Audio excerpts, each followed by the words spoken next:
Chapter 1. Yihan. In the ancient realm of the Eight Desolations, within the city of Yin, lies the Yi family. Master, why? What have I done wrong? Why must you so ruthlessly seal me within the Dan furnace to perish? In a secluded, overgrown, dilapidated courtyard, a ragged and filthy boy curled up in a corner, trembling in terror like autumn leaves, sweat pouring down his brow as he murmured. Incoherent words that a thick, heavy chain of dark iron tightly bound his emaciated neck. Suddenly, Yihan gasped for breath, as if awakening from a nightmarish slumber. He opened his eyes wide, fragments of ancient memories flashing and intertwining in his mind. As these memories coalesced, his expression shifted through shock, rage, and confusion. So this is not merely a nightmare. I have actually been reborn? After a moment, Yihan finally regained his composure. Disbelief etched upon his features. Yihan, once the youngest and most celebrated alchemist on the Tsang continent, endowed with the Chaos Dan body, he earned the title of the foremost among the 3 grandmasters of alchemy at the tender age of 18, creating quite a stir. Later, he was taken as a disciple by the illustrious Danwu Emperor, the greatest alchemist of the Tsang continent, who imparted his profound knowledge of alchemy to him. His master, the Danwu Emperor, ranked among the 9 emperors of the Tsang continent, renowned for his formidable reputation. Yet, Yihan never anticipated that the master he revered would one day cast him into the burning Heaven Dan furnace for a brutal refinement. He was sealed within the furnace, subjected to the merciless flames of the burning heaven for a full century. Master, why must you be so heartless? The mere thought of enduring a century of torment by divine fire sent tremors of suffocating dread coursing through him. He pleaded in agony within the furnace, but the only response was the cold indifference of the Danwu Emperor, utterly resolute. He could not fathom why the benevolent master he cherished would so suddenly resort to such cruel treachery. At that moment, another wave of memories surged within him. Year 954 of the immortal martial era. Yihan's pupils constricted sharply. It dawned upon him that he had been reborn 5 centuries later. Chaos Dan Emperor. Yihan's body quaked, his eyes nearly bursting with rage as a familiar name flitted through his mind. The Danwu Emperor of 500 years past was now revered as the Chaos Dan Emperor.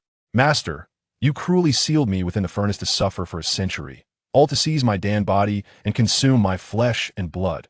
Yihan's eyes glowed crimson, his voice suddenly sharp as a blade. His Chaos Dan body was one of the 3 legendary bodies that had long disappeared from the Tsang continent. His very flesh and blood were exquisite materials for crafting the legendary divine elixirs. Possessing such a Dan body, he held a significant chance of ascending to the uncharted realms of the Dan god, a feat no one had ever achieved. To think that the Danwu Emperor had taken him as a disciple with ulterior motives to seize his Dan body. His benevolent visage was but a facade. Danwu, old dog, from the moment you cast me into the furnace, you ceased to be my master. Thankfully, the heavens have bestowed upon me a chance to revive my lingering soul in this life. Should I rise in this existence, I shall ensure you experience the torment of being scorched in the furnace, your very essence obliterated. Yihan's eyes glimmered with a frigid light as he clenched his fists, vowing silently. In his previous life, he was a prodigious alchemist whose talents eclipsed even those of the Danwu Emperor. Even if he was cast back to square one, Yihan possessed the confidence to reclaim his former glory, perhaps even surpassing the Danwu Emperor himself. Having accepted the reality of his rebirth, Yihan exhaled a heavy sigh and surveyed his tattered appearance. How could I have fallen so low? He touched the chain binding his neck, a frown creasing his brow. Through the exploration of memories, he discerned that the owner of this body was also named Yihan. Though he could not compare to his former self, this Boda's previous master was no ordinary individual. He was once the foremost talent of the Yi family in the Eight Desolate Ancient Region. Born with a superior spiritual vein, he had reached the 6th level of the spiritual spring realm by the tender age of 16, enough to look down upon all the young elites of Flame City. However, a year prior, Yihan had succumbed to a grave illness, rendering his internal spiritual energy utterly dormant. Naturally, the Yinhai sect had no choice but to reject him. From that moment on, Yihan, standing within the Yi family, plummeted. Those who once flattered him now regarded him with scorn and derision. For the past year, he had been confined like a dog in this desolate courtyard, deprived of sustenance and clothing.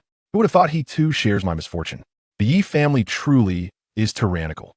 Yihan inhaled deeply, a surge of fury rising within him. Gripping the iron chain, he attempted to break free, only to discover his limbs were frail and powerless. Moreover, his dantian felt as parched as a desert. unable to channel even a modicum of spiritual energy. What is happening? No, this is not right. Yihan hastily probed his dantian with his consciousness, his expression shifting dramatically. He realized that his dantian had been sealed by a chilling, malevolent force. This is the Xian poison. As a former saint of alchemy, Yihan was well-versed in such matters. He had been afflicted by an extremely sinister poison known as the Xian cold poison. The frigid, dark aura had completely sealed his dantian, rendering him incapable of harnessing his spiritual energy. What a vile poison! Who could be so ruthless as to cripple my dantian? Yihan furrowed his brow in contemplation, his voice cold, as if echoing from the depths of the abyss. With this thought, he delved deeper into the chaotic memories of his past. Soon, a sinister visage emerged in his mind. Yi Tiange, the one who had laid such a treacherous hand upon him, was none other than the current pride of the Yi family. It turned out that Yi Tiange had once basked in the limelight, regarded as the heir apparent of the family. However, as Yihan's prodigious talents began to manifest during his cultivation, he supplanted Yi Tiange's position.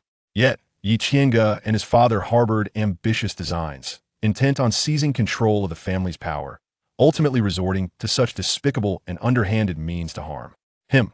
This father and son duo are as despicable as that old dog of Don Wu.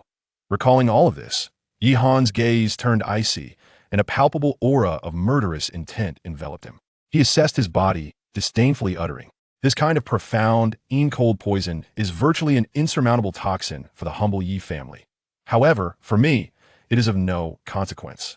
With a slight smirk, he closed his eyes and began to circulate his techniques. A surge of intense warmth flowed into his dantian, and in an instant, the cold poison was expelled from his body, transforming into wisps of white smoke that emanated from the crown of his head. Immediately, the cultivation that had been suppressed within him for so long surged forth in a momentous rise. Boom! 7th level of the Spirit Spring Realm. Boom! 8th level of the Spirit Spring Realm. Boom! 9th level of the Spirit Spring Realm. A torrent of boundless spiritual power flooded into his limbs, rejuvenating his frail physique. Yihan gripped the iron chains once more and yanked fiercely, unleashing a torrent of spiritual energy. With a resounding crash, the thick iron chains suddenly snapped, clattering to the ground.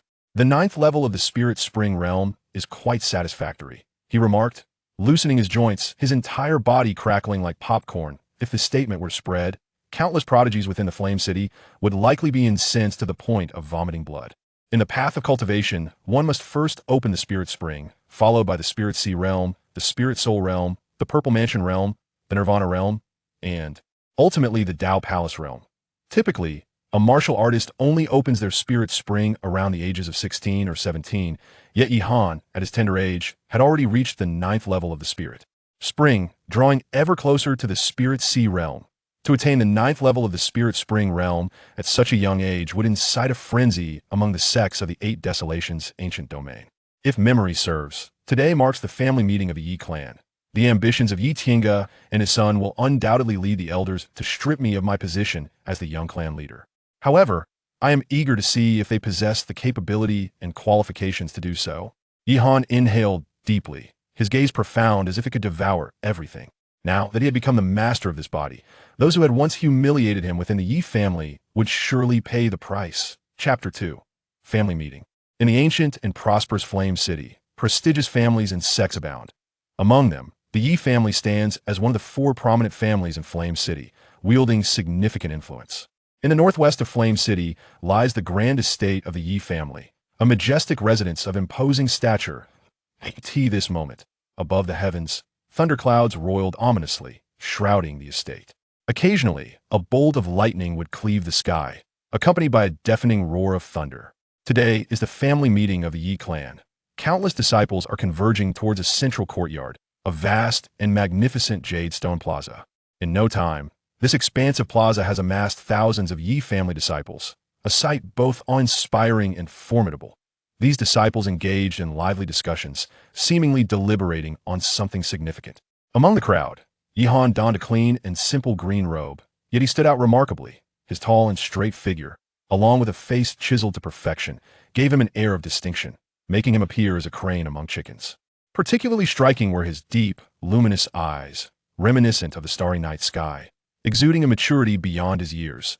Even knowing that the youth before them had fallen to the status of a cripple, Many young women of the clan still cast furtive glances of admiration toward him. However, this naturally incited the jealousy and disdain of certain male disciples within the clan. What use is good looks?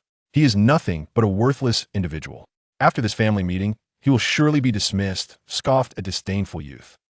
Just a year ago, Yihan was the most outstanding talent in the entire Flame City, favored by the elder of the Yunhai sect.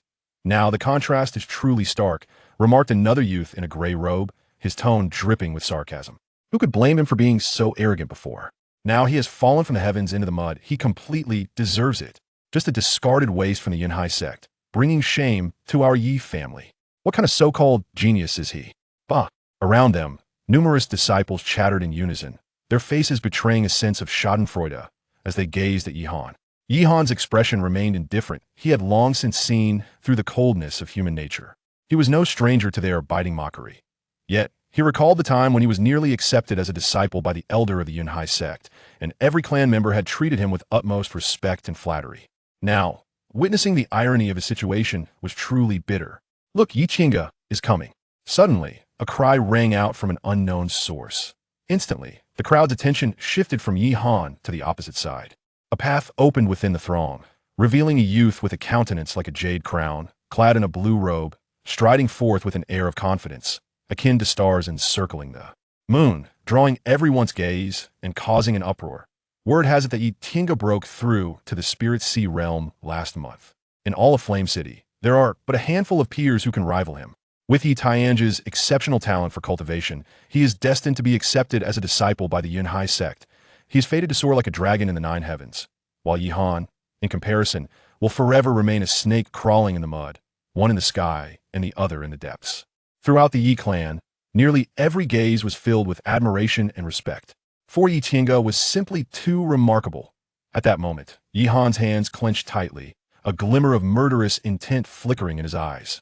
Everything that rightfully belonged to him had been cruelly seized by Yi Qingge through the most despicable means.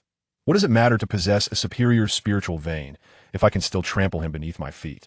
In the crowd, Yi Tiange's eyes quickly found Yihan's figure, yet his gaze was filled with contempt, as if he were regarding a mere ant beneath his feet, utterly unworthy of his consideration, a worthless being, to dare compare himself to him. Before long, a white-haired elder, accompanied by three others, ascended to the highest stone platform in the square, surveying the assembly below. At the forefront stood an elderly man with a head of white hair, wielding a scepter, exuding an aura of authority without anger.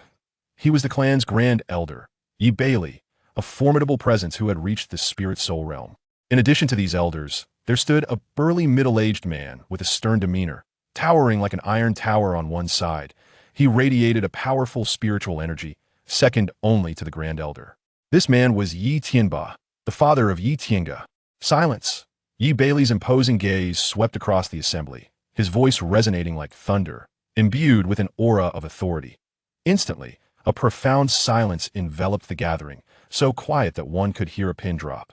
We convened this family meeting today to announce two significant matters. Yi Bailey's murky eyes suddenly fixed upon Yihan amidst the crowd, his expression laden with an icy indifference. The first decree, effective immediately, Yihan's position as the young clan leader is hereby revoked. Following discussions with several elders, it has been decided that the future young clan leader of the Yi family will be Yi Qingge. His tone was authoritative and merciless. The audience showed little reaction, as many had already anticipated this outcome. Yihan remained expressionless, betraying no emotional upheaval at his demotion. As a revered alchemist, he would never covet such a trivial title. It was utterly laughable. However, Yi Bailey's piercing gaze returned to Yihan, his voice laced with frost. Yihan, you have been rendered useless. The spiritual veins within you hold no value. For the future of the Yi family, it has been decided by myself and several elders to extract your superior spiritual veins and transfer them to Yi Qingge. What is your opinion on this? Upon hearing this, Yihan could no longer contain his laughter. He had underestimated the depths of the Yi family's shamelessness. My spiritual veins? On what grounds? He retorted coldly, incredulous that they not only sought to strip him of his leadership, but also wished to rob him of his very essence. The removal of his spiritual veins could very well lead to his demise, yet the Yi family showed no regard for his life in their pursuit of familial ambition. A profound chill settled within Yihan's heart. At that moment, Yi Tianba interjected with a fierce glare. On what grounds? Simply because our family has painstakingly nurtured you for over a decade, expending countless resources. Yihan, even a wild dog knows gratitude. This is your sole opportunity to atone for your transgressions. Before Yihan could respond, the second elder stepped forward, speaking earnestly. Yihan, if you consent to relinquish your spiritual veins, the family will ensure you are well compensated, granting you a property to live out your days in comfort. Yet, before the second elder could finish, Yihan's eyes blazed crimson, his fury akin to a wild beast. Be silent, he roared. Second elder, do you not recall when you were trapped in the flame ruins? It was my father who risked grievous injury to rescue you, and now you conspire with them to seize my spiritual veins. Each word from Yihan was laced with anguish. The second elder shook his head, falling into a heavy silence. Meanwhile, several elders exchanged knowing glances. Their decision had been made. Even if Yihan resisted, they would forcibly extract his spiritual veins, for should Yi Tiange acquire them, his future would be boundless. He might even be directly admitted into the Yunhai sect. This pertains to the welfare of the entire Yi family, declared the Grand Elder, his countenance remaining impassive. Ha! To disregard my life and seize my spiritual veins, what a callous and self-serving Yi family. Yihan could not help but laugh maniacally, his gaze icy as he pointed toward the distant Yi Tiange, who wore a mocking smile. Why, Yi Tiange, descend at once. Do you not covet the spiritual vein within me? I shall grant you the opportunity. Should you manage to defeat me, I will willingly forsake this vein and even place it into your hands. Gasp! Why Yihan dares to challenge Yi Tiange? Is he out of his mind? In that moment, the plaza was filled with thousands of disciples, their eyes wide with astonishment, stirring a wave of commotion. Chapter 3. Shocking the entire clan. I must be mistaken. This waste dares to challenge Yi Tiange. Moreover, he audaciously demands Tiange to come down. What audacity! At that instant, the plaza erupted like a boiling cauldron. Countless clansmen were left in shock. Yet, their gazes were predominantly filled with mockery and scorn. Yi Tiange, after all, was the true dragon of the Yi family. Yet Yihan is merely a useless wretch, nothing more than a jester. Even several elders were taken aback upon hearing this. They could not comprehend whether Yihan had succumbed to madness. Does he truly believe he is still the prodigy of Ur? One of the clan's disciples could not restrain himself from sneering. Presently, Yi Tiange has already ascended to the spiritual sea realm. Defeating Yihan would be no different from crushing an ant. Yihan's inability to wield spiritual power was a well-known fact among his kin. Yet, he audaciously dared to challenge Yi Tiange? Was he flirting with death? The crowd lifted their gazes to the youth standing aloft, radiant like the moon. They were eager to witness whether Yi Tiange would accept the challenge. Although Yi Tiange's expression remained inscrutable at that moment, his eyes sparkled with amusement and disdain. He now resembled a brilliant moon high above the heavens, while Yihan was akin to a mere grain of rice on the ground. How could he hope to compete for brilliance? Yihan, you are truly laughable. How dare you challenge my brother? I fear it would tarnish his hands. Suddenly, a derisive burst of laughter echoed through the air. Boom! A surge of crimson spiritual energy rushed forth, and a youth clad in white robes descended into the arena. The stone slabs beneath his feet flickered with faint flames. This slender young man, in his early 20s, towered half a head above Yihan, and bore a striking resemblance to Yi Tiange, save for a sinister black scar marring his left cheek. The crowd gasped and recoiled, forming a vast circle that enclosed the two. Yi Tianwu. Gasps of astonishment rippled through the onlookers. This youth in white was none other than Yi Tiange's half-brother, Yi Tianwu. Yihan merely cast a glance and immediately sensed the aura emanating from Yi Tianwu, the 7th level of the spiritual spring realm. Yihan, should you be willing to willingly relinquish your spiritual veins, I may spare your life. Otherwise, within the martial arena, where fists and feet are blind, even if I were to accidentally end your life, the clan would hold no blame against me. Yi Tianwu scoffed coldly. Yihan naturally detected the menacing undertones in these words. However, he responded with an air of indifference. What are you even worth? Humph. Ignoring a toast and opting for a penalty drink. Boom.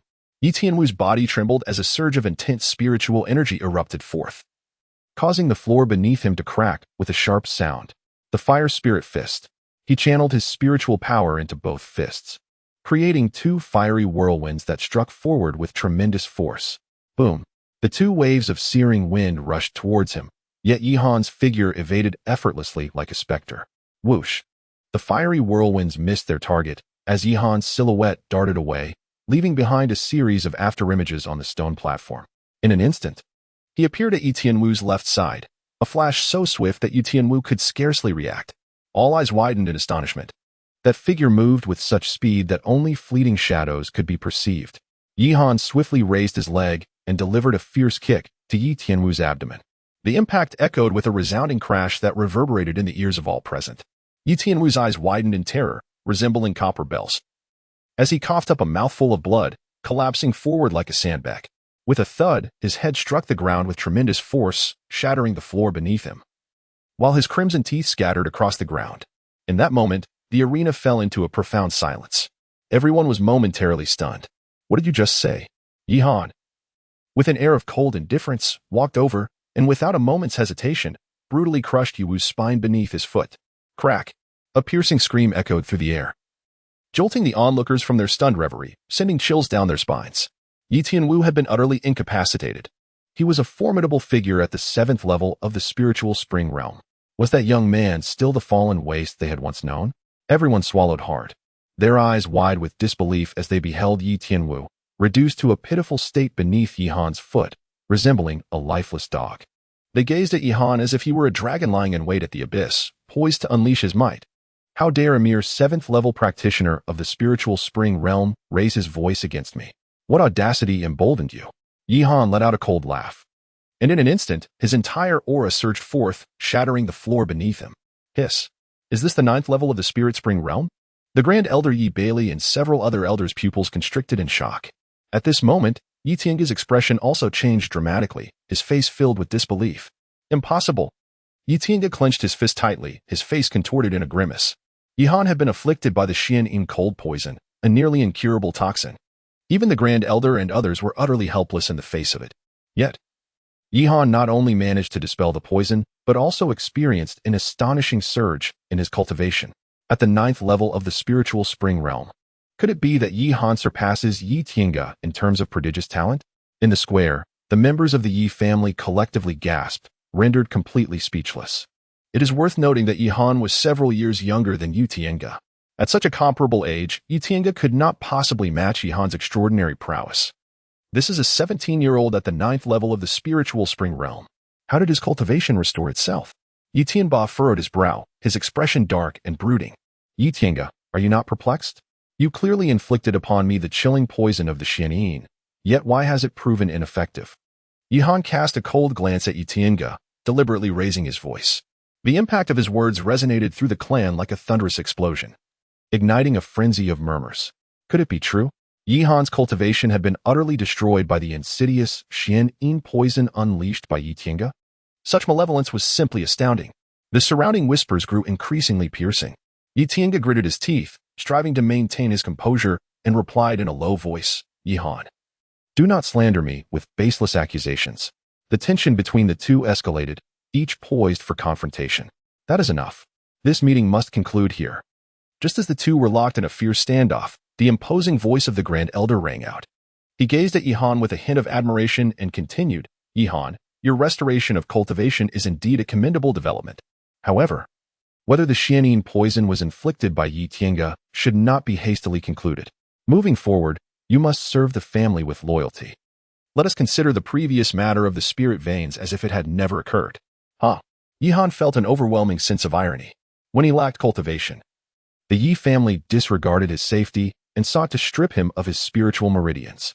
Now, seeing his newfound value, they donned a different facade. The frigid nature of familial interests. The Grand Elder merely regarded him as a pawn. Furthermore, it was evident to him that the Grand Elder was deliberately shielding Yi Tiange.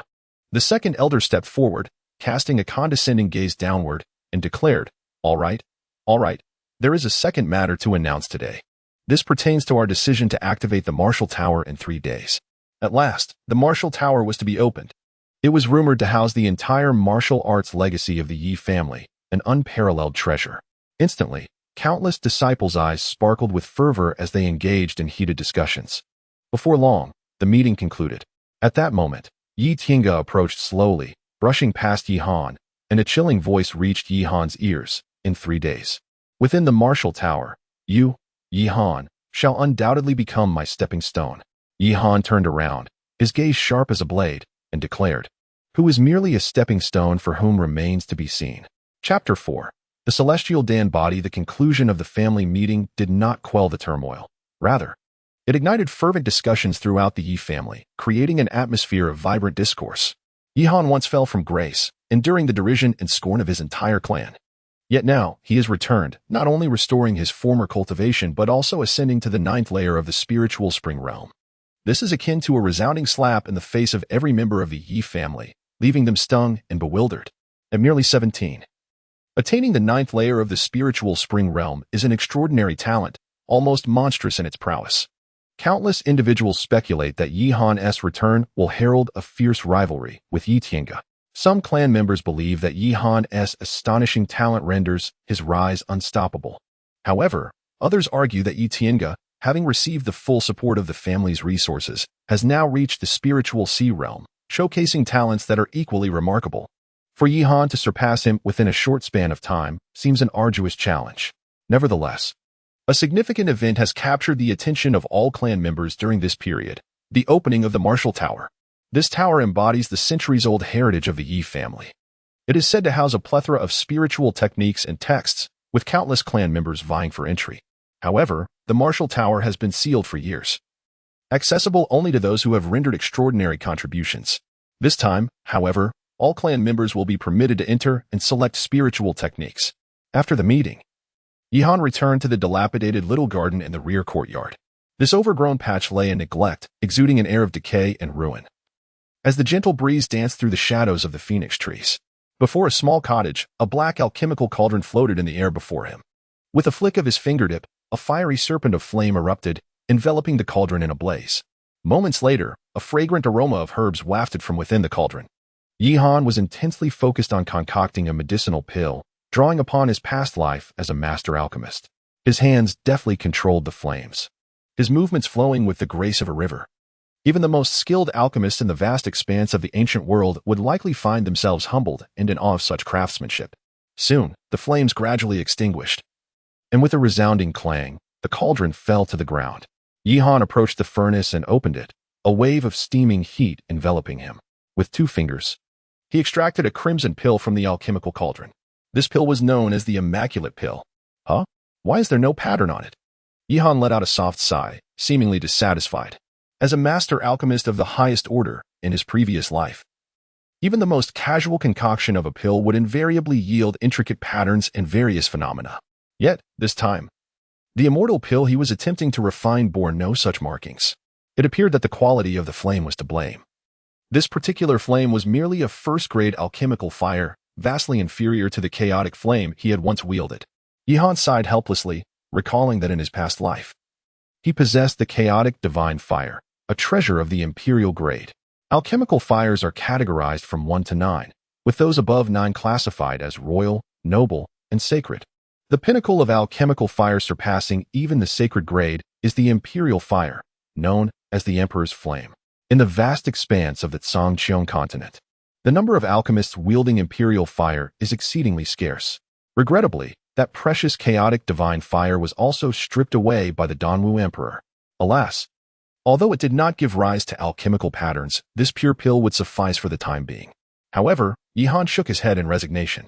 His current physique was far too feeble. Potent medicinal pills would instead have adverse effects.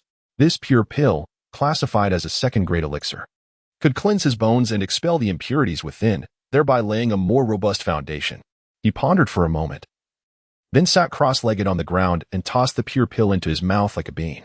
With a soft sound, the pill entered his body and instantly transformed into a surge of searing energy that permeated his limbs and bones. This force flowed like a clear spring, washing away the filth and residual toxins within him, while dark sludge expelled from his skin released a foul stench. After half an hour, Yihan slowly opened his eyes. Having cleansed himself of those black impurities, he stretched his arms, and to his astonishment, every joint in his body crackled like popping beans, feeling remarkably unencumbered. It was an unparalleled sensation of comfort. At this moment, Yihan felt as though every pore in his body was breathing in the spiritual energy of the heavens and earth. Even his cultivation speed had noticeably accelerated. At this rate, it wouldn't be long before he could surpass Yi Tiange. However, to eclipse the Danwu Emperor, he still had a long and arduous journey ahead. 500 years had passed, And the old dog of Danwu had further honed his strength and alchemical skills. Surpassing him would not be an easy feat. Yihan sensed the power within his body, lost in contemplation as he murmured to himself. At that moment, he suddenly recalled that this body possessed a superior spiritual vein. The so-called spiritual vein is a miraculous root of power that emerges within the bodies of cultivators. It is said that those endowed with a spiritual vein possess a greater aptitude for cultivation and also gain the extraordinary abilities bestowed by the vein itself. Spiritual veins are classified from 1 to 9 ranks, with those above 9 categorized as imperial, sacred, or divine. Only those with a rank of 4 or higher are considered superior. Throughout the century in Yin City, the number of prodigies possessing superior spiritual veins is exceedingly rare. I wonder what rank of spiritual vein resides within me? Yihan was immediately filled with curiosity. He resolved to meticulously investigate the secrets of this corporeal form. Thus, he gently closed his eyes and infused his soul's essence into his body. Buzz. Indeed, he discovered a pitch-black vortex near his dantian. This enigmatic vortex emanated a profound and mysterious energy. What could this be? Yihan's pupils suddenly constricted, followed by a look of perplexity. This did not seem to be a spiritual vein, did it? Just as he was engulfed in doubt, a black vortex began to expand relentlessly, ultimately consuming his entire dantian. Yihan's expression changed dramatically as the black vortex continued to swell, threatening to consume his spirit. With a thunderous roar, he seemed to perceive the vortex tearing apart, transforming within him into a realm of darkness. An ancient cosmos was gradually taking shape within his being, resembling the universe itself, with countless celestial bodies shimmering in the expanse. Yihan's soul stood amidst the pitch-black starry expanse, resembling a mere grain of sand in the vast ocean, exceedingly insignificant. Despite having been a Dan sage in his previous life and having witnessed a multitude of experiences, he was now utterly astounded, his countenance transforming dramatically at this sight. Suddenly, a memory flickered within him. His gaze shifted, and he murmured, I seem to recall the old dog of Danwu mentioning that there are 3 supreme Dan bodies in this world. Apart from my chaotic Dan body, there exists another known as the celestial Dan body. It is said that this particular Dan body harbors within it a world Dan furnace capable of devouring the dantian. Could it be? Yihan's eyes widened in astonishment as an inkling of understanding began to dawn upon him. It turned out that within this corporeal vessel lay not merely a superior spiritual vein.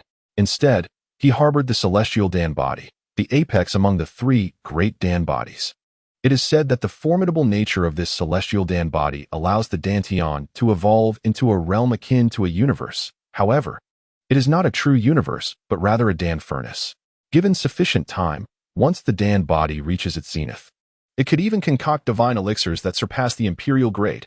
While ordinary individuals require a Dan furnace for alchemy, the world contained within Yihan is, in essence, a Dan furnace capable of producing the legendary divine elixirs. Could this be the will of heaven? Danwu, you old cur, prepare yourself. For I now possess the means to contend with you. Rest assured, the day will come when I shall unseat you from your pedestal and trample you beneath my feet, leaving you in utter ruin. Yihan's gaze ignited with the flames of vengeance as he clenched his fists tightly. Although he had lost the Chaos Dan body, he had acquired a Celestial Dan body that was even more powerful than the former. Chapter 5, The Golden Roar of the Skyline. Yihan was immersed in ecstasy, as he had never anticipated that by a twist of fate, he would become the master of the Celestial Dan body. In this vast universe, there exists an abundance of extraordinary physiques, yet among them, 3 types of Dan bodies have long since vanished: the Primal Chaos Dan body, the Divine Medicine Dan body, and the Celestial Dan body. The Celestial Dan body stands at the pinnacle of these 3. It is said that alchemists possessing this physique can not only enhance their alchemical skills at an astonishing rate, but also produce pills of superior quality and efficacy compared to ordinary alchemists. Moreover, it is a simple matter for them to create pills that manifest Dan patterns or even Dan clouds, such as the marvel of the Dan body. Of course, the mysteries of the Celestial Dan body are boundless, and Yihan still requires time to slowly comprehend its intricacies.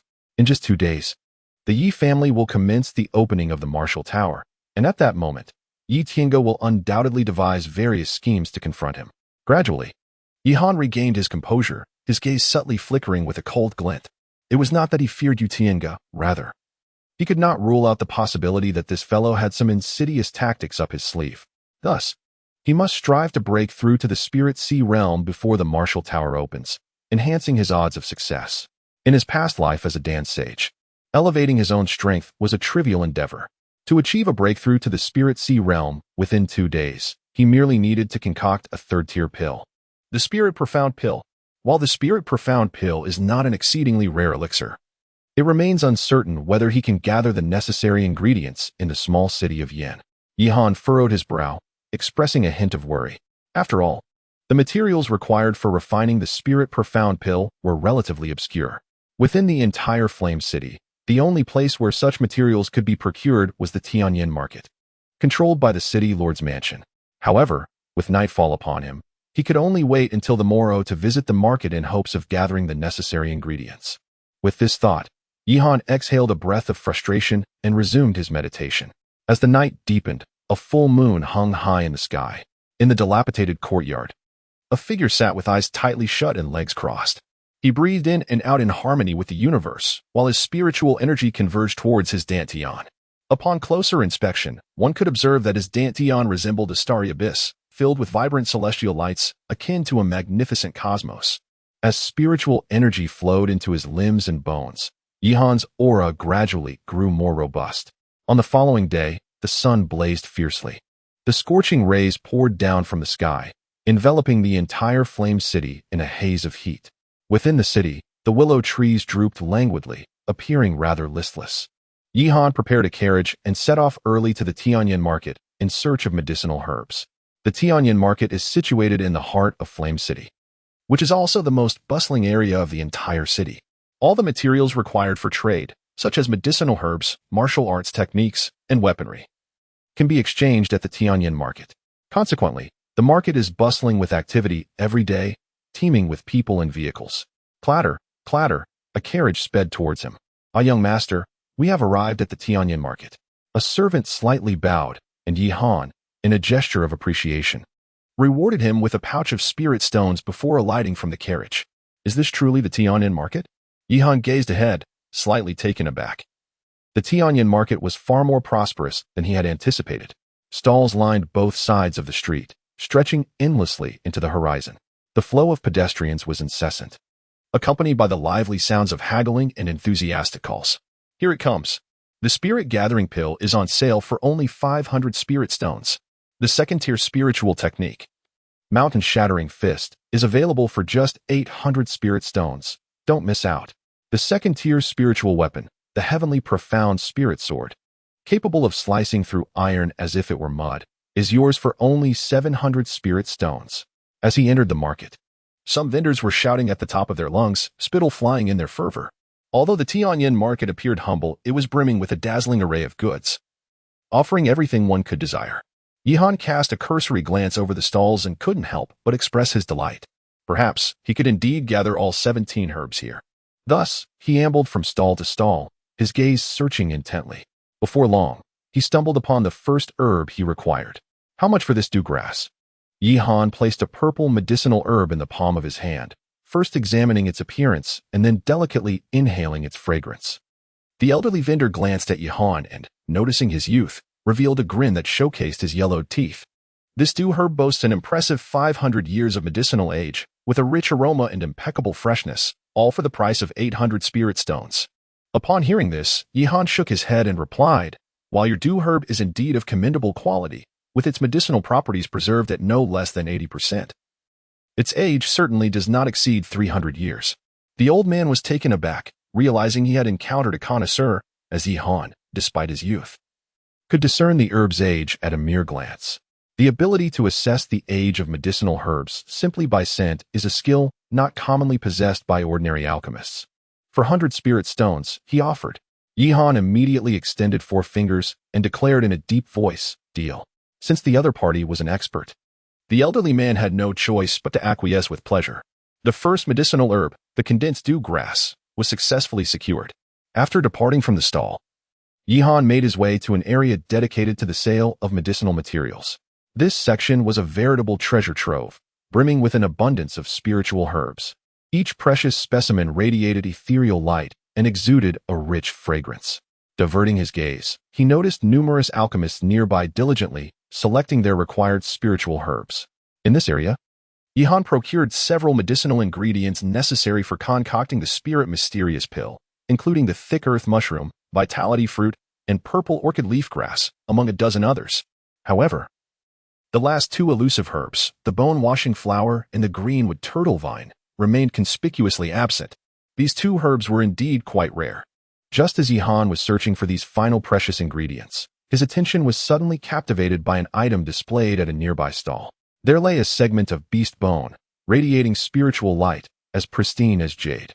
Surrounding it was a throng of curious onlookers, all equally intrigued by the remarkable bone.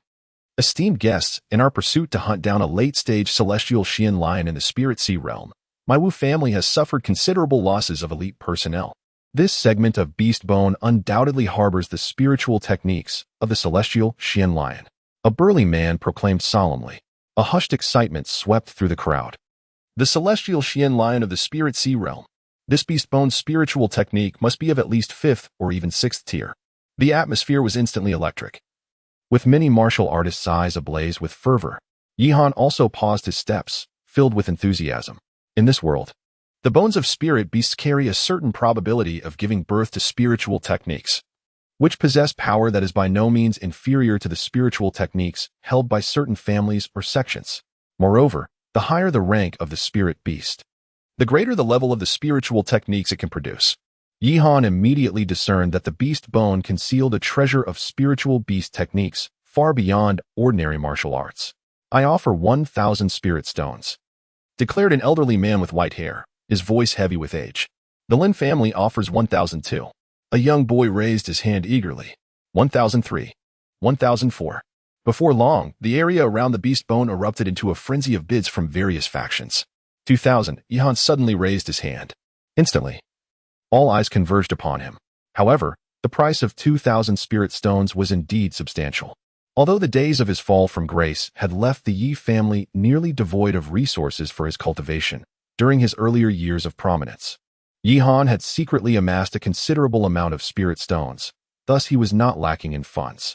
A moment of silence enveloped the crowd, with no one daring to offer a higher bid. Ultimately, the beast bone fell into Yihan's possession. What spiritual techniques might it contain? After acquiring the beast bone, Yihan sought a secluded spot, intending to unveil its secrets. With a hum, the spiritual energy from his fingertips penetrated the beast bone, instantly igniting a radiant glow as symbols illuminated the air. In an instant, a beam of light shot forth into Yihan's brow, transforming in his mind into countless enigmatic characters. Roar. The golden roar of the celestial lion. An ancient roar reverberated, and several golden characters materialized within his consciousness. Astonishingly, this was a 7th-grade spiritual technique. Yihan was initially taken aback, but soon his expression transformed into one of delight. Furthermore, this particular golden roar of the celestial lion was an exceedingly rare sound wave-type spiritual technique. Chapter 6. The Alchemist Guild. Astonishingly, it was a 7th-grade spiritual technique. Yihan felt an exhilarating surprise at the information concealed within his mind. This particular spiritual technique, known as the Celestial Lion's Shattering Gold Roar, is not only classified as a 7th-tier technique but is also an exceedingly rare sound wave-based art. Thus, in terms of value, it is likely comparable to an 8th-tier technique. In the realm of spiritual arts, techniques are categorized from the 1st to the 9th tier, while those beyond the 9th tier include profound arts, heavenly arts, Taoist palace arts, divine abilities, and supreme techniques, among others. It is noteworthy that a 7th-tier technique is considered a rare and superior art even within the Yi family. The value of this 7th-tier technique is estimated to be at least 8,000 spiritual stones, and I have truly made a significant gain. Yihan gently caressed the beast bone in his hand, a subtle smile gracing his lips. In his previous life, despite being a master alchemist of the highest order, he had plunged into the art of alchemy with such fervor over the span of merely 20 years that he neglected the cultivation of martial arts. Consequently, his memories were saturated with countless formulas and techniques, leaving him devoid of any substantial knowledge in spiritual arts. In this life, however, he was acutely aware of the paramount importance of possessing formidable strength. He not only aspired to ascend as the god of alchemy, but also sought to surpass the renowned emperor of alchemy and martial arts in his martial prowess. With these thoughts in mind, Yihan cheerfully placed the beast bone into his cosmos bag and continued his quest for the remaining herbs. Unbeknownst to him, several hours slipped by. The crafting of the 3rd-tier elixir, the spirit profound pill, required a total of 17 distinct herbs, and after his diligent search over these hours, he had successfully located 15. Yet, the elusive washing bone grass and the greenwood tortoise vine remained conspicuously absent. These two herbs were quite rare and invaluable. However, perseverance bore fruit, and after a patient search, Yihan finally stumbled upon the 16th herb, the washing bone grass. In a secluded corner not far away stood a dilapidated stall, and to his astonishment, the precious washing bone grass was displayed in such an inconspicuous locale. The vendor of the herbs was a gaunt, disheveled old man, a second-tier alchemist. Upon a mere glance, Yihan discerned the identity of the disheveled elder. The old man exuded the lingering aroma of medicinal herbs, a testament to years devoted to alchemy, with the most potent scent emanating from the Tianqin pill, a distinguished second-tier high-grade elixir. In other words, this untidy elder was undoubtedly a second-tier high-grade alchemist. Yihan strode forward and politely inquired, "What is the price of this bone-washing herb?" The disheveled old man stretched lazily and yawned before responding with a smile, "Young man, anyone who can make use of the bone-washing herb must certainly be a refined alchemist of considerable rank. You must be aware of the rarity of this herb. Aside from my establishment, you will not find a second specimen in any trading house." His words were clearly intended to convey that the price for this bone-washing herb would be substantial. That being said, I am prepared to make the purchase. Yihan, displaying a commendable straightforwardness, did not wish to squander time on haggling. For 1,000 high-grade spirit stones, the disheveled elder extended 3 fingers. For 1,000? Upon hearing this, Yihan furrowed his brow, seemingly displeased. This price was evidently a bit excessive. However, locating this particular bone-washing herb was no small feat after a moment of contemplation. He nodded and said, "Very well, I shall purchase it." Just as the two were about to finalize the transaction, a waft of fragrant air suddenly enveloped Yihan from behind. "I've found it, the bone-washing herb." A girl, clad in red, approached, appearing to be around 17 or 18 years of age. This young lady possessed an enchanting beauty, her skin delicate and flawless, with a finely sculpted oval face. She was undeniably captivating. Her figure was slender, with a waist as graceful as a willow, standing tall and elegant, though not fully matured. It was evident that she was a budding beauty. "Hey, old man, I want that bone-washing herb. Name your price." The girl casually pointed at the herb. Unfortunately for her, the young man had already secured the purchase. The disheveled elder gestured towards Yihan. "Him?" The girl cast a glance at Yihan, her demeanor exuding a sense of arrogance reminiscent of a proud peacock. "Isn't the bone-washing herb still on the stall? I'll offer 5 times his price." The elder looked apologetically at Yihan, his hand hesitating between delivering the herb and retracting it. Seeing the girl's unreasonable attitude, Yihan's expression darkened as he spoke coldly. "First come, first served. Since I have already purchased the bone-washing herb, you should seek elsewhere." Unexpectedly, Yihan's words seemed to provoke the girl. She frowned and retorted icily, "Who do you think you are to lecture me? Do you not know that my master is Master Zhuge of the Alchemist Guild?" "What, Master Zhuge?" The elder's eyes suddenly brightened as he scrutinized the girl once more, then exclaimed in astonishment, "Could it be that you are the most outstanding genius alchemist in the entire Flame City, Lu Qingtan?" The girl, evidently pleased with this acknowledgement, proudly nodded. Lu Qingtan, a disciple of Master Zhuge, a 3rd-tier high-level alchemist, had already ascended to the rank of 2nd-tier alchemist at the tender age of 16. Even ordinary Spirit Sea realm cultivators would likely hesitate to offend her. Yet, for a 2nd-tier alchemist, her temperament was rather formidable. Yihan, with an air of indifference, spoke in a tone devoid of enthusiasm. What audacity! Lu Qingyan, filled with fury, could not help but chuckle. A 16-year-old 2nd-tier alchemist is indeed a prodigious talent. Yet, in the eyes of Yihan, he was merely met with a dismissive remark. To Yihan, a 16-year-old 2nd-tier alchemist seemed utterly unremarkable. After all, at the age of 16, he had already ascended to the rank of alchemy emperor, making waves across the realm. "Old man, I shall offer 7 times the price for the bone-cleansing herb. A narrow-minded individual who acquires such valuable herbs is but a wastrel." Lu Qingtan refused to relent, raising the bid once more. The disheveled elder appeared somewhat troubled. "Very well, I will offer you a 3rd-tier recipe in exchange. Will you accept the trade or not?" Yihan retrieved an ancient scroll from his sleeve and presented it to the elderly man. The old man hurriedly unfurled the scroll, his eyes gleaming with brilliance. "It's settled. We have a deal. Have you lost your mind?" This third-grade alchemical formula must have been stolen. Lu Qing ground her silver teeth in frustration, stamping her foot in anger. This is a precious third-grade formula. The worth of 100 cleansing herbs pales in comparison to a single third-grade formula. What does that have to do with you? Yihan tucked away the bone-cleansing herb, not forgetting to provoke Lu Qingtan with a parting remark. In his past life as the sage of alchemy, he had an abundance of alchemical formulas at his disposal. Very well, just you wait.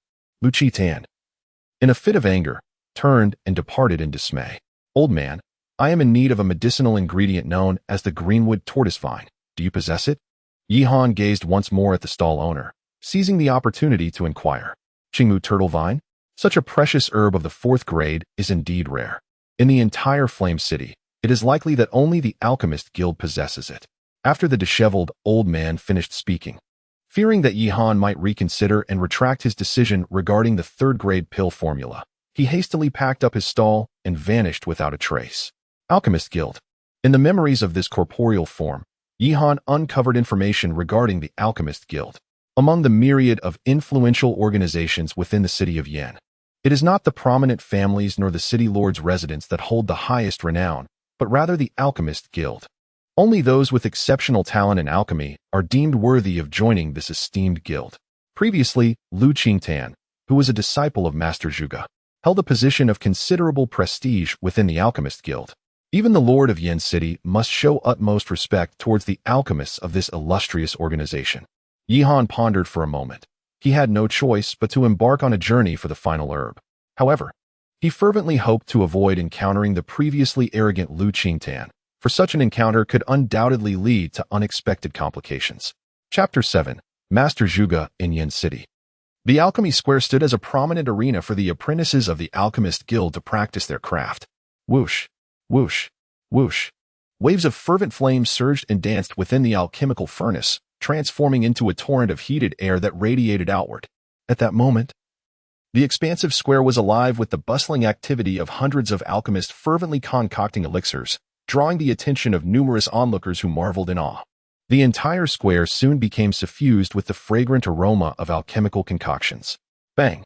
However, the occasional sound of exploding furnaces punctuated the air, as some soot-covered apprentices emerged from the flames, reprimanded sternly by the elders.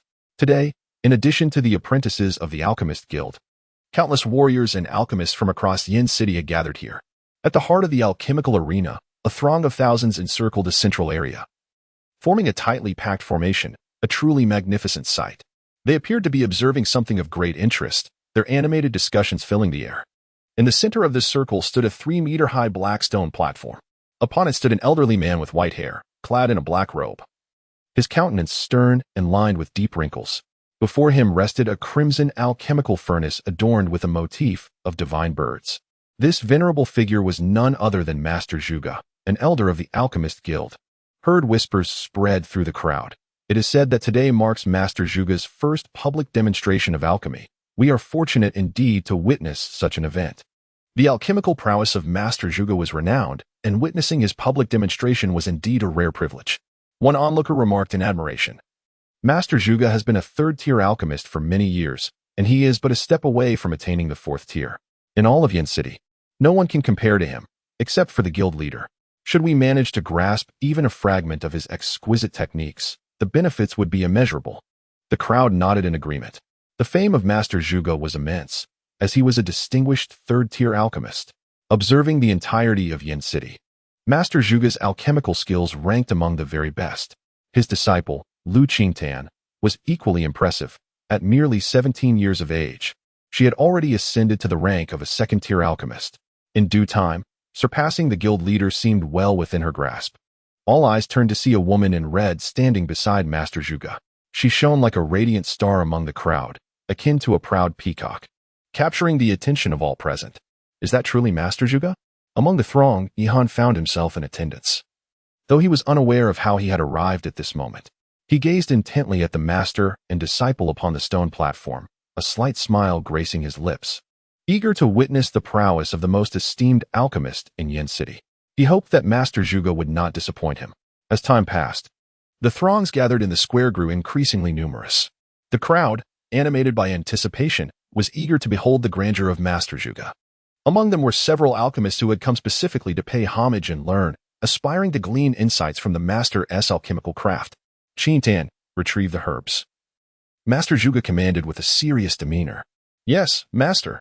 Lu Qin nodded, and with a graceful wave of her hand, she summoned over 100 varieties of herbs, each emanating a unique radiance and delightful fragrance, which settled upon the stone platform before them.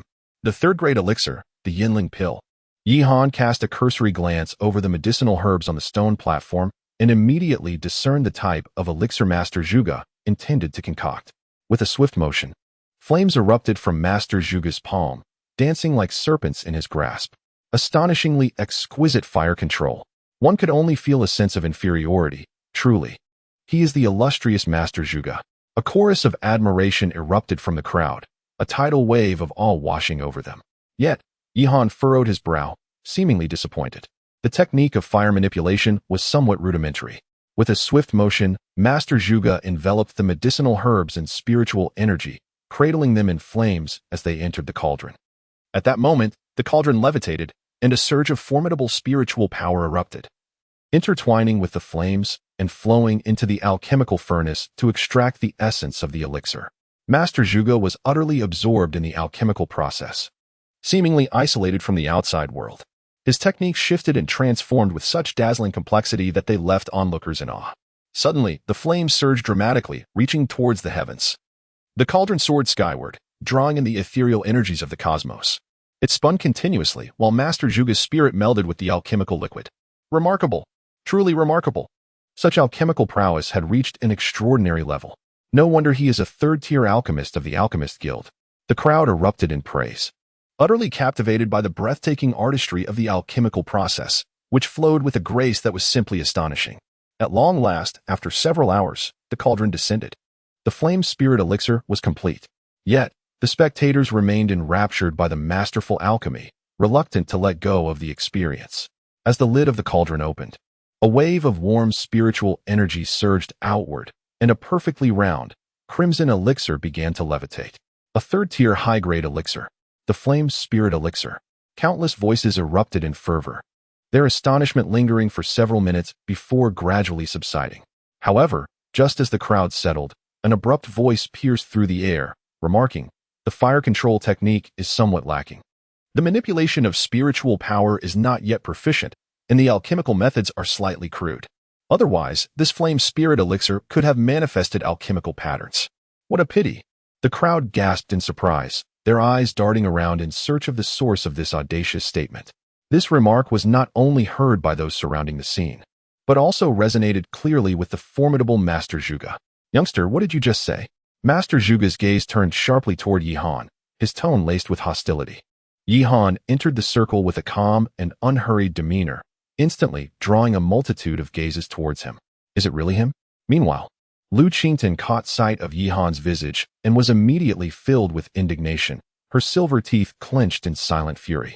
Yihan slightly cupped his hands towards Master Zhuge. Speaking candidly, although Master Zhuge has concocted the third-grade elixir, the flame spirit pill, his fire control technique lacks finesse, and his alchemical methods are rather crude, demonstrating insufficient mastery over soul energy. Hiss! Who is this young man? How dare he critique Master Zhuge's alchemical skills? Instantly, an uproar erupted around him, and the other alchemists were filled with indignation. Master Zhuge's alchemical prowess is unparalleled, yet he is subjected to such disparagement from this youth? To claim his techniques are crude and his control over soul energy lacking is utterly intolerable. These words stirred a tempest of outrage among the many alchemists present. Isn't he Yihan, the once celebrated prodigy of Flame City, now reduced to a mere failure? So it is him. Hearing the surrounding murmurs, Master Zhuge's gaze revealed a hint of disdain, realizing that the one daring to criticize him was nothing more than a wasted talent. What audacity for a mongrel to presume to judge my esteemed master! Lu Qingtan's piercing eyes glared fiercely, admonishing. Do any common strays now feel entitled to critique a third-grade advanced alchemist? Yihan seemed to speak deliberately, his gaze flickering momentarily with brilliance as he solemnly proposed. If you do not believe me, why not engage in a friendly contest with Master Zhuge? However, should I emerge victorious, I shall require something in return. What? Did I hear incorrectly? He dares to challenge Master Zhuge? Instantly, the crowd erupted in a cacophony of astonishment. The vast square was filled with an uproar. as the young people of today appeared utterly oblivious to their own limitations. Master Zhuge, not only esteemed for his wisdom, but also one of the most distinguished alchemists in the entire Flame City, was being audaciously challenged to a contest in alchemy. Such arrogance was rather unbecoming. Indeed, an elderly man with a thunderous demeanor could not help but scoff, merely a jester seeking attention. Who does not recognize Master Zhuge's extraordinary alchemical prowess? This boy seems barely to have matured, yet dares to confront Master Zhuge. A strikingly beautiful woman curled her lip in disdain and remarked coldly. The surrounding crowd nodded in agreement. Who was Master Zhuge? He was among the top-tier third-grade alchemists in all of Flame City. How could one such as you presume to contest with my master? Even Lu Qingtan was momentarily taken aback, her expression reflecting distaste. She had not anticipated Yi Han's audacity in challenging her esteemed mentor to a duel in alchemy. This was akin to a firefly attempting to rival the brilliance of the full moon. There was simply no comparison. Moreover, she scrutinized Yi Han with a condescending glance, noting that he appeared to be of similar age to her. Blessed with an innate affinity for alchemy, Lu Qingtan possessed remarkable talent. Yet, even at 17, she had only achieved the status of a mid-level second-grade alchemist. Despite her exceptional gifts, she could not claim with certainty that she would ascend to the ranks of third-grade alchemist within 5 years. This youth before her could never surpass her, let alone contend with her master in the art of alchemy. Unfazed by the murmurs of disbelief surrounding him, Yi Han regarded the third-grade alchemist as utterly insignificant. Even in this lifetime, he found it trivial to surpass a third-grade alchemist. Young man, are you insulting me? Master Zhuge's temper flared, his white brows arched in indignation. To be challenged by a junior was, for him, an affront of the highest order. Yi Han subtly shook his head, realizing why Lu Qingtan was so arrogant. She was indeed cut from the same cloth as her master. However, he felt no anger in that moment. Instead, he retrieved a scroll from his cosmos bag and, with a faint smile, proposed, "How about this? I happen to possess a third-grade alchemical recipe, which I will wager. If you emerge victorious, this recipe shall be yours. Conversely, should fortune favor me, I would like to request a medicinal herb, the greenwood turtle vine. In my previous life as a sage of alchemy, my soul sea contained an extensive collection of alchemical recipes. Thus, a mere third-grade recipe is easily at hand. While this recipe holds little value for me, it is an invaluable treasure from Master Zhuge." Master Zhuge immersed his spirit into the recipe, initially harboring some skepticism. Yet, in an instant, his murky gaze ignited with brilliance, and he exclaimed with excitement, "Very well, I shall indulge you in this contest. However, to give you a fair chance, you shall decide the alchemical concoction for this duel. Let us contest with the 9-yuan pill." Yi Han fixed his gaze upon Master Zhuge and inquired, "The Jiu-yuan Dan?" Master Zhuge furrowed his brow, a wave of perplexity washing over him. The Jiu-yuan Dan was not only a high-tier third-grade elixir, but also one that posed an exceptionally high level of difficulty in its concoction. Even he possessed merely a 60% assurance of success. Master Zhuge could not fathom why Yi Han would opt for such a challenging potion. Nevertheless, he nodded in agreement, saying, "Very well, let us compete with the Jiu-yuan Dan." With that, Master Zhuge instructed Lu Qingtan to procure 2 sets of medicinal ingredients, preparing to commence the alchemical process. At that moment, Yi Han turned to the crowd, casting a sweeping glance before asking, "Is there anyone who could lend me a third-grade alchemical flame?" What did he just say? Borrow an alchemical flame? Ha! This is too much. This young man does not even possess an alchemical flame, and yet dares to flaunt his prowess in concocting third-grade elixirs. If being an alchemist were so simple, I would have long since become a Dan Emperor. How utterly embarrassing. The surrounding crowd was initially taken aback, only to be swiftly engulfed by a wave of scornful laughter and derisive remarks. Who has ever heard of an alchemist lacking an alchemical flame? Yi Han indeed felt a sense of helplessness, for he possessed only a single first-grade flame. "Elder Kanglan, would you be so kind as to lend him your third-grade flame?" The fiery lion? Master Zhuge spoke with a stern countenance, yet inwardly he could not suppress a mocking laughter. However, he was secretly delighted, pondering whether this young man had lost his senses by voluntarily presenting him with a third-grade alchemical formula. Such a treasure delivered to his doorstep, he would naturally not decline. "Young man, you must exercise caution. This fiery lion flame is exceedingly ferocious, and you must not allow yourself to be scorched by its intensity," Elder Kanglan remarked with a somewhat sardonic tone. A true third-grade alchemist could never lack a third-grade flame. With that, a brown flame descended into the alchemical furnace. With the flame in hand, the two stood side by side, commencing the refinement of the 9-yuan pill. Buzz. It must be said that Master Zhuge's alchemical skills were indeed remarkable.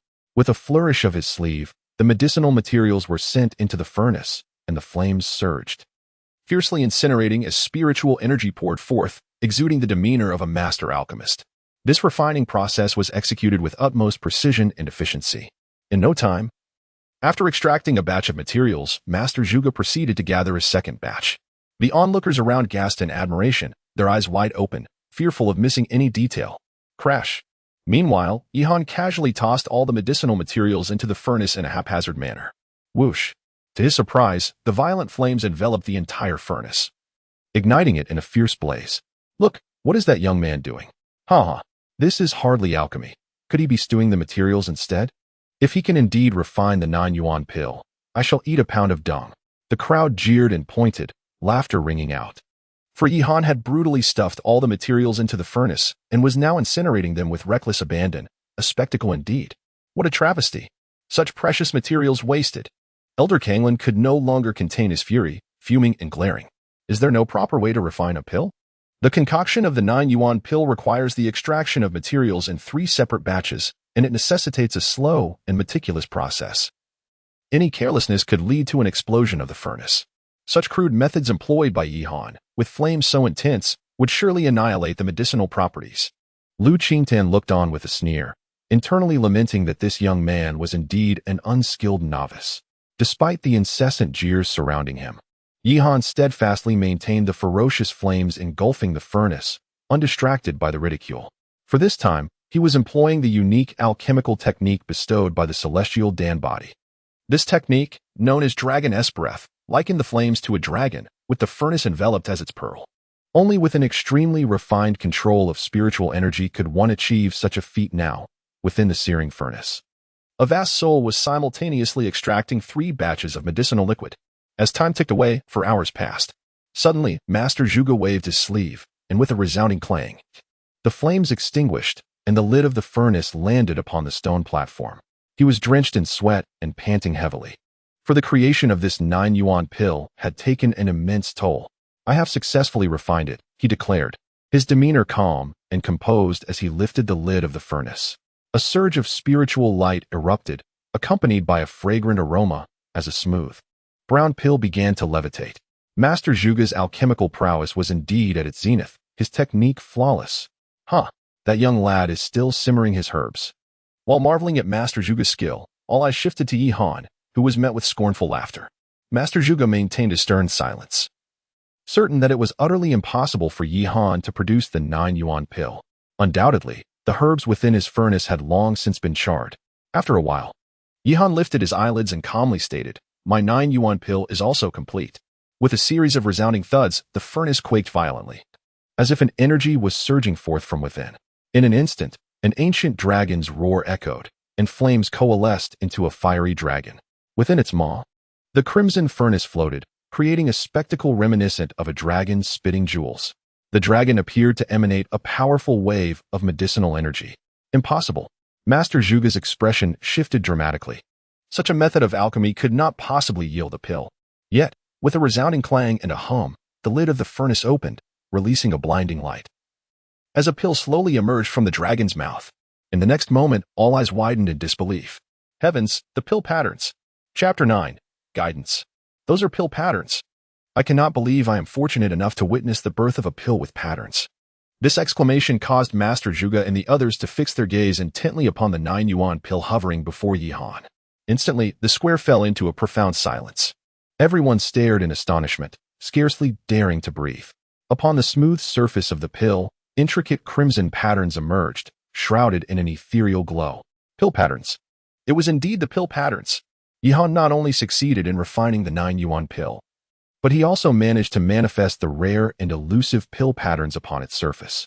The existence of such patterns is nothing short of impossible. Master Zhuge's eyes widened in disbelief, his fists clenched tightly. It is well known that a spiritual pill adorned with pill patterns is worth 100 times that of an ordinary one. Such pills are extraordinarily rare. Even crafting 1,000 pills does not guarantee the creation of one with pill patterns. Despite living over a century, Master Zhuge had never once succeeded in producing a pill with such patterns. Yet, here stands a young lad who effortlessly concocted a spiritual pill marked by these very patterns. Master Kanglin and the elders of the Alchemist Guild were equally astounded, rendered speechless. As for Lu Qingtan, her dancing eyes brimmed with an indescribable shock. A third-tier pill, the 9 yuan pill, and it bears the legendary pill patterns. She reflected that even if granted another 20 years, she would never be able to replicate this feat. A 17-year-old third-tier alchemist is indeed a prodigy capable of causing a sensation throughout the entire Flame City, and even within the vast expanse of the Eight Desolations. How amusing it is that those who once mocked him are now left with egg on their faces, a collection of short-sighted individuals. The entire square buzzed with fervent discussions. A cacophony of excitement. While third-tier alchemists are not exceedingly rare, a 17-year-old third-tier alchemist is enough to incite a stir within the entire Alchemist Guild. Master Yi. I concede defeat, Master Zhuge finally admitted, his previous arrogance and disdain now obliterated, replaced by deep admiration. At merely 17, Yihan's alchemical skills have already surpassed his own. Master Zhuge's humility is truly commendable. Yihan, however, was not one to take advantage of his position. Instead, he graciously provided him with an opportunity to retreat. This act only served to elevate Master Zhuge's regard for him, leaving him profoundly grateful. Elder Kanglin, I thank you for your flame. This alchemical fire is indeed quite handy. With these words, Yihan flicked his finger, and the ferocious flame lion fire shot forth like a streak of divine light, piercing into Elder Kanglin's brow. Master Yi is too modest, Elder Kanglin replied, respectfully clasping his hands. At that moment, he was deeply astonished. Such a tempestuous flame lion fire appeared so light and docile in Yihan's hands. Truly, a master is indeed a master. The onlookers, witnessing Elder Kanglin and Elder Zhuge addressing a junior as a master, were equally incredulous. It is worth noting that even the Lord of Flame City would not command such courtesy from them. Master Zhuge, I shall bestow upon you this 9 yuan pill. However, I hope that the esteemed Qingshu Tortoise Vine will see you honor your promise. With a graceful flourish of his sleeve, Yihan Yu sent the 9 yuan pill into the hands of Master Zhuge. The master held the elixir with trembling hands, his gaze akin to that of a connoisseur admiring a rare and exquisite treasure. His lifelong ambition had been to concoct a spiritual pill capable of manifesting pill patterns, and Yihan Yu had achieved it. Please, do come in, Master Zhuge, typically stoic, beamed with delight, gesturing for him to proceed. Under the guidance of several elders, Yihan Yu entered the Alchemist Guild's grand edifice. Within the Alchemist Guild, the pill tower loomed high, and at that moment, disciples were surreptitiously converging towards it. Some perched on windowsills, while others clambered up pillars, seemingly eager to steal a glimpse inside the tower. Have you heard? Our guild appears to have welcomed a prodigious alchemist whose skills surpass even those of Master Zhuge. A young girl whispered excitedly. It is said that the lad is merely 17, of similar age to Sister Lu. Yet, it seems Sister Lu's alchemical prowess pales in comparison. A chubby boy chimed in. Step aside, I see him. My heavens, he is so handsome. Some girls swooned, lost in their daydreams. What a ruckus. What a disgrace. A sudden, aged voice thundered from behind. Master Yunlong. Over 100 disciples promptly straightened, bowing their heads in respect. Quit peeking and go inside, the white-haired elder commanded. With that, the throng of male and female disciples surged forward, crowding into the grand hall and forming a line. Inside the pill tower, the fragrant sandalwood wafted through the air, creating an atmosphere of solemnity and reverence. Yihan sat in the esteemed VIP seat, flanked by the elders of the Alchemist Guild. These elders, who typically held themselves in high regard, now wore broad smiles and exhibited utmost reverence in the presence of Yihan. The disciples around them were left in a state of astonishment. It was their first encounter witnessing such veneration from the formidable elders towards a junior, a rarity indeed. However, in the face of a 17-year-old whose alchemical prowess surpassed that of Master Zhuge, it was understandable. Not only the disciples but even the president of the Alchemist Guild would show deference. Master Yi, please hold on a moment. Elder Zhuge has gone to procure the medicinal materials for you, Elder Kanglin said, stroking his beard with a cheerful expression. Yihan savored the tea slowly, nodding thoughtfully. I wonder if Master Yi could possibly offer some guidance to this old man regarding the art of alchemy. I have stagnated at the second-tier high-level alchemist for many years. At this moment, Elder Yunlong spoke somewhat bashfully. The other elders' eyes immediately gleamed with anticipation, as they too were eager to hear the master's insights. Very well. Let us observe you refine a batch of elixirs. Yihan set down his teacup and assented, with a nod. Elder Yunlong then produced a pill furnace and began to concoct a celestial spirit pill, a formulation in which he excelled, right before Yihan's eyes. Yihan observed intently until the alchemy furnace touched the ground, at which point he pondered aloud. Elder Yunlong possesses substantial spiritual power. However, his fire control skills are somewhat lacking. Allow me to bestow upon you a technique for fire manipulation. With that, Yihan began to demonstrate. The ferocious flames danced effortlessly within his palm, exhibiting an astonishing fluidity. Marvelous, simply exquisite. No wonder he is a master in fire control. The assembly of elders gasped in awe, exchanging glances filled with astonishment. It is no surprise that Master Zhuge was defeated. Boom. Ha. I have ascended to the rank of a third-tier alchemist. A half-hour later, a jubilant voice rang out. It turned out that Elder Yunlong, after Yihan's casual guidance, had unexpectedly broken through. The bottleneck he had struggled against for a decade was shattered by Yihan's mere few words, propelling him into the realm of a third-tier alchemist. Master Yi, please guide me as well. My control over spiritual power is insufficient. I too wish to learn this fire manipulation technique. Master Tiake, it is improper for you to cut in line. I was clearly first. The other elders, witnessing Elder Yunlong's elevation to a third-tier alchemist, were naturally envious. Unwilling to let such a golden opportunity slip by, they clamored eagerly, faces flushed, vying to have Yihan enlighten them in the art of alchemy. While the disciples looked on in wide-eyed astonishment, Yihan, after all, possesses the profound heritage of the Dan sage. Even a casual hint from him suffices to provide these elders with a lifetime of boundless benefits. Following Yihan's guidance, some elders experienced enlightenment akin to the awakening of their souls, with others excelling further in their fire control techniques. The observing disciples, naturally, also reaped significant rewards. Half an hour later, Master Zhuge and Lu Qin entered the Grand Hall. Chapter 10, The Incomplete Elixir Formula. Two figures strode into the hall with purpose, instantly drawing all eyes upon them. The newcomers were none other than Master Zhuge and Lu Qin. Master Zhuge appeared somewhat troubled, clasping his fists in a gesture of apology as he spoke. Master Yi, the final ingredient you require, known as the greenwood turtle vine, is exceedingly rare. Our entire alchemist guild possesses but a single specimen, thus I am not empowered to grant it to you. However, if you are insistent on acquiring this herb, you may seek the approval of the guild president. Seek the approval of the president? Yihan gently set down his teacup, raising an eyebrow. Beside him, Elder Yunlong furrowed his brow and shook his head, remarking, to seek an audience with the esteemed president, I fear this is truly not the opportune moment. He has been in seclusion for several months now, and even we, the elders of the guild, find it challenging to gain an audience with him. The president possesses an eccentric temperament. Should we attempt to visit him unannounced, it may not bode well. Elder Tian K nodded slightly, a look of guilt crossing his face as he regarded Yihan. Is there truly no other recourse? Yihan's complexion suddenly darkened. In just 2 days, the martial tower would be opened, and he needed to procure the final medicinal herb. The president's seclusion would last at least 1.5 years. It was rumored that several months ago, the president had acquired a fragmented 4th-grade alchemical formula, and a crucial ingredient was missing from this valuable scroll. The president was currently engaged in research concerning that lost herb. Another elder pondered for a moment before responding in a grave tone. Oh, is that so? Upon hearing this, Yihan pondered for a moment and replied, perhaps I could assist your president in locating the missing herb, thereby restoring the 4th-grade elixir to its original formulation. The other elders exchanged glances, momentarily caught in a quandary.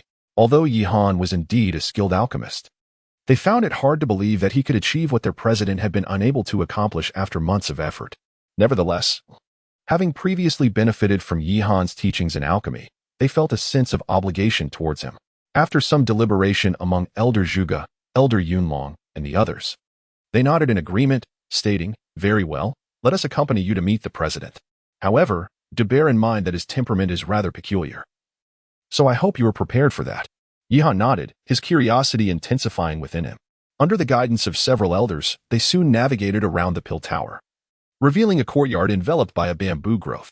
This place, with its winding paths and rich spiritual energy, exuded an air of tranquility. However, as they entered the courtyard, they were greeted by a scene of utter disarray, with fragments of medicinal herbs scattered everywhere. Get out of here at once. A hoarse, furious voice echoed from within the alchemy chamber. Following this, a cloud of thick, dark smoke erupted as a heap of charred herbs was unceremoniously cast out. The elders exchanged awkward glances, their eyes shifting to Yihan.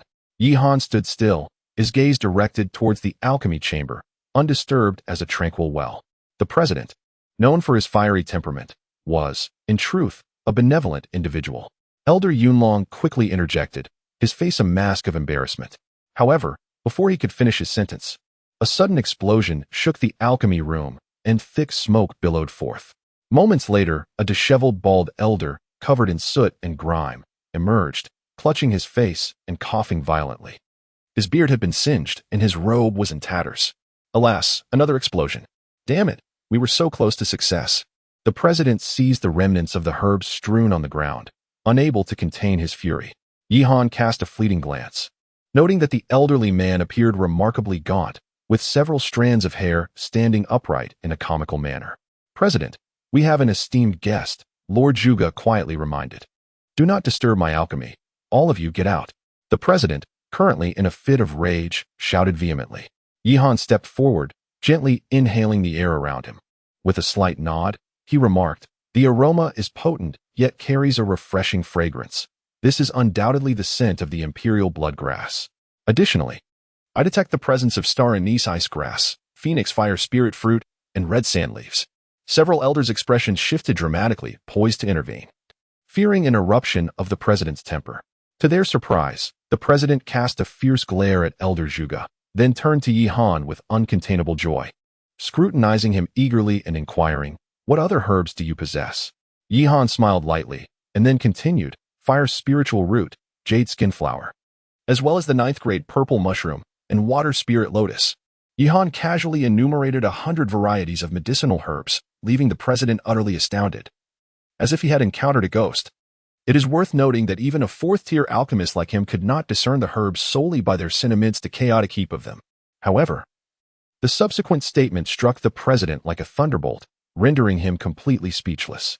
If my conjecture is correct, this should be the 4th-tier elixir, the 9 turns golden spirit pill. Yihan was utterly convinced and solemnly stated, you can actually discern that this is the 9-turn golden spirit pill merely by the fragrance of the herbs. The chairman's eyes widened in disbelief, resembling brass bells. Even as a 4th-tier alchemist, he found such a feat unattainable. It is not entirely. Yihan smiled mysteriously.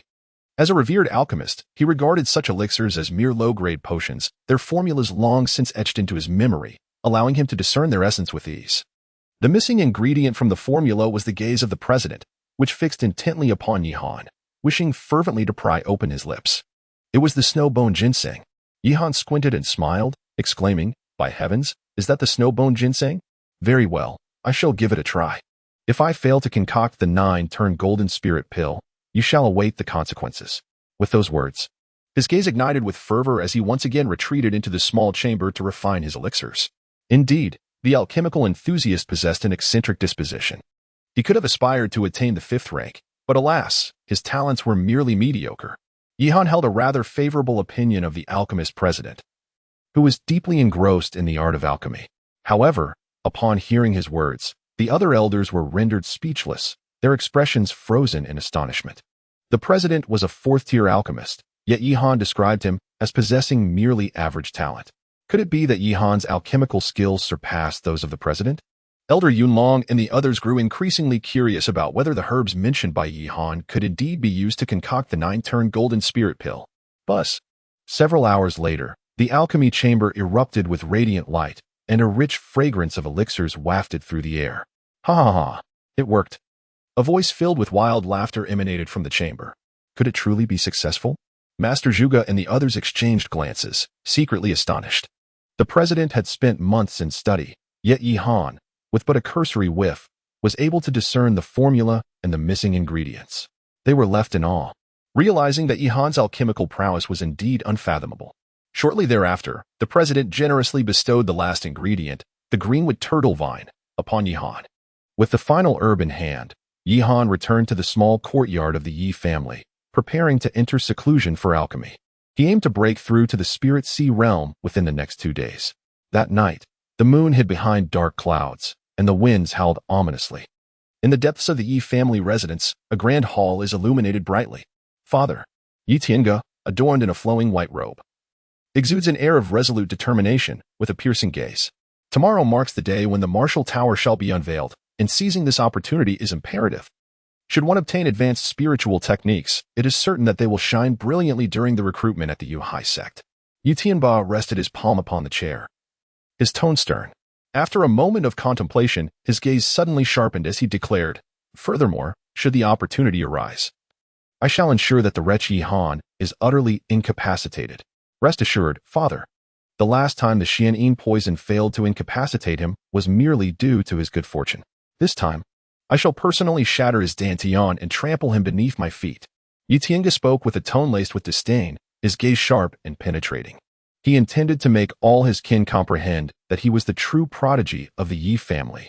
As for Yi Han, he was merely an inconspicuous stepping stone. He was destined to be the dragon soaring through the 9 heavens. Furthermore, in anticipation of this occasion to open the martial tower, he had undoubtedly made ample preparations. Yi Tiange possessed unwavering confidence. Within the martial tower, he would make Yi Han understand the true meaning of despair. Chapter 11. The awakening of the martial tower. Unbeknownst to anyone, 2 days had swiftly elapsed. Today marked the day when the Yi family would unveil the martial tower. For the disciples of the Yi clan, such an opportunity was indeed a rare gem. The martial tower represented the very essence of the Yi family, housing a treasure trove of various mystical arts accumulated over a century. Even the chance to acquire a single mystical art would significantly enhance one's strength. Under normal circumstances, the clan's disciples would hardly have the opportunity to approach the martial tower, yet today they were granted the privilege to select mystical arts. At the heart of the Yi residence stood a towering golden iron tower. At this moment, the area surrounding the tower was teeming with a multitude of people.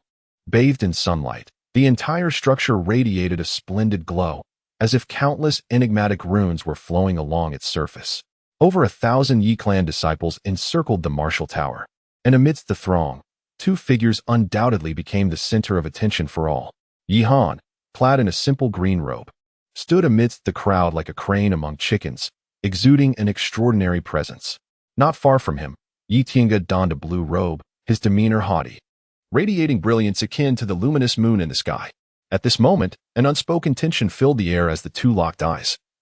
A fierce standoff that seemed to ignite the atmosphere. Although Yi Han had regained his cultivation, I find myself curious as to whether he truly possesses the strength to rival Yi Tiange now. On one side of the crowd, several disciples of the Yi family observed the 2 figures in the arena with eager anticipation, their conversations brimming with excitement. After all, one of them was once the premier genius of the Yi family, while the other currently held that esteemed title.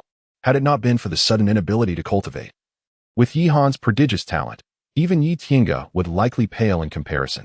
Listening to the chatter around him, Yi Tiange merely smiled lightly, his gaze fixed on Yi Han's somewhat slender figure.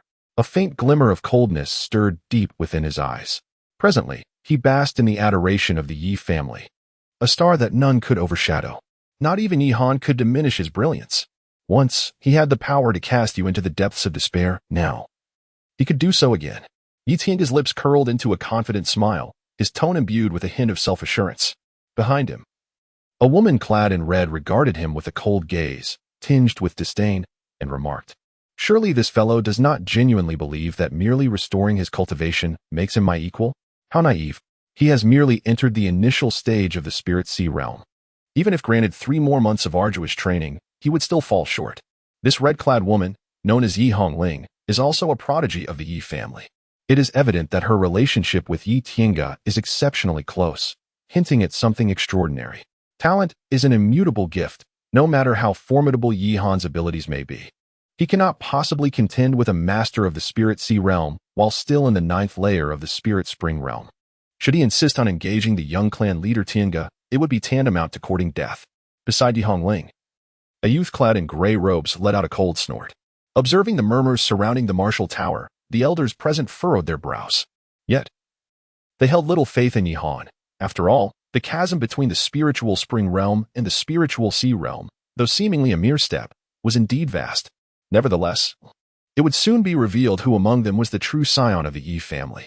Following this moment, the martial tower of the Yi family shall be unveiled, and the extent of fortune one can seize will depend solely on one's own capability to grasp it. Yi Bailey stroked his beard, his voice resonating with authority. In an instant, a considerable commotion erupted around him. All eyes seemed ablaze with fervent anticipation, eager to witness the rumored ninth-tier spiritual technique within the martial tower. Said to be the ancestral martial art of the Yi family, was it truly real? At this moment, Yi Han's gaze flickered with interest. Evidently intrigued by the prospect of this spiritual technique. The spiritual techniques are categorized into 9 tiers, and for a remote place like Flame City, a 9th tier technique is exceedingly rare. However, beyond the 9th tier, there exist even more advanced arcane arts, Taoist techniques, and various formidable divine powers. Yet, it is said that within the entirety of Flame City, only the city lord possesses such high-tier arcane arts. Open the martial tower, the Grand Elder commanded, his aged hand striking a surge of spiritual light into the tower, causing it to tremble violently. With a resounding boom, the golden tower erupted in radiance as ancient, mottled patterns gradually emerged upon its surface. In a flurry, thousands of colorful orbs of light burst forth from the treasure tower, swirling around its structure. Heavens! These are all spiritual techniques. The disciples could not help but feel a surge of greedy excitement. Each orb concealed a spiritual technique within. However, the grades of these techniques remained uncertain, and only those with keen perception or sheer luck could select a high-tier technique.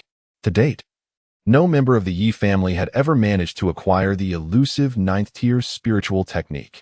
Boom, boom, boom. In an instant, all disciples surged towards the tower, vying for the spiritual techniques. Meanwhile, Yu Tiange and Yi Han remained rooted in place, their eyes scanning the orbs, intent on selecting the 9th-tier technique hidden among the thousands of glowing spheres. With a resounding explosion, a golden light burst forth, accompanied by a roaring sound, revealing a scroll. A 4th-tier technique. The Wild Lion Fist. A young man in a gray robe seized the scroll, laughing maniacally, eliciting envy and jealousy from the surrounding disciples. This was indeed a 4th-tier technique. Moments later, another gray beam shot out, pulsing with overwhelming power. It was a 5th-tier technique. Countless greedy gazes fixated on the gray scroll that landed in Yi Hongling's grasp. Why are those two still not making their move? Yi Hongling furrowed her brows slightly, observing Yi Han and Yi Tiange with a look of perplexity. They were both with their eyes closed, seemingly attuned to some unseen force. As time trickled by, many disciples had already chosen their spiritual techniques. Some appeared exhilarated, while others cursed their misfortune under their breath. Each individual possessed but a single opportunity to select a technique from the martial tower. Suddenly, Yi Han and Yi Tiange seemed to sense a faint fluctuation, and in unison, they opened their eyes wide, directing their gaze towards a corner where a golden orb of light hovered. This orb appeared unremarkable, yet both of them fixated on it with unwavering intensity. Boom! Yi Han's foot struck the ground with fervor, and his figure surged forth like a leopard. A faint golden aura of spiritual energy swirled around his palms, infused with a formidable force as he reached for the luminous orb. Acquiring the spiritual technique would not be a trivial endeavor. Suddenly, a gust of chilling wind swept towards him, carrying an icy essence. Yi Tiange was enveloped in a cocoon of frigid blue light, soaring through the air like a frozen arrow, while the floor beneath him was gradually encased in frost. With a resounding thud, both combatants extended their hands, unleashing their profound spiritual energy towards the orb. The two powerful forces collided, resulting in an explosive sound as the orb shattered, revealing a scroll within. A brilliant light surged forth, reminiscent of a resplendent sun rising, suspended in midair. At this moment, the members of the Yi family, including the 4 elders, gasped in astonishment, their eyes filled with awe and fervor. A 9th-grade spiritual technique. Chapter 12. Sea of Spirits. Waves of golden light radiated outward, enveloping a scroll that appeared to transcend the heavens, floating above. A potent spiritual energy surged and ebbed, causing the very fabric of space to ripple like a tempest. This formidable aura, a 9th-grade spiritual technique. Upon sensing this extraordinary energy, the gazes of all disciples turned covetous, akin to wolves eyeing their prey, their breaths growing fervent. No one anticipated that Yi Han and Yi Tiange would simultaneously uncover this 9th-grade spiritual technique. This technique had not been cultivated within the Yi family for decades, and if mastered to its pinnacle, its power would rival that of arcane arts. The elder's voice trembled with excitement as he fixated on the scroll. Its power rivals that of arcane arts.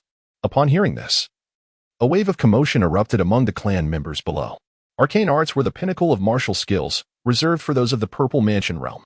At this moment, all eyes converged once more on the 2 figures in the arena, curious to witness this clash of titans. Who among them would claim the coveted ninth-grade spiritual technique? Yi Tiange gazed at Yi Han before him, his expression tinged with surprise. He had not anticipated that Yi Han would also uncover this arcane technique. However, a sinister smile crept across his lips as he fixed his gaze on Yi Han and taunted, "You would be wise to relinquish your ambitions. Such a technique is beyond your reach. Otherwise, the consequences will extend far beyond merely losing your cultivation." In the face of his derision, Yi Han's countenance remained unruffled. Instead, he extended his hand with a faint smile and replied, "You should not overestimate your own abilities." In a flash of fury, Yi Tiange's eyes blazed with intensity, and his hands clenched tightly. An icy blue energy enveloped his arms, radiating a terrifying chill. In the next instant, he took a decisive step forward, the frigid air freezing the floor inch by inch. His body surged forth like a cheetah propelled by a fierce gust of cold wind. Boom! The ice blue fist, imbued with the biting cold, swiftly approached Yi Han, the force of his spiritual energy compressing the air and producing an eerie creaking sound. Yi Han's expression remained as tranquil as a still pond, his body merely tilting swiftly to one side. In the fleeting moment when Yi Tiange's fist approached, a radiant aura erupted from his left hand, where a faint golden spiritual energy entwined around his fingertips, akin to a razor-sharp blade, mercilessly slashing towards Yi Tiange's wrist. The speed was such that it left a trace in the void. However, Yi Tiange possessed considerable skill as well. His countenance shifted slightly as he swiftly transformed his punch into a palm strike, countering with a reverse hand that collided with Yi Han's. Bang! The two palms met with a resounding crash, spiritual energy flaring brightly, and a deep sound reverberated through the air. Both combatants staggered back half a step, the ground littered with shattered ice fragments. "You dare to challenge me in a contest of spiritual power?" Yi Tiange could not help but let out a chilling smile. He suddenly crouched down, his foot striking the ground with force, as an overwhelming surge of spiritual energy enveloped his entire being. The magnitude of this energy far surpassed that of the spirit spring realm. In an instant, as the spiritual power encased him, Yi Tiange's speed escalated dramatically. Akin to an arrow in flight, his figure flickering like a fleeting shadow, evoking awe among the gathered disciples. In the blink of an eye, he had teleported before Yi Han, his fists clenched tightly as he declared, "Frost Fist." Bang! Bang! Bang! Yi Tiange's fist struck relentlessly, enveloped in a chilling aura, akin to a whirlwind of ice, launching a fierce and ferocious assault towards Yi Han's head, feet, and abdomen. The overwhelming surge of spiritual power compelled Yi Han to retreat step by step. The onlookers from the Yi family erupted in astonishment at Yi Tiange's prowess. Particularly notable was the martial technique he employed, a fifth-tier spiritual art. It was evident that Yi Han was being overwhelmed. He could not endure for long and would surely be defeated. To withstand so many exchanges against Yi Tiange, despite being in the spiritual spring realm, was no small feat. Yi Hongling's lips curled into a mocking smile. Indeed, witnessing the current situation, Yi Han appeared to be retreating steadily. Nearby, several clansmen nodded in agreement. However, the expressions of a few elders were markedly different. With their discerning eyes, they could easily perceive that although Yi Han was stepping back, he remained composed, seemingly employing a strategy of retreating to advance, and was not truly being subdued. Bang! Bang! Bang! Yi Tiange's onslaught resembled a torrential downpour. However, amidst the tempestuous storm, Yi Han stood resolute like a steadfast boulder, unwavering. Regardless of how fierce and cunning the attacks were, he effortlessly parried each one, as if he had discerned all of Yi Tiange's hidden stratagems. Yi Han faced his adversary with a calm demeanor. Though merely 17, he appeared seasoned by countless battles, skillfully neutralizing force with force, a remarkable feat. The Grand Elder's voice brimmed with astonishment. He had not anticipated that Yi Han could engage Yi Tiange, who had ascended to the Spirit Sea realm to such a degree. Yet, so what? This was but a fleeting moment. After all, Tiange had entered the Spirit Sea realm, wielding a far greater reservoir of spiritual energy than Yi Han. As long as Tiange continued his relentless assault, once Yi Han's spiritual power began to wane, defeat would be inevitable. Yi Tianba let out a cold snort. The other elders remained non-committal. "Do you only know how to evade?"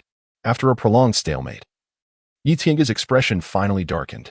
Yi Han, demonstrating unparalleled skill, adeptly countered his torrential barrage of attacks. For a moment, frustration and anger swelled within him. "Do you genuinely believe I fear you?" "I am merely warming up." Yi Han skillfully evaded, suddenly enveloping himself with spiritual energy as his dantian began to operate. Boom!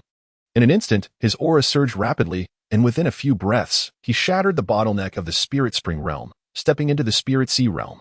What? At that moment, Yi Tiange's expression changed dramatically. Swish. Before he could react, Yi Han suddenly struck, his sharp fingers resembling an exquisitely sharp dagger. Entwined with a faint golden spiritual energy, piercing through the force of the punch and striking the figure like lightning. Bang! A dull thud resonated as the cold punch force was shattered, revealing a somewhat disheveled figure retreating on its legs. The robe on its shoulder had already been torn, oozing a trickle of fresh blood. In that instant, a wave of intense uproar erupted around the martial tower. The Spirit Sea realm. All the disciples swallowed hard. It was absolutely impossible. 3 days prior, this fellow was undeniably at the 9th level of the Spirit Spring realm. How could he possibly break through to the Spirit Sea realm so swiftly? Yi Hongling bit her silver teeth. Even the elders, at this moment, exchanged astonished glances, each looking at the other in disbelief. In just 3 days, Yi Han had achieved yet another breakthrough. Yi Tiange lowered his gaze to his left shoulder, his expression darkening to a hue reminiscent of dripping water. He had not anticipated that within a mere 3 days, Yi Han's strength would ascend to the Spirit Sea realm, thus rendering them equals. Chapter 13. The fury pilled. A surge of spiritual energy rippled through the air, and the faces of the elders below the stage were finally etched with astonishment. The Spirit Sea realm. Impossible. Yi Tiange, propelled backward by the overwhelming spiritual force, staggered for several steps before regaining his footing, his countenance filled with shock. At this moment, his heart was tumultuous. For years, he had relied on the resources of the Yi family, expending countless precious materials to barely reach the Spirit Sea realm. Yet, here was Yi Han, who had managed to break through to the Spirit Sea in the mere span of 3 days. Had he not witnessed it with his own eyes? Yi Tiange would never have believed that anyone could achieve such a feat in such a brief period. In that instant, the last remnants of his pride seemed to shatter, the brilliance of his accomplishments dimming in an instant. The Spirit Sea realm. Yi Han had also ascended to this level. Just 3 days prior, he had been merely at the 9th level of the Spirit Spring realm. This was truly terrifying. A disciple gasped in disbelief. Indeed, it appears that this competition now harbors uncertainty. With Yi Han also entering the Spirit Sea realm, the victor remains to be seen. A woman nodded softly in agreement. As the murmurs of astonishment echoed around him, Yi Tiange's expression gradually darkened, turning an ashen shade akin to that of liver, cold and foreboding. His palm surged with spiritual energy, exuding an icy aura, as if the very air surrounding him had been thoroughly frozen. I shall not allow you to rise again. Yi Tiange transformed his palm into fingers, converging spiritual energy between the 2 joined digits, momentarily freezing the air. A sharp glint flashed in his eyes as his fingertips suddenly thrust towards Yi Han. Boom! The chilling spiritual energy coalesced at his fingertips, compressed into a brilliant azure beam, slicing through the atmosphere with lethal precision. However, as the force of his strike surged forward, Yi Han nimbly leapt aside, and with a resounding thud, the floor beneath him shattered under the impact of the strike, followed by the formation of ice upon the ground. Whoosh! The icy palm. Yi Tiange surged forward once more, casting a chilling smile at Yi Han. His palm was enveloped in a radiant azure orb, exuding a ferocity that compelled one to shut their eyes. The 5th-tier spiritual technique. This ice palm was a gift from the Grand Elder to Yi Tiange. Gasps of astonishment arose from below, clearly indicating that this technique was far from ordinary. Spiritual techniques are not solely your domain. Yi Han spread his feet apart, his fist clenched tightly, as a surge of spiritual energy coursed through him like a volatile gas, causing the very air around him to tremble violently. Fiery Sun Fist. Boom! Yi Han thrust his fists forward with great force, his hands glowing a fiery red akin to the blazing sun, ignited by a searing spiritual flame. Under the watchful gazes of onlookers, the 2 figures collided. Bang! The tumultuous surge of spiritual power unleashed a tempest, shattering the floor beneath their feet as their robes billowed with the intensity of the energy, and their black hair danced wildly. The magnitude of their spiritual prowess was strikingly matched, each equally formidable.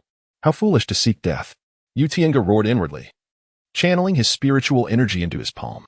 He observed that Yi Han's gaze bore no hint of panic, only a deepening fury.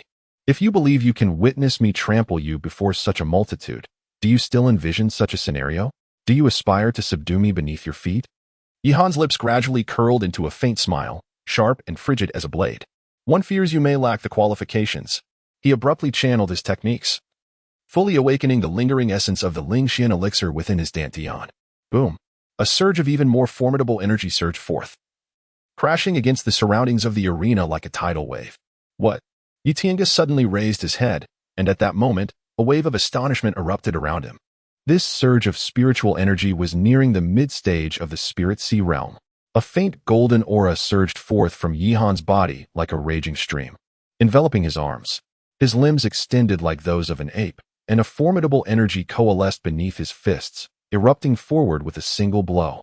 This punch, executed over a remarkably short distance, resembled a taut spear, unleashing overwhelming spiritual might that tore through the air. Bang! In an instant, Yi Tiange was forcefully pushed back, his body swaying precariously under the onslaught of the ferocious punch, nearly toppling to the ground. Nevertheless, his robe was shredded by the forceful winds, his hair disheveled, presenting a rather disheveled appearance. Within him, his vitality surged tumultuously, refusing to settle. The crowd erupted into further commotion. Two figures stood facing each other on the stage, one with a sullen countenance, the other as calm as still water. It was evident to all that Yi Han held an unequivocal advantage in this confrontation. What a domineering punch! How could his spiritual power have surged so dramatically? The Grand Elder exclaimed in astonishment. Meanwhile, Yi Tianba's expression was as dark as a stormy cloud, seething with rage. He never anticipated that the once deemed worthless Yi Han would rise again, and even surpass Yi Tiange in strength and brilliance. This was something he could not tolerate.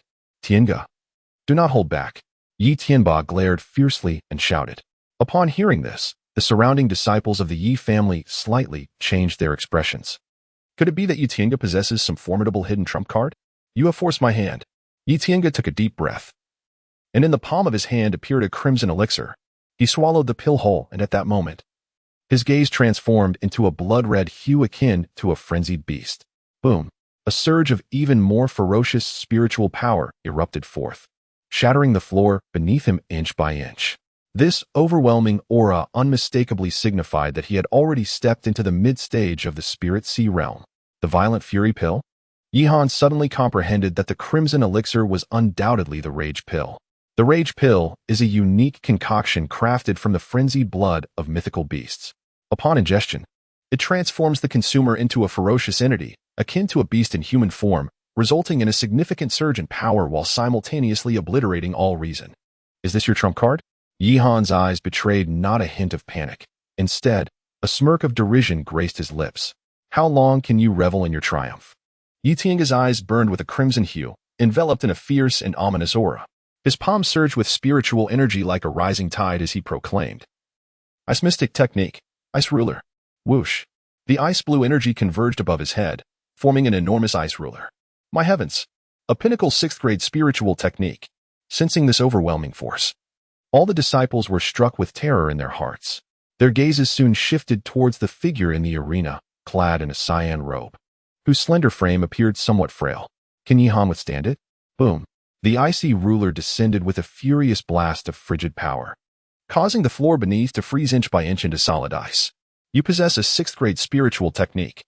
Is it not permissible for me to wield an even mightier 7th grade spiritual technique?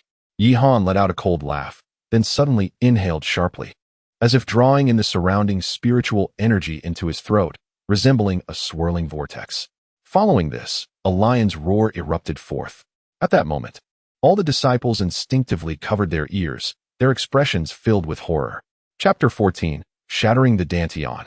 With a thunderous roar, an earth-shattering sound resonated from Yi Han's throat, transforming into a series of violent sound waves that instantly distorted the surrounding space, crashing outward like tumultuous waves of energy.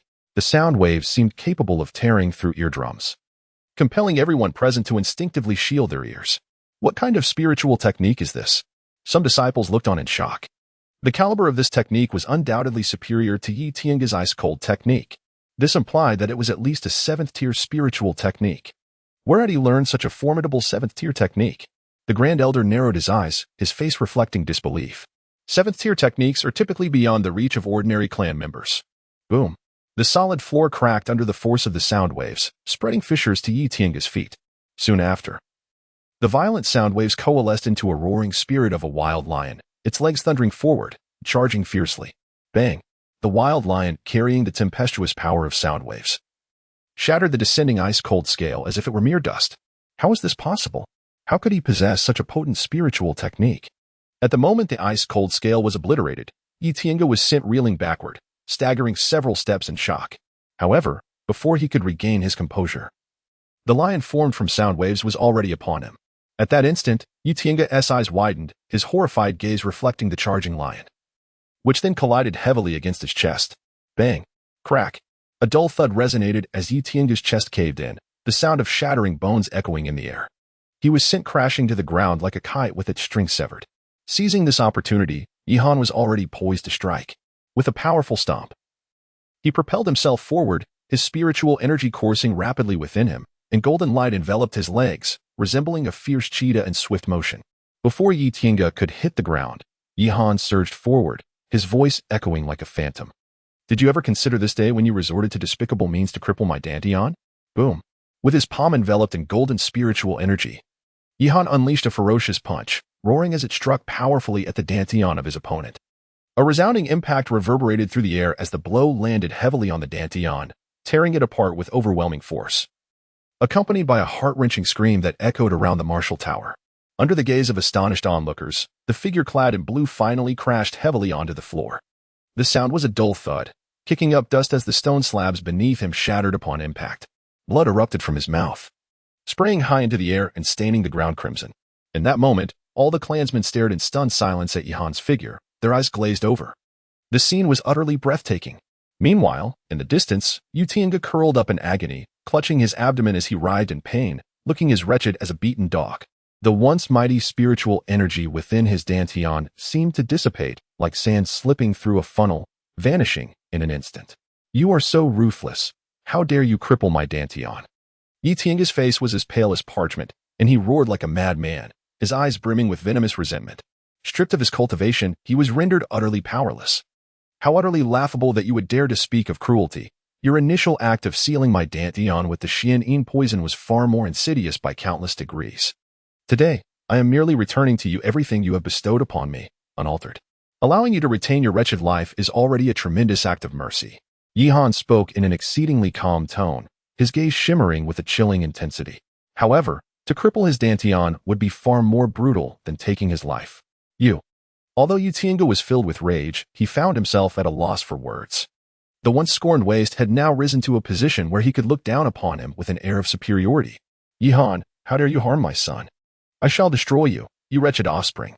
At that moment, a voice filled with fury suddenly reverberated through the air. Boom! An overwhelming aura of spiritual might surged forth like a torrential wave, enveloping Yihan within its grasp. Yihan hastily retreated a few steps, unleashing a surge of spiritual energy to shield himself. At that moment, a sinister visage emerged, and Yi Tiange's entire being was engulfed in a tempest of spiritual power, his gaze brimming with murderous intent. Deep yellow energy coiled around his arms, emanating a profound and weighty aura. Mid-stage of the spirit-soul realm, Yihan was momentarily overwhelmed by the formidable spiritual pressure, his expression turning grave as he sensed the impending danger. Humph! Yi Tiange let out a cold snort, his feet firmly planted on the ground as flames surged around him. Amidst the magnificent blaze, it appeared as though a blazing sun was rising, strikingly brilliant. Upon closer inspection, it was not merely a sun, but a fiery bird ablaze with flames. Behold, the essence of the flame's spirit eagle. Gasps of astonishment echoed around, eyes wide with either shock or fervor. To enter the realm of spiritual essence, one must harness the essence of a demon beast for cultivation. The greater the essence of the beast, the more formidable the power gained by the cultivator. Yi Tiange's flame spirit eagle was at least the essence of a 7th-grade demon beast. Wielding such potent essence, even in the face of the Grand Elder, he would not find himself at a disadvantage. Halt! Just as Yihan pondered how to extricate himself, a deep, authoritative voice resonated, laden with an immense spiritual force that swept forth, forcefully repelling the pressure of spiritual energy surrounding the martial tower like a receding tide, causing the flames to vanish into nothingness in an instant. An ancient figure slowly emerged. Yihan was somewhat taken aback, for the assailant turned out to be none other than the Grand Elder. Grand Elder, do you intend to protect this little wretch? He has crippled my son, and I shall surely extract his tendons and bones. Yi Tiange glared at the elder, his voice barely escaping through gritted teeth, infused with intense hatred. The son he painstakingly nurtured had been utterly destroyed by Yihan. He longed to see Yihan torn to shreds. Yet, The elder appeared impervious to his fury. Responding sternly, lack of strength cannot be blamed on others. Yihan possesses extraordinary martial talent. He is pivotal to the future of our entire Yi clan. He is the dragon of our lineage and the foundation upon which the Yin City Yi family can reclaim its rightful place among the Yi clan's main bloodline. If you wish to harm him, you must first contend with me. The elder was indifferent to both Yihan and Yi Tiange. His sole concern was the welfare of the family. He would align himself with whoever could bestow immense benefits upon the clan. The remarkable potential Yihan had recently unveiled was sufficient to compel him to safeguard the young man at any cost. Yihan observed the father and son duo. An involuntary cold smile creeping across his heart, the retribution arrived with remarkable swiftness. At this moment, they too must be experiencing the very taste of anguish he once endured. Yu Tianba's countenance was as dark as a stormy sky, seemingly capable of dripping with water. With the Grand Elder's protection, even if he exerted all his strength, it was likely that he would gain little in return. The old man would never let this matter rest. Weighing his options, Yi Tianba withdrew his spiritual energy, allowing the flame spirit eagle above his head to shatter into luminous particles that merged into his body. His gaze, sharp as a blade, turned towards Yihan as he assisted Yi Tiange to his feet. The father and son then turned to depart from the martial tower. But, at that moment, a coveted ninth-grade spiritual technique slowly descended into Yihan's grasp under the envious gazes of many. Chapter 15, Dragon Absorption Technique surrounding the martial tower. Amidst the admiring stares, a yellowed scroll floated down from the heavens into Yihan's palm. Simultaneously, his consciousness seeped into the scroll, where a torrent of profound information surged into his mind, transforming into intricate characters. As the words Dragon Absorption Technique gradually emerged, Yihan's spirit jolted, his eyes filled with an overwhelming astonishment. This was indeed a ninth-grade spiritual technique. However, it was distinctly different from ordinary spiritual techniques, as it was not an offensive skill but rather a supportive one. To cultivate the Dragon Absorption Technique, one must first establish a vortex of spiritual energy within, starting with 100 channels. Once this vortex forms, it would absorb the heavenly and earthly spiritual energy in quantities akin to a true dragon drawing in the ocean, resulting in a remarkable surge in one's cultivation level within a short period. This surge was fundamentally different from the effects of swallowing the Fury pill, as it bore no adverse side effects whatsoever. Moreover, at its pinnacle, one could cultivate up to 1,000,000 channels of spiritual energy vortexes. Upon reaching such a state, the enhancement to one's cultivation would be unimaginable, potentially elevating several realms in a brief time. The value of this technique likely far exceeds that of a mere ninth-grade spiritual technique, standing in stark contrast to typical offensive skills. Yihan grasped the scroll as if it were a precious treasure. This particular spiritual technique was indeed to his liking. Moreover, such auxiliary spiritual techniques were exceedingly rare, often unattainable. Shortly thereafter, his consciousness withdrew from the scroll, and Yihan joyfully stowed it away in his spatial pouch. Not far off, the Grand Elder approached, his heart filled with myriad emotions, a complex blend of feelings. They could hardly have anticipated that the once downtrodden Yihan would rise again to astonish the entire clan. Simultaneously, they felt a deep sense of shame for their previous cold-heartedness. Yihan, the Yi family has wronged you in the past. I hope you can set aside former grievances. The Yi family will endeavor to make amends. From this day forth, you may freely utilize all the cultivation resources of the Yi family, including access to the martial tower. Furthermore, you shall remain the young patriarch of the Yi family. Upon hearing these words from the Grand Elder, the surrounding disciples of the Yi family glared with barely concealed envy, their faces reflecting a profound admiration. The martial tower, a place of strict seclusion, was now accessible to Yihan at his whim. Although Yihan felt a significant portion of his resentment dissipate upon the Grand Elder's declaration, he remained ungrateful, for he held no interest in the title of young patriarch. However, recognizing the crucial period he faced in laying down his foundational skills, he acknowledged the necessity of abundant resources. Thus, he reluctantly nodded in agreement. Seeing Yihan acquiesce, the Grand Elder felt a wave of relief and continued, "Additionally, I have dispatched personnel to inquire about news regarding your father." "My father?" Yihan couldn't help but furrow his brow, as a gentle and benevolent visage emerged in his mind. In his memories, this father figure had treated him with utmost kindness, not only offering stern admonitions to diligently cultivate his skills, but also frequently engaging in martial arts sparring with him. The mere recollection of this familiar face inexplicably filled Yihan's heart with warmth. However, ever since his dantian had been rendered useless, his father had abruptly vanished from the Yi family. If you can strengthen the Yi family, your father will surely take great comfort in that, the second elder spoke earnestly. As the time came, the elders exchanged glances and simultaneously directed a stream of spiritual energy into the martial tower. Whoosh, whoosh, whoosh. All the luminous orbs were swiftly drawn back into the tower, restoring it to its previous state. Shortly thereafter, all the disciples departed from the martial tower, some of whom appeared to have returned triumphantly, their faces alight with joy. Of course, there were also those whose luck seemed to have faltered, as the spiritual techniques they had chosen were rather mediocre, leaving them less than pleased. Nevertheless, the rare opportunity to access the martial tower had yielded some degree of gain for everyone. Once the tower was sealed, Yihan made his way back to his small courtyard. Although the Yi family had arranged for him to reside in a more comfortable environment, he remained fond of the secluded abode. In the tranquil courtyard, Yihan stood beside a stone pool, clutching a scroll and intently studying its contents. He occasionally furrowed his brow in contemplation, and this particular scroll was none other than the dragon absorption technique.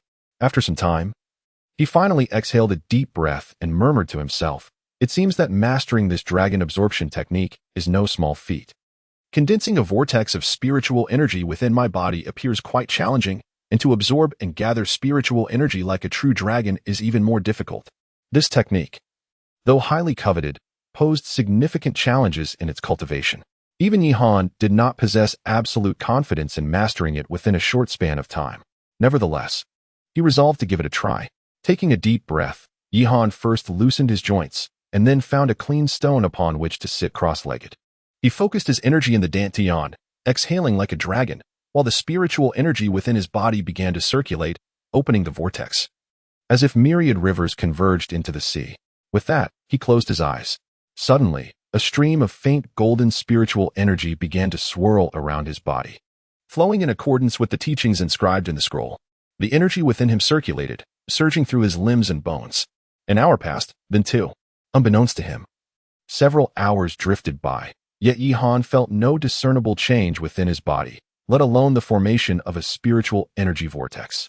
Just as he contemplated giving up, the faint golden energy in his dantian erupted with fervor. In that moment of boiling energy, he sensed its robust potency rapidly intensifying. Moreover, his body seemed to emanate an astonishing gravitational pull at that moment, voraciously drawing in the surrounding spiritual energy. Oh! Yihan felt an increasing sense of wonder as he absorbed the spiritual energy into his dantian, a profound sensation of comfort rippling through his limbs and bones. However, he remained vigilant, as this energy coursed through his meridians, ultimately being compressed within the dantian. In the haze of his perception, it seemed that a black dot of light was forming within the dantian. Gradually, this black radiance expanded, transforming into a vortex the size of a thumb. A vortex of spiritual energy. Yihan's heart trembled as he sensed the voracious speed at which the vortex absorbed energy. A formidable force surged from within him, ruthlessly siphoning the spiritual essence of the heavens and the earth, converging into the vortex of spiritual power. Yihan could also perceive that his aura was continuously escalating in a brief span of time. Yet, it was insufficient. He needed to cultivate 100 vortexes of spiritual energy to merely grasp the fundamentals.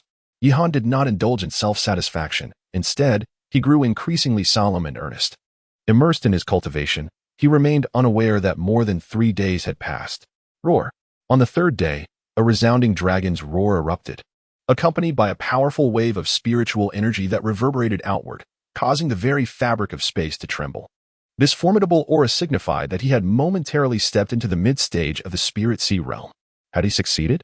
Yihan opened his eyes, filled with extraordinary delight. At this moment, his essence had indeed entered the mid-stage of the spiritual sea realm. In fact, it was even more robust than that of Yi Tiange, who had forcibly ascended to the mid-stage of the spiritual sea realm through the use of the Fury Pill. However, the dragon absorption technique was merely a supportive spiritual art, capable of temporarily enhancing his cultivation, but its duration was fleeting. Yihan muttered to himself. However, upon further reflection, the ability to elevate one's realm in a short span was indeed sufficient. Young master, something terrible has happened. Just as Yihan was concluding his meditation, a frantic servant burst into the courtyard. Chapter 16. Looming Young Master, something dreadful has transpired. Not far away. A figure clad in black moved with the agility of a monkey, swiftly leaping forward and kneeling before Yihan. Yihan slowly withdrew his palms, the energy within him settling into his dantian, while the spiritual force that had surged around him gradually calmed. What is it? He exhaled a breath of stagnant air, opening his eyes with a composed demeanor, and turned to cast a nonchalant glance at the guard. The Lu family's people are causing a ruckus in our Yi family's Tianyang mountain range mine. The black-cloaked guard hastily cupped his hands, his expression flustered. The Lu family? At these words, Yihan's countenance darkened. As one of the 4 prominent families of Yin City, the enmity between the Lu family and the Yi family was not a matter of mere days. The roots of this animosity lay in the contention over a spiritual mine. The Tianyang mountain range straddles the territories of both families, and its vast resources had been discovered a few years prior, igniting fierce competition between them.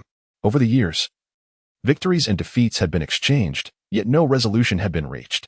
Eventually, the mine was divided into northern and southern sections, with the Yi family controlling the northern area and the Lu family overseeing the southern part. Now, the Lu family brazenly intruded into the mine controlled by the Yi family. Their ambition evidently aimed at uniting the northern mine with their own for a complete annexation. One cannot deny the Lu family's audacity. Though the Yi family had once shown me no mercy, this spiritual mine is certainly not a prize for the Lu family to claim. Let us go and take a look. Yihan's voice resonated with an icy chill as he swiftly made his way towards the Tianyang mountain range's mining area, located in the northern part of Yin City. The mountains stretched endlessly, their terrain painted in a crimson hue, reminiscent of a land ablaze. The heat here was intense.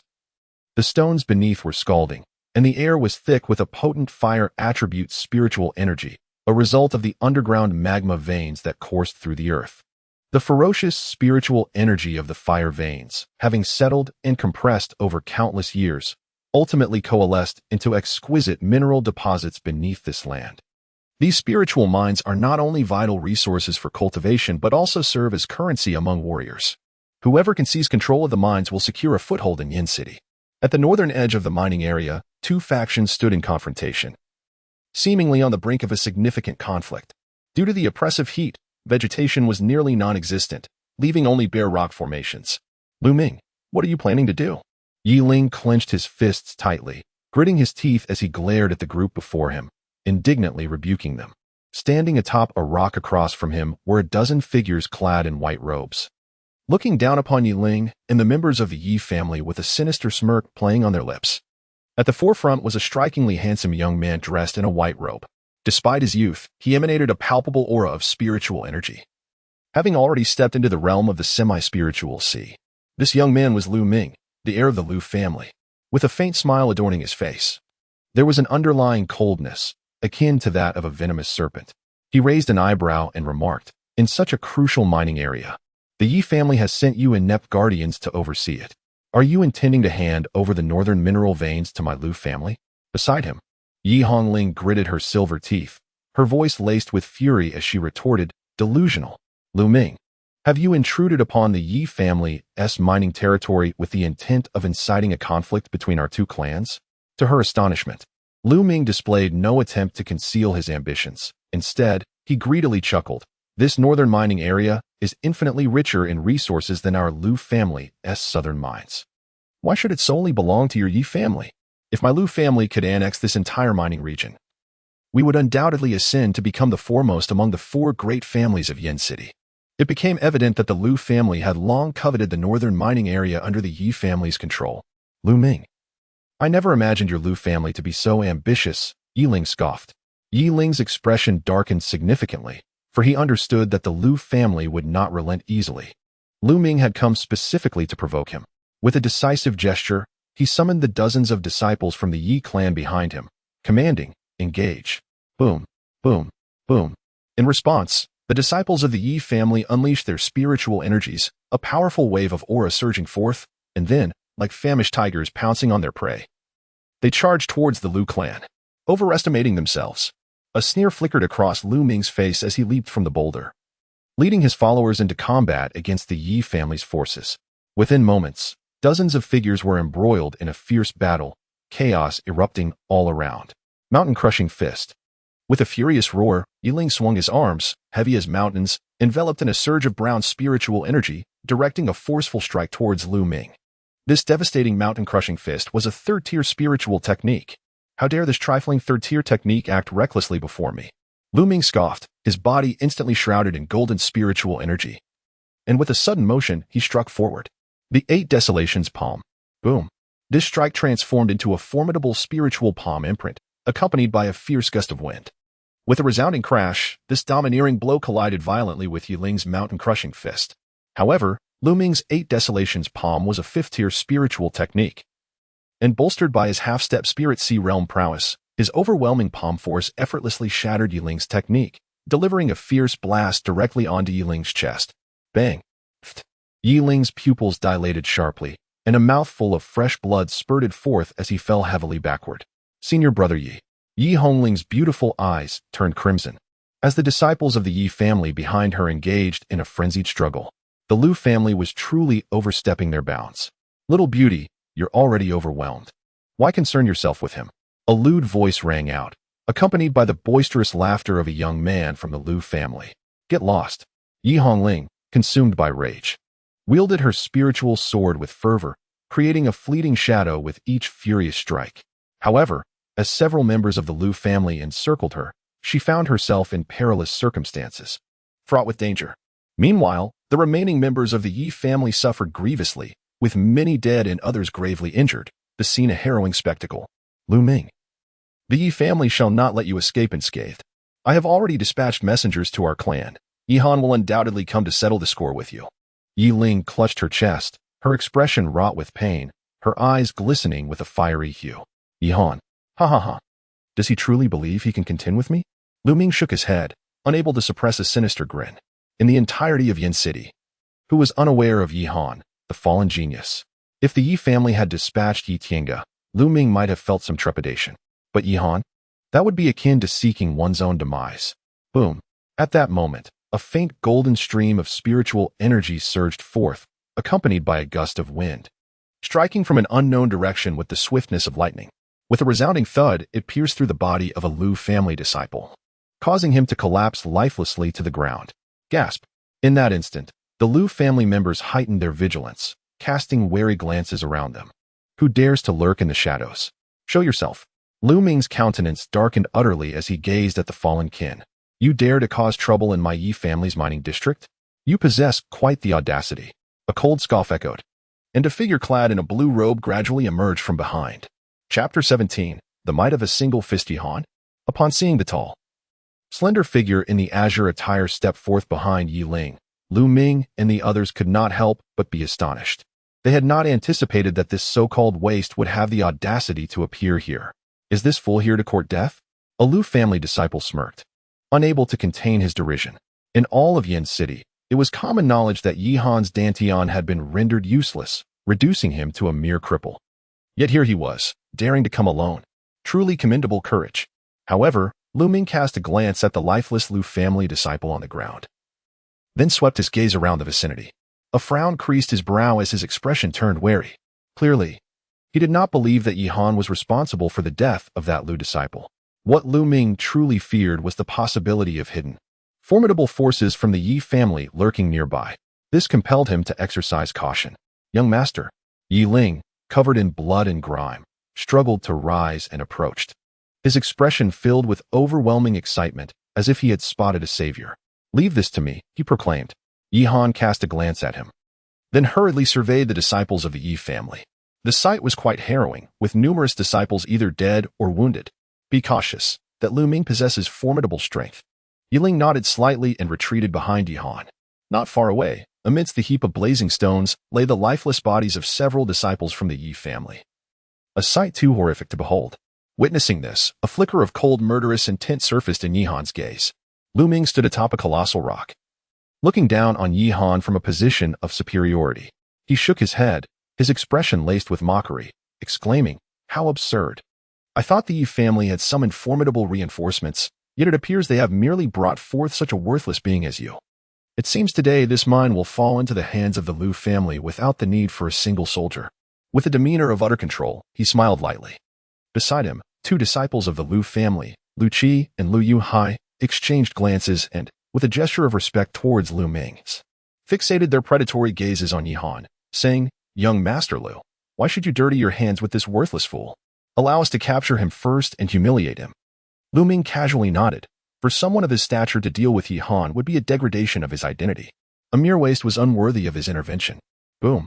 Immediately, two figures, enveloped in spiritual energy, shot forth from either side of Lu Ming, resembling two streaks of blue and white light as they darted towards Yihan with astonishing speed, rapidly closing the distance. "Heh, come with us," Lu Qi grinned ominously, reaching out his hand in an attempt to seize Yihan, truly seeking death.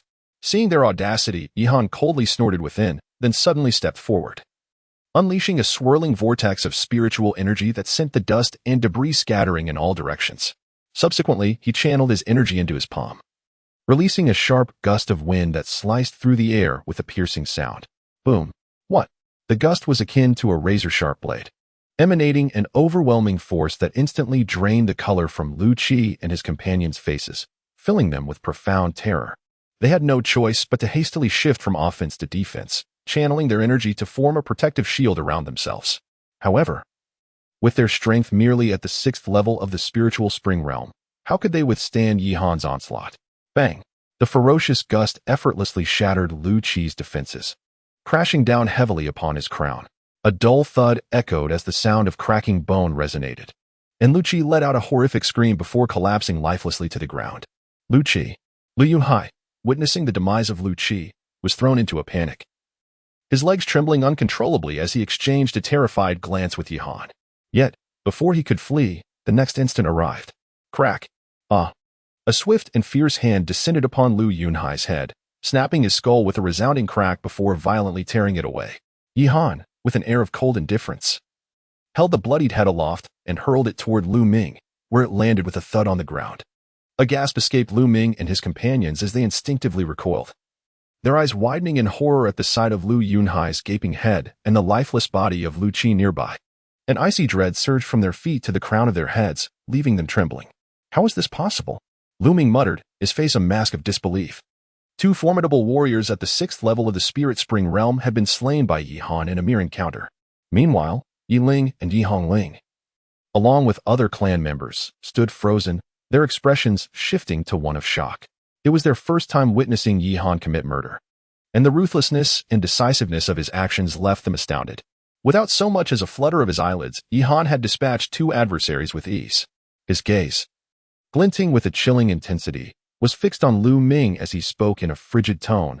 "Lu Ming, your clan has trespassed into my Yi family's mining territory. For every life lost from my family today, your Lu clan shall pay the same price."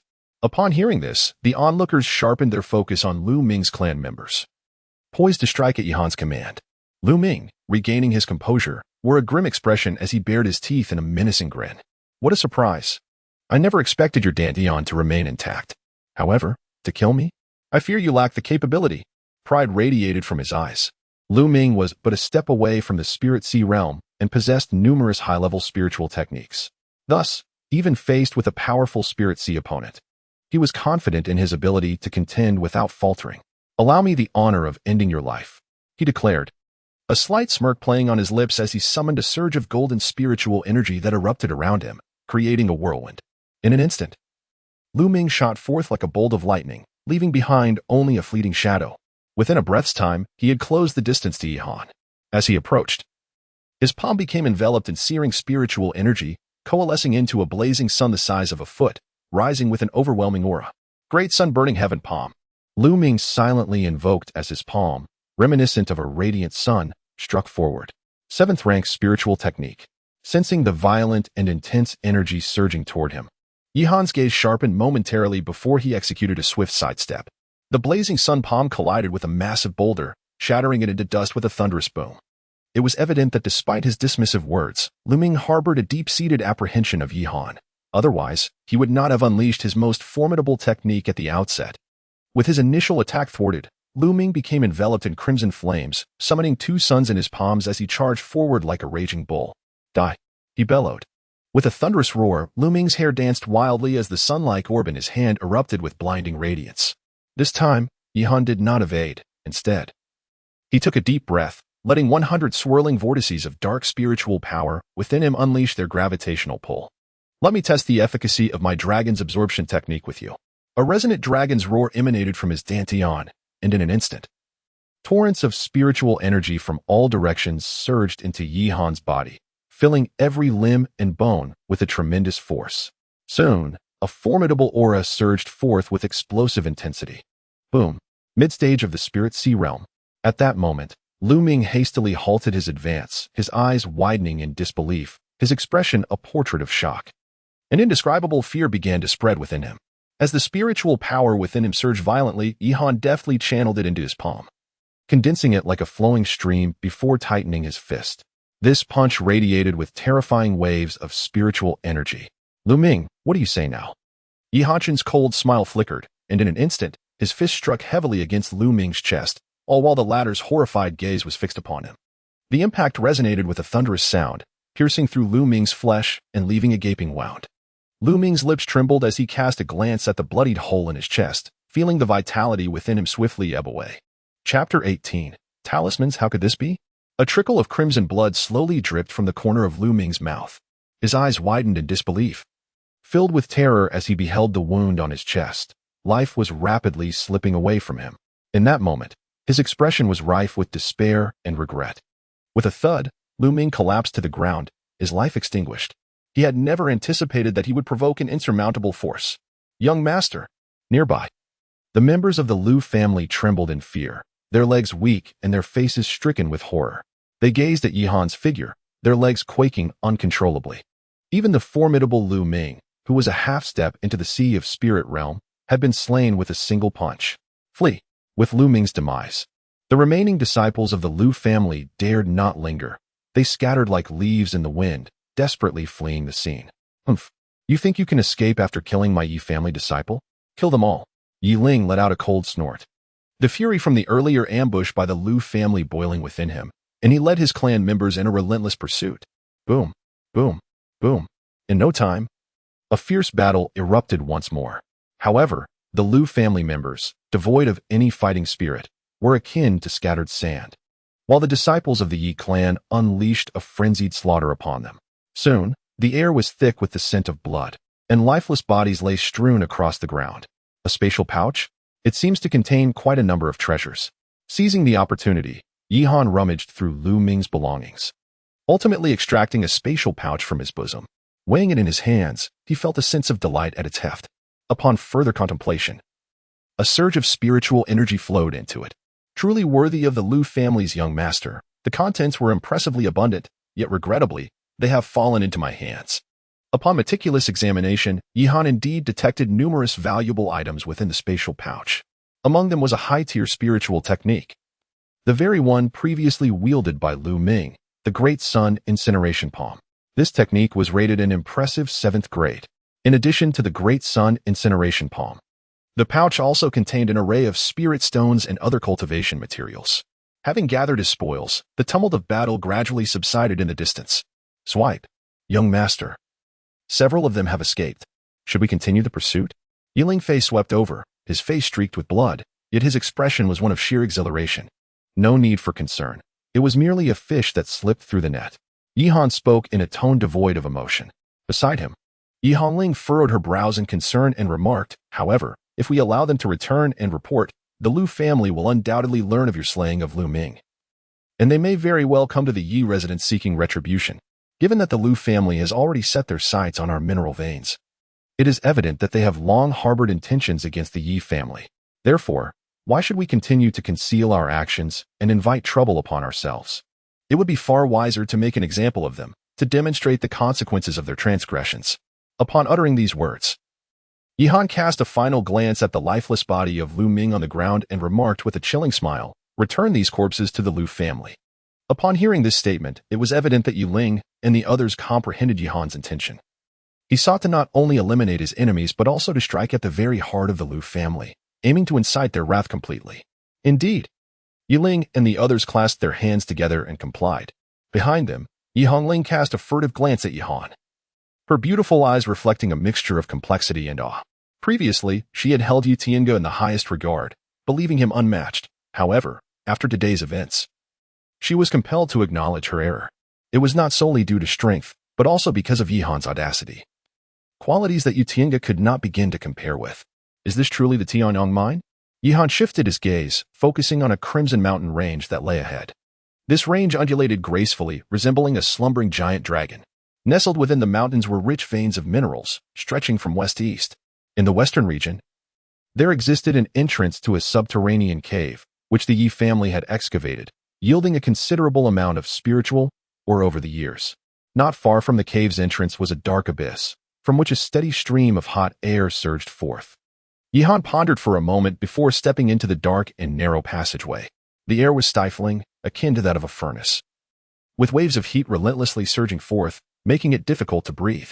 Initially, the entrance was somewhat constricted, but as he ventured further, the cramped corridor gradually widened. The spiritual ore contained within was astonishingly rich in its ethereal energy. Yihan caressed the rugged mountain wall, discovering an array of transparent crystals embedded within, each brimming with potent spiritual energy. However, these spirit stones appeared to have absorbed a considerable amount of geothermal fire, their surfaces scalding hot and tinged with a deep crimson hue. Yet, for those who cultivate fire attribute techniques, their utility surpasses that of ordinary spirit stones. Yihan struck the cliff face, breaking off a raw stone roughly the size of a palm. The surface of the stone was cloaked in a layer of rough, rugged skin. With a crisp crack, he clenched his hand, and at that moment, an immense surge of spiritual energy, akin to silk, flowed from the stone into his body. A torrent of pure and fervent fire attribute spiritual energy surged within him, swiftly absorbed by his dantian. Such exquisite fire attribute spiritual energy. Yihan could not help but gasp in astonishment. He had not anticipated that the spiritual ore contained within was almost entirely devoid of impurities. In simpler terms, its quality was exceptional. It was no wonder that the Liu family sought to seize it. If the Yi family were to exploit this vein, even 10 Liu families would pale in comparison to our fortune. With this thought, Yihan crushed the spirit stone in his hand, which had been drained of its energy, scattering its ashes. His dark gaze turned towards the depths of the cavern, and he pressed onward. However, the depth of the mine exceeded his expectations. After traversing for an hour, he finally arrived at the end of the vein. There, at the terminus of the cave, stood a weathered stone door, embedded within the mountainside, exuding an aura of ancient antiquity. Yihan's gaze flickered slightly, and a look of puzzlement crossed his face. How could there be a stone door here? He mused. He attempted to push it with his hand, only to find that the stone door was firmly embedded in the mountainside, utterly immovable. Yihan felt an increasing sense of astonishment. He summoned the spiritual energy within him and struck fiercely at the ancient stone door with his palm. With a resounding crash, the force of his blow, imbued with a radiant energy, collided violently against the door. A thunderous boom echoed as the entire stone door collapsed, debris cascading inward. A fetid, rotten odor surged forth, sharp and unpleasant to the senses. Yihan waved his sleeve to disperse the dust and stepped inside, only to discover that it was a sealed chamber. To his astonishment, upon a stone platform within the chamber, he found a corpse seated in a meditative posture. As he approached, he noticed an array of peculiar instruments laid out before the stone platform. These instruments included ancient talismans and alchemical cauldrons, intricately engraved with complex patterns. Were these artifacts of talismanic magic? Yihan, in his previous life, was indeed a master of elixirs, possessing a keen insight. Upon encountering these peculiar instruments, he instantly recognized them as the artifacts of a talisman master. In other words, this enigmatic corpse might have once belonged to a talisman practitioner. As his gaze wandered around the remains, Yihan suddenly discovered a Qiankuan bag. This revelation sparked a glimmer of excitement in his eyes. He picked up the Qiankuan bag and gently opened it. The moment it was unsealed, a brilliant light erupted forth. Buzz. Then, 3 ancient, yellowed talisman papers gradually floated upward from within. Talisman? In the secluded secret chamber, an indescribable ecstasy surged within Yihan's gaze at that moment. Chapter 19. The Furious Liu Family Bus. Accompanied by a dazzling radiance, the entire stone cave was suddenly illuminated, revealing 3 talisman papers levitating from the Qiankuan bag. Each of these papers was adorned with golden paint depicting bizarre patterns, emanating an ancient and powerful mysterious aura. Are these intact talismans? Yihan gazed intently at the 3 pieces of talisman paper, unable to suppress the exhilaration swelling within him. The so-called talismans are crafted by talisman masters who, relying on spiritual symbols, inscribed various array patterns upon them, endowing these symbols with formidable power. Each type of spiritual symbol varies in rank, and consequently, their functions and strengths differ markedly. Talisman masters, much like alchemists, are an exceedingly rare profession, revered throughout the Sanxiong continent. The most formidable individuals one should never provoke are none other than the talisman masters, for a single talisman they conjure can unleash boundless might. Some of the most elite talisman masters need only a solitary spiritual symbol to shift mountains, fill seas, and pluck stars from the heavens. These three talismans shimmer with resplendent light, accompanied by powerful waves of energy, indicating their pristine condition and potential for use. With this realization, Yihan waved his sleeve, and the three talismans gently descended within. Eagerly, he picked up the golden talisman and scrutinized the intricate patterns and inscriptions adorning it. The first talisman, known as the Iron Body Talisman, as its name suggests, can be implanted within the flesh, rendering the body as unyielding as metal and stone. This is a defensive spiritual talisman, and it appears to be a 9th-grade talisman. Yihan's gaze flickered with intrigue. The use of this Iron Body Talisman would render the physical form so resilient that it could effortlessly withstand the full force of a formidable opponent at the semi-spiritual soul realm or a 9th-grade spiritual weapon. However, the efficacy of this talisman was limited to merely half an hour. Once that time had elapsed, the wondrous power contained within the talisman would vanish. After carefully storing this talisman, Yihan curiously turned his attention to the second talisman. Hiss. A semi-profound grade talisman?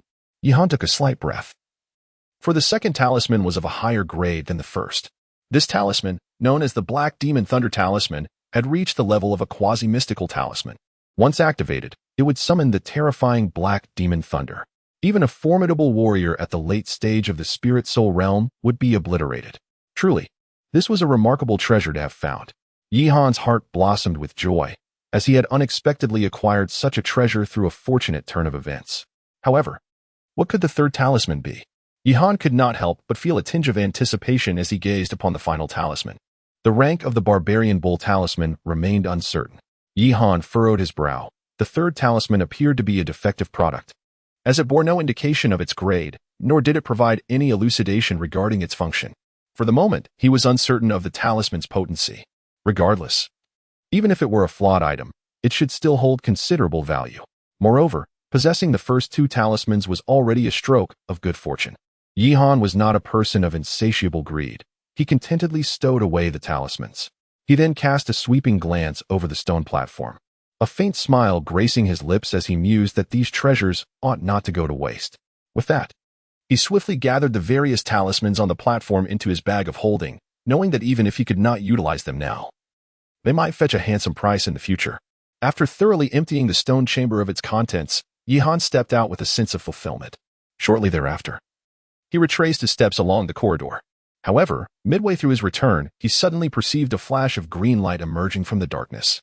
With a whoosh, the green light flickered and dimmed, reminiscent of a certain flame, radiating an intense, searing energy. Yihan approached and discovered countless deep fissures on the ground. Beneath these cracks, a vibrant green flame ascended, resembling a serpentine fire that intermittently emerged from the depths below. This was the heart fire of Emerald Earth. Yihan raised her brows in astonishment, exclaiming that this flame was born from beneath the Earth's crust. This emerald core fire was not particularly ferocious, yet its temperature was exceedingly intense, making it suitable for alchemical purposes. If placed within the furnace, it could barely be regarded as a third-grade alchemical flame. It was precisely the type of flame she needed. Although the quality of this emerald core fire was not exceptionally high, it was certainly superior to the first-grade flame she currently possessed. Yihan recalled the awkwardness of competing with Master Zhuge in the alchemy of the 9-yuan pill, when he found himself devoid of the necessary alchemical flames. Thus, although the emerald core fire was not particularly rare, it could serve as a transitional resource. With his palm extended forward, he grasped and inhaled sharply, causing a swirl of emerald flames to rise slowly from the fissure below. After successfully subduing the emerald core fire, Yihan departed the cavern with a sense of fulfillment. In the eastern part of Yin City, at the Liu family estate, a vast and imposing hall was shrouded in a somber and oppressive atmosphere that rendered it nearly suffocating.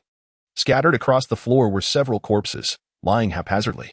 At the head of the hall sat a robust man, his arms seemingly as heavy as mountains. With a gaze sharp as a dagger, he fixed his eyes upon the corpse of Lu Ming, an inferno of rage brewing within him.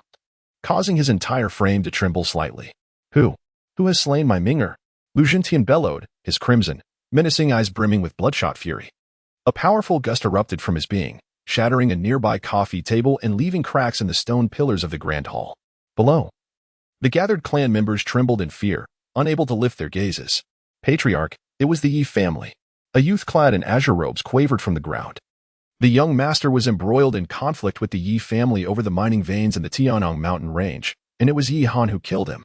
The Yi family. Lu Zhentian's gaze was sharp enough to pierce through flesh, instilling dread in all who met it. Each syllable of the name Yi family was spat out with palpable hatred. Patriarch, the Yi family has murdered Lu Ming. This is an affront too great to bear. We, the Lu family, cannot let this grievance go unanswered. It is time to take action against the Yi family. This time, we shall not only reclaim the mining veins, but also seize the opportunity to eradicate the Yi family and avenge our fallen kin, an elderly voice echoed, belonging to Lu Shi, the clan's grand elder. Lu Zhentian, still seething with rage, took a long while to regain his composure. Yet, his tightly clenched fists still emanated waves of formidable spiritual energy. This time, the Yi family shall be bloodily cleansed. I will use the head of that little bastard Yi Han as a blood offering for Ming'er. Lu Zhentian ground his teeth, his voice low and menacing.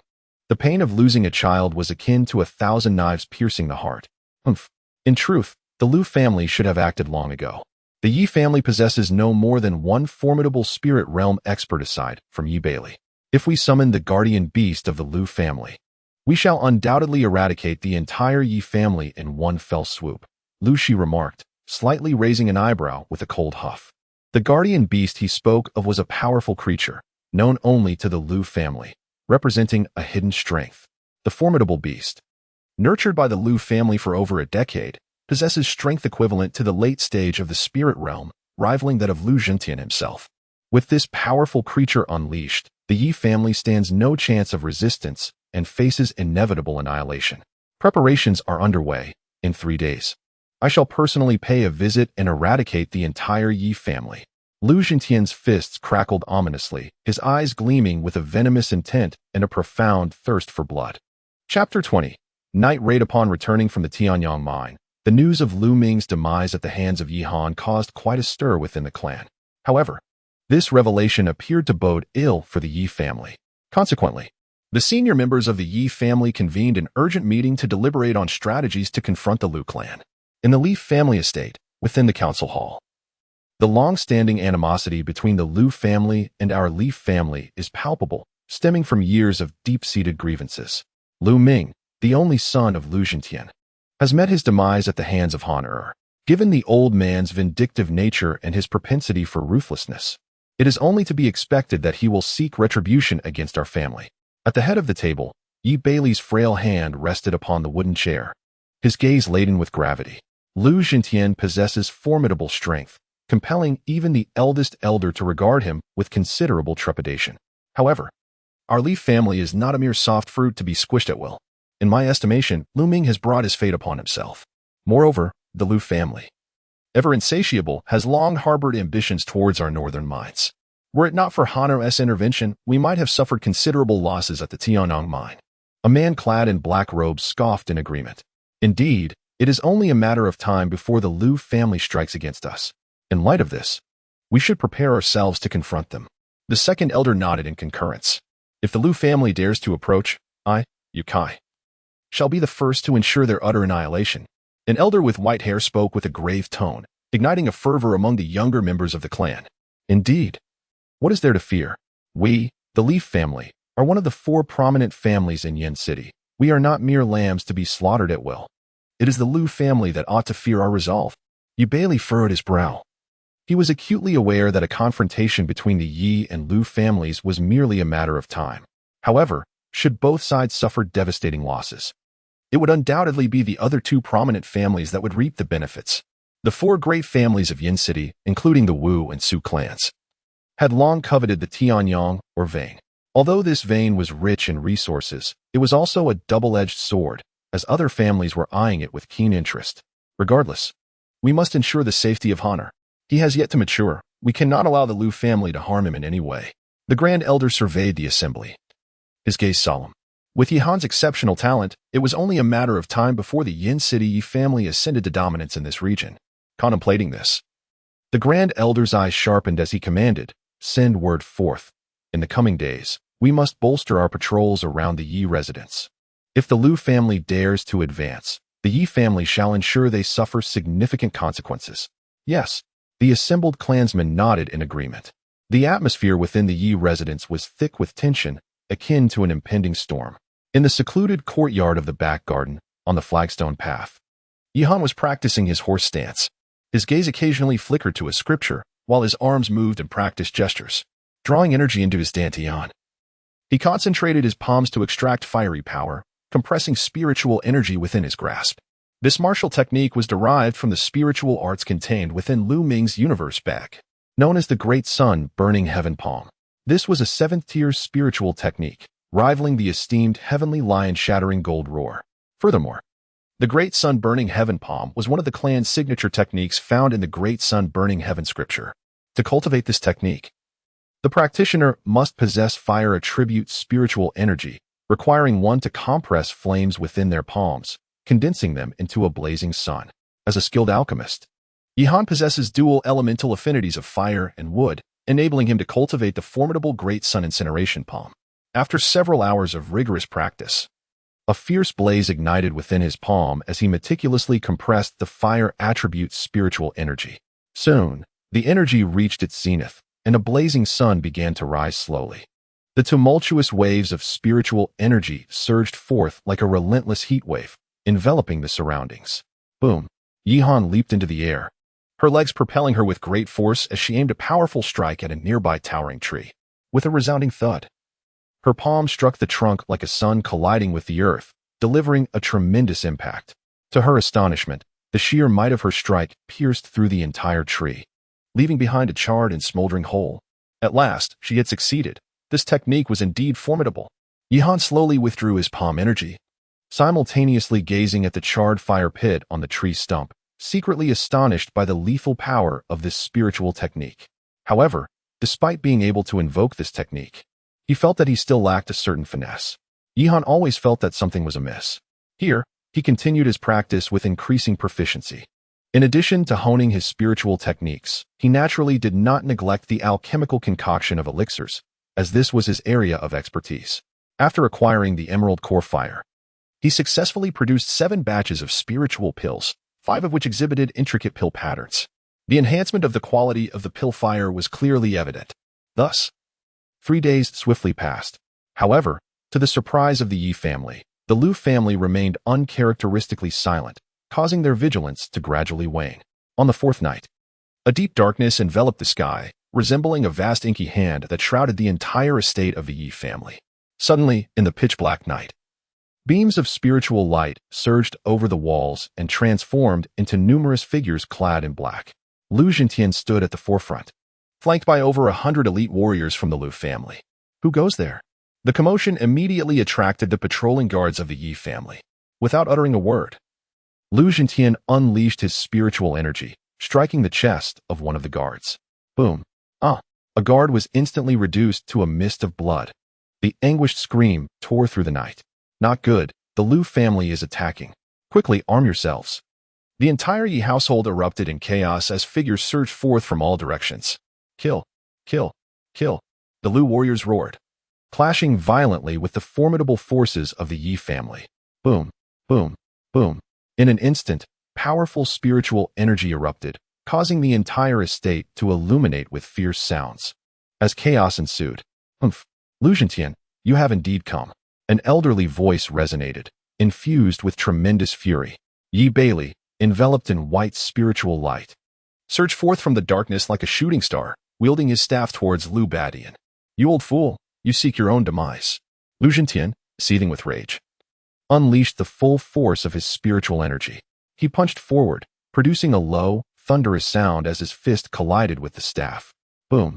The moment their figures collided, it was as if fireworks erupted, casting brilliant light that illuminated the entire Yi estate. Boom! Boom! Boom! The two engaged in a fierce confrontation. Before long, a figure landed not far away. Indeed, the Lu family had come. As Yihan beheld the scene, A remarkable aura of deadly intent glimmered in his eyes. "You little wretch, I have been awaiting your arrival for quite some time, and you have finally shown yourself. Huh, this spares me the trouble of searching for you. Once I capture you alive, I shall meticulously peel your skin away, piece by piece, to fashion human skin lanterns to light the sky." An aged voice resonated, gradually revealing the sinister countenance of an elder. This man was Lu's family fourth elder, Lu Shur. Chapter 21. Iron Body Talisman Whoosh. A gust of wind surged from the distance as an elderly figure clad in a gray robe, harnessing spiritual energy, positioned himself before Yi-Han.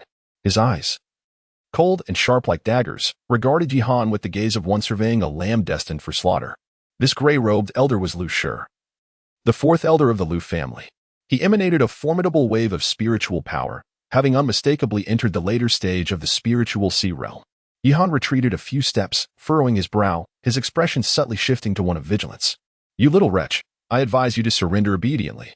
Otherwise, if I take action, you shall surely face considerable suffering," Lu Shur remarked, pressing his lips together, his voice raspy and sinister, akin to a phlegm lodged in his throat. "Old dog, what I fear is that you lack the capability." Boom. Yi-Han clenched his fists tightly, and in an instant, a surge of faint golden spiritual energy enveloped his entire being, as if he had donned a suit of golden armor.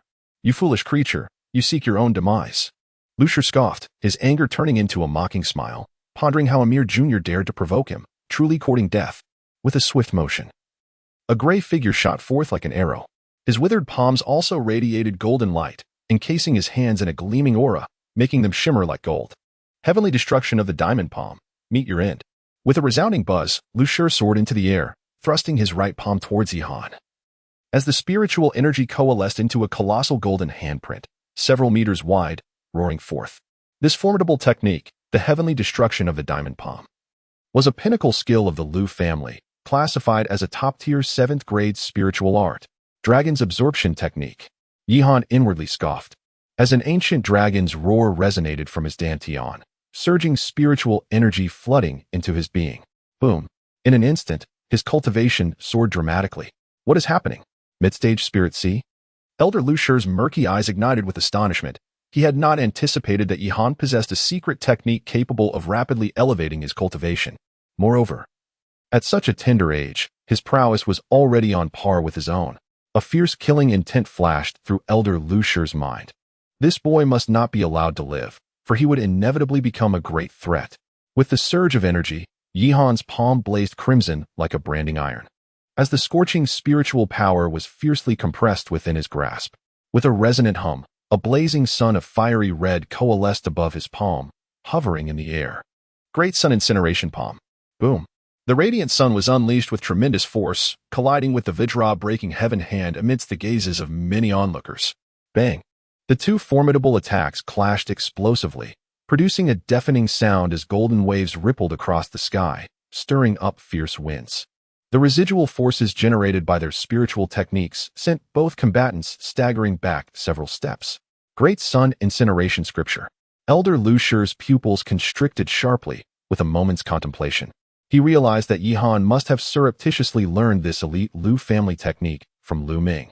"You wretched brat." Lu Shur gritted his teeth, his expression turning vicious. He never expected that even this pinnacle technique of the Lu family had been filched by Yi-Han. This revelation amplified his murderous intent exponentially. However, he had to concede that Lu Ming's defeat at Yi-Han's hands was somewhat understandable. Although Lu Shur's cultivation was slightly superior to Yi-Han's, he had gained no advantage in their previous contest of spiritual power. What kind of cultivation technique has this boy mastered? If I could acquire it, perhaps I too could break through to the spirit soul realm. Lu Shur was secretly astonished, his gaze growing increasingly avaricious. Humph. Lu Shur snorted coldly, activating a movement technique that allowed him to glide like a specter, his palm manifesting dark energy as he struck out. Frenzied palm. Boom. The terrifying palm wind compressed the air, hurtling directly toward Yi-Han's chest. This technique was no less formidable than the Vajra-breaking heaven hand. However, Yi-Han nimbly leapt, executing an aerial maneuver to evade Lu Shur, the palm strike missing its mark and causing the void to ripple violently. Lu Shur's sharp gaze darted back, and with a sudden pivot, he unleashed his accumulated palm energy once more, engaging Yi-Han in fierce combat. Bang, bang, bang. His strikes were at times rapid and at others cunning, resembling a torrential downpour, relentless and vicious. The gusts from their palm strikes sliced through the air with a whistling sound. Their close-quarter battle was fraught with peril, each move potentially lethal. A moment's inattention could result in a fatal blow from the opponent. Yet, Yi Han, relying on his exceptional combat awareness, repeatedly evaded danger. Humph. I wonder how long you can endure. My realm, after all, surpasses yours. Given half an hour, you are destined to face defeat. Lu Shi spoke ominously, yet within. He was tumultuously stirred. Yi Han met each challenge head-on, skillfully evading danger with a combat experience that seemed even more seasoned than his own. Upon hearing Lu Shi's words, Yi Han couldn't help but furrow his brow.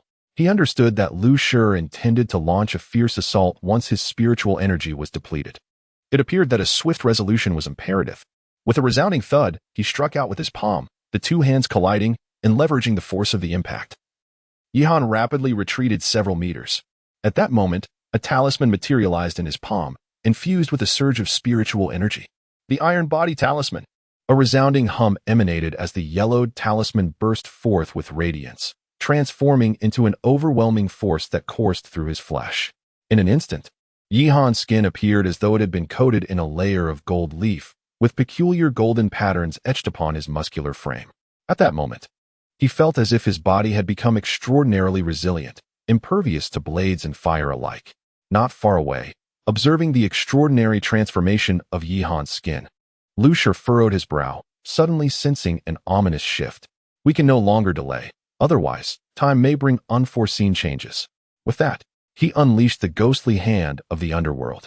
A surge of billowing black mist erupted from his body, turning his palm into a deep shade of black, adorned with sinister black scales. This black mist was toxic. A mere brush with this ghostly hand could lead to death within mere hours from the overwhelming poison. With a fierce and ruthless gaze, Lu Shi directed his poisoned hand towards Yi Han's heart. However, Yi Han did not evade. Instead, he stood unwavering, motionless. Such recklessness. Lu Shi sneered inwardly. Even a formidable spirit realm expert would approach his technique with utmost caution. Yet, this young man seemed intent on facing it head-on without any defense. Was this not a death wish? Clang. What? In the next instant, Lu Shi's pupils constricted sharply. His hand collided with Yi Han's body as if striking an unyielding fortress, producing a sound akin to metal meeting metal. Yi Han emerged unscathed, and even the toxic gas from Lu Shi's palm proved utterly ineffective. What could possibly be the reason for this? Lu Shi's heart was engulfed in terror. How could this individual's physique have suddenly become so resilient? It was akin to an indestructible body. The Iron Body Talisman truly exhibited formidable power. Yi Han clenched his fists tightly, his body as solid as gold or stone, impervious to harm. Not even a ninth-grade spirit sword could leave a scratch upon his flesh. Seizing the moment while Elder Lu Shi was momentarily stunned, Yi Han swiftly summoned his spiritual energy and inhaled deeply. With a 7th-grade spiritual technique, he unleashed the celestial lion's shattering roar. The lion's roar reverberated with an unparalleled ferocity, transforming into an invisible shockwave that surged directly towards Lu Shi. This is bad. Elder Lu Shi's countenance changed dramatically, but the speed of the sound wave was too swift, crashing towards him almost instantaneously. Boom. In an instant, Lu Shi was struck by the sound wave, blood streaming from his 7 orifices, as though his very soul were being torn apart. He was flung several meters away. Puffed. Lu Shi spat out a mouthful of old blood, collapsing to the ground like a defeated dog, his expression one of agony, his gaze towards Yi Han filled with terror. Chapter 22. The giant rock scorpion upon the jade-like floor, a crimson streak of blood spread out for dozens of meters. Looking towards the end of the trail, Elder Lu Shi lay on the ground like a lifeless dog, his entire aura depleted. His face was smeared with blood, his expression one of pain. And several of his ribs had been shattered by the force of the sound wave. Yi Han picked up a sword from the ground and approached Elder Lu Shi, lifting his eyelids to speak in a tone that was remarkably calm. Aren't you planning to skin me alive? Though his voice was exceedingly placid, it seemed to carry an eerie chill, as if it emerged from the depths of the netherworld. Confronted by that sinister visage, Elder Lu Shi felt as though he had plunged into an abyss, a profound cold enveloping him, and his eyes reflected sheer terror.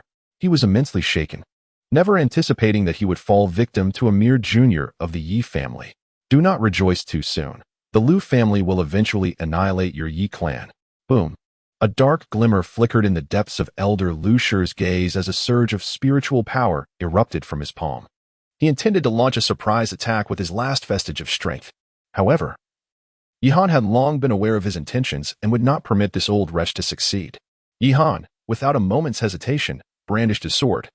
A silver glint slicing through the void. A piercing scream echoed, and blood sprayed high into the air, followed by the thud of Elder Lu Shi's head rolling to the ground.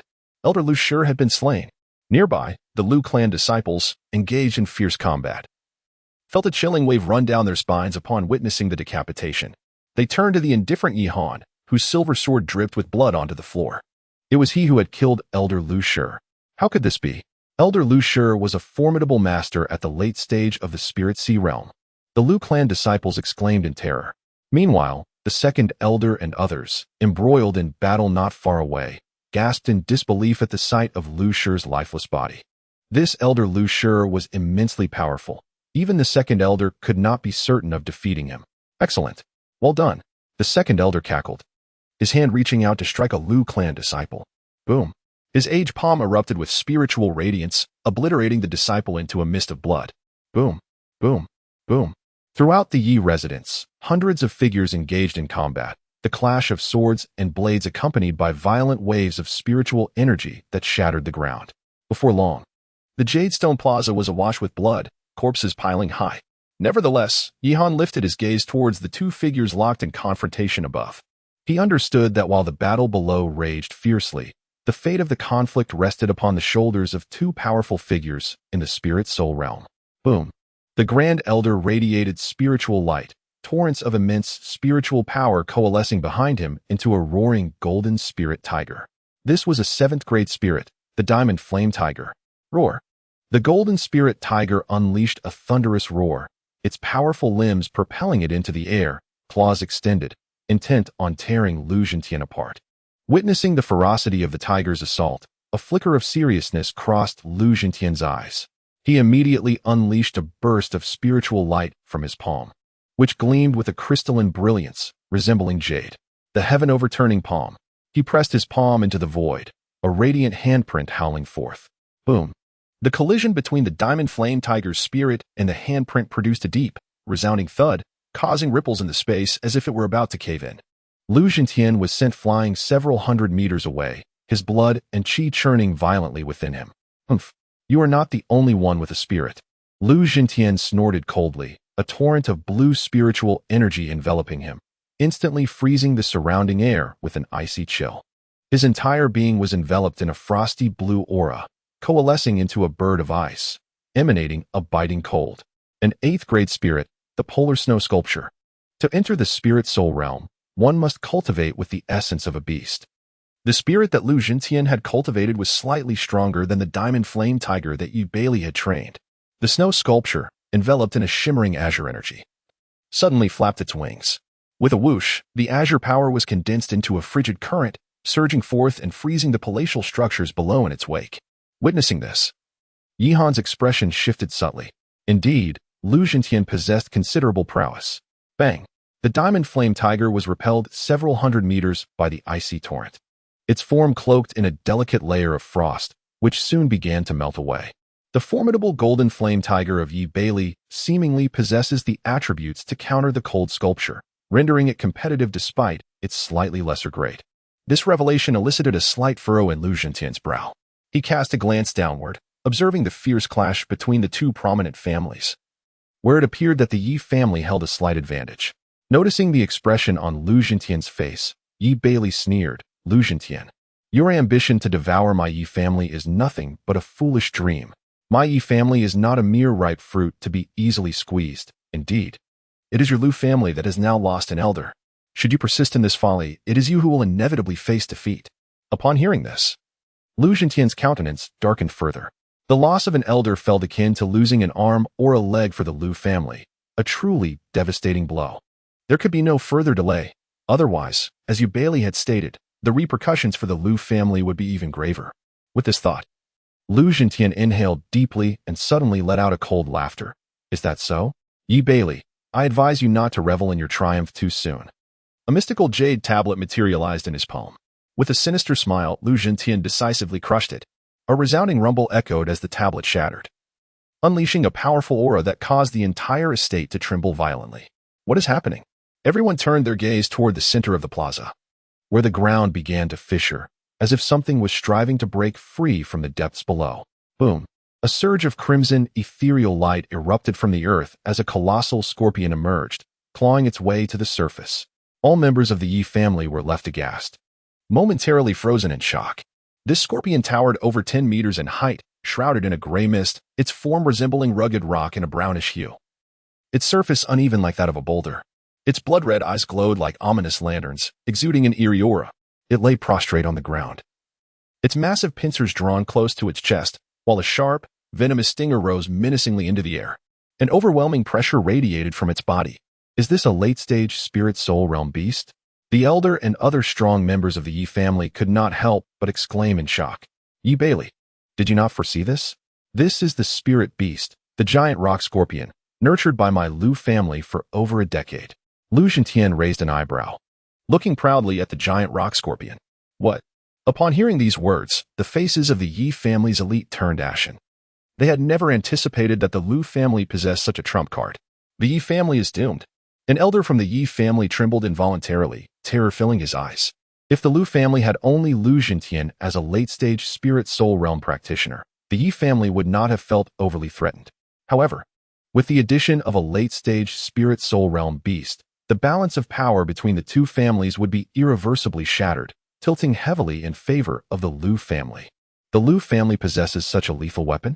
At this moment, a peculiar glint flickered in Yihan's eyes as he discreetly retrieved a yellowed talisman from his palm. The Black Magic Thunder Talisman. However, he was uncertain whether this talisman would be sufficient to contend with the colossal rock scorpion. A surge of spiritual energy flowed into the talisman, yet, to his astonishment, the Black Magic Thunder Talisman exhibited no reaction whatsoever. What could be the reason for this? Yihan's heart roared, and his expression shifted dramatically. At this critical moment, the Dark Magic Thunder Talisman was utterly ineffective. What could possibly be the cause of this? Giant Rock Scorpion, annihilate the Yi family. Lu Zhentian's commanding voice echoed throughout the entire Yi family estate. Boom. At that moment, the giant rock scorpion, lying prostrate on the ground, suddenly flicked its tail, and the barbed, venomous stinger lunged towards the Grand Elder. Diamond Flame Tiger, he roared. The Grand Elder's robes billowed wildly, his gaze resolute, seemingly determined to engage in a desperate battle, channeling all his spiritual energy. The Diamond Flame Tiger, engulfed in flames, surged towards the venomous hook. However, the hook pierced through the void like a streak of lightning, and with a sickening thud, it impaled the chest of the Diamond Flame Tiger, shattering it. Boom. The speed of the venomous stinger did not diminish. Instead, it suddenly intensified, hurtling towards Yi Bailey. The Grand Elder's complexion changed drastically, and he hastily brandished his staff to deflect the stinger. To his dismay, with a clang, the staff rebounded violently against his chest. A mouthful of fresh blood erupted as Yi Bailey plummeted from the void like a wounded bird. At that moment, the hearts of everyone in the Yi family seemed to plunge into an abyss, their faces ashen with despair. Chapter 23. The powerful dark magic thunder. Yi Bailey's body plummeted from the void, crashing heavily onto the floor. The resounding impact echoed, plunging the hearts of all the members of the Yi family into a chilling abyss of despair. Countless members of the Yi clan turned pale as paper, their expressions fraught with anxiety and trepidation. They understood that with the fall of the Grand Elder, the very foundation of the Yi family had crumbled. What awaited them was the merciless slaughter orchestrated by the Lu family. Ha ha ha, the Yi family now resembled a toothless tiger, its decline starkly evident. From this moment forth, one of the four prominent families of Yin City would be diminished, and the Yi clan would cease to exist. In stark contrast, the disciples of the Lu family were jubilant, their spirits soaring. Boom, boom, boom. They once again brandished their spiritual weapons, launching a counterattack as they slaughtered the Yi family's forces, plunging the scene into chaos once more. Gurgle, gurgle. Ah, ah. Blood flowed like a river across the plaza, a sight both horrifying and poignant. Clan leader, that brat is hiding over there. He has killed Lu Shi. Behind him, Lu Shi, clad in a white robe, pointed at Yihan, his voice dripping with malice. Lu Zhentian's gaze was filled with boundless murderous intent as he turned his eyes toward Yihan. the air around him vibrating with his overwhelming spiritual power. Yi Han had slain his only son, Lu Ming, and now he had killed the fourth elder of the Lu family. Today, even at a grave cost, he vowed to slay Yi Han right here. Thus, he cast a grim look at the colossal rock scorpion that lay prostrate behind him and commanded in a deep voice, "Colossal rock scorpion, eliminate that brat." With a thunderous rumble, the massive rock scorpion began to crawl, each movement resonating with a deafening sound, the floor cracking beneath its weight. The immense pressure it exerted forced Yi Han to stagger back several steps. The spiritual energy within him surged forth like a roaring tide, enveloping his legs, rendering them as solid as gold, shimmering with brilliance. With a thunderous crash, a massive poisonous hook suddenly descended. Yi Han leaped backward with tremendous force, his speed surging like a fleeting shadow, deftly evading the attack. The venomous stinger struck the ground with a resounding crash, creating a massive crater. Rather than retreating from this assault, Yi Han boldly darted towards the left side of the poisonous hook. In an instant, a shadow flickered as Yi Han's sword came crashing down upon the venomous hook. To his dismay, a sharp clang echoed as the blade shattered. With a thunderous roar, the colossal rock scorpion surged forward, its body enveloped in swirling gray mist. Its massive pincers rose, slicing through the air with a whistling sound as they swung downwards. This was dire. Yi Han felt an ominous premonition and swiftly evaded once more. Behind him, a thunderous roar echoed as two colossal pincers shattered a palace into ruins. Truly a case of the mantis trying to stop a chariot, utterly oblivious to its own limitations. The strength of the giant rock scorpion had already ascended to the late stage of the spirit-soul realm, its body impervious to blades and spears. As unyielding as rock and metal, not only was he, a mere cultivator of the spirit-sea realm, no match for this ferocious beast, but even Yi Bailey would find himself outmatched. Lu Shi let out a cold snort, unable to suppress a mocking remark. Boom, boom, boom.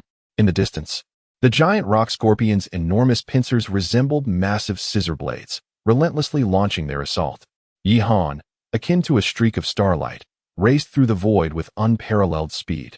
Under the relentless onslaught of the colossal rock scorpion, he found himself in a perilous situation. The thunderous sound of crumbling palaces resonated as they were reduced to ruins.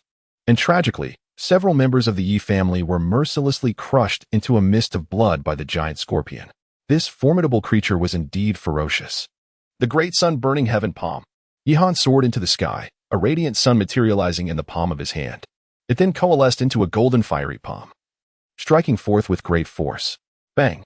The blazing sun palm collided fiercely against the back of the colossal rock scorpion, instantly erupting into a burst of flames that consumed everything in its wake. At this moment, Yi Han's gaze grew exceedingly grave. To his astonishment, this seventh-grade spiritual technique could not inflict even the slightest harm upon it. Whoosh! While Yi Han was lost in contemplation, the poisoned hook unexpectedly struck again. Like a concealed weapon lying in wait, tracing a fleeting shadow through the void. Yi Han's pupils suddenly contracted, sensing the ominous presence of death. This is bad. He had been far too careless. The poisonous hook launched a sudden attack, leaving him no time to evade. Young master, move aside. Boom. At that moment, a figure surged forward, enveloped in spiritual energy, standing resolutely in the way. Yi Han gazed ahead, only to behold an elderly man clad in a gray robe. The fourth elder of the Yi family, Yu Kai. Yi Kai's gaze blazed with crimson fury as he roared and swung his longsword towards the venomous hook. However, the hook pierced directly through Yi Kai's body, and with a thunderous explosion, he was reduced to a cloud of crimson mist. Elder Yi Kai? Yi Han's gaze turned icy. His fists clenched tightly. Yet at this moment, he remained unaware that the blood seeping from his palm was continuously infiltrating the black magic talisman, absorbed by the intricate patterns inscribed upon it. As the blood flowed in, the spiritual patterns grew increasingly vivid, and the talisman in his palm finally erupted with brilliance, levitating into the air. With a hum, as the talisman hovered in midair, a wave of mysterious and terrifying energy enveloped the entire Yi family residence in an instant. This wave of energy caused even Lu Zhentian, at the late stage of the spirit-soul realm, to change countenance, his eyes wide with terror. It was a talisman. The Grand Elder, too, displayed a look of astonishment, his pupils constricting. Moreover, the energy emitted by this talisman was at least of the quasi-mystic level.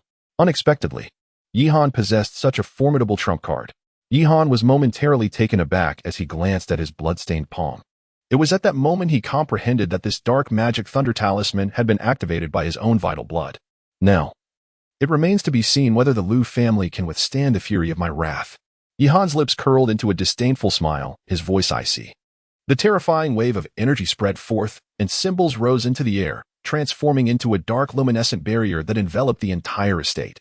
The surface of the barrier crackled with black lightning, each bolt exuding an aura of annihilation, causing all onlookers to tremble in fear. Each strike of the dark magic lightning was unfathomably terrifying. Is this the dark magic lightning? This is bad. We must retreat. Lu Zhentian gazed at the ominous black bolts, his body quaking, his scalp tingling, nearly shouting in panic. Attempting to flee? It is far too late. Yihan stood in the void, his gaze ominous, eager to witness the might of the black magic thunder. A deep rumble echoed through the air, and a fierce power of thunder began to coalesce above the estate. Everyone looked up in horror as the sky became shrouded in dark clouds. Black lightning occasionally slicing through the heavens like dragons extending their heads. Each bolt of lightning bore a presence comparable to that of a late-stage spirit soul realm. Impossible. How could the Yi family possess high-level talismans? Lu Zhentian's face turned pale, his spine chilled, and his eyes lost their focus. The others, including Lu Shi, were equally struck with fear, swallowing hard as they were enveloped by the aura of death. The black magic thunder was terrifying. Hundreds of bolts of black magic thunder loomed, and even a single one could annihilate them. Break the barrier. Lu Zhentian radiated spiritual light, seemingly igniting all the power within himself, frantically striking the barrier. However, the barrier was impenetrable to anyone below the Purple Mansion realm. Boom. Suddenly, black magic thunder rained down. A terrifying flash of lightning illuminated the entire Yi family estate in an instant.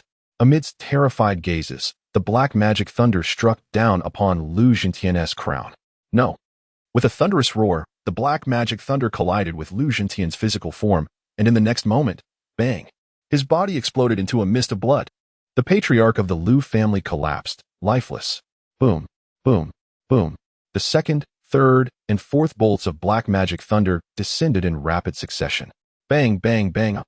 The black magic thunder acted like a grim reaper's scythe, turning figures into blood mist. Even the colossal rock scorpion was pierced through by several bolts of black magic thunder. The entire Liu family was engulfed in wails of despair. Chapter 24, Reckoning. Boom, boom, boom. Accompanied by deafening explosions, black thunderbolts radiating a sense of annihilation descended from the heavens. They swept through the Liu family like the sides of death, mercilessly slaughtering its members. With each bolt that struck, a figure erupted into blood mist. Bang, bang, bang, ah. The air was filled with desperate shrieks. The cries of the damned echoing throughout the square, painting a scene akin to a hellish nightmare, drenched in blood. Within the formation, bodies piled like mountains, blood flowed freely. So terrifying. Even the members of the Yi family watching could not suppress their own fear, swallowing hard as dread filled their hearts. Yihan gazed intently at the ominous black magic formation, his heart enveloped in astonishment. He had not anticipated the sheer terror of the black magic thunder talisman. Even someone as formidable as Lu Zhentian could not withstand a single strike from the black magic thunder, which obliterated him into a cloud of crimson mist.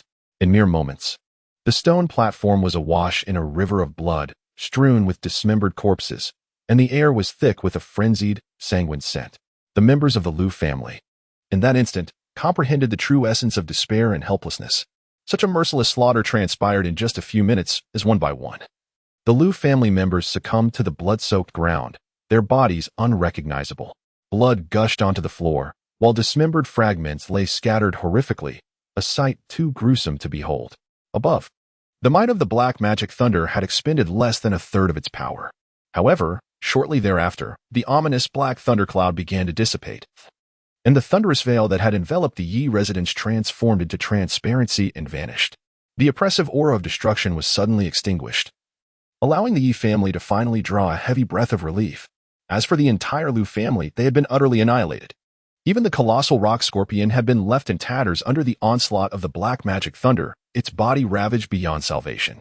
At this moment, all gazes shifted to the figure in a green robe standing by the stone platform. Yihan, viewed with profound reverence. The complete devastation of the Liu family was solely attributed to him. It was truly unexpected that the one who had saved the Yi family was none other than he.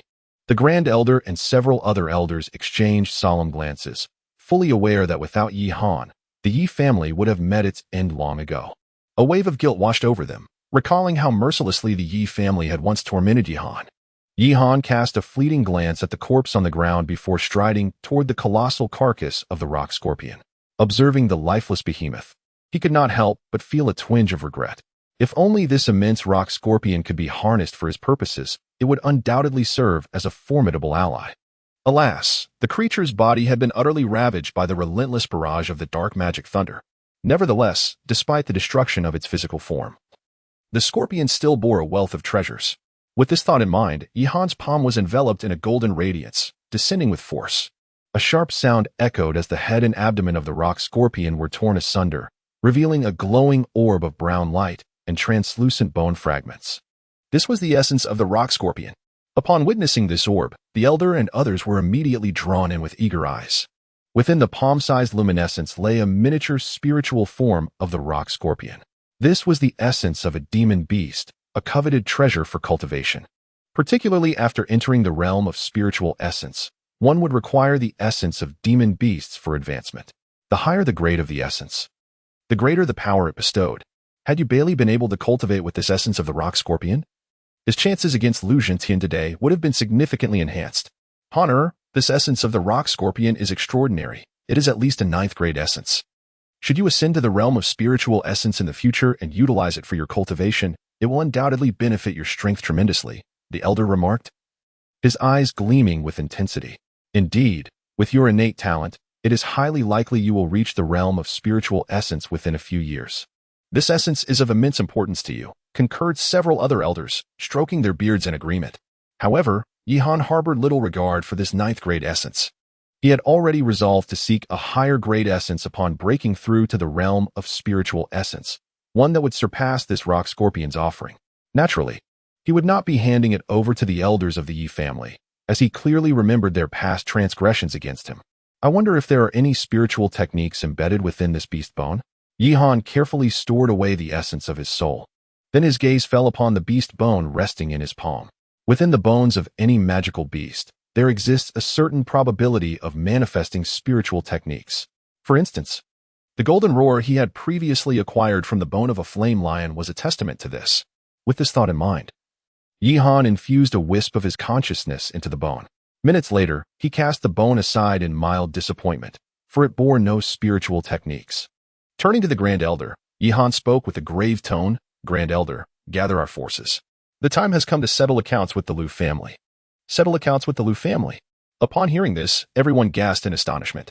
Several elders nodded in agreement. Indeed, it was the opportune moment to eradicate the root of the problem.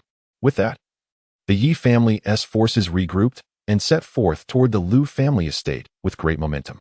At the Lu family estate, a grand and lavish courtyard stood, with numerous powerful Lu family members stationed and patrolling. At the center of a stone platform stood 2 white-haired elders, Lu Yu and Lu Xian, who were tasked with guarding the estate. Hours had passed, and there was still no word from the patriarch. Could there have been an unforeseen event? Elder Lu Yu furrowed his brow, feeling an unsettling sense of foreboding. Fear not, with so many of our elite dispatched, the Yi family will undoubtedly be unable to withstand us. Moreover, let us not forget that our guardian spirit beast, the giant rock scorpion, has also joined the fray. I suspect that the entire Yi family has already been annihilated, Elder Lu Xian proclaimed with arrogance. Upon hearing this, Elder Lu Yu pondered and nodded slightly.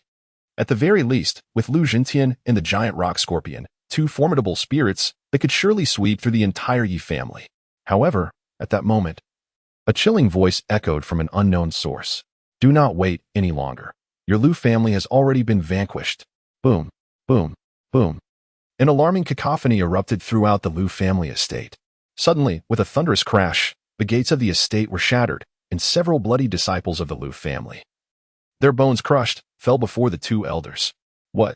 Lu Yu and Lu Xian's pupils constricted as they looked up to see a procession of figures clad in black robes entering the Yi family's forces. A thunderous shock resonated in their minds, leaving them momentarily frozen in place, utterly stunned. Kill them all. Leave no one alive. Yi Han stepped into the gates of the Lu family, his tone frigid. Indeed. Boom, boom, boom. Behind him, Over 100 disciples of the Yi family unleashed their spiritual powers, surrounding and besieging the Lu family disciples. Thud, thud, thud. The entire Lu estate descended into chaos. It was only at this moment that Elder Lu Xian and Elder Lu Yu regained their senses. Their faces paling to the color of ash, nearly stumbling to the ground. They understood that Lu Jintian's plan to eradicate the Yi family had utterly failed. Chapter 25. Lu Qiling Yu Lu family are finished. This chilling proclamation struck like a thunderbolt, causing Elder Lu Yu and Elder Lu Xian's legs to weaken, almost leading them to collapse. Impossible. How could the Lu family be defeated? Given Lu Jintian's strength, coupled with a late-stage spirit realm giant rock scorpion, the Lu family should have been more than capable of obliterating the Yi family. Could it be that the Yi family has the assistance of a formidable expert? The two of them turned pale, devoid of any trace of color, their spirits seemingly crushed under an immense weight, their eyes glazing over as they muttered to themselves. However, the surrounding cries of anguish swiftly yanked them back to reality. They raised their heads in panic and witnessed the Lu estate engulfed in flames. The sight of countless individuals being slaughtered sending their eyes into a frantic tremor. Thud, thud, thud. The air was filled with screams, the glint of blades and swords. And in an instant, the Lu estate was awash with blood. You Lu family, having plotted so diligently to annihilate my Yi family, today you reap what you have sown. It is your own doing, and you have no one to blame but yourselves. Yi Han gazed coldly at the two elders of the Lu family. In that moment, Elder Lu Yu and Elder Lu Xian exchanged venomous glances, their pupils suffused with crimson threads, their eyes nearly bursting with fury. You insignificant wretch! Even if I must sacrifice my own life, I shall ensure your downfall. With a roar that echoed with desperation, Elder Lu Yu's wild hair danced as he unleashed a surge of half-step spiritual energy. In an instant, he propelled himself forward, gathering a tempest of spiritual power in his palm, intent on obliterating Yi Han with a single strike. Lu Yu, do you take me for a mere ornament? A commanding voice emerged from behind, shaking the very air around them. Yu Bailey stepped forward with a cold snort, his palms radiating a dense aura of spiritual energy, transforming from open hands into a formidable fist. With a roar that resonated like a tiger's growl, a fleeting image of a golden tiger materialized. Under the terrified gaze of Lu Yu, the force of Yi Bailey's fist crashed down upon his head, shattering it like a watermelon, and he fell lifeless to the ground in an instant. In swift succession, the elders of the Yi family exchanged furtive glances, converging upon Elder Lu Xian to engage in a cataclysmic battle. However, the might of two fists could hardly withstand the onslaught of four hands. Before long, Elder Lu Xian succumbed to the relentless assault, meeting his own tragic end. The entire Lu family estate was engulfed in flames, palatial structures reduced to ashes amidst the inferno. Meanwhile, lifeless bodies lay strewn across the ground, drowning in pools of blood, their eyes forever shut in eternal slumber. Yi Han harbored no feelings of compassion. He was acutely aware that should the Yi family falter today, the Lu family would undoubtedly exact a brutal vengeance upon them. This merciless slaughter persisted for half an hour before it finally drew to a close. Young master, we have captured several younger members of the Lu family. How shall we deal with them? At this moment, the second elder brought forth dozens of Lu family members, all merely 7 or 8 years of age. The faces of these boys and girls were painted with terror, their bodies trembling, and their innocent visages stained with blood. Spare us, spare us. We are willing to serve the Yi family as loyal servants, cried out the eldest among them, a boy just 14 or 15 years old. As he fell to his knees, behind him, the remaining Lu family members followed suit, kneeling in despair. Yet among this group of younglings, there was one charming girl of 7 or 8, her hair tied in a playful ponytail, who remained standing. At this moment, she clenched her delicate fists, her round eyes fiercely fixed upon Yi Han. Unlike her kin, who were consumed by fear, she gritted her teeth and displayed no sign of panic. What is your name? Yi Han gazed at the young girl and inquired in a deep voice. Lu Qiling? The girl replied indifferently, your courage is commendable. I shall spare your life for now. Should you possess the strength in the future, you may seek revenge upon me. A trace of admiration flickered across Yi Han's face, and then, casting a sidelong glance at the elder behind him, he intoned, eliminate the rest. Upon hearing these words, the younger members of the Lu family crumpled in terror, their trousers soaked with fear, their faces as pale as parchment. They had not anticipated that their feeble pleas for mercy would only intensify Yi Han's disdain and revulsion. With a series of sickening thuds, blood splattered as, in no time, all but Lu Qiling among the youthful Lu clan members lay lifeless in a pool of crimson. Lu Qingling stood coldly amidst the carnage, her youthful visage stained with blood, yet her expression remained devoid of any panic. When I grow up, I will certainly kill you. With that declaration, Lu Qingling exited the Lu estate. Young master, why spare this little girl?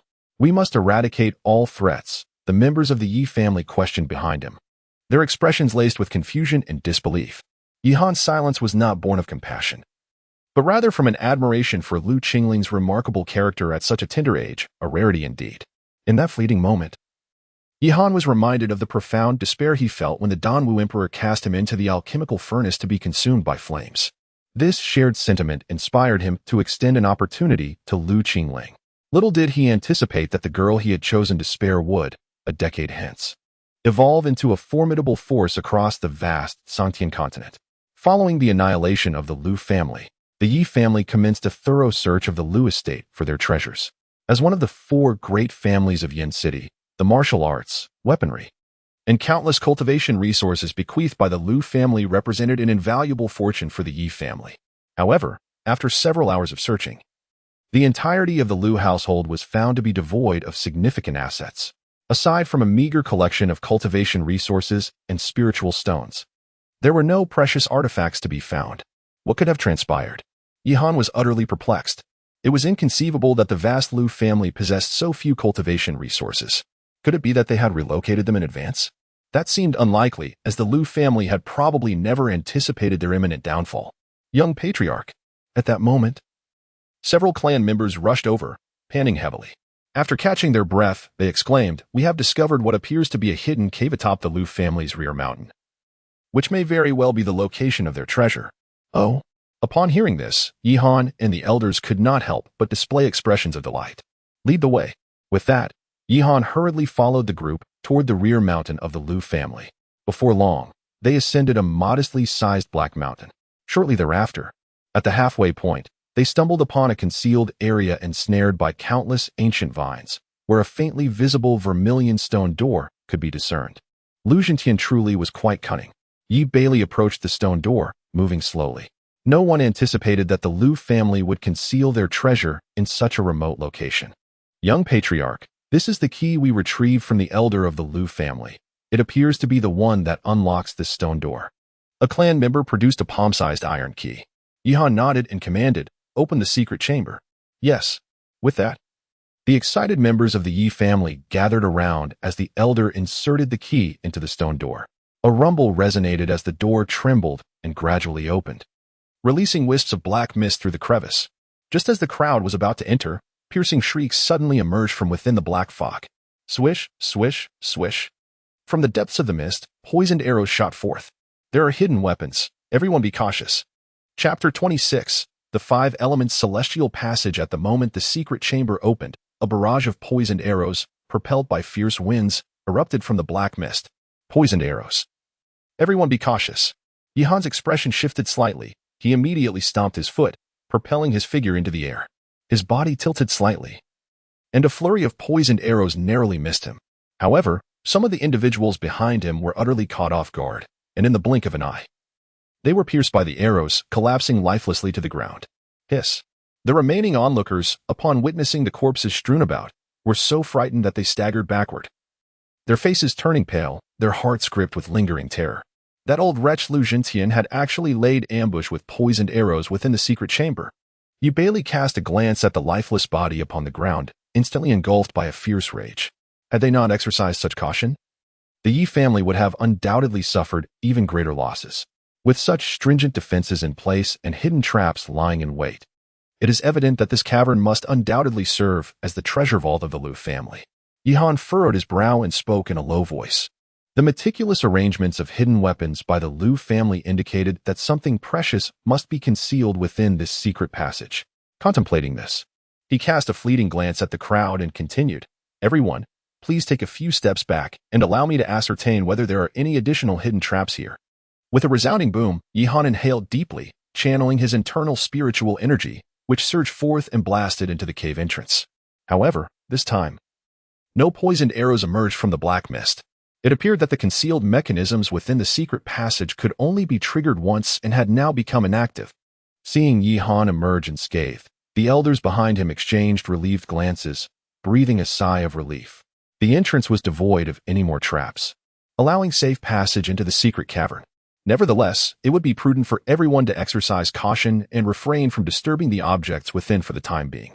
The atmosphere was fraught with peril, and it was unwise to assume that there were no further hidden dangers inside. Before long, Yihan's voice echoed from within the cave, prompting the clan members to raise their torches and swarm inside. Upon entering the secret chamber, a spacious stone room unfolded before their eyes. Yihan illuminated the path ahead with a torch, revealing the center of the stone chamber, where ancient wooden racks were prominently displayed. Weapons, indeed. Several elders turned their gaze toward the racks, which were adorned with an array of weaponry, including blades and swords, among others, an impressive assortment. Each weapon emanated a faint, ethereal glow, captivating all who beheld them. This spectacle stirred great excitement, prompting everyone to rush forward for a closer inspection. To their astonishment, the racks held treasures belonging to the Liu family's esteemed collection, spiritual weapons, and even more astonishingly, some of them were imbued with spirit. One of the clan members raised a silver sword high, exclaiming in elation. This particular sword, known as the Star Moon Sword, was classified as a third-tier spiritual weapon.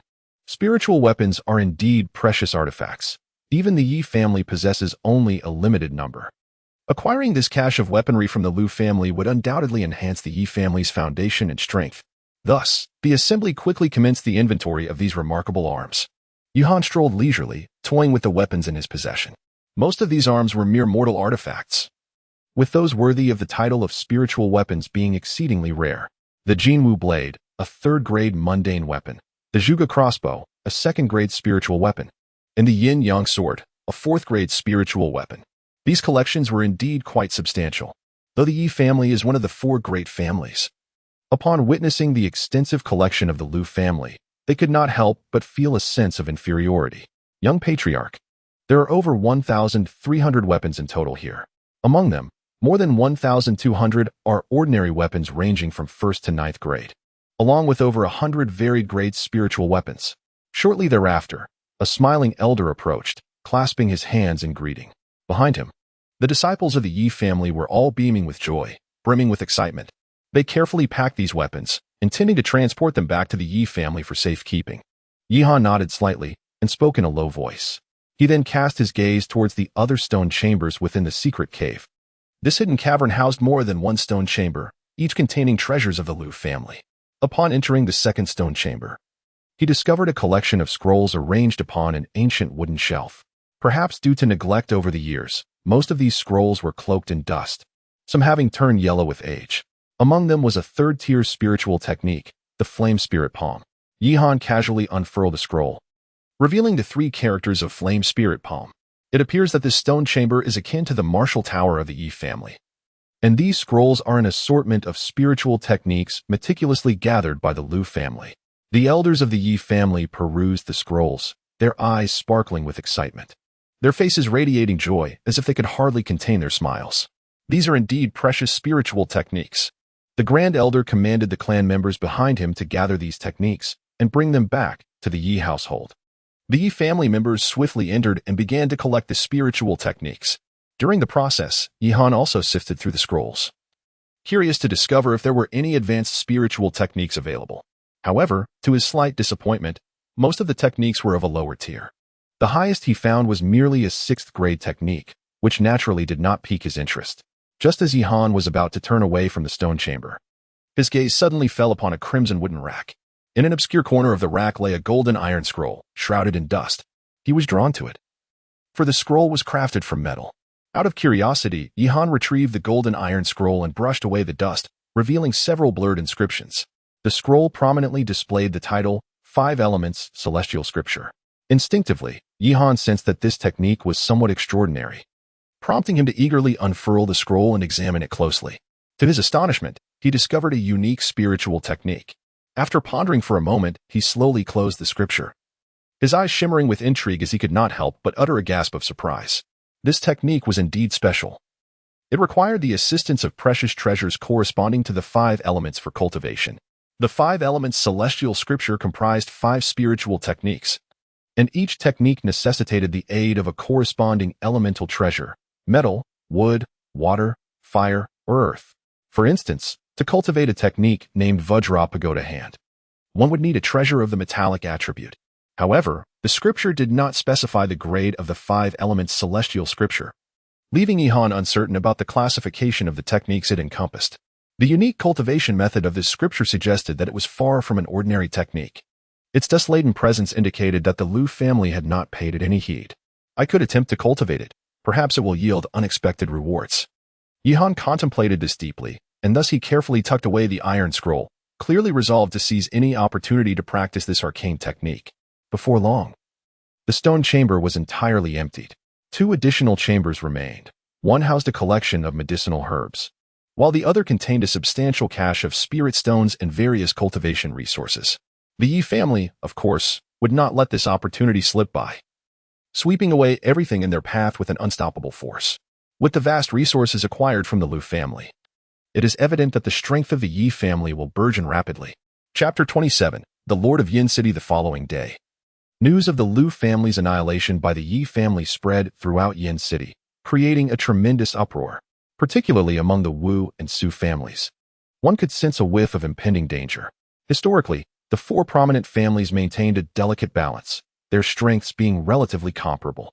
However, with the Yi family absorbing the Lu family, their power would inevitably expand, positioning them as a formidable contender for dominance among the 3 leading families of Yin City. This disruption in equilibrium naturally incited concern within the Wu and Su families, as they feared the Yi family's burgeoning might could pose a threat to their own existence. Consequently, in recent days, clandestine meetings between the Wu and Su families have been held to discuss potential alliances. Yet, what perplexes everyone is the realization that the Lu family was not without strength. The notion that the Yi family could conquer them overnight seemed nearly impossible. Nevertheless, this extraordinary event transpired, and remarkably, the Yi family's takeover of the Lu family appeared to incur minimal casualties. This raises the intriguing question: how did the Yi family accomplish such a feat? Only the members of the Yi family truly comprehend that their success in obliterating the Lu family was solely attributed to Yihan. Without Yihan, it is likely that it would have been the Yi family facing annihilation instead. Yihan has undoubtedly emerged as the foremost contributor to the downfall of the Lu family, becoming the object of admiration for the entire Yi clan. Just a few days prior, he was regarded as a disgraceful wastrel. However, he has now undergone a remarkable transformation, rising like a dragon and shedding his former self completely. Yihan's status within the Yi clan has undergone a transformation beyond comparison. In the heart of Flame City stands the grandiose white jade palace, the residence of the city lord. Under the blazing sun, this magnificent palace emanates a soft halo of light. This is indeed the city lord's abode. The 4 prominent families represent just a fraction of the powerful families within Flame City, while the city lord's mansion is the true sovereign of the realm. From this towering palace, one can gaze down upon the entirety of Flame City. At this moment, several figures stand in front of the palace. At the forefront is a middle-aged man clad in a white robe, standing with his hands clasped behind his back, gazing into the distance. He possesses a tall and upright stature, with sword-like brows and starry eyes, his gaze deep and swirling, as if one could be drawn into its depths with a mere glance. His pitch-black eyes brim with wisdom and strategy, embodying both resoluteness and dominance. This middle-aged man is none other than the master of the city lord's mansion, the unparalleled strongest in Flame City, Dugu Longqing. Not only is Dugu Longqing the foremost powerhouse in Flame City, but he is also the sole individual who has ascended to the Purple Mansion realm within the city. Upon closer inspection, one might notice a subtle glow emanating from his flesh, his skin resembling that of jade. Having reached the Purple Mansion realm, he has tempered his internal organs to be as hard as iron, while his exterior is refined to be as unyielding as steel, impervious to blades and spears. With Dugu Longqing's physique, even a full-force strike from a spirit soul realm expert would fail to inflict any harm. Moreover, upon entering the Purple Mansion realm, his physical strength has also significantly increased, with a single punch capable of unleashing the force of 10 tigers or elephants. With such strength, he could effortlessly obliterate the 4 prominent families with a mere flick of his wrist. In this moment, he stands as a sovereign, his gaze coldly surveying the entirety of Flame City. Behind him, a figure in a black robe approaches and bows, saying, "City Lord, the Lu family was annihilated overnight by the Yi family. According to our intelligence, the instigator appears to be a junior from the Yi family, specifically Yihan. who several years ago manifested a superior spiritual vein and was heralded as the greatest talent in Flame City. It is indeed laughable that the Liu family fell to a mere youth. However, the Liu family possesses considerable backup and robust foundations. I am curious how the Yi family intends to contend with the spirit soul realm beast that the Liu family has nurtured. Dugu Longqing furrows his brow, his voice resonating like a bell. This subordinate is unaware.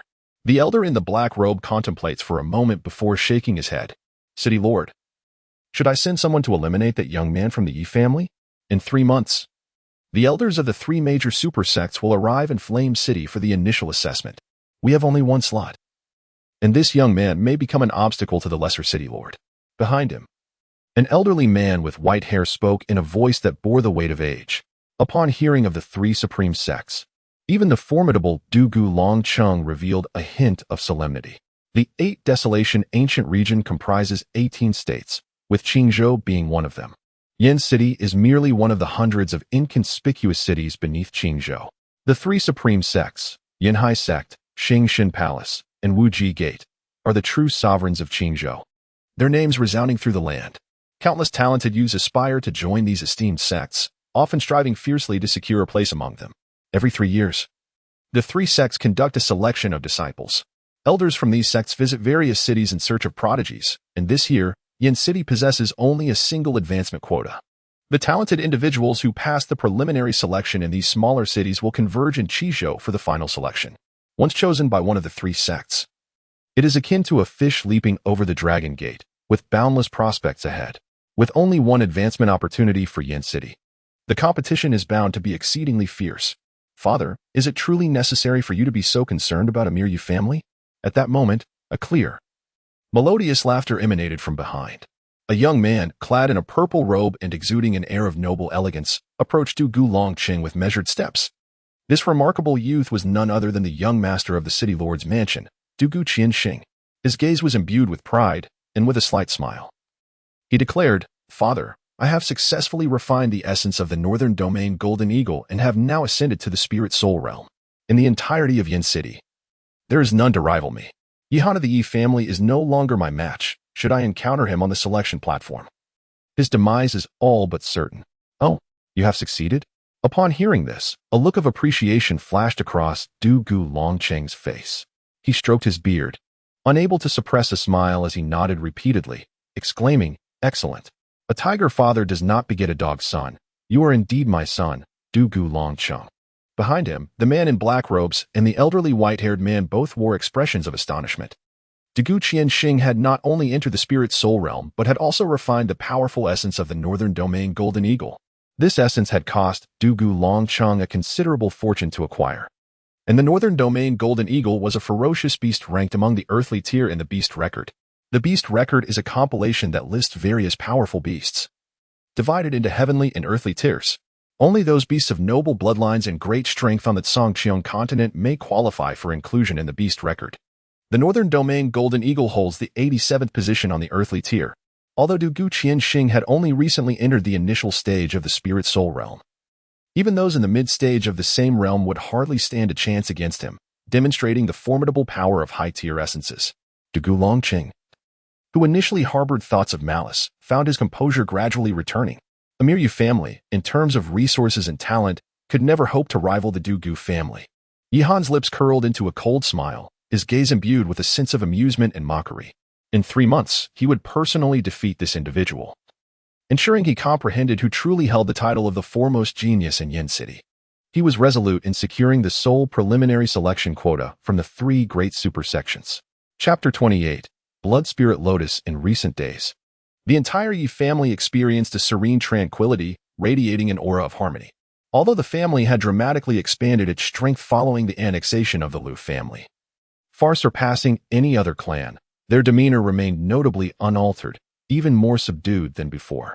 They understood that only with deep roots could a tree flourish to its fullest. The annihilation of the Liu family had provided the Yi family with numerous advantageous resources. They acquired an abundance of weapons, spiritual techniques, and medicinal herbs, along with the extensive territories of the Liu family. Furthermore, the Tian'ang mine was now entirely under the control of the Yi family's influence. With their current strength, the Yi family had grown at least threefold, if not more. As the Yi clan prospered, the power dynamics within Yin City inevitably shifted. The other two prominent families, the Wu and Su clans, formed an alliance to counterbalance the burgeoning might of the Yi family. In the backyard of the Yi family estate, beside a tranquil lake, a figure sat cross-legged upon a rock, resembling a meditative monk. At this moment, Yihan placed both palms upon his dantian, channeling the dragon absorption technique. Instantly, his entire being was enveloped in golden spiritual energy, radiating with resplendent brilliance. After a prolonged period, he suddenly opened his eyes. As he parted his lips, a deep, resonant dragon's roar seemed to emanate from his dantian. Accompanied by this sound, a powerful suction erupted from his abdomen, akin to a whirlpool voraciously consuming the surrounding spiritual energy. The sensation was as if the spiritual essence of the universe was converging into his dantian like rivers merging into the sea. As this energy flowed into his limbs and bones, the spiritual power surrounding Yihan intensified, as though a formidable force sought to break free from within him. After diligently cultivating for a full 3 hours, Yihan finally opened his eyes and rose slowly. Truly, the 9th grade spiritual technique has greatly accelerated my cultivation speed. With this dragon absorption technique, my progress has multiplied several times over. At this rate, it will not be long before I can break through to the mid-stage of the spiritual sea realm. Yihan sensed the surge of power within him, feeling an inner delight. At that moment, several figures in black robes appeared behind him like phantoms, bowing respectfully. What is the matter? Yihan adjusted his breathing and cast a fleeting glance behind him. The Grand Elder instructed me to deliver this treasure to you, claiming it was unearthed from the Lu family's treasury and would aid in your cultivation. A cloaked attendant presented a redwood box adorned with exquisite floral engravings. Oh, Yihan, filled with curiosity, took the wooden box and promptly opened it to discover the treasure within. To his astonishment, as soon as the box was opened, a stream of crimson light burst forth. Following this, a peculiar fragrance wafted into the air. Yihan scrutinized the contents closely, and his gaze suddenly radiated with brilliance as he exclaimed in mild astonishment, a supreme blood spirit lotus. Within the wooden box lay a blood-red lotus, accompanied by a jade-green stem. The petals of the lotus appeared as though they were formed from, emanating a luminous glow. Yihan was somewhat taken aback, not anticipating that the Lu family possessed such a rare collection of spiritual treasures. This exquisite blood spirit lotus is at least a quasi-mystical tier spiritual treasure. If consumed, it would not only enhance one's physical strength but also elevate one's cultivation level. Such a precious artifact. It is surprising that this old fellow did not keep it hidden away. Yihan carefully took out the blood lotus and examined it closely. Yi Bailey's willingness to bestow such a precious blood spirit lotus upon him signifies his complete endorsement of this future helmsman of the Yi family. You may withdraw now. Yihan spoke softly, observing as the servant behind him departed the courtyard. Only then did he retrieve a cauldron from his cosmos pouch. A wisp of divine consciousness surged forth, lifting the alchemical furnace to hover gracefully in midair. Consuming the blood spirit lotus offered a modest chance of aiding in breaking through realms. However, the probability was not particularly high. Conversely, if one were to refine it into a blood spirit pill, there would be at least a 50% likelihood of ascending to a higher minor realm. The blood spirit lotus was classified as a 4th-grade medicinal herb, and given my current capabilities, I could indeed be considered a 4th-grade alchemist, making the refinement possible. Yihan furrowed his brow and muttered to himself. Although he was once the revered Dan sage in his previous life, in this incarnation, he must commence his cultivation anew, including the art of alchemy. With a soft exhalation, a verdant flame, as radiant as emerald, ignited in the palm of his hand. This was the 3rd-grade flame, the Heartfire of Jade. Under Yihan's adept control, the flame danced elegantly before leaping into the cauldron. Subsequently, a blood spirit lotus was placed within the alchemical furnace and sealed, commencing the refinement process. With the flames roaring, it was not long before the blood spirit lotus transformed into a pool of crimson liquid. Suddenly, a powerful spiritual essence surged forth, incessantly extracting the medicinal properties from the lotus. At this moment, my soul's power could be deemed as approaching the pinnacle of the spirit realm. With only a single step remaining to reach the heavenly realm, Yihan murmured quietly to himself. The strength of one's soul is paramount in becoming an alchemist, and for the majority, their soul power resides within the mundane realm. Only a select few, born with inherently robust souls, manage to transcend the ordinary and enter the spiritual realm. This realm is further divided into the minor spiritual realm, the major spiritual realm, and the ultimate perfection of the spiritual realm. Beyond this lies the heavenly realm, the transformation of spirit realm, the extraordinary realm, and the realm of rebirth, among others.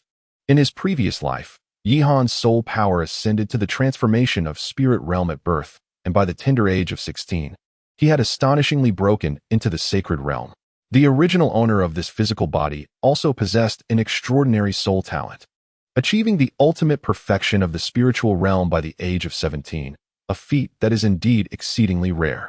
Yihan harbored no concerns. With the extraordinary physique of the celestial pill body, his soul's power would surely amplify in tandem. Had the original owner of this corporeal form awakened the celestial pill body from the very beginning, his current soul strength would be even more formidable. As a vast soul surged forth, a smooth elixir began to take shape within the alchemical furnace. Buzz, with a graceful sweep of his sleeve, Yihan slowly unveiled the crimson cover, releasing a billowing wave of heat. A red elixir ascended, gently descending into the palm of his hand, exuding a rich aroma. Still warm to the touch. Upon closer inspection, intricate patterns adorned the surface of the pill. Indeed, possessing the celestial Dan body, his alchemical prowess was truly extraordinary. Even with a third-grade flame, he was able to forge a fourth-grade blood spirit pill, imbuing it with exquisite patterns. Having said this, Yihan settled into a meditative posture once more, swallowing the blood spirit pill and embarking on his cultivation journey. Half an hour later, a faint roar resonated within him, as a formidable surge of spiritual energy radiated outward like waves. The efficacy of the blood spirit pill was indeed commendable. Yihan slowly opened his eyes and clenched his fists. At this moment, it felt as though a vast ocean of spiritual energy surged within him, brimming with a sense of power. He had successfully advanced to the mid-stage of the spiritual sea realm. Moreover, with the aid of the dragon absorption technique, his spiritual energy was as formidable as that of someone in the late stage of the spiritual sea realm. Indeed, even against a formidable opponent in the spirit soul realm, he believed he could hold his ground for a time. However, the third-grade alchemical fire was still somewhat lacking. It seems I must seek a more suitable alchemical fire as a replacement. Yihan's obsidian gaze fixated on the verdant flame flickering in the palm of his hand as he murmured to himself. Chapter 29, The Demon Hunter Mercenary Corps. As an alchemist, the essence of alchemical fire is undeniably indispensable. For an alchemist possessing a superior quality, advanced alchemical flame is a coveted aspiration. This is due to the immense assistance a premier alchemical flame provides in the crafting of elixirs. The quality of the same elixir varies depending on the grade of the alchemical fire employed. In this world, there exists a ranking of alchemical flames, chronicling the elite flames that every alchemist on the continent yearns for. In his past life, Yihan possessed the chaos divine fire, which was sufficiently eminent to secure a place among the top 3 on this illustrious list. Yet, at present, as Yihan toyed with this emerald core fire, he found himself somewhat dissatisfied. Although everything had returned to its origin, he had once again ascended to the rank of a 4th-tier alchemist, and he deemed it essential to acquire at least a 5th-tier alchemical flame. This prompted him to entertain the notion of seeking a superior alchemical fire. One of the avenues to obtain such flames is by hunting fire attribute demon beasts to acquire their fire seeds. The more intense the fire attribute of the demon beast, the higher its rank, and thus, the superior the quality of the alchemical flame. These flames are also referred to as beast fires. Yihan furrowed his brow in contemplation, his eyes glimmering with insight as he murmured, "In the northern part of Flame City lies the Spirit Beast Valley, a place rumored to be teeming with formidable beasts. Perhaps there exist high-tier fire attribute beasts there. Having recently entered the mid-stage of the Spirit Sea realm, I shall soon break through to the Spirit Soul realm, and thus I am in dire need of a superior spirit soul." With this thought, Yihan resolved to venture into the Spirit Beast Valley in hopes of fortune. Not long after, he donned a simple outfit and set forth alone towards the north of Flame City. In the northern region of Flame City, the Spirit Beast Valley is characterized by its lofty mountains and deep ravines, earning its reputation as a paradise for beasts. Not far away, shrouded in a thin veil of mist, a range of mountains appeared faintly. Between these peaks, streams flowed gently, and ancient towering trees stood tall, exuding an aura of wilderness. These ancient trees, majestic and time-worn, were accompanied by numerous ancient vines that twisted like dragons upon the rugged rocks. Though the Spirit Beast Valley is secluded and permeated with an air of desolation, it is not devoid of human presence. Due to its proximity to Flame City, various teams often organize expeditions to hunt the beasts, known as the Beast Hunter Mercenary Corps. By noon, no fewer than 10 groups of these mercenaries had entered the valley in clusters, typically comprised of 5 to 6 members. These teams armed themselves with various spiritual artifacts to delve into the Spirit Beast Valley and slay the beasts. Upon capturing a beast, they would extract its essence, spirit, and bones to sell at the Tianan market, thus acquiring substantial resources for cultivation. The beast bone Yihan had previously purchased at the market had indeed originated from the hands of a beast hunter mercenary corps. On the northern side of the valley, a group of 7 mercenaries, bearing spirit bows, approached the valley's entrance. Brother Liu, the Black-Wind Mercenary Corps is truly fortunate. I heard they hunted an injured spirit sea realm beast just hours ago and earned over 10,000 spirit stones, remarked a youth with a thunderous demeanor, a hint of discontent on his face. Beside him, a woman clad in red responded haughtily, they were merely lucky. Our Lone Wolf Mercenary Corps is the strongest in all of Flame City. We cannot allow ourselves to be outdone by the Black Wind Mercenary Corps. Once we enter the Spirit Beast Valley, we must also hunt a beast of equal caliber. Upon hearing this, the other mercenaries nodded in agreement, silently rallying their spirits. At this moment, atop a towering rock, a figure was observing this group intently. These mercenary teams, having frequented this area for years, were well acquainted with the Spirit Beast Valley. Yihan furrowed his brows, casting a glance around him. The terrain of the Spirit Beast Valley was intricate and perpetually shrouded in mist, making it perilous to venture in alone, as one might easily lose their way. Thus, joining the Demon Hunter Mercenary Corps seemed a prudent course of action. With this thought in mind, Yihan leapt from the massive rock, descending the steep slope with the agility of a cheetah. Suddenly, a lithe figure burst forth from the side slope, prompting the members of the Lone Wolf Mercenary Corps to swiftly adopt a defensive stance, aiming their spiritual bows. To their surprise, it was merely a solitary individual. The mercenaries frowned and lowered their weapons. "Which mercenary group do you belong to?" inquired the leader, a young man clad in a blue robe, as he approached Yihan with a serious demeanor. This young man was the captain of the Lone Wolf Mercenary Corps and the eldest son of the Liu family in Yin City, Liu Qingshan. "I am not affiliated with any mercenary group. I merely wish to enter the Spirit Beast Valley to hunt beasts. However, as this is my first visit, I am apprehensive about the complex terrain and fear losing my way. Thus, I hope to join your Lone Wolf Mercenary Corps, if that would be permissible." Yihan cupped his hands respectfully towards Liu Qingshan and spoke candidly. However, before he could finish his sentence, a shrill laugh echoed through the air. "How foolish you are to think you can venture into the Spirit Beast Valley alone. Even we mercenaries tread carefully here, for danger lurks at every turn. Should you encounter a formidable beast, I fear you would be reduced to nothing but bones." The voice belonged to the haughty woman in red, Lu Shui. She scrutinized Yihan from head to toe, noticing that he appeared younger than herself, which only deepened her disdain. Liu Qingshan furrowed his brow. He had seldom encountered a warrior bold enough to enter the Spirit Beast Valley alone. To embark on such a venture, one would typically need to possess at least the strength of the Spirit Sea realm. Yet, this youth seemed at least 4 or 5 years younger than himself. How could he possibly be a formidable warrior of the Spirit Sea? At this moment, Liu Qingshan found himself in a quandary. Meanwhile, Lu Shui, unabashedly forthright, outright rejected him. "Our Lone Wolf Mercenary Group is one of the most powerful in the entire Flame City. To join us, one must possess at least the strength of the 7th level of the Spirit Spring Realm. Do you truly believe you are qualified? We are not foolish enough to take on a burden." Upon hearing this, Yihan couldn't help but frown. Looking at Lu Shui's exquisite features, he felt no affection whatsoever, particularly due to her condescending demeanor that was utterly distasteful. Nevertheless, he couldn't help but smirk internally. Even the most powerful member of the Lone Wolf Mercenary Group, Liu Qingshan, had barely crossed the threshold of the Spirit Sea realm. If he could join their ranks, it would undoubtedly be a significant advantage. Unfortunately, it seemed these arrogant mercenaries lacked discernment. Thus, he decided to let it go. Yihan's face revealed no emotion. If this young brother does not mind, he may join our Ironwood Mercenary Corps. At this moment, a hearty voice resonated from behind, not far away. Another group of mercenaries clad in black was approaching the valley entrance. The Ironwood Mercenary Corps had arrived. Upon sighting this band of black-clad individuals, the members of the Lone Wolf Mercenary Corps grew visibly uneasy. Competition existed among these mercenary groups, and a significant enmity had developed between the Ironwood and Lone Wolf Mercenary Corps. Chapter 30, Ironwood. The Western Valley entrance welcomed yet another formidable contingent, comprised of members from the Ironwood Mercenary Corps. Yihan's curious gaze fell upon the peculiar attire of the individuals before him. This group was clad in animal skin coats, their skin dark and rugged, with robust limbs reminiscent of primitive natives. At the forefront stood a towering figure, his rugged features and muscular physique exuding strength. He was Taimu, the leader of the Taimu mercenary corps. "Ah, Taimu, you've arrived as well?"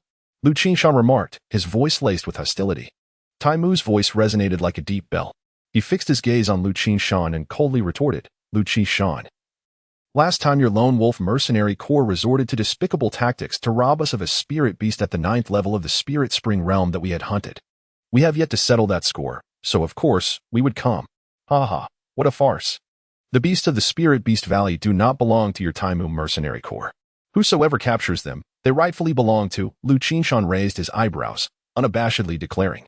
It turned out that a month prior, the two mercenary groups had engaged in a hunting competition, and unexpectedly, the Taimu mercenary corps had their prey snatched away while they were in the midst of defeating a severely injured beast. At Lu Qingshan's words, the members behind Taimu clenched their fists in anger. "What? You wish to brawl here?" a member of the Lone Wolf mercenary corps taunted. However, Taimu furrowed his brow and raised a hand to restrain his furious comrades. He understood that provoking a conflict at this moment, with the beasts yet to be hunted, would be unwise. His gaze shifted to Yihan as he jovially proclaimed, "Young brother, if the Lone Wolf mercenary corps does not welcome you, we shall. Should you not mind, you are welcome to join our Taimu mercenary corps, as we are in need of more hands. Moreover, rest assured, you shall have your share of the beasts we hunt." Yihan cast a glance at Taimu, a robust figure with a hearty demeanor, far more agreeable than Lu Qingshan. He thus replied, "Brother Tai, your straightforwardness is commendable. I am certainly willing." "Excellent," Taimu exclaimed, giving Yihan a hearty pat on the back. Unbeknownst to him, a surge of spiritual energy emanated from his hand, capable of unsettling an ordinary person. However, Yihan maintained a smile, standing utterly unmoved. Interesting, Taimu mused inwardly, astonished. His intention was to gauge Yihan's strength through this test. Yet it seemed that this young man possessed an unfathomable depth of power. Yihan was well aware that Taimu was deliberately testing his strength. However, with Taimu's realm being akin to that of Lu Qingshan, merely a half-step into the Spirit Sea realm, how could he truly gauge his depth? The Ironwood Mercenary Corps certainly had the audacity to recruit such third-rate members without fear of tarnishing their reputation. Taimu, I dare say that in this upcoming hunt in the Spirit Beast Valley, your team may well find itself outmatched by our Lone Wolf Mercenary Corps, Lu Shui teased, raising an eyebrow. It seems that your Lone Wolf Mercenary Corps lacks discernment, gifting us such a formidable ally. I must extend my gratitude, Taimu replied with indifference. Just him? Lu Shui scoffed, glancing disdainfully at Yihan. What strength could a mere 17-year-old possess? Taimu, let us see which of our two mercenary corps will emerge victorious this time, Lu Qingshan retorted provocatively, a flicker of fire igniting in his gaze. Behind them, the brothers from both the Lone Wolf and Ironwood Mercenary Corps exchanged furious glares. We shall take our leave, Lu Qingshan huffed, turning to lead his comrades into the Spirit Beast Valley. This fellow is truly arrogant. The brothers of the Ironwood Mercenary Corps gritted their teeth, watching Lu Qingshan's retreating figure. This young man here is Tai Wu, a member of our Ironwood Mercenary Corps, particularly skilled with a blade. He once effortlessly severed the head of a raging lion beast at the 7th level of the Spirit Spring realm. Taimu introduced the stoic youth holding a knife. Though Tai Wu's expression was cold, he nodded at Yihan. This is Tai Lan, Taimu continued, introducing the other members of the Mercenary Corps to Yihan.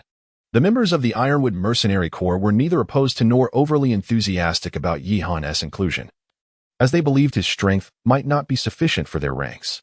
Yet, only Taimu understood that this young man might not be as simple as he appeared. Let us proceed. This time, we must hunt more demon beasts than the Lone Wolf Mercenary Corps to quell their arrogance. With that, the rugged men, accompanied by Yihan, charged boldly into the valley. The dense forest loomed with towering ancient trees. The layers of fallen leaves had accumulated over the years to more than a foot thick, creating a soft cushion underfoot. At this moment, Yihan and the members of the Ironwood Mercenary Corps gradually ventured into a thicket. This thicket was overgrown with weeds and shrouded in mist, lending it a mysterious and eerie quality. The brothers of the Ironwood Mercenary Corps gripped their bone spears, lying in wait amongst the grass, cautiously scanning their surroundings. Suddenly, a rustling sound emanated from the nearby bushes. Hush, a spirit beast is lurking. Taiwu gestured for silence towards the crowd, then exchanged glances with Taimu, Yihan, and the others. They stealthily approached the thicket from 4 different directions, encircling it. It was a pack of ironback wolves. Yihan pushed aside the underbrush and beheld approximately 7 or 8 wolves, their fur glistening like silver. These formidable creatures possessed strength comparable to the 7th level of the spiritual spring realm, rendering them quite formidable. Engage. In a short while, Taimu exchanged glances with his companions. Boom. The mercenary members raised their bone spears, resembling streaks of white light as they thrust forward with a whoosh. Thud. A ferocious ironback wolf was pierced through its flesh, the spear embedding into the muddy ground, blood gushing forth as it let out a mournful howl. Roar. The remaining ironback wolves, startled, bared their teeth at Tai Wu and his group, revealing their sharp claws as they lunged forward. Boom, boom, boom. The members of the Taimu mercenary corps erupted with overwhelming spiritual power, engaging in a fierce melee with the pack of ironback wolves. Howl. The ironback wolves were no easy adversaries. They let out a howl that seemed to summon nearby wolves. One of the ironback wolves charged at Yihan, who deftly dodged, only for a massive stone to be shattered by the force of its claw. Brother Yi, get back. A deep voice resounded as Tai Wu rushed over. Brandishing his blade, exuding an aura of lethal intent, he lunged towards the ironback wolf, forcefully pinning it to the ground and delivering a vicious slash. Splash. Blood sprayed as the wolf's head fell to the earth. Just as the Taimu mercenary corps was poised to claim victory, a series of piercing howls echoed from all directions, resonating with alarming loudness. Not good. The wolf pack has been summoned. Yihan furrowed his brow, sensing an ominous turn of events. Previously, the ironback wolves had howled, calling forth their companions. Rustle, rustle. As anticipated, shortly thereafter, the surrounding grasslands were alive with the sound of rustling. Hundreds of ironback wolves revealed their eerie green eyes, encircling the entire Ironwood mercenary group. In that moment, Ironwood's expression drastically changed. Chapter 31. Slaying the ironback wolf. King panic gripped Ironwood and his companions as their faces turned pale. They glanced around, only to hear the rustling noises as the figures of the ironback wolves materialized. The pack bared their teeth, growling ominously, numbering at least in the hundreds. Everyone, quickly gather together. Ironwood commanded with urgency. The members hastily regrouped, forming a tight circle with their backs against one another, their gazes vigilant and scanning the surroundings. At this moment, it was no longer a matter of them attacking the ironback wolves. Rather, they found themselves besieged by the very creatures they had sought to confront. Howls echoed through the valley, reverberating ominously. Yihan cast a swift glance, noting that the ironback wolf pack was not particularly formidable, predominantly consisting of beings below the 5th level of the spirit spring realm. However, their sheer numbers were daunting. With only 8 members, they faced an onslaught of hundreds of ironback wolves. If they were to engage in a prolonged battle, even those at the spirit sea realm could be overwhelmed. Brother, what shall we do now? Tai Wu gripped his weapon tightly, his palms slick with perspiration, anxiety etched upon his face. The other team members were panting heavily, their bodies taut and their faces pale with panic. Taimu clenched his fists, a glimmer of ferocity shining in his resolute gaze. He understood that if they did not break through, the entire Taimu mercenary corps would meet their demise here. Charge to the left, he bellowed. With a roar, Taimu unleashed a surge of spiritual energy, propelling it toward the wolf pack. He surged forward, delivering powerful strikes to the advancing wolves. With a thunderous impact, blood sprayed into the air as 2 ironback wolves fell lifeless to the ground. The pack, enraged, revealed their sharp claws and teeth, launching themselves at the mercenaries. The scene was nothing short of magnificent, as hundreds of wolves surged forward. The fierce pack bared their teeth and pounced upon Tai Wu and his comrades. And in an instant, the Taimu mercenary corps found themselves ensnared in a dire predicament. Yihan struck his palm, and a luminous handprint surged forth, shattering a wolf into a mist of crimson. The remaining wolves, momentarily startled, retreated. These wolves possessed a commendable level of intelligence. Yihan raised his brow slightly and murmured. He observed that the ironback wolves did not aggressively attack him. Rather, they regarded him with evident wariness, clearly aware that he was not easily provoked. Meanwhile, however, Taimu and the others found themselves encircled by the pack, subjected to a relentless onslaught of biting and clawing. Ah! A furious cry pierced the air, and Yihan turned in shock to see Tai Wu being directly mauled on the arm by an ironback wolf, flesh torn asunder. The remaining members of their group were also drenched in blood, their bodies marred by deep lacerations inflicted by the wolves' razor-sharp claws. Fall back, Taimu bellowed, his eyes wide with fury. Boom, boom, boom. After a brief moment, The group gasped for breath as they retreated, forming a protective circle back to back. They realized it was impossible to break free. Damn it. Taimu clenched his fists, engulfed in profound self-reproach. They should never have provoked a vengeful pack of ironback wolves. At this moment, the eyes of the remaining members were filled with despair, their faces etched with grim determination. Aside from Yihan, the others bore significant injuries, and their internal spiritual energy was nearly depleted. Yihan gazed upon the despondent Tai Mu and spoke solemnly, "Brother Tai, I have a strategy to compel these ironback wolves to retreat on their own." "What strategy? Pray, enlighten me," Tai Mu replied, his eyes unwaveringly scanning the surrounding pack of wolves, wary of any potential assault. "Do you see that gray-brown wolf atop the massive rock? I am certain that it is the ironback wolf king. If we can slay that wolf king, the pack will inevitably disband and retreat in disarray." Yihan pointed to the left, indicating a massive rock less than 300 meters away. Upon that rock stood a majestic giant wolf, its coat gleaming and its teeth sharp, exuding an aura of dominance that unmistakably marked it as the Wolf King. The prospect of slaying the Wolf King elicited bitter smiles and pale faces from Tai Wu and the others. Not only was it uncertain whether they could break through the pack of wolves to reach the distance, but even if they did, confronting the Wolf King was another matter entirely. The strength of that Wolf King was at the pinnacle of the Spirit Spring realm. In the prime of Taimu, he might have stood a chance to defeat the Wolf King in a one-on-one confrontation. But now, that possibility was clearly out of reach. "Brother Taimu, watch closely," Yihan said with a slight smile. He swiftly summoned his spiritual power, unleashing a formidable force that pressed outward.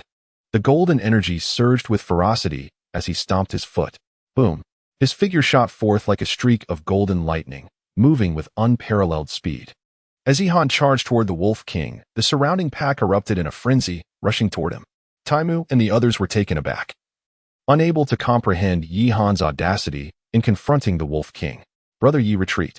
Taimu snapped back to reality, his expression shifting dramatically as he shouted desperately at Yihan.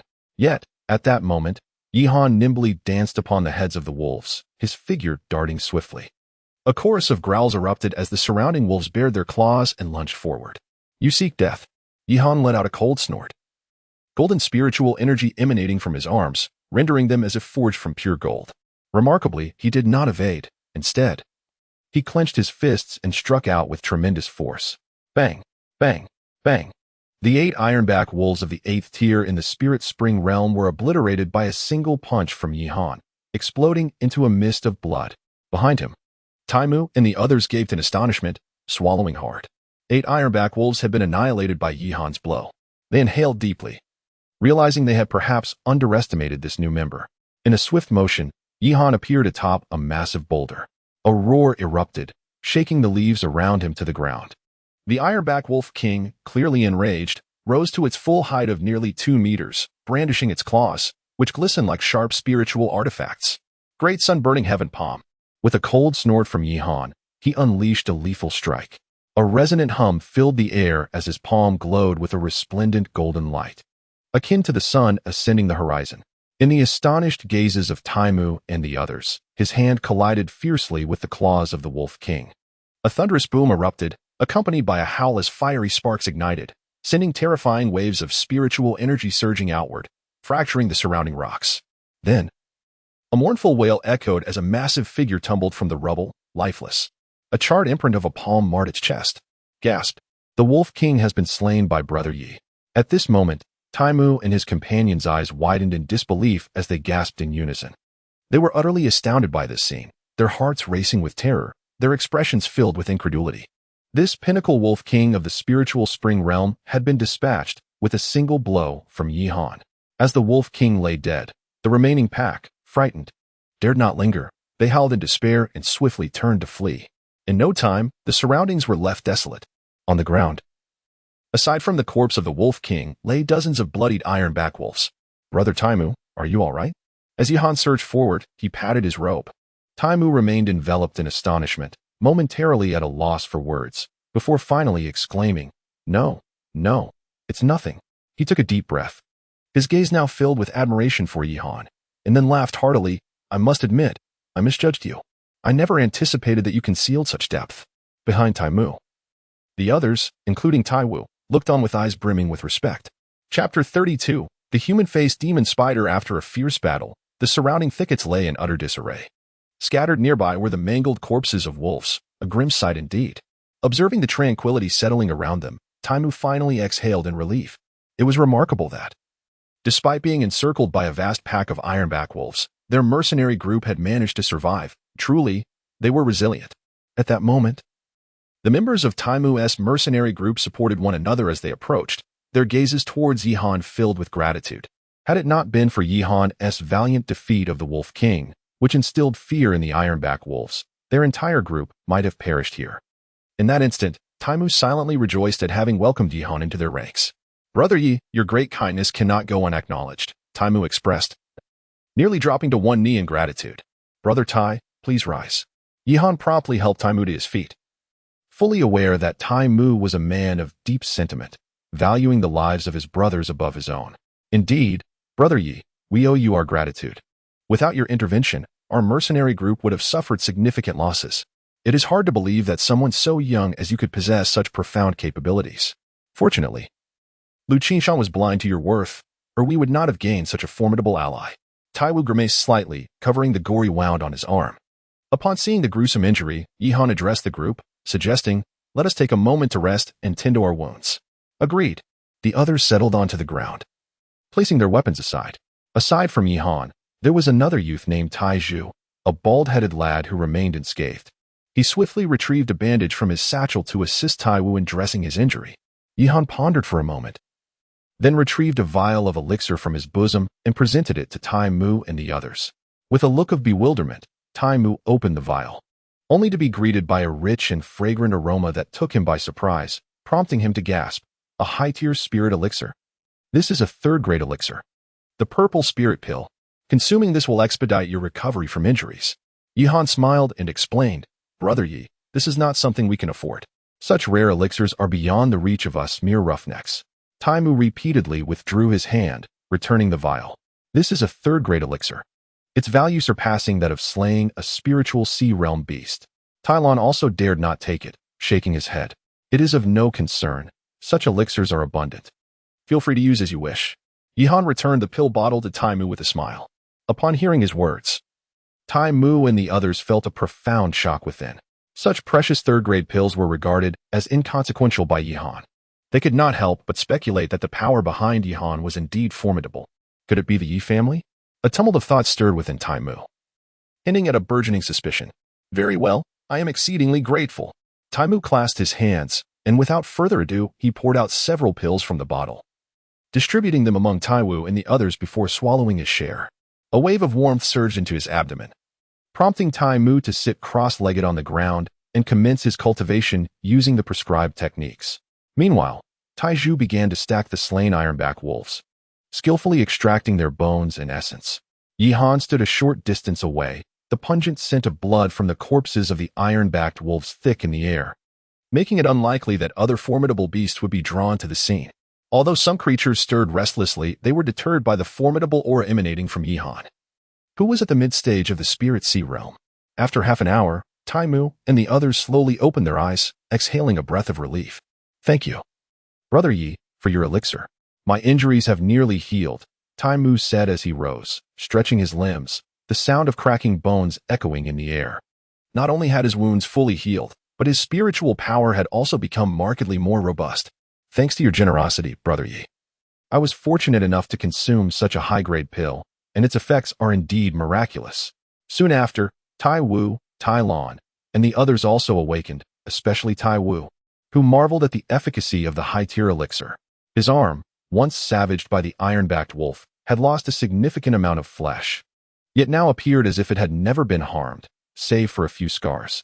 In that moment, the brothers of the Tai Mu mercenary group felt an even deeper gratitude towards Yihan. After all, such high-grade elixirs were not readily offered to individuals like them. "Brother, I have dealt with the iron-backed wolves, extracting a total of 25 beast bones and soul essences. Unfortunately, some of the wolves exploded into a mist of blood, resulting in the destruction of their soul essences." Taizhu approached, presenting all the soul essences and beast bones to Taimu. Although they had nearly met their demise, the bounty was undeniably worth the risk. The members of Taimu's group were overwhelmed with excitement, their bodies trembling with anticipation. In the past, a successful outing for the Taimu mercenary group would yield only a handful of beasts, but this time they had amassed dozens. Furthermore, among these beasts was a pinnacle iron-backed wolf king of the Spirit Spring realm. Brother Yi, you alone vanquished this iron-backed wolf king, and its soul essence rightfully belongs to you. Taimu generously handed over a sphere of black light to Yihan, while Taiwu and the others looked on with eager eyes. Brother Taimu, please keep it. We have just entered the Spirit Beast Valley, and there may be even greater rewards ahead. Yihan waved his hand dismissively, unconcerned. Very well then. Taimu retracted the essence of the Wolf King, and after regrouping, the company continued their journey. Located in the northern region of the Spirit Beast Valley, this area is characterized by its rugged and steep ravines. Beneath the depths of the ravine, a pitch-black cave entrance can be faintly seen, from which a chilling black wind continuously howls. At this moment, within the dark depths, a massive shadow seems to be moving slowly. Suddenly, a pair of eerie eyes emanate two beams of red light from the cave. Damn it! I never expected the strength of that human-faced demon spider to be so formidable. Even the spirit-breaking arrow proved ineffective against it. From a vantage point above, several figures clumsily leaped onto the rocks, unable to restrain their anger. These individuals were members of the Lone Wolf Mercenary Corps. However, at this moment, each of them bore a grave expression, gritting their teeth, and many were injured. Lu Qingshan gazed down from the heights at the dark cave entrance, his face turning the color of liver. Enraged, he slammed his palm against the nearby rock wall, leaving behind a deep imprint. It turned out that they had discovered a human-faced demon spider within that cave. Yet, they had somewhat underestimated the creature's prowess, nearly leading to their annihilation. I have a strategy that requires neither soldiers nor effort, yet can deal with that human-faced demon spider, Lu Shui remarked with a glint in her eyes and a cold smile. Oh, what method? Lu Qingshan and the others furrowed their brows. What could possibly subdue such a fierce human-faced demon spider without expending any resources? Lu Shui brushed her black hair aside and narrowed her eyes, suggesting, why not spread the word about the human-faced demon spider? Soon enough, other mercenary groups will come to confront it. We can then wait for them to exhaust each other and strike when the moment is ripe. Upon hearing her proposal, Lu Qingshan and the others exchanged glances, their expressions shifting slightly, a spark of excitement igniting within their hearts. Sister Shui is indeed clever. How did we not think of this? Lu Qingshan remarked with a sinister smile. This plan is truly brilliant. Chapter 33, Underhanded Tactics in the Vast Mountain Range. Mist billowed as if shrouded in a veil. Within the dense primordial forest, numerous mercenary groups were currently hunting demon beasts. Meanwhile, in the heart of the Spirit Beast Valley, a contingent was making its way towards a deep ravine at the valley's base. This group, known as the Black Wind Mercenary Corps, ranked among the top 5 in strength within the entire Flame City mercenary community, making them quite formidable. At this moment, the Black Wind Mercenary Corps had received word of a Spirit Sea Realm demon beast appearing deep within the ravine. A Spirit Sea Realm demon beast holds immense allure for any mercenary group. Along the rugged mountain path, 8 members of the Black Wind Mercenary Corps halted atop a rock. Brother Chun, below is the deep ravine, as reported. It is said that the human-faced demon spider lies in wait within a hidden cave. A slender youth, agile as a monkey, swiftly ascended the ancient tree nearby, pointing solemnly towards a distant deep gorge below. Among the 8 figures present, the leader was a strikingly handsome man clad in a blue robe, whose profound gaze exuded an air of calm resolve. This man was Chen Yi, the leader of the Black Wind Mercenary Corps. Upon hearing the mention of the Spirit Sea Realm beast, Chen Yi's brows arched slightly, his eyes betraying an undeniable fervor. Approaching him was a lithe woman dressed in black, her expression marred by concern. I've heard that numerous mercenary groups have ventured into that hidden cave over the past few hours, yet none have returned victorious. It's said that one entire group was wiped out, she remarked. Chun, we must exercise utmost caution. Another team member nodded gravely in agreement. Chen Yi cast his gaze towards the gorge below, a faint smile flickering on his lips as he clenched his fists. Without venturing into the tiger's den, how can one hope to capture the tiger's cub? Moreover, this is an opportune moment for our Black Wind Mercenary Corps to establish our renown. If we can vanquish that beast, we shall undoubtedly eclipse the fame of the Lone Wolf Mercenary Corps and others. With that, Chen Yi leapt from the rock and beckoned his comrades. Let us move. In no time, the 8 figures dashed towards the depths of the gorge like leopards on the hunt. Hee, Captain, another group has arrived. On a high rock, a youth took a bite of the spirit fruit in his hand, only to spit it out, excitement lighting his eyes as he called to Lu Qingshan. Lu Qingshan stood with his hands clasped behind his back, the azure ribbon at his waist fluttering, and then he smirked, So it is the Black Wind Mercenary Corps. Qin Yi is no weakling, but he still falls short in confronting that human-faced demon spider. Approaching him was Lu Shui, who remarked, "Captain, this is already the 5th mercenary group to enter here. Even if the human-faced demon spider is formidable, it must have been significantly weakened by now after enduring the onslaught of 5 waves of challengers. It is high time for us to strike. No rush. We can afford to wait for another group. There is no need to hasten our net," Lu Qingshan replied with a calm demeanor. Boom, boom, boom. Moments later, a cacophony erupted from the cave entrance. "Hiki, they're at it now," the members of the Lone Wolf Mercenary Corps sneered, relishing the unfolding chaos. Half an hour later, several figures stumbled out of the cave, battered and bloodied. "Quick, retreat," Shan Yi shouted, clutching his severed arm, blood streaming down his body. His teeth gritted as he roared in desperation. Damn it! The remaining members of the Black Wind Mercenary team were either dead or injured, with only 5 out of 8 members managing to escape that dreadful cavern. Lu Qingshan and his companions observed from a high vantage point, unable to suppress their cold laughter, a sinister smile curling at the corners of their lips. They watched as the Black Wind Mercenary team, battered and diminished, retreated from the depths of the ravine. Qin Yi, grievously wounded, must have fought desperately. The humanoid spider likely sustained significant injuries as well. Lu Qingshan narrowed his eyes, inwardly mocking the situation. They continued to wait. Yet half an hour passed without the arrival of another mercenary group, leaving the members of the Lone Wolf Mercenary team puzzled. "I fear this strategy may be futile," Lu Shui remarked, her brow furrowing in thought. "If news of the Black Wind's heavy losses spreads, other mercenary groups will surely reconsider their strength and retreat, unwilling to take such risks. After all, if even the formidable Black Wind Mercenary team suffered such losses, what courage would other groups possess to venture here? Then let us set our trap. The humanoid spider's power must be significantly diminished, and now is the perfect opportunity for us to strike," Lu Qingshan agreed, preparing to lead the Lone Wolf Mercenary team back into the depths. Just then, a new group appeared below. "Boss, it's the Timber Mercenary team," one of the members exclaimed, both surprised and elated. Lu Qingshan's eyes narrowed slightly as he gazed downwards, spotting Yi Han and the others from the Timber team delving deeper into the ravine. A subtle, sinister smile crept across his face as he murmured, "Timber, they have finally arrived." Within that eerie smile lay a hint of latent menace. Among all the mercenary groups, the Timber Mercenary team undoubtedly harbored the deepest enmity towards the Lone Wolf Mercenary team. "Ha ha ha, Timber. I warned you that opposing the Lone Wolf Mercenary team would lead to dire consequences." Lu Qingshan's fist cracked ominously. He secretly wished for the annihilation of the Timber Mercenary team. "Captain, I have a plan that could lead to even greater losses for the Timber Mercenary team. Perhaps even their total destruction," Lu Shui proposed, a cunning glint in her eyes. "Do tell," Lu Qingshan replied, looking at her with interest. Lu Shui smiled charmingly, glancing at a massive gray stone beside the entrance of the cavern below. "Once the Timber Mercenary team enters that cavern, we can use the stone to seal the entrance." A shiver ran through the members of the Lone Wolf Mercenary team upon hearing this. The plan was exceedingly treacherous. Once the entrance was sealed, the Timber Mercenary team would have no escape and would meet their inevitable demise. "Timber, you are walking straight into a trap." Lu Qingshan smiled slyly, a hint of pride gleaming in his eyes. "Captain, we are almost there," Iron Warrior said, leading the way with his sword, gesturing towards a deep ravine not far below.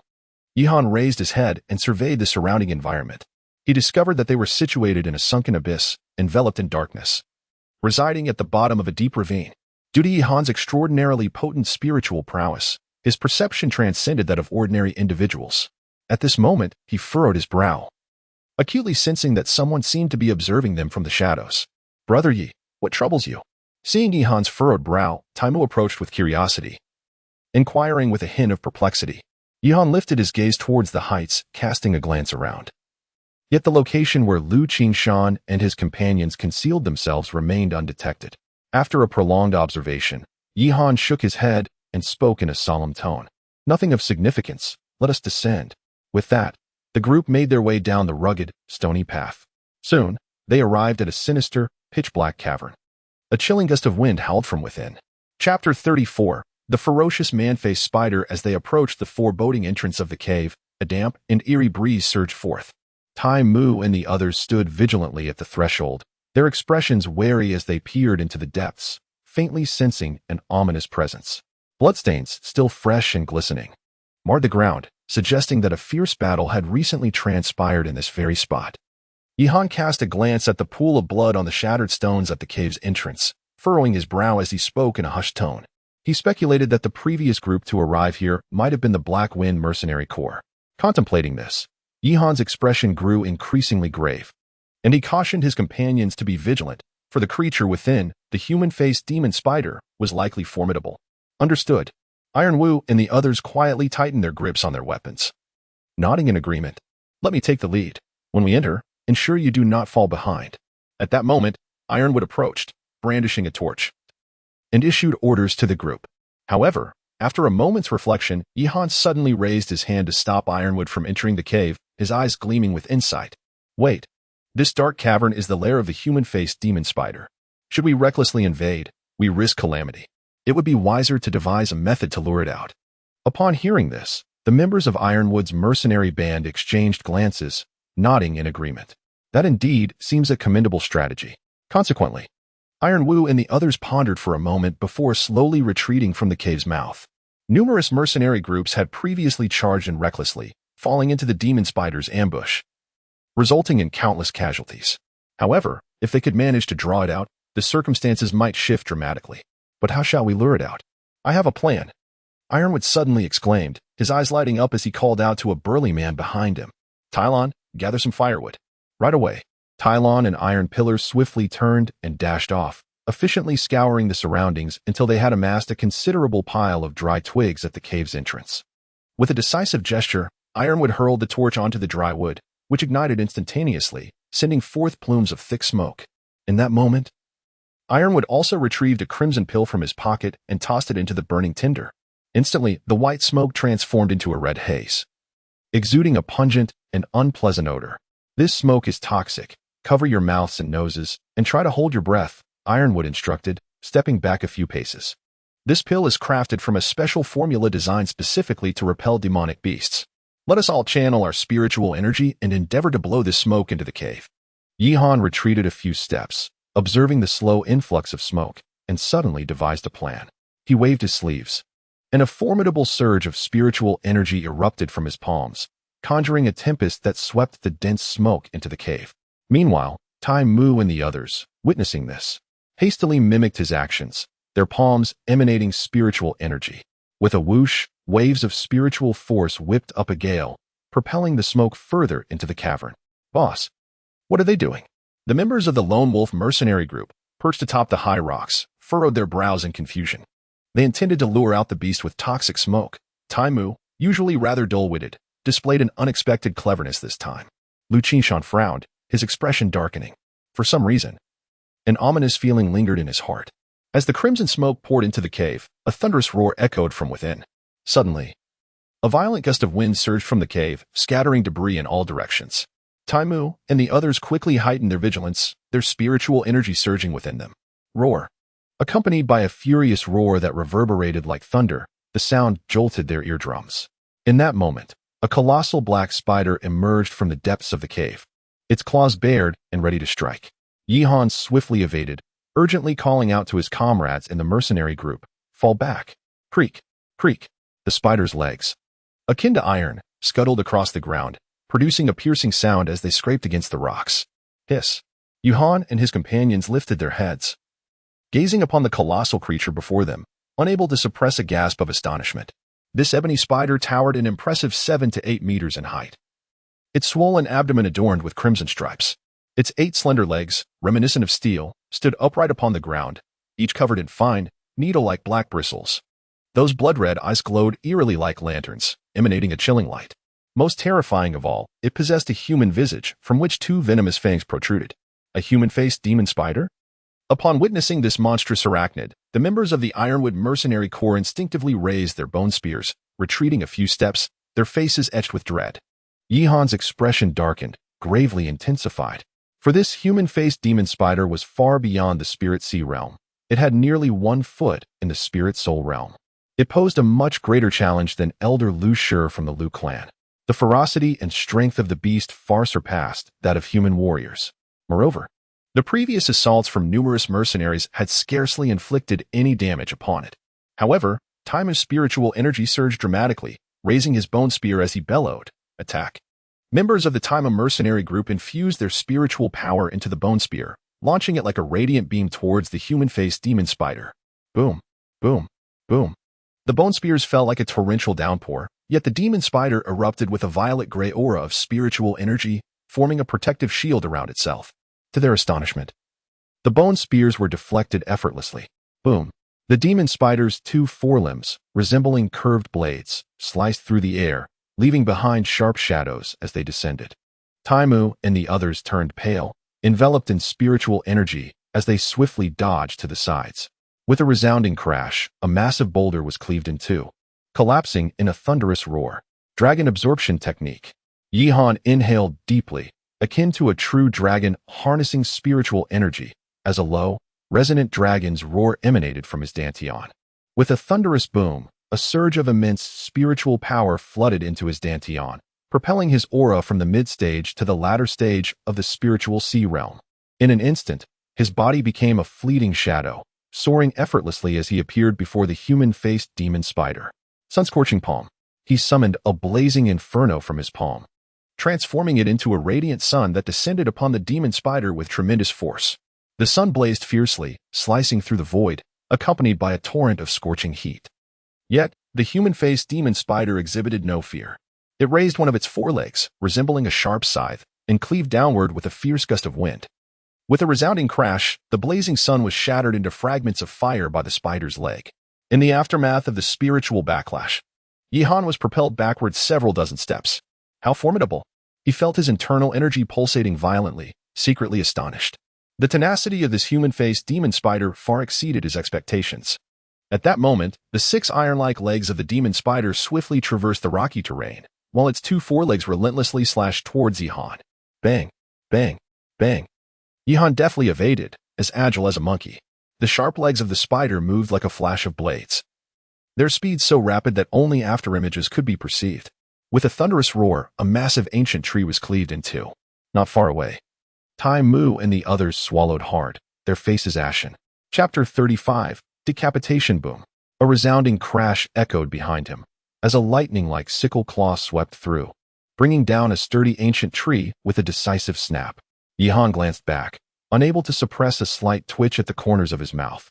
Feeling a sense of astonishment, the human-faced demon spider relentlessly pursued him, its 8 legs scraping against the rocks, producing a jarring cacophony. At that moment, it once again swung its scythe-like pincers, cleaving down from behind. Sensing a fierce gust of wind approaching, Yihan took a deep breath, unleashing a surge of spiritual energy that enveloped his body in a radiant golden glow. His bronze skin gleamed with a metallic luster, exuding an aura of impenetrable strength. Clenching his fist, he silently summoned his resolve and turned to deliver a powerful punch. The moment his fist collided with the enormous pincer, a brilliant burst of light erupted, reminiscent of the resounding impact of a blow against metal. Under this tremendous force, Yihan emitted a muffled grunt, being propelled several meters backward before coming to a halt in midair, his arms tingling from the shock. However, the giant pincer of the human-faced spider also bore the brunt of his strike, leaving behind a profound dent. Boom. Yihan shook his slightly numb arm, took a deep breath, and propelled his feet forward once more. His fists seemed to compress spiritual energy to the utmost limit, and at the moment of their swing, one could faintly hear the explosive roar of air being crushed by his strikes. Clang, clang, clang. A torrent of golden fists rained down, and as they collided with the sharp pincers, a shower of metallic sparks erupted. With each impact, Yihan was jolted back several meters. However, the arachnid pincers also emitted a low hum upon being struck, revealing noticeable dents. This showcased the sheer ferocity of his strength. Swish, swish, swish. Yihan's figure moved swiftly, launching attacks with astonishing speed, constantly shifting positions. At times, he would be at the back of the spider's body, and at others, at its abdomen, engaging in close combat, his fist striking the human-faced demon spider with the ferocity of lightning. In an instant, the clash between man and spider erupted into chaos, with violent energy surging like a tidal wave, shaking the valley. Not far off, Taimu and the others could only stand by, unable to intervene in this fierce battle. Brother Yi truly resembles a humanoid beast. His strength is extraordinarily overwhelming, not at all inferior to that of the demon spider. Tai Wu gasped in disbelief, his eyes wide with astonishment. It is worth noting that this human-faced demon spider is a beast of the late spiritual sea realm. At this moment, Tai Mu was rendered speechless, standing there like a statue. Meanwhile, the brothers of the Tai Mu mercenary group clenched their fists, their hearts racing with excitement. If Yihan could slay this human-faced spider, their mercenary group would undoubtedly rise to fame, claiming the title of the foremost mercenary group. Yihan's figure flickered like a wisp of blue smoke. In an instant, his fist transformed into an open palm.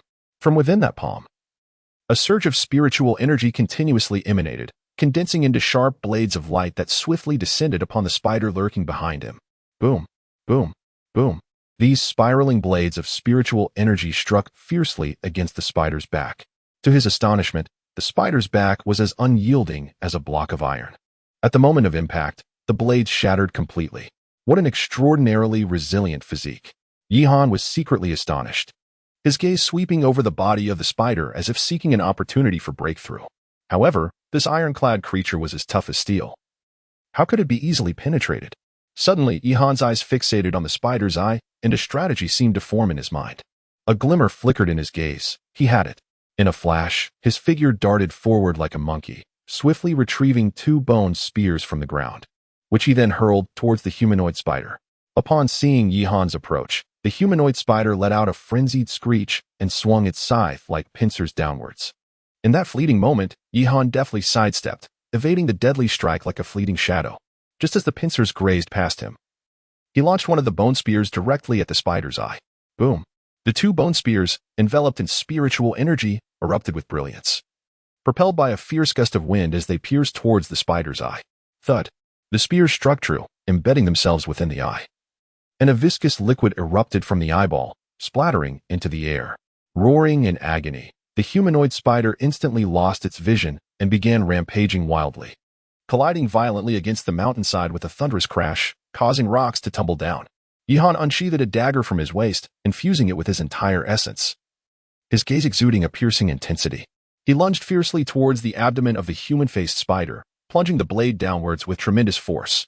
With a sickening sound, a grotesque gash was torn open, and a torrent of purple liquid gushed forth from the spider's innards. The creature emitted a harrowing roar of agony, crashing to the ground.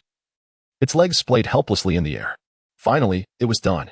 Yihan casually discarded the dagger, wiped the sweat from his brow, and exhaled heavily, a wave of weakness washing over him. "Brother Yi, are you all right?" exclaimed Tai Mu and the others as they rushed over. Upon seeing the fallen demon spider, they collectively gasped, their expressions a mixture of astonishment and shock. "I am fine, Brother Tai. Please take care of things. The essence and blood of this humanoid demon spider should be quite valuable." Yihan shook his head and smiled. "Let us begin." The eager Iron Wu and his companions surged forward, dismembering the monstrous arachnid. In no time, the colossal body was reduced to a mere bare skeleton. Gleaming, translucent beast bones and a shimmering essence orb lay scattered on the ground, igniting a fervent desire among the mercenary brothers. They even removed the spider's fangs, intending to utilize them as materials for weapon crafting upon their return. Witnessing such a bountiful harvest, Tai Mu and the others could hardly contain their joy, their hearts swelling with a mix of exhilaration and fury. Yihan exhibited little interest in the treasures before him. Instead, he picked up a torch from the ground and addressed Tai Mu and the others, stating, "It is said that territories inhabited by formidable beasts often yield rare and precious materials. Follow me as we venture into the cave to explore." Upon hearing this, Tai Wu and Tai Mu nodded in agreement, while the remaining members stood guard outside, ready to report any unusual occurrences. With that, the 2 men followed closely behind him. Entering the cave, "A damn brat! How infuriating!" On a high rocky outcrop, Lu Qingshan's face twisted in anger as he witnessed the slaying of the human-faced spider. His palm struck the mountain wall with such force that it shattered the rock, leaving 5 deep claw marks. They had disseminated information with the intent of exhausting the strength of the human-faced spider through a war of attrition among the mercenary groups. To their astonishment, the Tai Mu mercenary group had actually conquered the lair of the spider. It was akin to a dog swallowing a meat bun, ultimately benefiting the Tai Mu mercenary group.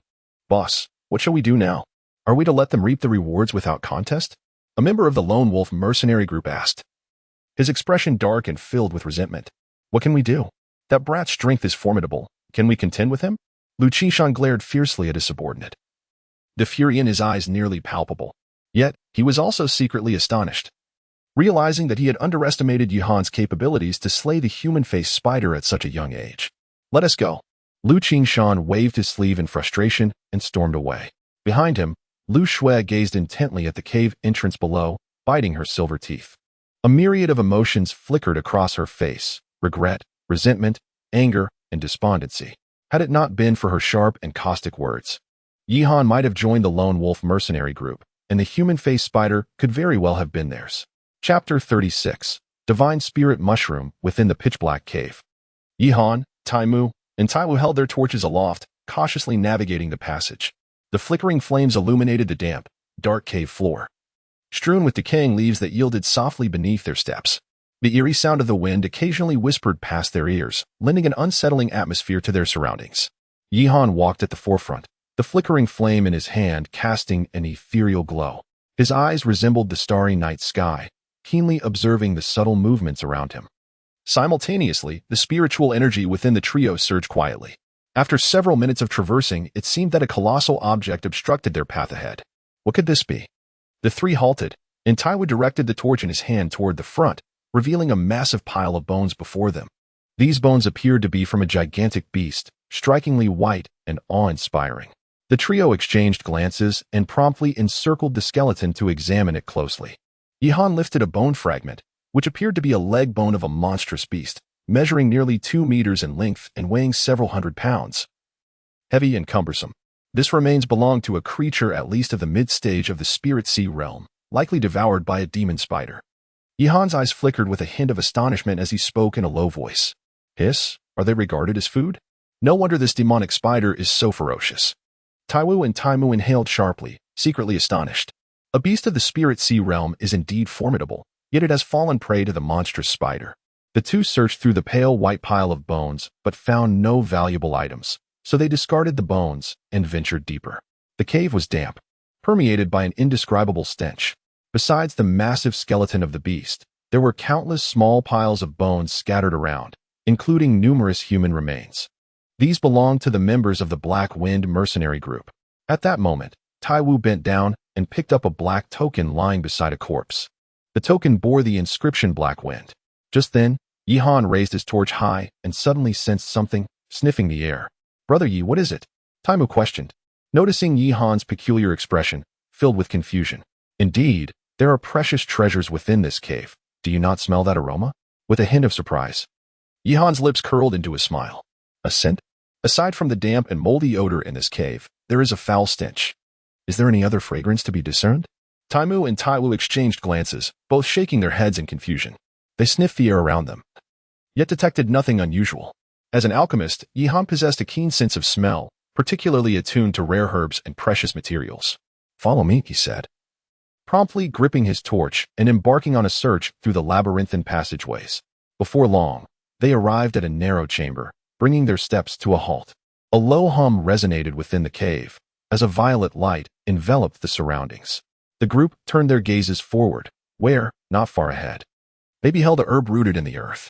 It was unmistakably a resplendent purple spirit mushroom. "Is that the divine soul mushroom?" Yihan's eyes sparkled with brilliance, his voice infused with palpable excitement. The divine soul mushroom? Beside him, Taiwu and Taimu wore expressions of perplexity. While they recognized that this spiritual mushroom was undoubtedly a treasure, they were unaware of its specific properties. "Brother Yi, what exactly is the divine soul mushroom?" Taiwu could not help but inquire. Yihan gradually calmed his mind, and then turned to Iron Wu and Iron Mu, speaking in a deep voice. "It is a rare and extraordinary herb capable of enhancing one's spiritual power, thus classified as a treasure of the soul." Upon hearing this, Iron Mu and Iron Wu furrowed their brows slightly, seemingly disappointed. For an ordinary warrior, spiritual power holds little significance. However, for an alchemist, this is an invaluable treasure. This soul-replenishing herb, if released into the market, would undoubtedly incite a frenzy among alchemists eager to acquire it. As an alchemist, augmenting one's spiritual power is no simple task. Beyond tempering one's spirit through alchemical processes, the only remaining method is to consume rare herbs that can enhance spiritual strength. Presently, my spiritual power has reached the pinnacle of the spiritual realm. To ascend to the heavenly realm under normal circumstances would require at least 3 months of arduous alchemical refinement. Yet, with the soul-replenishing herb, the process would become significantly easier. With this thought, Yihan approached, carefully dug into the soil, and unearthed the soul-replenishing herb. Cradling it in his palm, this herb was no larger than a palm, emanating a rich purple glow along with a subtle fragrance. Brother Iron Mu, please guard me.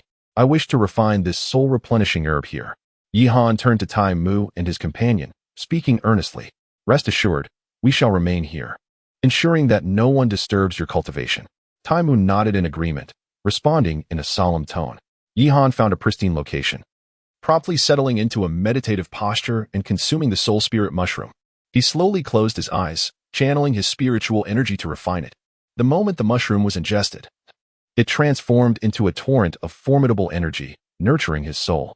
As he refined the soul spirit mushroom, it was as if a resplendent purple sun ascended in his mind. The violet radiance enveloped his soul, rendering it increasingly robust. Remarkably, even Yihan's physical form began to emit a faint purple glow. Time trickled by, and this enduring refinement persisted for a full 3 hours. After this duration, Yihan's soul became ever more concentrated, approaching the threshold of tangibility. Upon reaching the celestial realm, the soul could indeed manifest in physical form. The thin veil separating him from the consummation of the spiritual realm was on the verge of being breached, as his immense soul continuously coalesced and surged within his mind. At last, an explosive force, akin to a tidal wave, erupted outward in all directions from the cave, reverberating with intensity. Such formidable soul power. Tai Mu and Tai Wu's expressions shifted dramatically, as they felt as if a colossal stone had lodged in their chests, rendering them breathless. They had never witnessed such overwhelming and terrifying soul power. The celestial realm had finally been transcended. Yihan slowly exhaled a breath of turbid air, and at the moment he opened his eyes, an overwhelming sense of euphoria enveloped him. The celestial realm? Upon hearing these 2 words, Tai Mu and his companion could not help but change their expressions drastically, though not particularly well-versed. They were aware that many alchemists had only just begun to enter the spiritual realm. Yet, Yihan's soul energy had astonishingly already stepped into the celestial realm. This divine soul fruit is indeed remarkable, allowing me to effortlessly ascend to the celestial realm. Yihan expressed his astonishment, feeling a sense of satisfaction.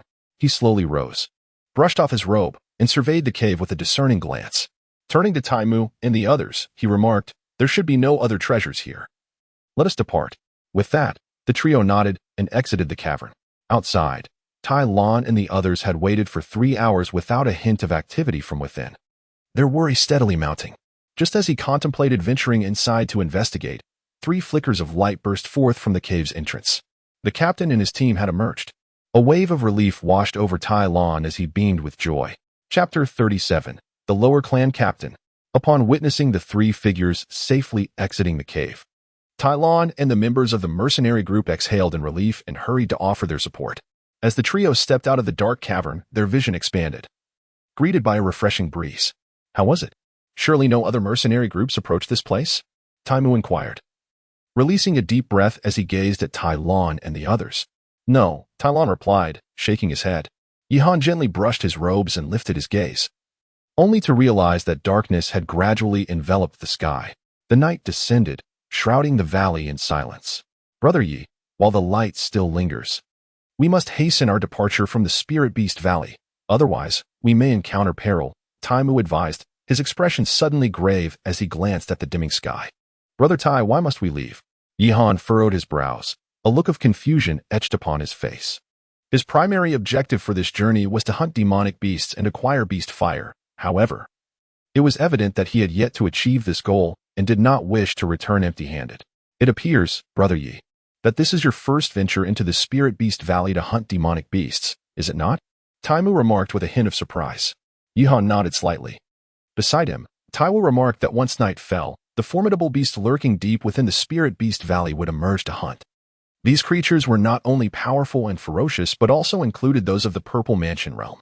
Even late-stage practitioners of the Spirit Soul realm would not dare to linger after dusk. Beasts of the Purple Mansion realm? Yihan felt a slight tremor in his heart. This power rivaled that of the Lord of Flame City.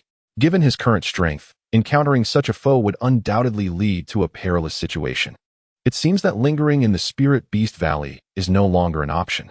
Brother Yi, our Ironwood Mercenary Corps has managed to hunt such a multitude of thanks entirely to your remarkable contributions. I have conferred with my comrades, and we have decided to allocate 2/3 of our spoils, along with the spoils from the man-faced demon spider, to you. The remaining portion shall be reserved for ourselves. What say you?" Ironwood patted Yihan's chest and laughed heartily. The other mercenaries cast grateful glances at him, nodding in agreement. "Indeed, please do not hesitate." Upon hearing this, Yihan shook his head and smiled, saying, "You may keep these spoils. My journey was not undertaken for such trifles. The opportunity to meet you all is in itself a fortuitous fate." Taimu was momentarily at a loss, having initially worried that he might have offered too little, only to find that Yihan had no intention of claiming anything. "Brother Taimu, I assure you, I have not returned empty-handed. The worth of the divine soul mushroom is certainly not inferior to these trophies." Yihan was aware that Taimu felt somewhat guilty, so he offered some words of comfort. "Very well then." Upon hearing Yihan's explanation, Taimu's face brightened with a smile as he nodded in agreement. With that, the group departed from the valley entrance. Today had truly been a fruitful expedition, he chuckled to himself, imagining the astonished expressions of the elders back at Tai family village upon their return. Along the way, Taiwu was in high spirits, unable to contain his excitement as he remarked, "Our Tai family village has never captured a beast of the late spirit sea realm before. This time, we shall undoubtedly hold our heads high." The other members of the mercenary group nodded in agreement, their faces alight with joy. Indeed, this journey had been remarkably rewarding. Before long, the sky gradually darkened. The group exited the Spirit Beast Valley, exchanging farewells before parting ways. Half an hour later, Yihan, weary from his travels, stepped through the threshold of the Yi family estate, the darkness of night fully enveloping the surroundings. Just as he was about to return to his small courtyard via a side path, a servant hurriedly approached him, bowing as he said, "Young master, I have finally found you." "What is it?" Yihan inquired. Yihan turned around and frowned. "The elder instructed me to inform you that your father has been located. He is currently in the backyard and requests your immediate presence." The servant hastily conveyed. "What? My father has been found?" Yihan was momentarily taken aback.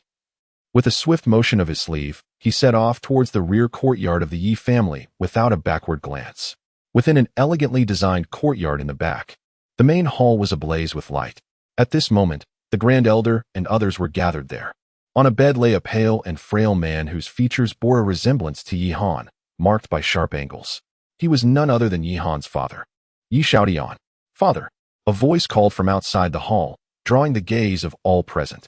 Shortly thereafter, Yihan burst into the hall with great urgency, hastening to the side of the bed. Upon hearing the familiar voice, Yi Xiaodian struggled to rise, tears of joy streaming down his face, his hands trembling with emotion. Gazing at Yihan's visage, he reproached with a hint of warmth, "You rascal, you have finally returned." As he spoke, Yi Xiaodian grasped Yihan's wrist, examining it closely. "Good, good," he murmured, noticing the profound spiritual energy within Yihan. A smile of excitement illuminated his pale face, clearly indicating that the Grand Elder had already informed him of Yihan's restored cultivation. "Father, you." Yihan swiftly supported Yi Xiaodian, only to realize that Yi Xiaodian's breath was feeble, his complexion as pale as parchment. Not only had he been stripped of all spiritual energy within, but even his legs had been rendered utterly incapacitated. Yihan could not help but scowl, his gaze ablaze with fury as he directed his ire towards the Grand Elder and the others. "Grand Elder, what is the meaning of this?" The Grand Elder and his companions appeared somewhat hesitant. "Honor, this matter does not concern you. It is better for you not to be involved." Yi Xiaodian repeatedly withdrew his hands, helplessly sighing. "Father, who is it that has so ruthlessly harmed you to this extent? Who has crippled your dantian? Who has rendered your legs useless?" Yihan's voice was chillingly cold, as if the very air around him was suffused with an eerie frost. Yi Xiaodian fell into silence. He initially intended to withhold information from Yihan, for the individual who inflicted such grievous harm upon him rendered the entire Yi family insignificant in comparison. "Yihan, what significance does this knowledge hold for you? That person is far beyond the reach of our clan. To provoke him would only invite catastrophic consequences." The Grand Elder also sighed, asserting, "I possess the right to be informed." Yihan's gaze was imbued with a chilling intensity. Only then did the Grand Elder inquire, "Are you aware of the background of the Yi family?" Yihan shook his head. The Grand Elder approached with a sigh, stating, "Our Yi family is far more formidable than you can fathom. In Qingzhou, the Yi clan stands as one of the 4 prominent families, renowned for its prestige. Even the entire Yin city pales in comparison to its might. As for our Yi family, We are merely a branch of the Yi clan, tasked with overseeing the clan's territorial resources in Yin City. These branches are also referred to as the lower clans, representing the lesser members of the Yi lineage.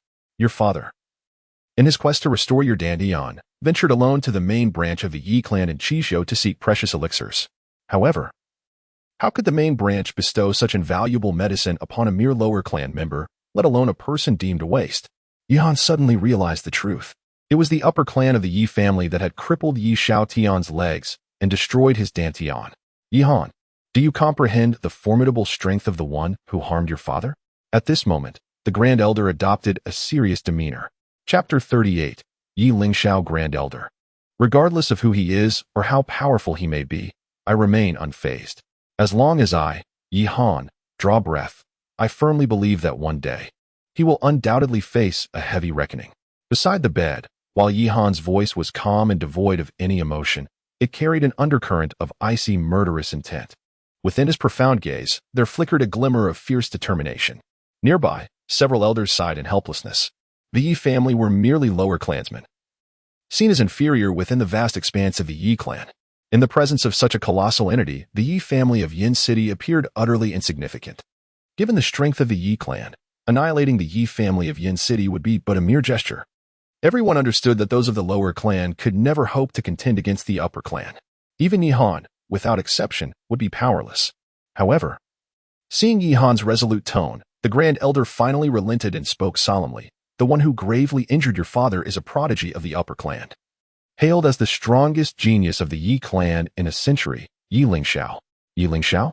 Upon hearing that name, Yi Han instinctively furrowed his brow, his gaze growing ever colder. In his eyes, Yi Lingxiao was already fated to be a dead man. Yi Han, you still fail to comprehend the extent of Yi Lingxiao's terrifying talent. The elder shook his head and continued. He began his cultivation at the tender age of 3, and by the time he turned 20, he had already reached the Nirvana realm. Furthermore, he possesses a royal-grade spiritual vein and has received recommendation letters for seed positions from the 3 major super sects of Qingzhou. Moreover, to my knowledge, he is also a high-ranking talisman master. With his qualifications, he is destined to be a dragon soaring through the 9 heavens. Indeed, even this small Qingzhou will be insufficient to contain him. Yu Bailey cast a profound glance at Yihan. This utterance left all the elders within the grand hall gasping in astonishment, utterly taken aback. Yi Lingxiao, a prodigy of the upper clan. The illustrious accomplishments he bears would be enough to incite a sensation if possessed by any ordinary individual. Yet, all these remarkable accolades are solely attributed to him. At the tender age of 20, he has touched the realm of nirvana. At 20, he is a master of advanced talisman crafting. At 20, he has secured recommendations for the core disciple positions of the 3 supreme sections. Such prodigious talent is nothing short of monstrous, not merely in the small city of Yin, but across the vast expanse of Qingzhou. Yi Lingxiao stands as a paragon of excellence, commanding the attention of the masses. Moreover, he is supported by the formidable Yi clan. In comparison, Yi Han, our Yin City Yi family, is but a speck of dust against that colossal entity. Do you still believe there is a chance for revenge? Yu Bailey gazed at Yi Han solemnly. He believed that anyone who heard of Yi Lingxiao's astonishing achievements and background would undoubtedly feel a sense of trepidation. However, Yi Han slowly rose to his feet, displaying not an ounce of fear. Instead, he smiled and proclaimed, even the tiniest grain of rice will eventually shine with brilliance. Not only is Yi Lingxiao destined for demise, but the entire Yi clan shall also pay a heavy price. I am determined to uproot them entirely and usher in a new era, daring to call forth a transformation of the sun and the moon. Yi Han, have you lost your mind? Several elders turned pale, their countenances stricken as if struck by lightning, barely managing to maintain their balance. To change the clan's lineage, this is tantamount to treason. They considered themselves mere lowly members of the Yi clan, attempting to overthrow the upper echelons. A task as futile as an ant shaking a tree. Yet, Yi Han held a different perspective. In his previous life, he had been a revered alchemist. And in this life, he possessed the celestial alchemical body, an exceedingly rare constitution. Surpassing Yi Lingxiao is not beyond the realm of possibility. Yi Lingxiao is indeed a remarkable talent, yet when compared to Yi Han, he is destined to fade into obscurity. In his previous life as the dance saint, Yi Han encountered a plethora of extraordinary prodigies, including the sons of imperial clans and the daughters of sacred lineages. In juxtaposition, Yi Lingxiao falls significantly short of their grandeur. It can only be said that within the confines of Qishou, Yi Lingxiao is indeed regarded as a top-tier genius. Yi Han, if you seek to avenge your father, there are indeed alternative paths to consider. At this moment, the Grand Elder seemed to have a revelation. His eyes flickered slightly before he suggested, if you can obtain the recommendation letters for the seed quotas from the three supreme sects, then you would undoubtedly possess the qualifications to contend against the entire Yi clan. The three supreme sects? Yi Han had certainly heard of the three dominant forces in Qingzhou: Yinhai sect, Xingxin Palace, and Wujimen. He was nearly taken away by an elder of Yuhai sect when his superior spiritual vein was discovered, almost becoming an outer disciple of the sect. The disciples of these three great sects are categorized into 4 levels: outer disciples, inner disciples, elite disciples, and seed disciples. The seed disciples, also known as core disciples, are those exceptionally gifted individuals who receive a recommendation for the coveted seed slot from the 3 sections. However, within the vast expanse of Qingzhou, no more than 5 prodigies are granted such recommendations every 3 years. Yi Lingxiao is one of them. As long as Yi Han obtains a recommendation for a seed slot to join one of the 3 supreme sects, even the Yi clan would not dare to lay a finger on him. Yi Bailey spoke with a grave demeanor. How can one obtain a recommendation letter for the seed quota? Yi Han could not help but feel a sense of curiosity. There are 2 methods. The first method involves a martial selection, where the talented individuals who pass the preliminary selection will partake in the final selection in Qingzhou. And only the top 3 disciples in this final selection will have the opportunity to obtain the coveted prize. Yi Bailey pondered for a moment and then stated, as for the second option, it is to participate in the Dan Emperor Conference, which is hosted by Qizhou every 3 years, and to secure the first place. The Dan Emperor Conference? Upon hearing this, Yi Han's eyes sparkled with excitement, and his heart leaped with joy. He was determined to attend this prestigious event. In a month's time, the preliminary selection of the 3 major super sects will take place. And it is rumored that our Flame City has only 1 spot available for advancement. The second elder, standing nearby, furrowed his brows. Although Yi Bailey harbored hopes of having Yi Han participate in this preliminary selection, the challenge of securing that singular spot was indeed formidable. Alas, despite Yi Han's extraordinary talent, the young master of the City Lord's manor was likely not to be underestimated. This time, our greatest competitor from the Yi family was undoubtedly him. The other elders nodded in agreement. Although the City Lord's manor operated discreetly, with scarcely a whisper of its activities escaping into the world, and even the figure of Duga Qianxing remained largely unknown, the strength of the City Lord's manor was such that it could hardly be rivaled by the Yi family. Yi Han quietly listened from the side, having already resolved to secure this coveted spot. Moreover, he firmly believed that the Qingzhou Dan Emperor Association would undoubtedly be his absolute stronghold.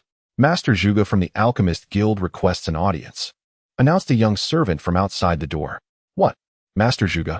Upon hearing this, the Grand Elder and others were taken aback, quickly gesturing, hurry. Please invite him in. What could this old fellow possibly want?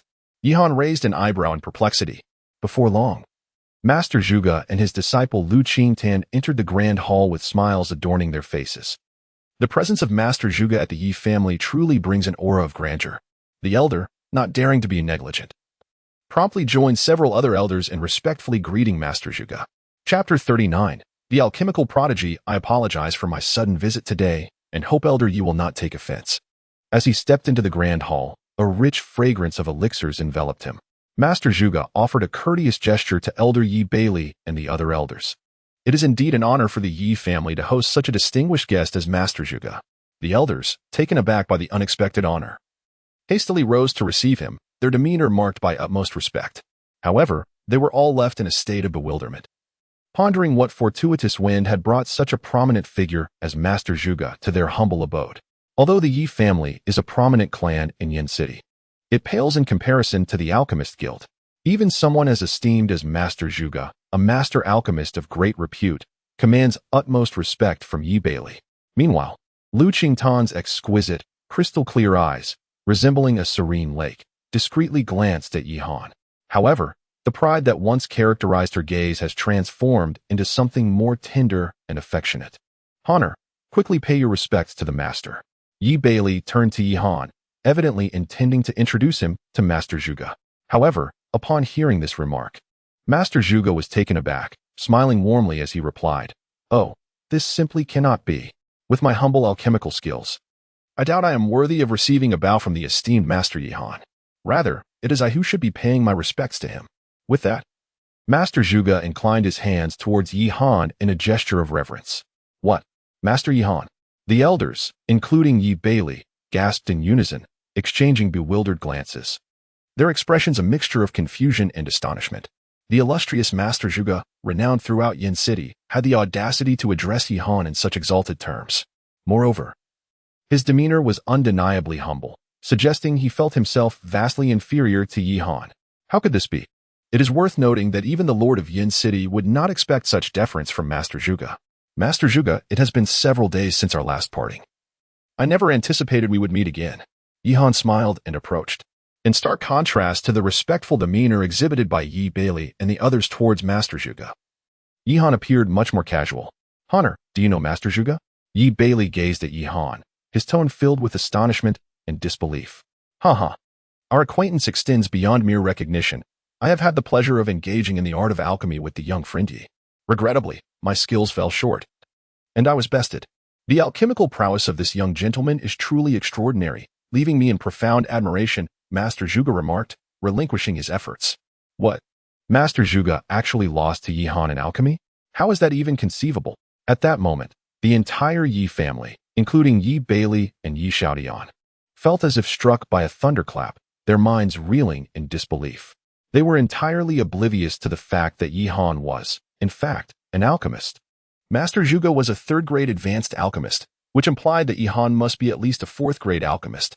The realization that the Yi family had produced a fourth-grade alchemist was utterly unfathomable. Yi Bailey stood frozen in place, utterly astonished. He was momentarily engulfed by a whirlwind of elation and shock at Master Zhuge's prior words. If this were indeed the case, then the Yi family would have the power to dominate in Yin City. Hana, is this truly the case? Yu Xiaodian was so overwhelmed with excitement that he could scarcely utter a word. Yi Han smiled gently and nodded. In that moment, a surge of pride welled up within Yi Xiaodian, filling him with exhilaration. A fourth-grade alchemist. Their Yi family had produced a fourth-grade alchemist. He understood the significance of this achievement. Even for the formidable upper echelons of the Yi clan, the emergence of a 17-year-old fourth-grade alchemist would undoubtedly evoke astonishment and commotion. Indeed, this is the truth. Would I deceive you? Master Zhuge said with a warm smile. Ever since his last defeat in alchemy against Yi Han, Master Zhuge had abandoned his previous haughty demeanor. Under Yi Han's guidance, he was drawing ever closer to becoming a fourth-grade alchemist himself. I heard your father was injured. This is a special elixir gifted by the president. Although Yi Han is also a high-ranking alchemist, these potions represent the heartfelt sentiments of our alchemist guild. With that, Master Zhuge produced a jade vial from his robe and handed it over. This is the bruise resolving heavenly spirit pill, personally crafted by the president. Classified as a fourth-grade elixir, the Yi family is profoundly grateful. Yi Bailey's hands trembled with excitement. This was a precious elixir bestowed by the president of the Alchemist Guild. Moreover, it had been crafted personally by him. Such a significant honor had never been granted to the Yi family before. Everyone understood that the Alchemist Guild's courteous treatment of the Yi family was solely due to Yi Han's influence. This old fellow has indeed undergone quite a transformation. Yi Han nodded slightly, contemplating how to offer further guidance to Master Zhuge. Under his tutelage, he would undoubtedly break into the fourth rank.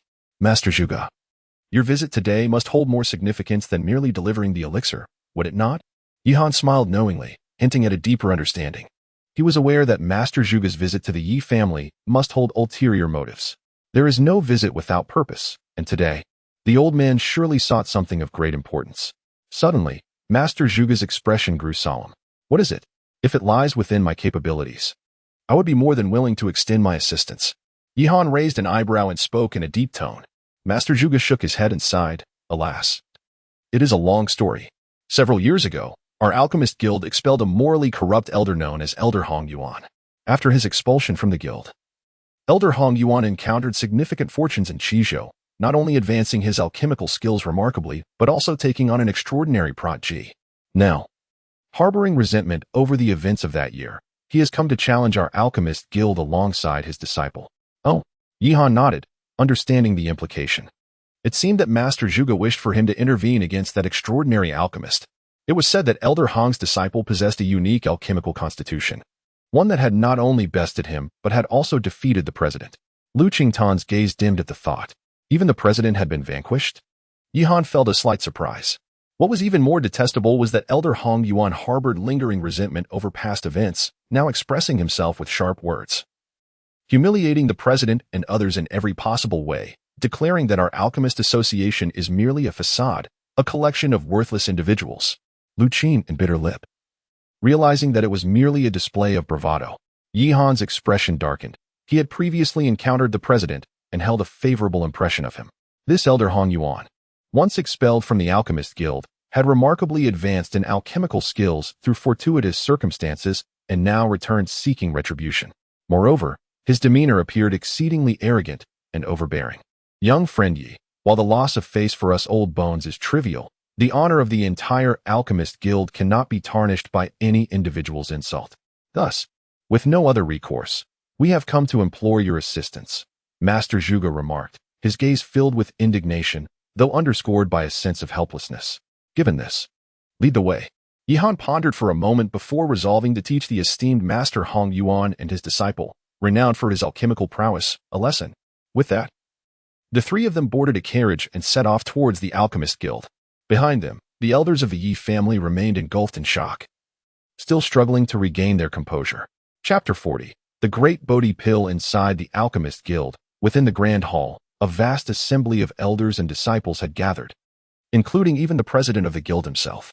However, the elders and disciples were currently consumed with rage, their gazes fixed upon two figures at the forefront. Hong Yuan. How dare you insult the president? Elder Yunlong declared through gritted teeth, his eyes locked onto an elderly man clad in a black robe, stooped in stature, with sparse silver hair. This ominous figure was none other than Elder Hong Yuan, who had been expelled from the Alchemist Guild.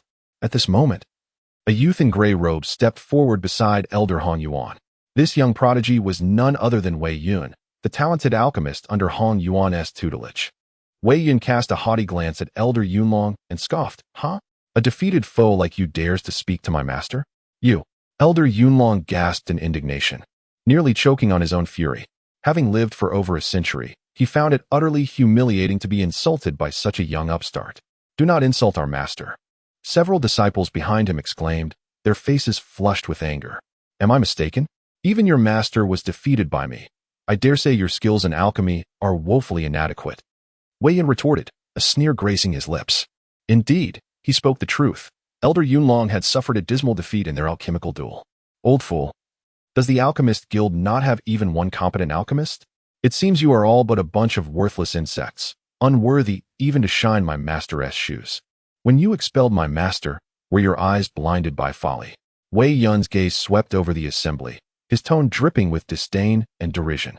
His words struck like a humiliating slap across the faces of all present. The disciples of the Alchemist Guild clenched their fists, their expressions darkened with fury. Yet, despite their burning anger, they found themselves powerless.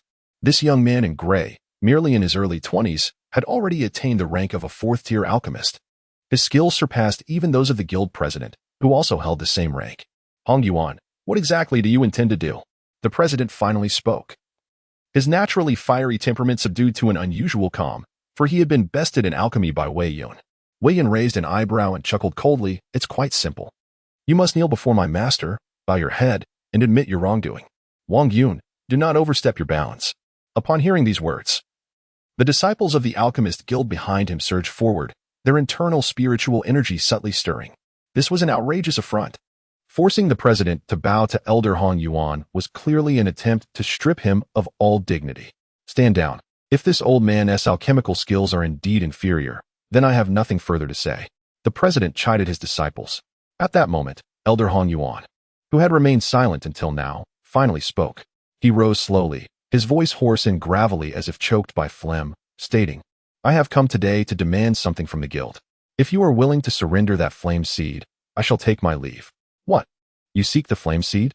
The expressions of Elder Yunlong and the others shifted dramatically. The Alchemist Guild was harboring a powerful flame seed that had transformed into a formidable entity. This mysterious flame was beyond even the president's control, exhibiting extraordinary power and ferocity. The president narrowed his eyes slightly, realizing that Elder Hong Yuan had returned not only to humiliate them but also to covet that flame seed. This old wretch truly harbored insatiable ambitions. Suddenly, a furious voice echoed within the grand hall. Humph, Hong Yuan, don't be too pleased with yourself. Who says our alchemist guild is without capable individuals? Today, let our most outstanding genius alchemist spar with your disciple and see who prevails.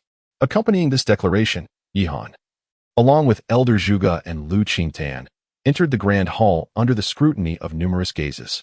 Wow, it's him. He is the genius alchemist who defeated Master Zhuge that day. A stir rippled through the hall as the disciples of the guild recalled this figure with vivid clarity. For not only had Yihan triumphed over Master Zhuge, but he had also succinctly guided Master Yunlong to break through to the third-tier alchemist level. His alchemical skills were equally unfathomable. The disciples whispered among themselves, a blend of curiosity and trepidation filling the air. Despite Yihan's formidable prowess, Wei Yun was also an extraordinary talent in alchemy. Is this the so-called most outstanding disciple of the alchemist guild? Hardly impressive. Wei Yun regarded Yihan with a dismissive glance, his demeanor rife with arrogance and disdain. Beside him, Elder Hong Yuan pursed his lips and snorted coldly. This youth appeared to be merely 17 or 18 years old, even younger than Wei Yun. How could his alchemical skills possibly surpass those of Wei Yun? It was nothing short of a grand joke. Speak up. What kind of elixir shall we compete with? Yihan smiled lightly, his demeanor as serene as a gentle breeze. How could Wei Yun, so arrogantly posturing before him, forget that when he first ascended to the rank of Dan Sage, creating a stir throughout the ancient regions of Danzhou?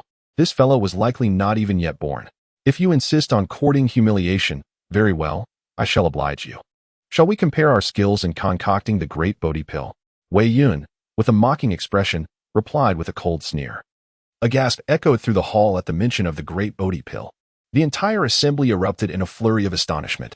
Even the president's eyes were filled with incredulity. Wei Yun dared to propose a contest centered around the great Bodhi pill. This was a pinnacle grade 4th-tier elixir, with a level of difficulty rivaling that of 5th-tier concoctions. In that moment, the spirits of all present sank. The audacity of Wei Yun to challenge the creation of such a pill indicated that his alchemical skills surpassed their expectations. He was, at the very least, on the cusp of 5th-tier mastery. Although Yihan is also a prodigy, can he truly compare? Wei Yun cast a provocative glance at Yihan. He had anticipated that Yihan would either retreat in the face of difficulty or be taken aback. However, upon hearing about the contest for the great Bodhi pill, Yihan displayed no surprise or shock, maintaining an expression of calmness that contrasted sharply with the reactions of others.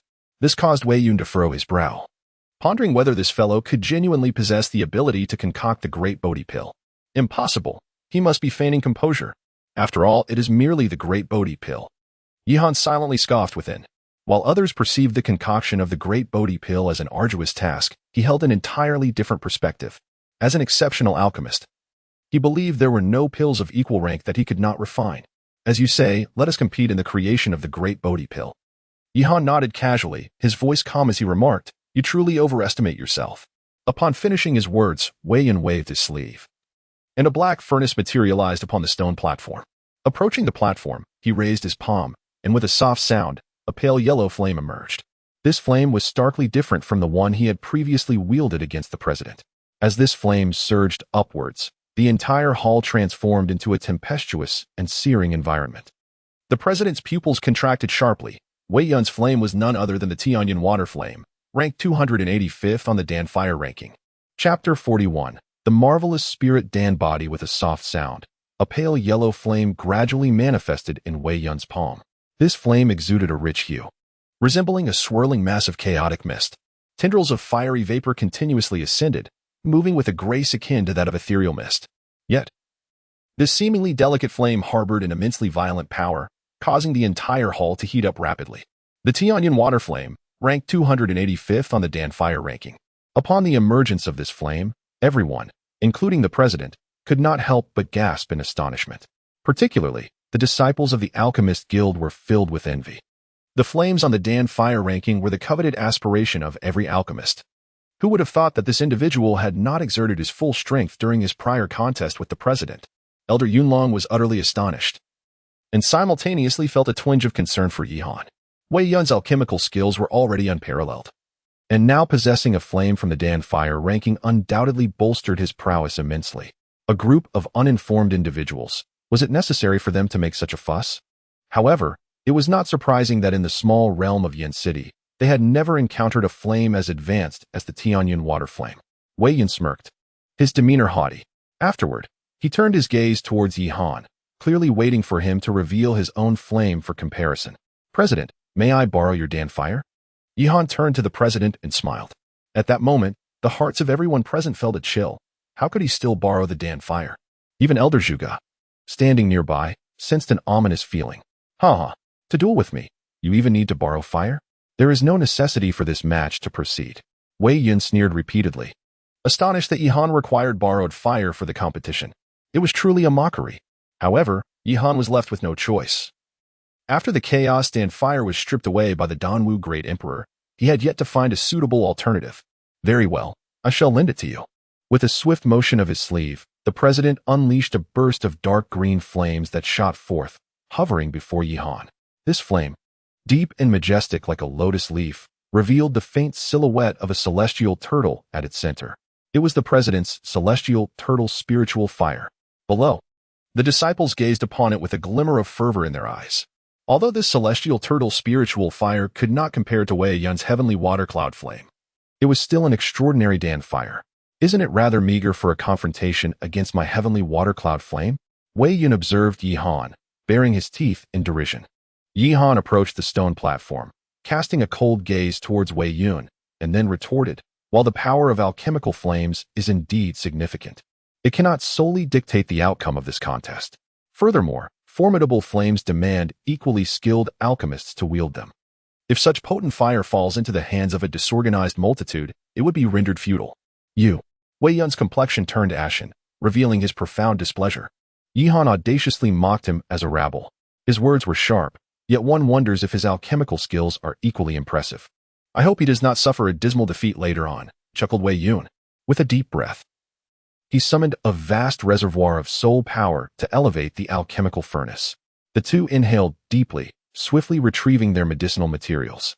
Master, can Grandmaster Yi prevail?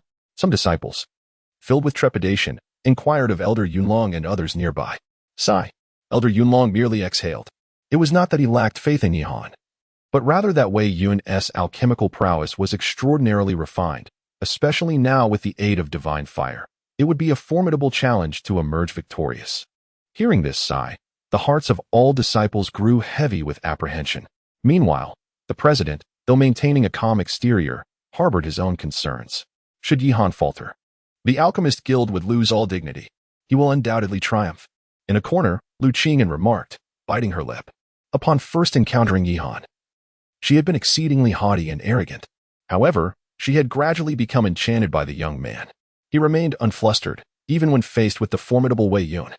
Exhibiting no sign of fear and retaining his composure, she had secretly become an ardent admirer. As the duel commenced, the arena erupted in a spectacular display. Flames enveloped the alchemical furnace, blazing fiercely in midair. With a swift flick of his sleeve, Wei Yun harnessed his soul power to deftly toss batches of medicinal materials into the furnace. His flames danced gracefully around the furnace, harmonizing with his unique techniques to continuously extract the medicinal essence. This process flowed like a serene river, offering a breathtaking visual spectacle. Suddenly, the flames surged dramatically, startling all the disciples, but then they extinguished just as quickly. This occurrence repeated several times before settling down. What an extraordinary alchemical technique! The crowd gasped in awe, realizing that the surging flames had expelled all impurities from the materials. The liquid within the furnace was now remarkably pure and crystal clear. This alchemical skill was nothing short of transcendent. The opponent is extraordinarily powerful, sighed one disciple. Let us hope for a miracle. The disciples of the Alchemist Guild were now filled with uncertainty, their hearts racing. Their gazes shifted to Yi Han, who stood resolutely in his azure robe, exuding an air of tranquility and serenity, akin to the still waters of a secluded mountain pool. Humph, mere ostentation. Wei Yun scoffed, casting a disdainful glance. Yi Han remained unconvinced. Although his alchemical skills were subtle and understated, they possessed the formidable strength of subtlety that could shift mountains with a mere ounce of effort. Such profound depth could only be perceived by those of a certain caliber. Hiss, hiss, hiss. Wei Yun's alchemical process was peculiarly rapid and exuberant, exuding a commanding presence that left all present in quiet awe. In just a few short hours, he had already completed 4 rounds of potion extraction ahead of everyone else. At this moment, all eyes were drawn to his alchemical furnace, which shimmered with an emerald glow. The extracted potion was flawless, devoid of even the slightest impurity. Elder Tianke inhaled sharply, unable to suppress his astonishment. Just then, Wei Yun retrieved a jade vial from his robes and poured a radiant drop of blood contained within it into the furnace. What was he doing? The crowd was filled with confusion. It is the essence of a high-tiered demonic beast, the president remarked, frowning slightly. The old man indeed possessed some discernment. Wei Yun lifted his gaze, his attention once again fixed on the furnace. As the drop of demonic essence fell into the furnace, it erupted with a terrifying brilliance, enveloping the entire hall. Boom! A powerful wave of energy surged forth, cascading like verdant waves throughout the chamber. Everyone stood agape, overwhelmed by the spectacle. The use of demonic essence to enhance the properties of the potion demonstrated that this fellow possessed considerable expertise. Yihan murmured to himself, realizing that Wei Yun had indeed come prepared. The grand Bodhi pill he crafted must possess exceptional quality. Just then, as Wei Yun was deeply engrossed in alchemy, his body shimmered with a faint golden radiance, an extraordinary sight. What could this mean? The president furrowed his brow, acutely aware that Wei Yun's condition had improved. As if he had become one with the flames. Even his alchemical speed had become increasingly adept, appearing to flow with remarkable ease. Meanwhile, Elder Hong Yuan, who had remained calm and composed, finally spoke in a hoarse voice. This is the Miao Ling Dan body. Yuner is a rare alchemical prodigy, possessing such a wondrous constitution. Chapter 42. Dan Yun. Elder Hong Yuan spoke with a sense of pride, revealing that his disciple bore a unique and extraordinary Miao Ling Dan body. In the world, individuals of exceptional talent are often accompanied by various miraculous constitutions. Wei Yun's remarkable Miao Ling Dan body not only accelerated his comprehension of alchemical arts beyond the norm, but also enhanced both the speed of his crafting and the quality of the pills he produced, clearly surpassing that of an ordinary alchemist. Thus, it was indeed the Miao Ling Dan body. Yihan slightly lifted his eyelids and cast a glance at Wei Yun, who radiated a golden glow, yet he displayed no overt astonishment.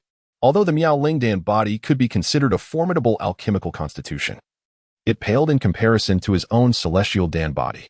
It was no wonder that this individual was so arrogant.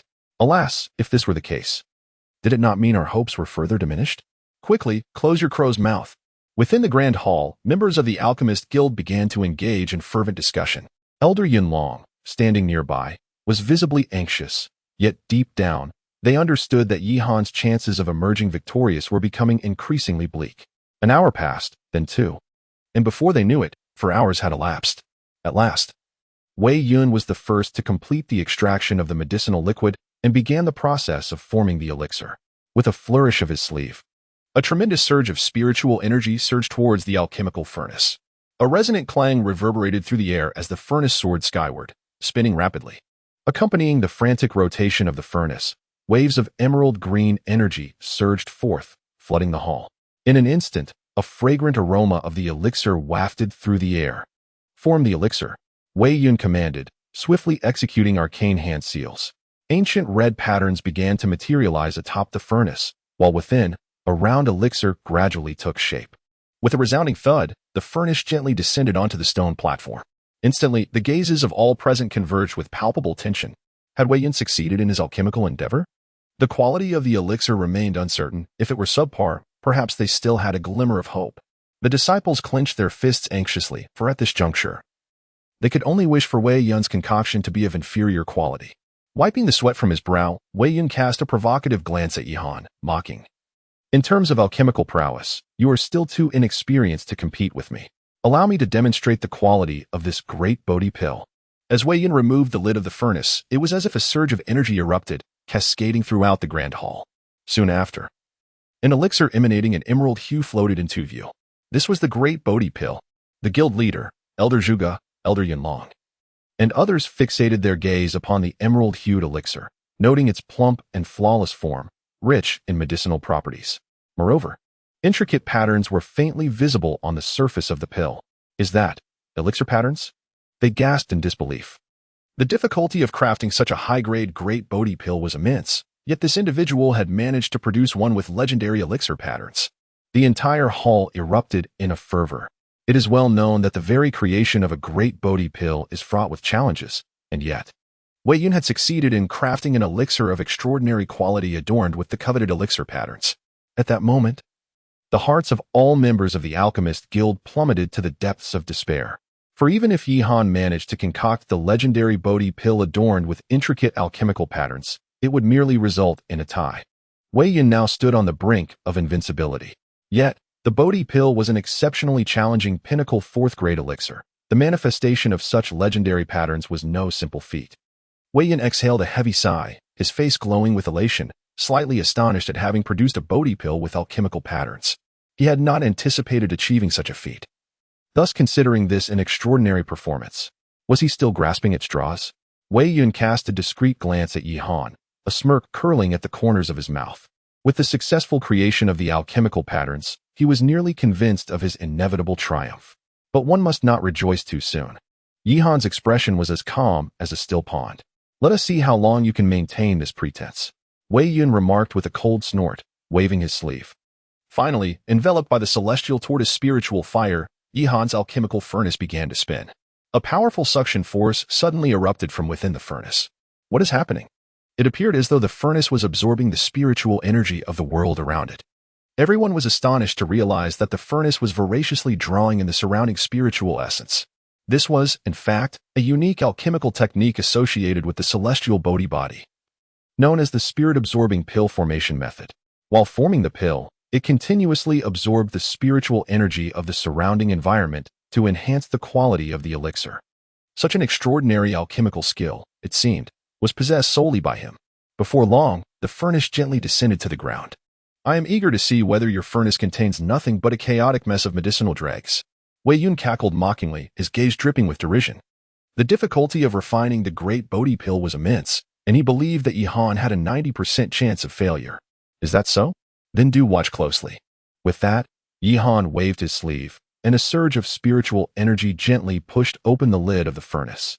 Buzz, as the lid was lifted. A radiant emerald light burst forth from the furnace, seemingly unable to be contained. Boom. Subsequently, wisps of green smoke began to rise from within the furnace, coalescing like chaotic mist and astonishingly transforming into the shadow of a colossal Bodhi tree suspended above the furnace. This ancient tree was profound and majestic, its emerald branches and leaves strong and vigorous, with a dazzling aura emanating from its entirety. What is happening? Everyone was left speechless. Even Wei Yun's pupils constricted in shock. "I have vaguely heard that exceptionally high-quality pills may accompany extraordinary phenomena," he muttered to himself. Buzz. At that moment, within the ethereal silhouette of the emerald Bodhi tree, a pill wrapped in a delicate mist gradually materialized. This was none other than the great Bodhi pill. With a graceful sweep of his sleeve, Yi Han Yu dispelled all anomalies, and in an instant, a fragrant aroma permeated the air. Upon inhaling this delightful scent, the weariness within everyone vanished, leaving them invigorated and alert. Good heavens, am I seeing this correctly? The expressions of Master Zhuge and the others turned to one of trepidation. Dan Cloud, how is this possible? Wei Yun's countenance contorted into a grotesque expression, his gaze akin to that of a man confronted by a specter. As all eyes turned towards the suspended Bodhi pill, they noticed wisps of delicate emerald mist swirling around its surface. This was indeed the Dan Cloud, much like Dan patterns. The presence of Dan clouds serves as a metric for the quality of a pill. A spirit pill adorned with Dan patterns can be sealed by spiritual inscriptions for a century without any alteration in its medicinal properties. Conversely, a spirit pill bearing Dan clouds can retain its efficacy for millennia, remaining as potent as ever. The ethereal mist continuously absorbs spiritual energy, firmly anchoring the pill's medicinal qualities. Among all present, only Yi Han had ever beheld Dan clouds. They exist solely within the annals of alchemical literature. Yet today, they were granted the rare privilege of witnessing it firsthand. It truly is Dan Cloud. To think that someone has genuinely succeeded in concocting a pill with Dan clouds. Elder Yunlong gazed upon it as one would admire a peerless treasure, filled with envy. This is undoubtedly the ultimate aspiration of all alchemists. Wei Yun, you have lost. Yi Han turned to Wei Yun, who at that moment wore no trace of triumph on his face. Instead, it was replaced by a countenance of utter bewilderment and shock. Chapter 43. The Mysterious Ember. Wei Yun, you have lost. Yi Han gazed calmly at Wei Yun, exhibiting no signs of emotional fluctuation despite his victory in the contest. From the outset, he had never regarded Wei Yun as a worthy adversary. In his previous life, as the Sage of Alchemy, Yi Han had triumphed over countless prodigies in the art of alchemy, though he sought to relearn the path of alchemy in this life. Not everyone possessed the merit to challenge him. Wei Yun, evidently, was still unqualified. Conversely, Wei Yun remained entranced, staring at the magnificent Bodhi pill, enveloped in ethereal clouds of alchemical essence, still grappling with disbelief. Despite having crafted a Bodhi pill adorned with alchemical patterns, he had still faced utter defeat. For Yi Han had produced an unparalleled divine elixir, famed for its celestial clouds. It was not merely Wei Yun who was astonished. Even seasoned alchemists might go their entire lives without witnessing such a phenomenon. In that moment, Wei Yun's gaze dimmed, overwhelmed by the blow to his confidence. He had believed that with his exceptional spiritual physique, he could dominate the entire alchemist guild, only to discover an even more extraordinary alchemist standing before him. At that juncture, Yi Han turned to the astounded Hong Yuan, his voice icy as he commanded, "Elder Hong Yuan, do take your disciple and leave at once. The alchemist guild is not your playground." Hong Yuan sprang to his feet, trembling with fury, powerful waves of spiritual energy surging from him. Enraged and humiliated, he intended to unleash a soul attack on Yi Han. The spiritual force emanating from him was alarmingly close to the celestial realm. Boom. The invisible waves of spiritual power surged across the floor towards Yi Han, causing it to crack under the pressure. Should he be struck, Yi Han risked severe mental injury. Or worse, instant demise. "Be careful," exclaimed Elder Zhuge and the others, their expressions shifting dramatically. "You wretched dog, how insidious you are." Yi Han let out a cold snort. Then with a graceful sweep of his sleeve, he took a light step forward and unleashed his soul power. Boom. A more terrifying surge of soul energy erupted from beneath his feet, crashing against Elder Hong Yuan's spiritual force like a torrential flood. Bang. What? A soul of the heavenly realm? Impossible. Elder Hong Yuan's expression changed dramatically. He had gained immense power in Qizhou, but he never anticipated that this junior would possess even greater strength. How could this be possible? Attempting to ambush me? It is tantamount to seeking death. Yi Han's gaze turned icy, and an overwhelming surge of spiritual power erupted, directly crushing Elder Hong Yuan's soul energy. He then ruthlessly pressed forward towards the utterly terrified Elder Hong Yuan. A wretched scream echoed as Elder Hong Yuan spat out a mouthful of vital blood, clutching his bleeding head and flying backward. With a resounding crash, he smashed into the furniture, shattering it to pieces. "Master!" Wei Yun gasped, his face ashen, frozen in place. Meanwhile, the president and others stood dumbfounded, unable to utter a word. The celestial realm of the soul. How terrifying. Even the president, having cultivated his soul energy for over 100 years, barely reached the pinnacle of the spirit realm. Yet, at merely 17, Yi Han had already stepped into the coveted celestial realm.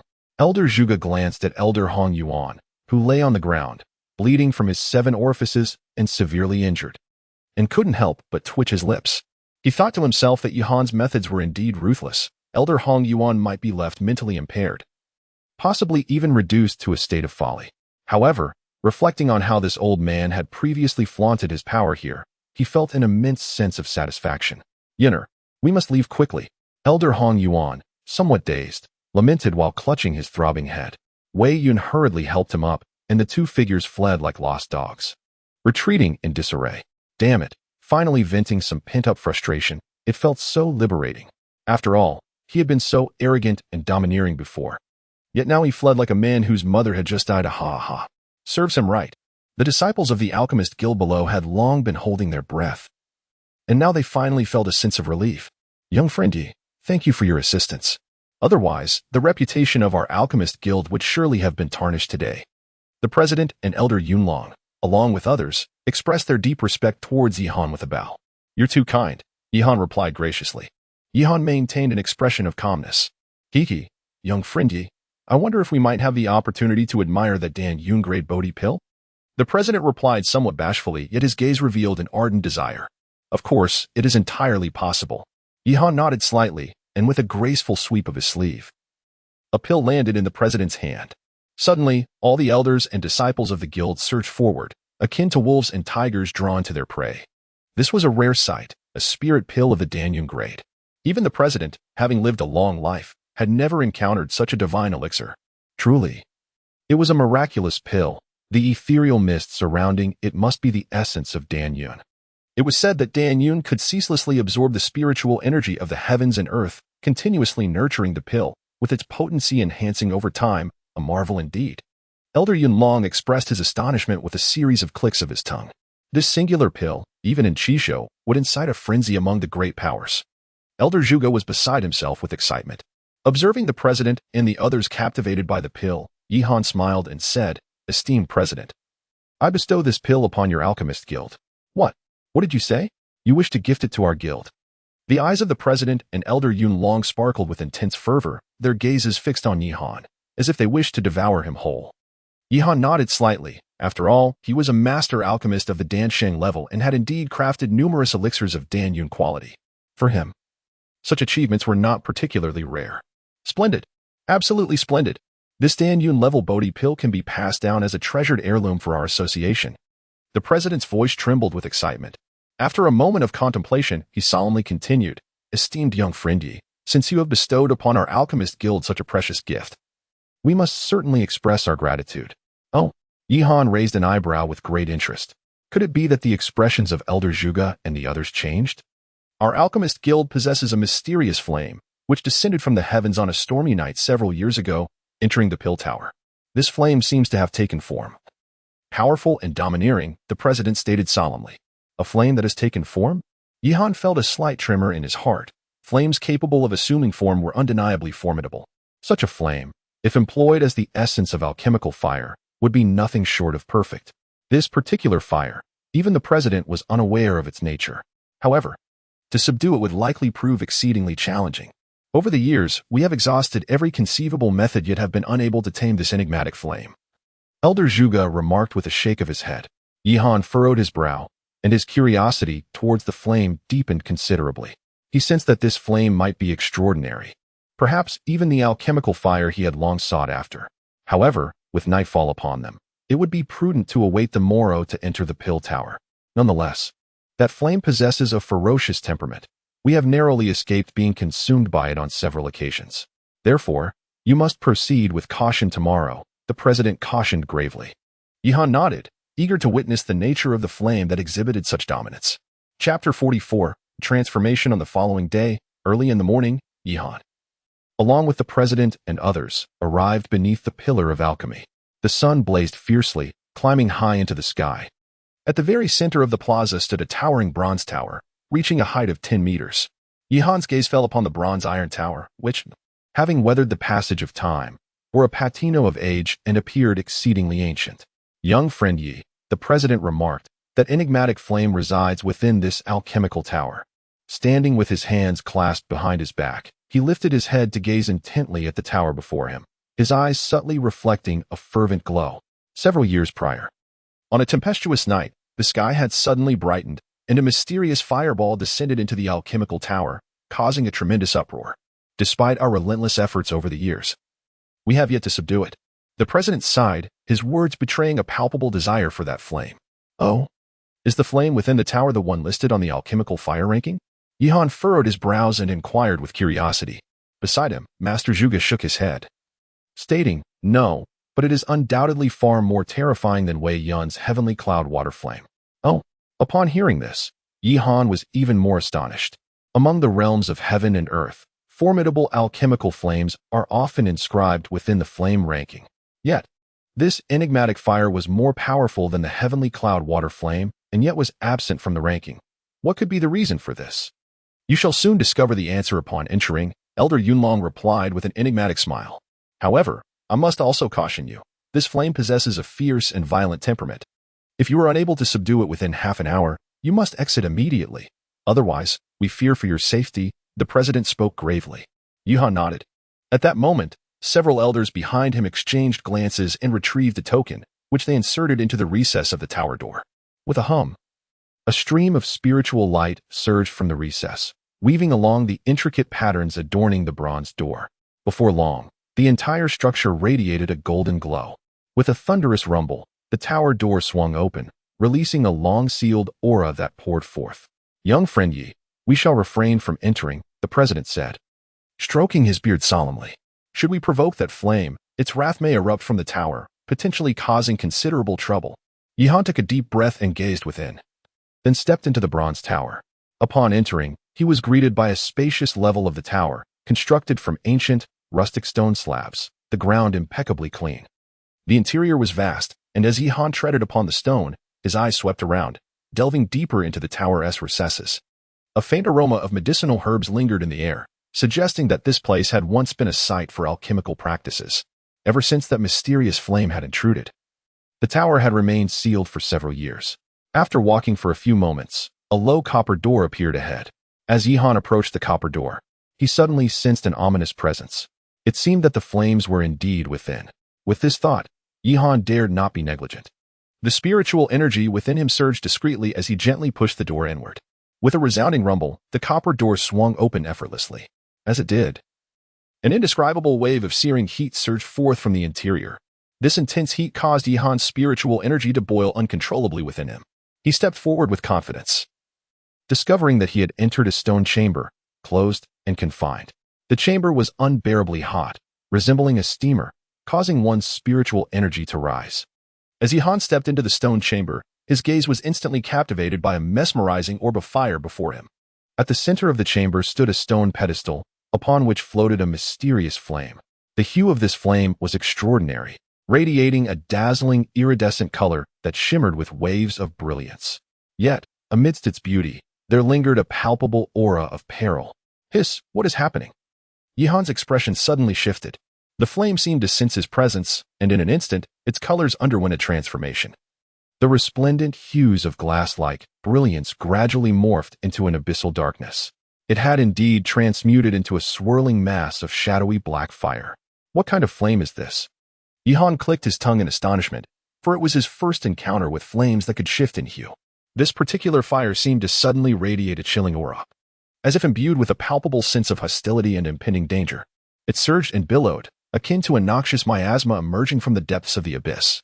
Yihan felt a sense of unease creeping into his heart as he cautiously approached the flickering flames.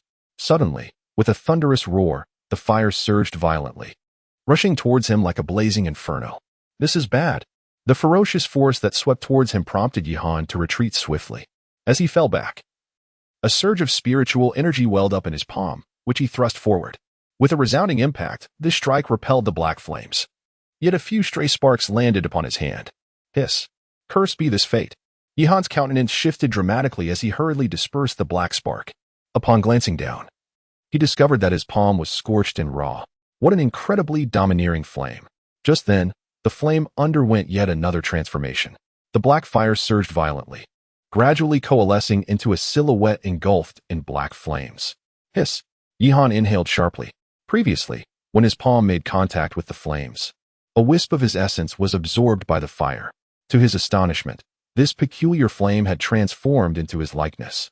He beheld his own figure, completely transparent and engulfed in black flames, stirring a tumult within his heart. What indeed is this flame?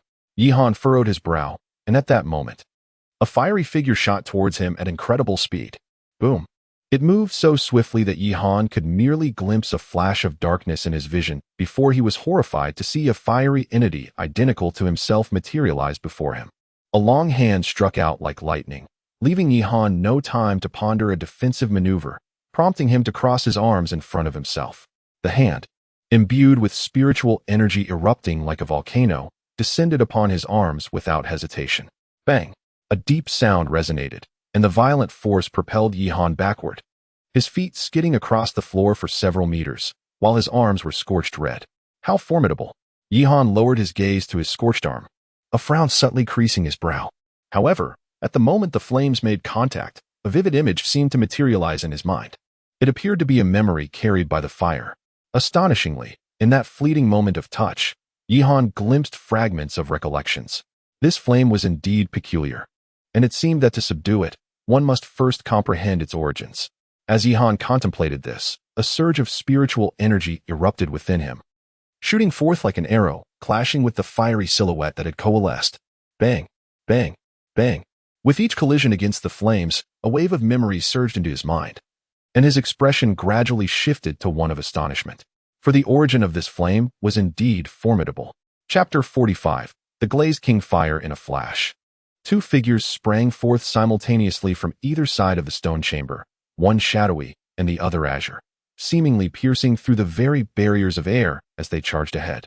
Neither took any evasive action, akin to two rampaging bulls colliding head-on without hesitation. Bang!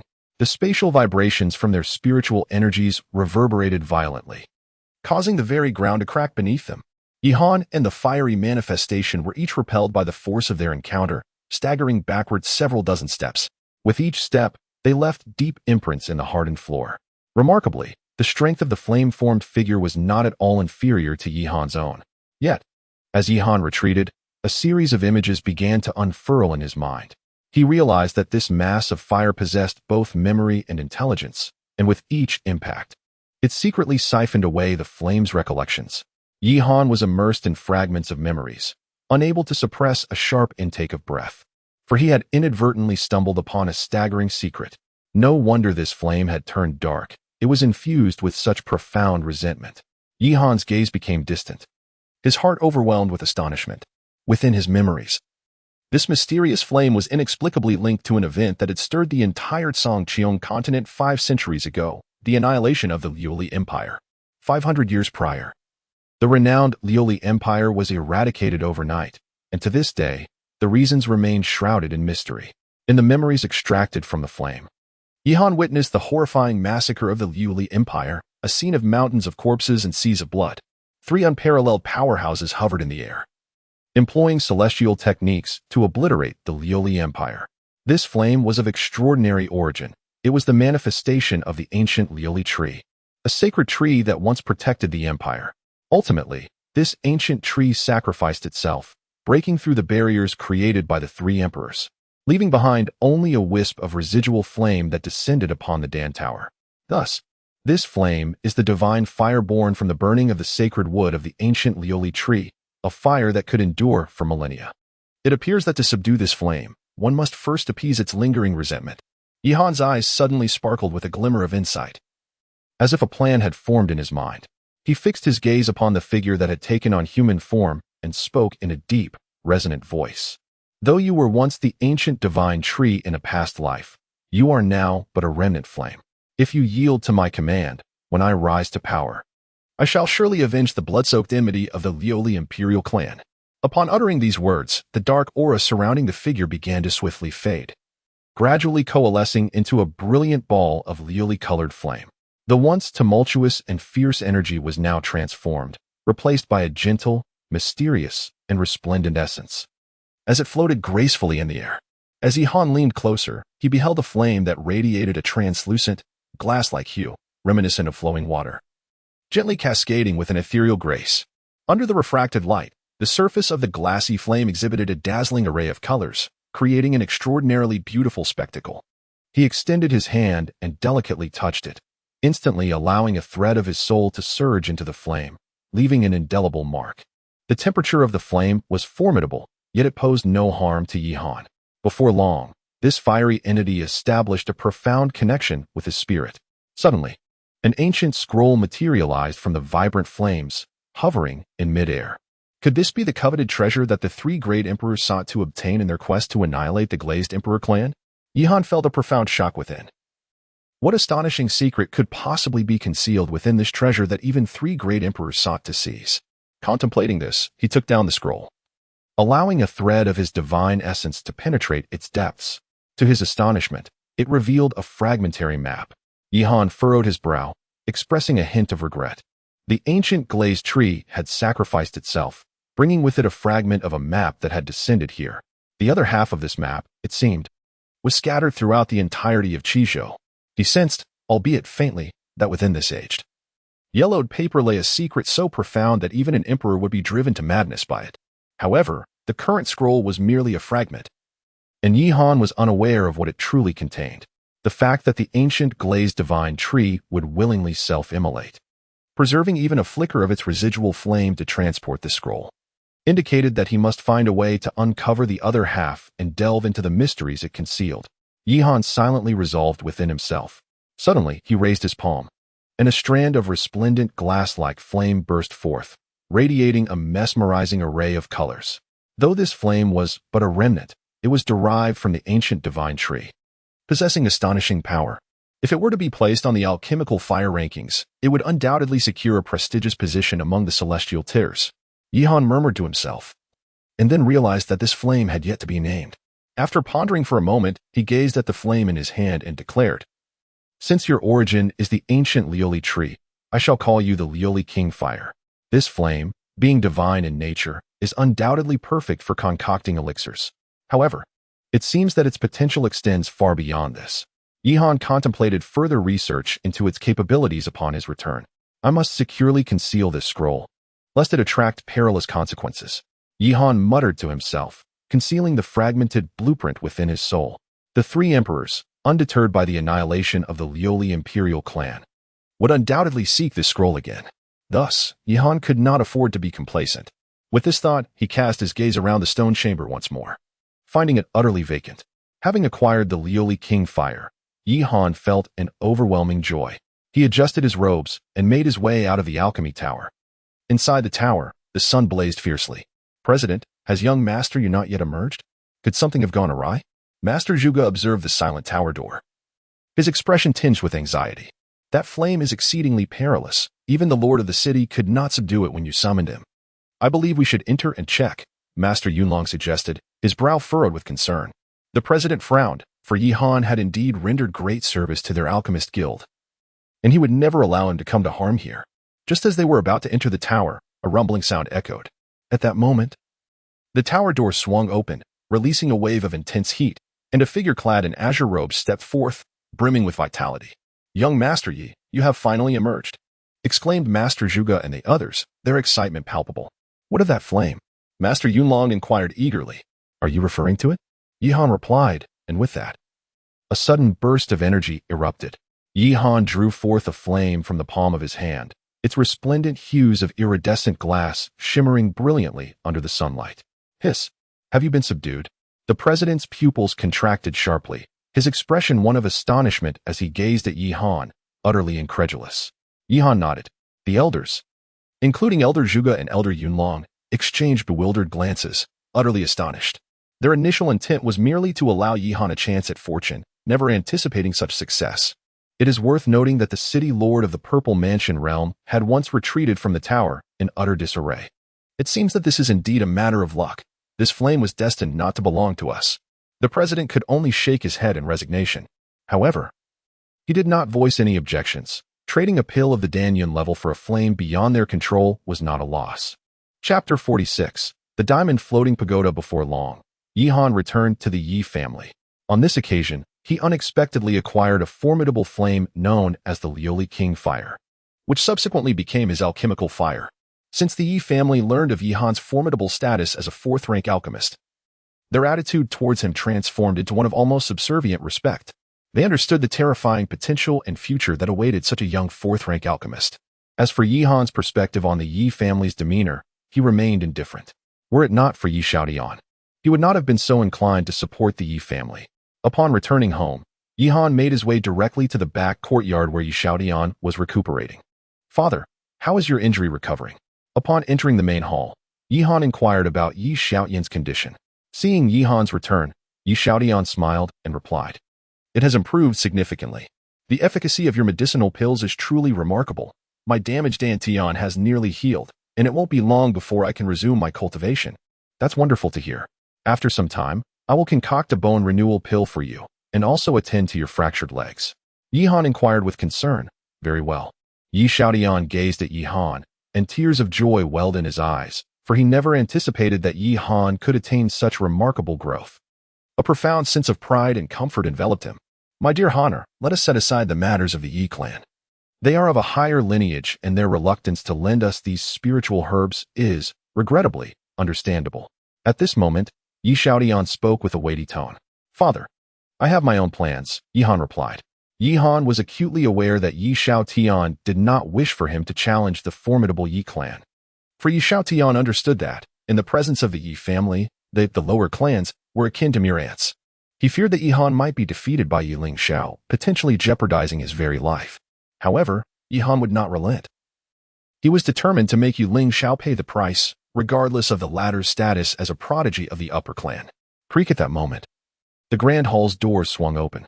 The elder and a host of high-ranking members of the Yi family entered. Yi Han turned around, and suddenly, a figure fell to their knees. Yi Han, I acknowledge my mistakes. I beseech you. I implore you to concoct a spirit pill to mend my dantian. Yi Tiange wept bitterly, feeling utterly drained, as if the very essence of his being had been deflated. His complexion was alarmingly pale, devoid of any trace of spiritual energy. Stripped of his cultivation, he was akin to an ordinary mortal. I am willing to bear the consequences of my actions, he proclaimed. Yu Tianba also knelt upon the ground. It turned out that upon learning of Yi Huan's status as a fourth-grade alchemist, Yi Tiange hurried over to request a pill to mend his dantian. They humbly knelt before Yi Huan, gazing up at him, who now radiated an aura so brilliant that they could scarcely look directly at him. Yet, as he beheld the father and son duo, Yi Huan's gaze remained icy and devoid of any emotion. Yi Tiange is, after all, of the same lineage.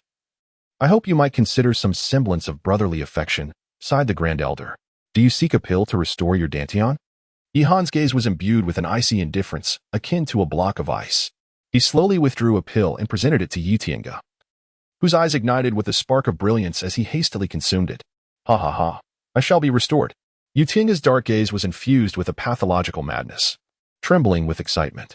However, in an instant, a surge of dark energy erupted from the crown of his head, and his expression abruptly contorted into one of agony, his features becoming grotesque. Puff! Yi Tiange coughed up a mouthful of black blood, which instantly corroded and decayed the stone slabs beneath him. Subsequently, he fell to the ground in agony, meeting his demise. In that moment, everyone was rendered speechless. The elixir bestowed by Yi Han is, astonishingly, a poison. Initially, granting you a path of escape was an act of great mercy. Now, to seek the elixir from me is truly to court your own demise. Do you think I would easily forgive the enmity stemming from the time you and your father incapacitated my cultivation and bound me in chains within that dilapidated courtyard? Yi Han's gaze was chilling, and after a moment, he turned and departed from the grand hall, leaving behind a solitary silhouette. A shiver ran through everyone present. Even the elder dared not utter another word. They had just witnessed Yi Han's unwavering ruthlessness. Yet, this was also a consequence of Yi Tiange's own actions. Goa! A mournful voice echoed throughout the hall. Yi Han did not return to the small courtyard. Instead, he proceeded directly to the alchemy chamber arranged by the clan. Upon discovering his identity as an alchemist, the Yi family had hastily constructed a dedicated alchemy room for him. With a resounding thud, the stone door swung open, and Yi Han entered the chamber, promptly sealing the entrance behind him. Within this enclosed stone sanctuary, an array of medicinal herbs was meticulously arranged. On the stone platform, there lay a metallic box. As Yi Han opened it, a sudden burst of golden light erupted from within. Was this the renowned Dine Golden Sand? Yi Han was slightly taken aback. It turned out that he had previously instructed the Yi family about his need for the treasures of the five elements, and he had not anticipated that a metallic treasure would be found so swiftly. Suddenly, Yi Han opened his palm, and a wisp of glassy flame surged upward. The intense heat instantly transformed the previously sealed entrance into a stifling environment.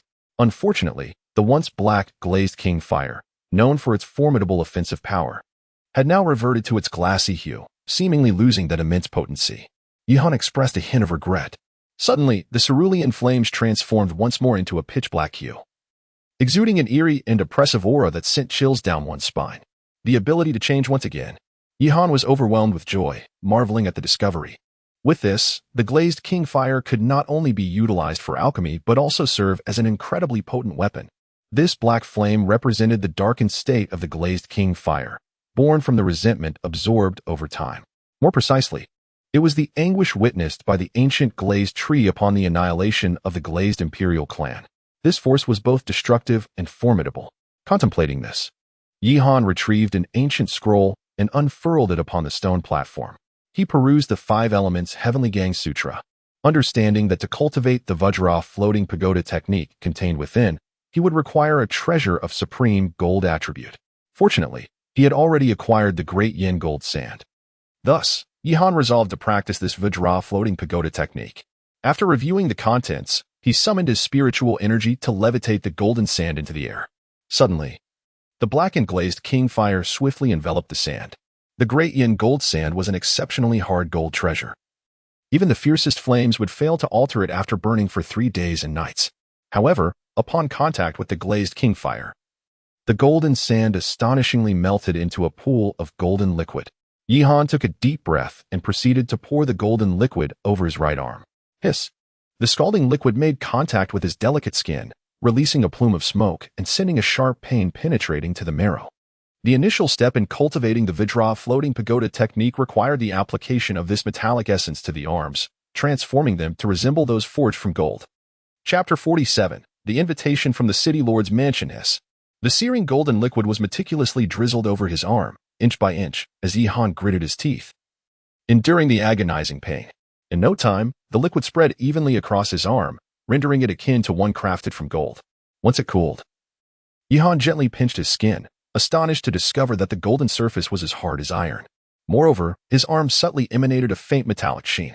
However, this was merely the first step in cultivating the Vajra floating pagoda technique. Further forging was required.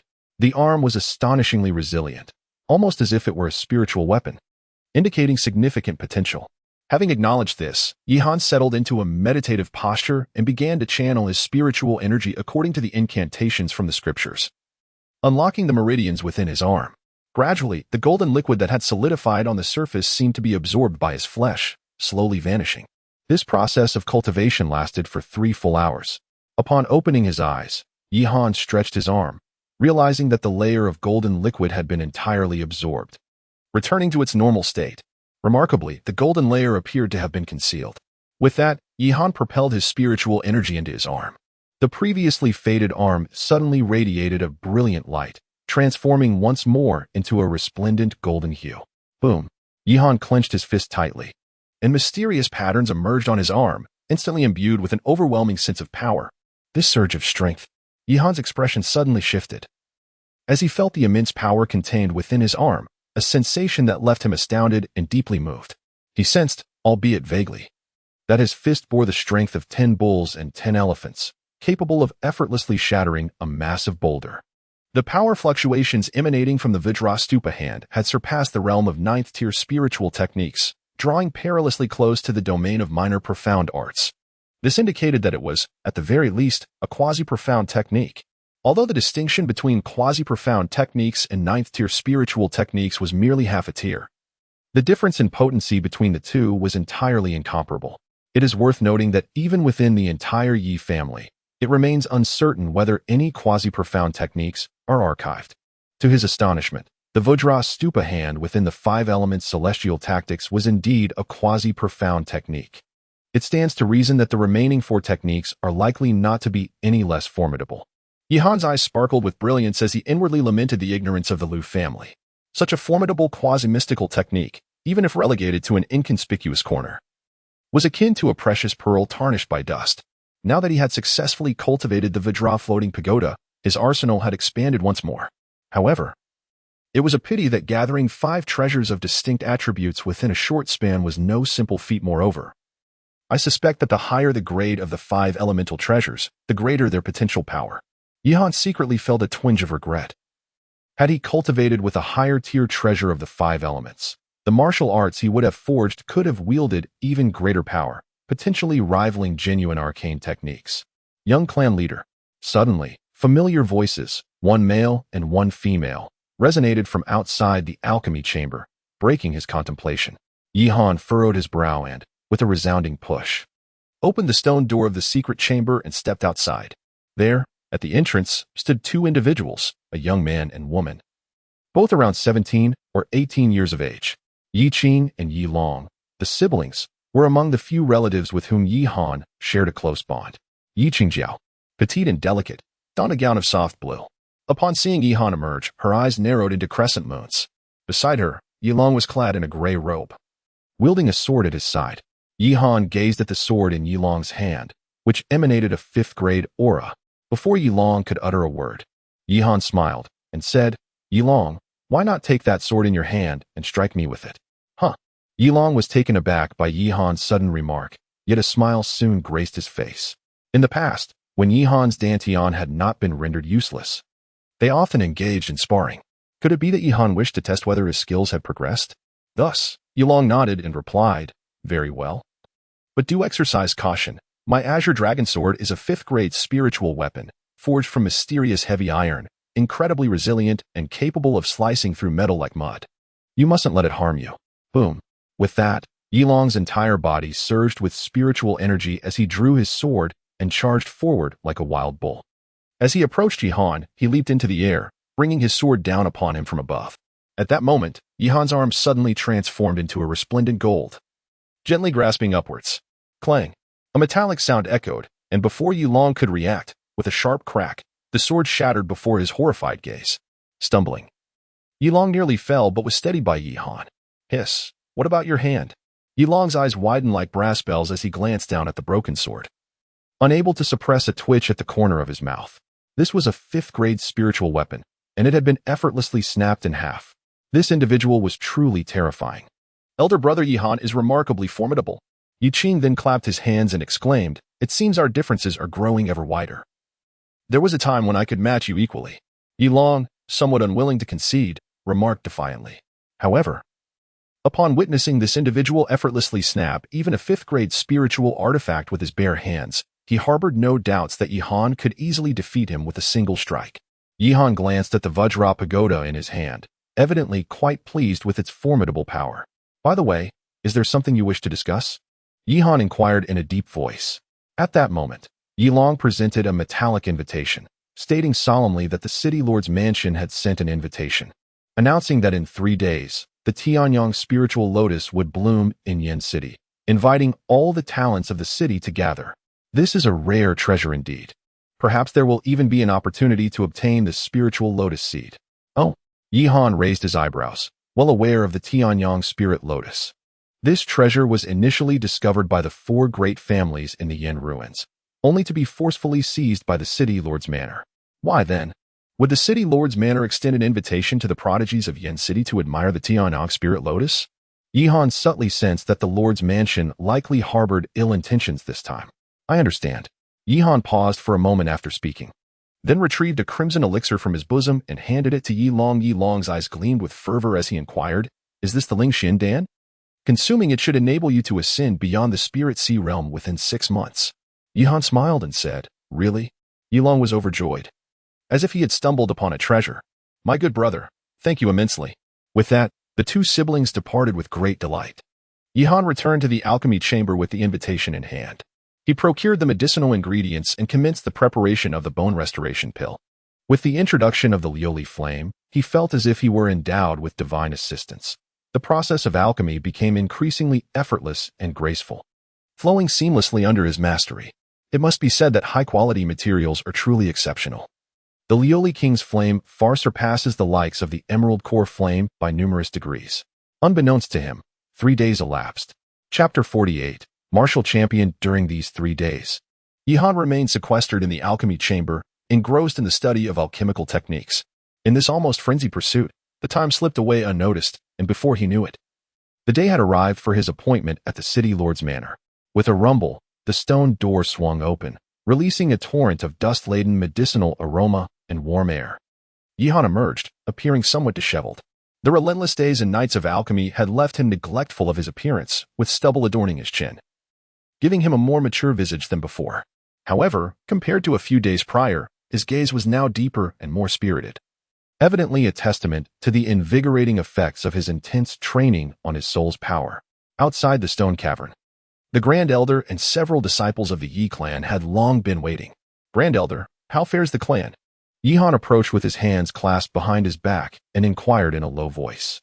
In recent days, the Yi family has not encountered any significant issues. However, ever since the Wu family allied with the Su family, they have repeatedly provoked us. Yi Bailey leaned on his scepter, frowning as he spoke. 2 days ago, some younger members of the Yi family clashed with the Wu family in the lion and tiger forest, resulting in Yilong and a few others being injured. Ever since these 2 families formed an alliance, they have become increasingly arrogant. A flicker of anger crossed the face of the second elder. Yihan glanced at Yilong, whose face still bore bruises, indicating that the opponent had struck with considerable force. It appeared that the Wu family and the Su family were deliberately targeting the Yi family. However, the combined strength of the 2 families did not seem to be inferior to that of the Yi family. Yihan was quietly contemplating his next strategy to annex the Wu and Su families. First, he needed to prepare a carriage. as he intended to visit the city lord's mansion shortly. As for the matters concerning the Wu and Su families, he would eventually settle them in due time. With that thought, Yihan returned to his modest courtyard and changed into a clean set of clothes. Soon after, a carriage departed from the Yi residence, heading towards the city lord's mansion. On this particular day, the city lord's mansion was unusually lively. The reason for this commotion was the invitation extended to all the talented youths from the various factions in Yin City to witness the blooming of the rare Tianyang spirit lotus. In addition to the three prominent families, the Yi, Wu, and Su families, other notable powers such as the Lu family, the Mad Blade Martial Arts School, and the White Tiger Village were also invited. Consequently, the city lord's mansion was bustling with a myriad of distinguished individuals. At the Bayou Square of the city lord's mansion, a grand and imposing plaza, numerous gifted individuals had gathered. They formed small clusters, eagerly awaiting the event. It was said that the Tianyang spirit lotus was an extraordinary treasure, blooming once every 3 years, and upon its flowering, it would yield precious spirit lotus seeds, each one a. A youth clad in white gazed at the scene with fervor. The mention of ignited a wave of excitement among the surrounding crowd. The invitation from the city lord's mansion had hinted that each of them would have an opportunity to obtain a spirit lotus seed. However, without sufficient strength, aspiring to acquire a lotus seed would be nothing short of a fantasy. It seemed that many had been invited. Before long, 3 figures arrived at the Bayou Square.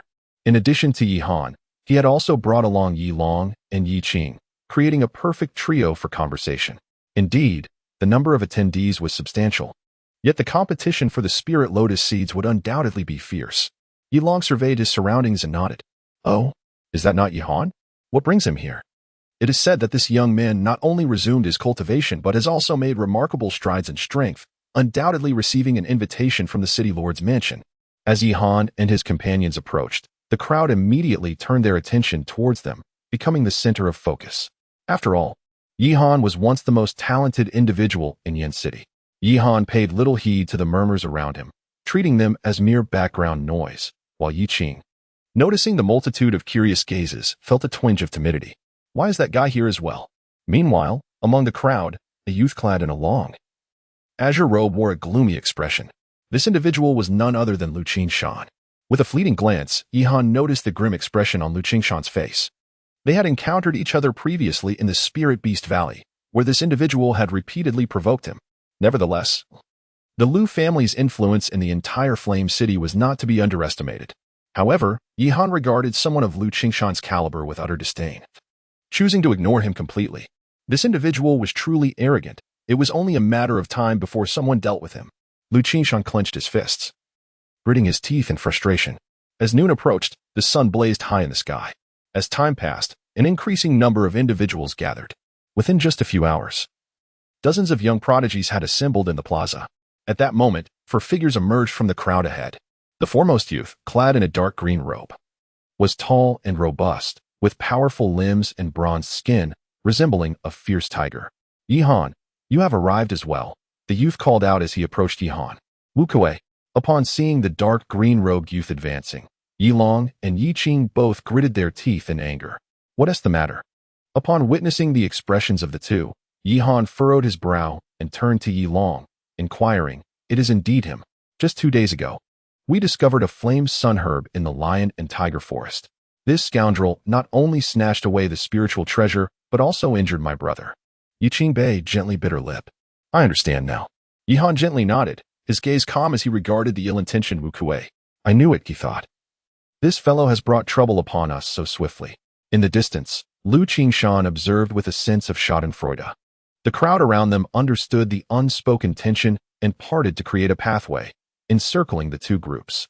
Yi Han, it has been a long time, Wu Kuei said, his eyes narrowing slightly, a hint of mockery dancing at the corners of his mouth. He slowly extended his hand toward Yi Han, seemingly intent on a handshake. What is this fellow up to? Yi Han's heart stirred with caution. He was naturally reluctant to shake hands with Wu Kuei. Yet he was curious to discern the man's intentions. Thus, he cast a glance at Wu Kuei's outstretched hand and, with a swift motion, grasped it firmly. Suddenly, as their hands met, a surge of spiritual energy emanated from Wu Kuei's palm, while the veins on the back of Yi Han's hand throbbed. Do you intend to assert your dominance over me? Yi Han felt the immense pressure emanating from the palm of his hand, and a cold smile crept across his face. He then discreetly channeled the dragon absorption technique, converting and absorbing the formidable spiritual energy that surged from Wu Kuei's hand. Wu Kuei furrowed his brow, and once again, the spiritual energy within him pressed forward through his palm. However, no matter how he exerted his hidden strength, Yi Han remained unfazed, utterly still. This only served to darken Wu Kuei's expression.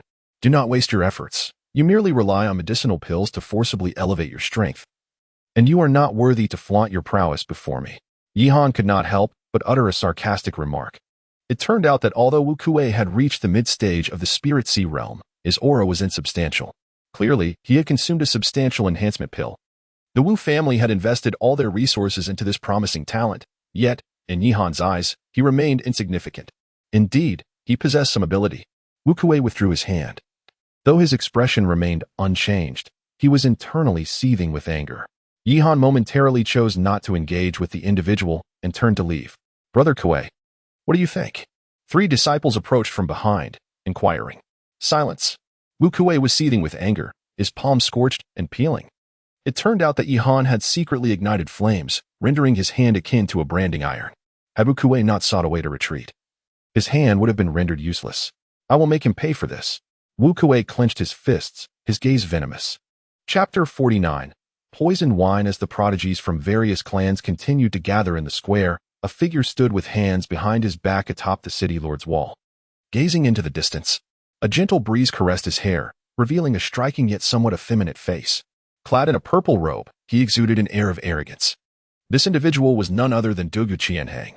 Young lord, they have arrived, an elderly man in a gray robe said respectfully from behind. Father is being unnecessarily cautious. Why devise such a strategy to probe their backgrounds? Dugu Qianhang languidly stretched his arms, casting a sidelong glance at the gray-robed elder. Young lord, with the preliminary trials of the 3 major sects approaching, our Flame City possesses only 1 advancement slot, which we cannot afford to lose. The city lord's actions aim to assess these prodigy strengths, thereby clearing obstacles for you to secure the advancement slot, the gray-robed elder replied with utmost respect. He is overthinking it. Dugu Qianhang's expression remained indifferent, seemingly dismissing those individuals entirely. Having attained the spirit soul realm and cultivated the essence of a beast known as the Northern Domain Golden Eagle, ranked above the 10,000 beasts record, his strength was formidable. Even when facing a mid-stage spirit soul realm expert, he could hold his ground. How could those people possibly compare to him? Furthermore, the city lord had devoted the finest resources to him over the years, rendering him incomparable to other forces within Flame City. Thus, Dugu Qianhang was resolutely determined to seize the sole advancement opportunity in this assessment. Young lord, according to intelligence discreetly gathered by our city lord's mansion, Yi Han of the Yi family poses a potential threat to you. It is said that he killed Lu Shi, who was at the late Spirit Sea realm, and that Lu Jintian's death is also linked to him. The gray-robed elder intoned solemnly.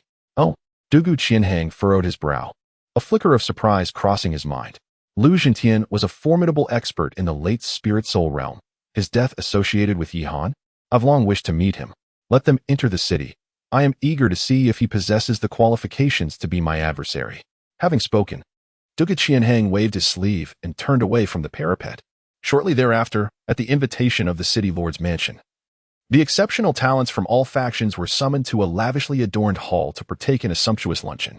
The grand palace featured a floor laid with ethereal cold jade, imbued with spiritual energy, while exquisite carvings and decorations adorned the surroundings, showcasing the profound heritage of the city lord's estate. The dozens of invited prodigies soon gathered around a stone table, where an array of divine spirits, ethereal fruits, and delectable dishes was displayed, emanating a captivating aroma that tantalized the senses. Behold, these are indeed the finest spiritual delicacies. Yi Qing lowered her gaze to the bowl before her, which emitted a subtle jade-like glow from the spirit rice within. For a moment, she found herself unable to resist its allure. This spirit rice, imbued with abundant spiritual energy, offered significant benefits for cultivation, setting it apart from ordinary sustenance. Truly, the grandeur of the city lord's mansion was evident. Our Yi family seemed to pale in comparison. Yi Long could not help but exclaim in astonishment, clearly taken aback by the opulence of the city lord's mansion. Yi Han sat between the 2 individuals, facing none other than Wu Kuei, who was glaring at him with a brooding countenance. To the left of Wu Kuei, not far away, stood a young girl clad in a white garment. She possessed cascading black hair and eyes as clear as glass. Her complexion was as fair as snow, and her beauty was striking. Many present were captivated by her allure. However, Yihan felt no admiration for her. For this girl was none other than Su Baiyu, the cherished daughter of the Su family, one of the three prominent clans. Su Baiyu exuded a chilling aura, and as her gaze fell upon Yihan, a surge of murderous intent brewed within her. The Wu family, the Su family, and the Yi family were now sworn enemies, besides Wu Kuei and Su Baiyu. The Grand Hall was also filled with other formidable prodigies, such as Mo Yun Luo from the White Tiger Village and Zhu Jin Qing from the Mad Blade Martial Academy, among others. In Yihan's eyes, figures like Lu Qing did not qualify as geniuses. He was merely a sycophant, relying on the prestige of the Lu family for sustenance. My apologies for my tardiness. A jovial voice resonated from behind the golden silk curtains, followed by the gradual emergence of Duge Qianqing. With each step he took, the hard floor bore faint impressions, and the aura of spiritual energy radiating from Duge Qianqing caused everyone present to collectively gasp in astonishment. Was he in the initial stage of the spirit realm? Yihan furrowed his brow in astonishment. In that moment, everyone felt an invisible pressure. The atmosphere was somewhat tumultuous. The young lord of the city is too kind. Wu Kuei hastily clasped his fists and said, "Indeed, too courteous," the other martial artists echoed, all of whom were meeting Duge Qianhang for the first time. Yet their hearts were filled with profound shock. They had not anticipated that this young lord of Flame City possessed such formidable and profound strength. Su Bai also raised an eyebrow, secretly considering Duge Qianhang as a potential rival. She, too, was preparing for her initial trial. Duge Qianhang sat in the seat of honor, then cast a sweeping glance over the crowd and spoke in a deep voice, "Esteemed guests, there is still an hour until the Tianyang spirit lotus blooms. So let us gather here and enjoy a sumptuous meal." The other martial artists nodded in agreement. At that moment, Duge Qianhang's gaze suddenly fell upon Yihan, and he smiled, saying, "You must be Yihan, am I correct? Although I seldom leave the city lord's manor, your illustrious name has reached my ears like thunder." The smile concealed an ominous aura. Yihan subtly sensed the hostility emanating from his surroundings, yet he maintained his composure and smiled, saying, "Is that so? Given your esteemed reputation, I must certainly raise a toast to you today." With a subtle gesture, Duge Qianqing signaled to a servant behind him, who promptly retrieved a wine jug and poured the liquid into a cup. With a graceful sweep of his sleeve, Duge Qianqing sent the fragrant spirit soaring through the air, delicately floating towards Yihan. However, as Yihan grasped the cup, his expression darkened. As an alchemist, his sense of smell was distinctly heightened, and he could discern a potent trace of poison mingling within the wine. How insidious! Yihan narrowed his eyes, a frigid expression adorning his visage. He found himself perplexed as to when he had offended the enigmatic Duge Qianhang, who had the audacity to present him with poisoned wine. Was this not a blatant attempt to undermine him? Should he imbibe, his demise would be inevitable. Yet, to refuse or publicly expose the treachery would mean disrespecting the young lord. At present, he found himself ensnared in a predicament. Duge Qianhang wore a peculiar smile, his gaze laden with amusement. The other martial artists present clearly discerned the treachery lurking within the chalice, their expressions a tapestry of varied emotions, refraining from uttering a word. Only the martial champion, with a sinister grin, reveled in secret delight at Yihan's hesitation. A nearby attendant, observing Yihan's reluctance to drink, felt a dark cloud settle upon his countenance and coldly remarked, Your Excellency is rather inconsiderate of our young lord's hospitality, are you not?" In response, Yihan revealed a composed smile and raised his cup, stating, "Since this is a toast from the young lord, I shall, of course, drink it all in one go." Chapter 50. The Heavenly Sun Spirit Lotus. Seeking to ensnare me?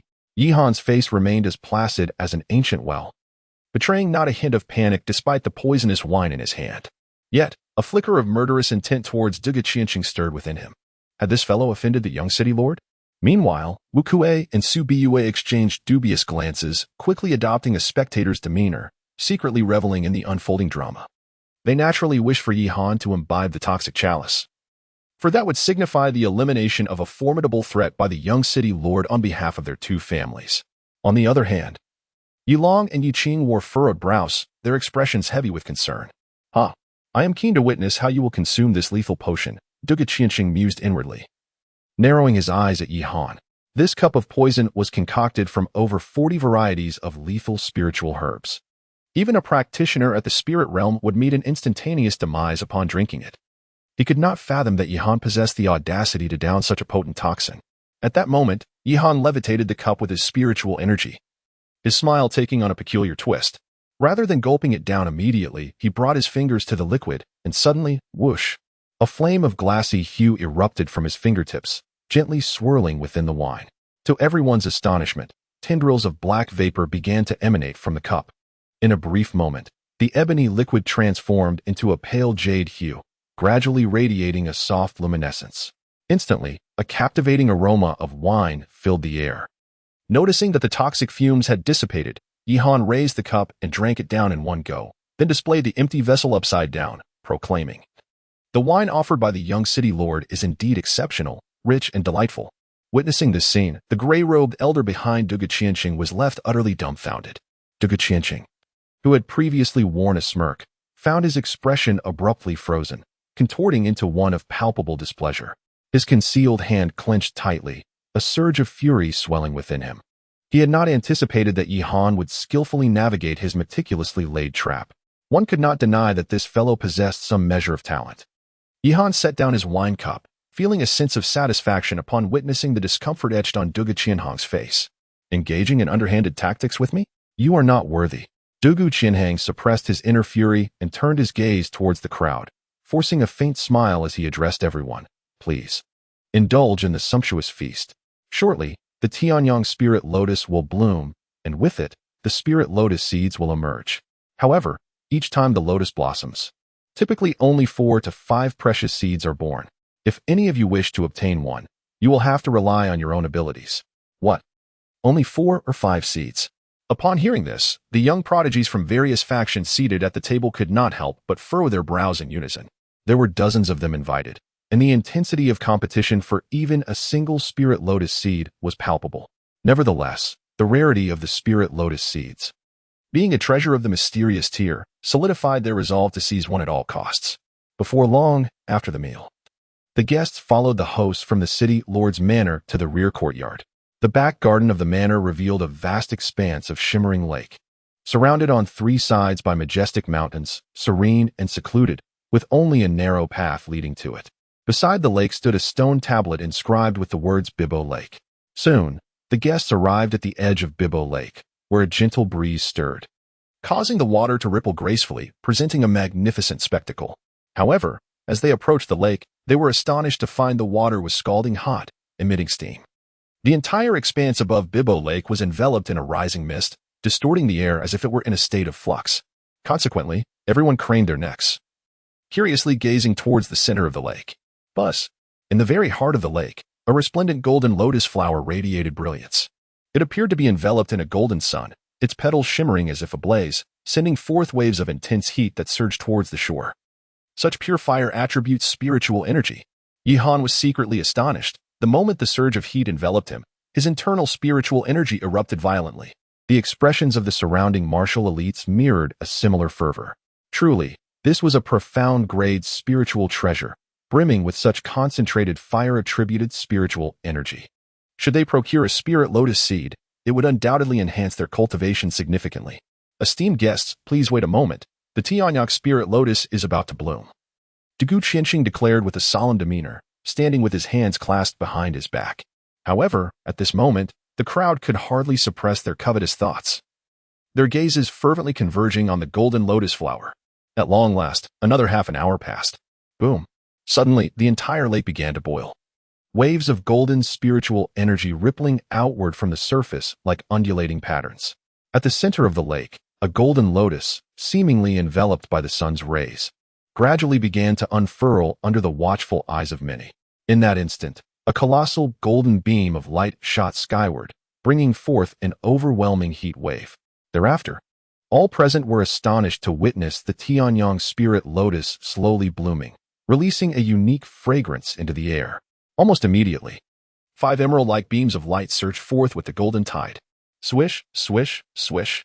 5 emerald-hued spirit lotus seeds, each the size of a thumb, were propelled into the sky by the relentless waves of spiritual energy, revealing a profoundly pure spiritual resonance that was utterly tantalizing, igniting fervent gazes. Spirit lotus seeds. Quick. Seize them. Boom, boom, boom. In that moment, all the prodigies erupted with a tremendous burst of spiritual energy. hurtling towards the center of the lake to snatch the spirit lotus seeds. Meanwhile, Du Guqianxing stood at the lake's edge, hands clasped behind his back, as if he were observing a splendid performance. This time, the city lord's mansion aimed to utilize the spirit lotus seeds to instigate a fierce competition among the various talents, allowing Du Guqianxing to discern their true capabilities. Should they end up injuring one another in their scramble for the seeds, it would be even better. Whoosh! Dozens of figures leaped across the lake's surface, their eyes fixated on the scarce spirit lotus seeds, their gazes turning increasingly fervent. Bang! Bang! Bang! Soon, the entire Baibo Lake was filled with the sounds of intense combat. They were indeed engaged in a fierce struggle for the spirit lotus seeds. Whoosh! Amidst the throng, Yihan's gaze locked onto one of the spirit lotus seeds, and without hesitation, he sprang forward. However, just as he reached out to grasp the seed, an extremely sharp gust of wind surged towards him. To take the spirit lotus seed, you must first inquire whether I consent. Boom! Witnessing this, Wu Kuei swung his fist, his muscles bursting forth with formidable power, delivering a punch accompanied by a deep, explosive sound that came crashing towards him. As the spiritual energy within Yihan surged, he exhibited no inclination to evade. Instead, a pale golden aura enveloped his fist, and he opted for a direct confrontation, clashing head-on with Wu Kuei. A resounding thud echoed as their fists collided, unleashing a wave of energy that stirred up scorching whirlwinds, rapidly expanding in all directions. Amidst the tumultuous force, both figures were jolted backward. Wu Kuei staggered several steps back, while Yihan retreated only slightly. Clearly, in this fierce encounter, Yihan held a slight advantage. At that moment, a graceful figure cloaked in white descended nearby. Subayu, surrounded by a gentle azure aura, emanated a fierce intensity from her striking gaze. Chapter 51. 1 against 2 above the shimmering surface of Baibo Lake. 3 figures stood suspended in a tense standoff. The air between them crackled with an unmistakable tension. Not far away, Subayu rose on her toes, her long black hair swirling about her. She was enveloped in a soft azure energy, and in her delicate hand, she wielded a spiritual sword, pointed directly at Yihan.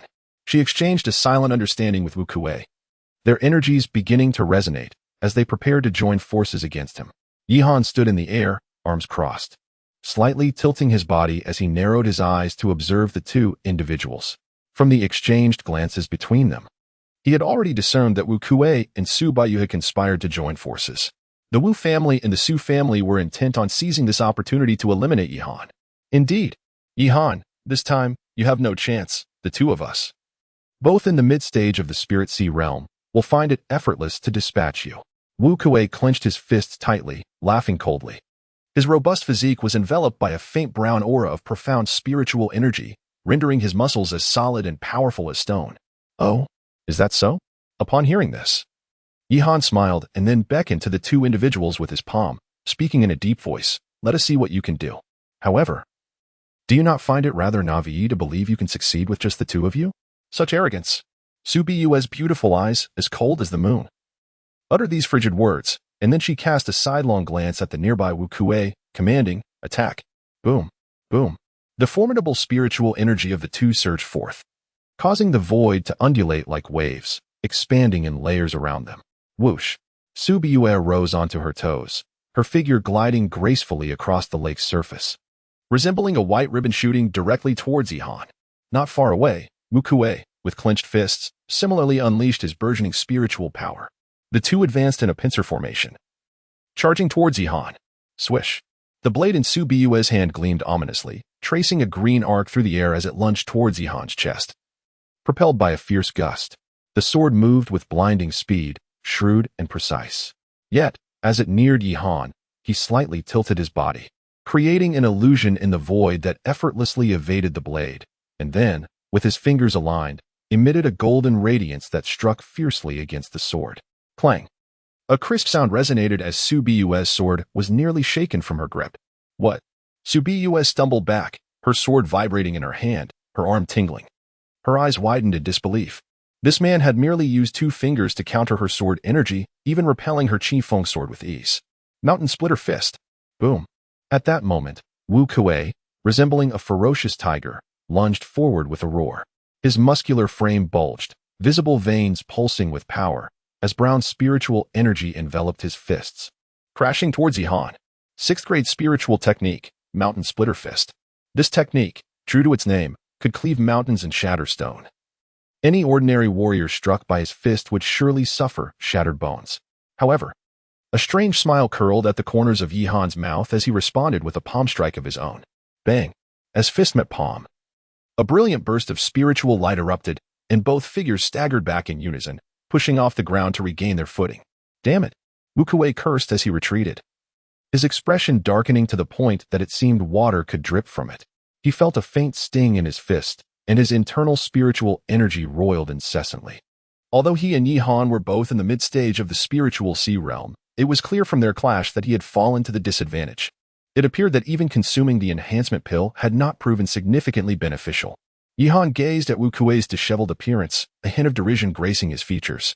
This fellow merely relied on the enhancement provided by the great increased pill and the accumulation of spiritual treasures, his aura superficial, akin to a paper tiger. All bluster without substance. Ah, I shall slay you. Boom. Wu Kuei, seemingly incensed, had veins bulging on his forehead, charging forth like a mad bull. Not far away, Su Baiyu also surged forward, her delicate form radiating an intimidating sword aura. White rainbow piercing the sun. Boom. Su Baiyu soared to a great height, her sword emitting a brilliant light, resembling a blazing sun descending upon Yihan. This strike, a manifestation of at least a 7th-grade high-level spiritual technique. Hunyuan breaking void palm. To the left, Wu Kuei unleashed the Wu family's ultimate skill, a pinnacle 7th-grade spiritual technique. In that moment, the oppressive force of the two techniques bore down upon Yihan, who found himself retreating several steps. Subsequently, flames ignited upon his palm, and with a fierce upward motion of his right hand, a blazing sun engulfed in flames was sent hurtling forth. Great sun burning heaven palm. The terrifying fiery imprint collided with the two other spiritual techniques amidst the gaze of the three onlookers. Bang! In an instant, a thunderous sound erupted, and a massive fireball appeared in the sky, exploding into countless sparks that cascaded into the lake below. The three, affected by the backlash, simultaneously retreated several dozen meters before halting. How can he be so powerful? Su Baiyu's beautiful eyes rippled, her delicate hand tightening around her Qifeng sword. Gritting her teeth, she never anticipated that even with her and Wu Kuei's combined efforts against Yihan, they would gain no advantage, and were indeed being subtly suppressed. Intriguing. On the banks of the Baibo Lake, Duga Qianxing had been observing the battle. He licked his lips slightly, his gaze fixed on Yihan like a predator eyeing its intriguing prey. Yet, he was undeniably arrogant. Even though Yihan's displayed strength was formidable, Duga Qianxing did not believe he could contend with him. Boom, boom, boom. At this moment, the three figures were embroiled in a fierce melee. Bursts of spiritual light exploding in the void, causing quite a stir. Heavens, Yihan is actually facing two opponents alone. The commotion was so great that several other martial artists had retreated to observe from a distance. This fellow is capable of facing two opponents of equal standing. One must ask, who among us here could achieve such a feat? Mo Luo from the White Tiger Stronghold remarked gravely, while the others fell silent. Aware that both Wu Kuei and Su Baiyu were among the elite of their realm, yet now, even their combined strength could not suppress Yihan. What a monstrous talent. A youth from the Mad Blade Martial Hall side. Sky-splitting crimson thunder. Su Baiyu exclaimed, her wrist flicking as she wielded the Qingfeng sword. At this moment, crimson lightning crackled and coiled around the sword embryo. Boom. As the sword descended, a torrent of destructive thunder surged forth from it. The celestial lion let out a resounding roar. The terrifying sound waves rampaged, brutally shattering the thick bolts of lightning, unleashing their trump cards.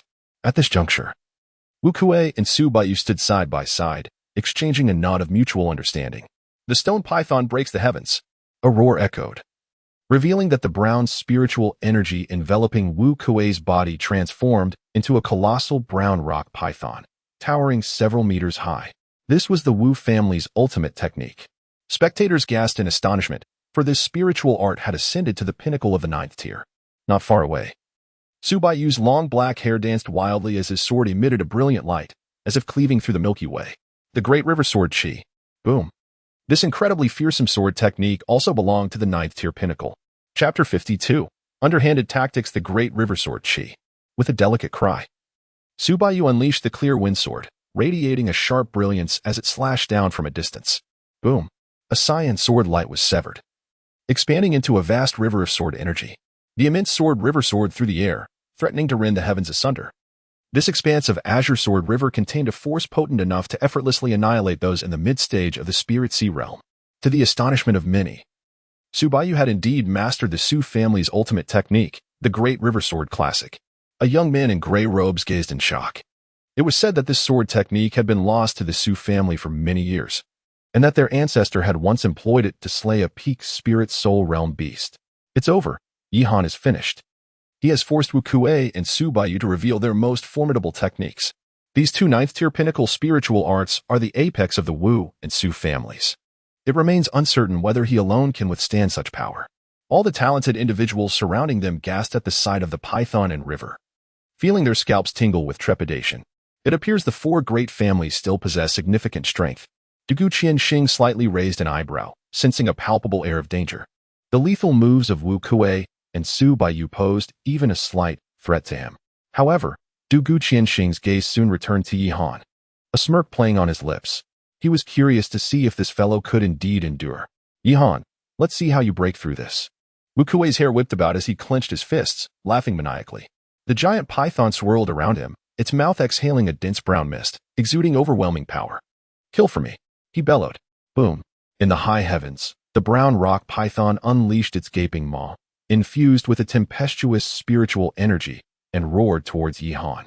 Simultaneously, not far away, Su Baiyu's pair of icy eyes transformed with sudden intensity as her jade hand wielded the 3-foot azure blade. It descended with ferocity, unleashing a river of sword chi imbued with an astonishing murderous intent, roaring downwards with relentless force. Thunderous rumbles resounded. The two terrifying spells erupted in the sky, radiating a blinding brilliance, the sheer might of which would even instill trepidation in those at the late stage of the spiritual sea realm. Yihanliang hovered in midair, his robes billowing fiercely in the howling wind. Just as two formidable ninth-tier spiritual techniques descended upon him, he suddenly raised his palm, and a dazzling radiance erupted forth. The Vajra Buddha hand. In an instant, his hand radiated a brilliant golden light, layers of golden liquid resembling molten gold clinging to his palm. Ancient and enigmatic patterns emerged upon his golden arm, emanating an extraordinarily terrifying aura. Suddenly, Dugu Qianxing's eyes narrowed sharply, sensing the terrifying power accumulating in Yihan's palm. With a gentle motion, Yihan struck upwards. Boom! A massive golden seal, several dozen meters in size, materialized and collided with the brown rock python and the sword river in a stunning display. Bang! The three forces clashed, unleashing a fierce radiance. A terrifying roar echoed as the several-meter-long brown giant python was utterly obliterated by the Vajrabuddha hand, while the azure sword river was similarly annihilated in an instant. Mystical arts. In midair, Wu Kuei and Su Baiyu's eyes widened in shock, their faces paling in an instant. They had never anticipated that the Yi family possessed a mystical technique capable of overpowering the esteemed arts of the Wu and Su families. As they gazed in horror, the golden hand seal advanced towards them. Bang! With a sickening thud, both were struck by the Vajrabuddha hand, their chests caving in, blood erupting forth, their bones shattered. They plummeted like kites severed from their strings, crashing into the lake below. The two prodigies, Wu Kuei and Su Baiyu, had been utterly defeated. All the warriors present swallowed hard, their eyes wide, their hearts trembling in disbelief. Even with their ultimate techniques unleashed, they had been thoroughly crushed. It was an overwhelming display of dominance. How terrifying! Yihan's martial prowess, while not reaching the realm of mystical arts, was at least a top-tier quasi-mystical technique. Imo Yuluo from White Tiger Village exclaimed in shock, pondering within himself that even if he were to exert all his strength and defense, he would likely still be unable to withstand Yihan's strike. The once renowned genius of Flame City, though silent for years, was still not someone to be easily compared to. Other warriors echoed similar sentiments, astounded that the Yi clan possessed a quasi-mystical technique. Dugu Qianxing's eyes narrowed slightly, a flicker of murderous intent surfacing. He had believed that such high-level mystical arts were exclusive to their city lord's mansion. To his astonishment, even a small clan like the Yi family had a collection of quasi-mystical techniques. Truly, they were not to be underestimated. Although Yihan is at the mid-stage of the spirit sea realm, it is likely that even those at the late stage of the same realm may not prove to be his adversaries. In 3 months, the preliminary selection of the 3 major sects will commence, and this individual may indeed become a stumbling block. It appears I have truly underestimated you. Thus, let me, the young master, take matters into my own hands. With this thought, Dugu Qianxing transformed into a beam of purple light, soaring into the sky. Yihan waved his sleeve. and a gem-like spirit lotus seed, reminiscent of jade, fell into his palm. At that moment, Dugu Qianqing channeled his spiritual power, enveloped in a radiant purple light.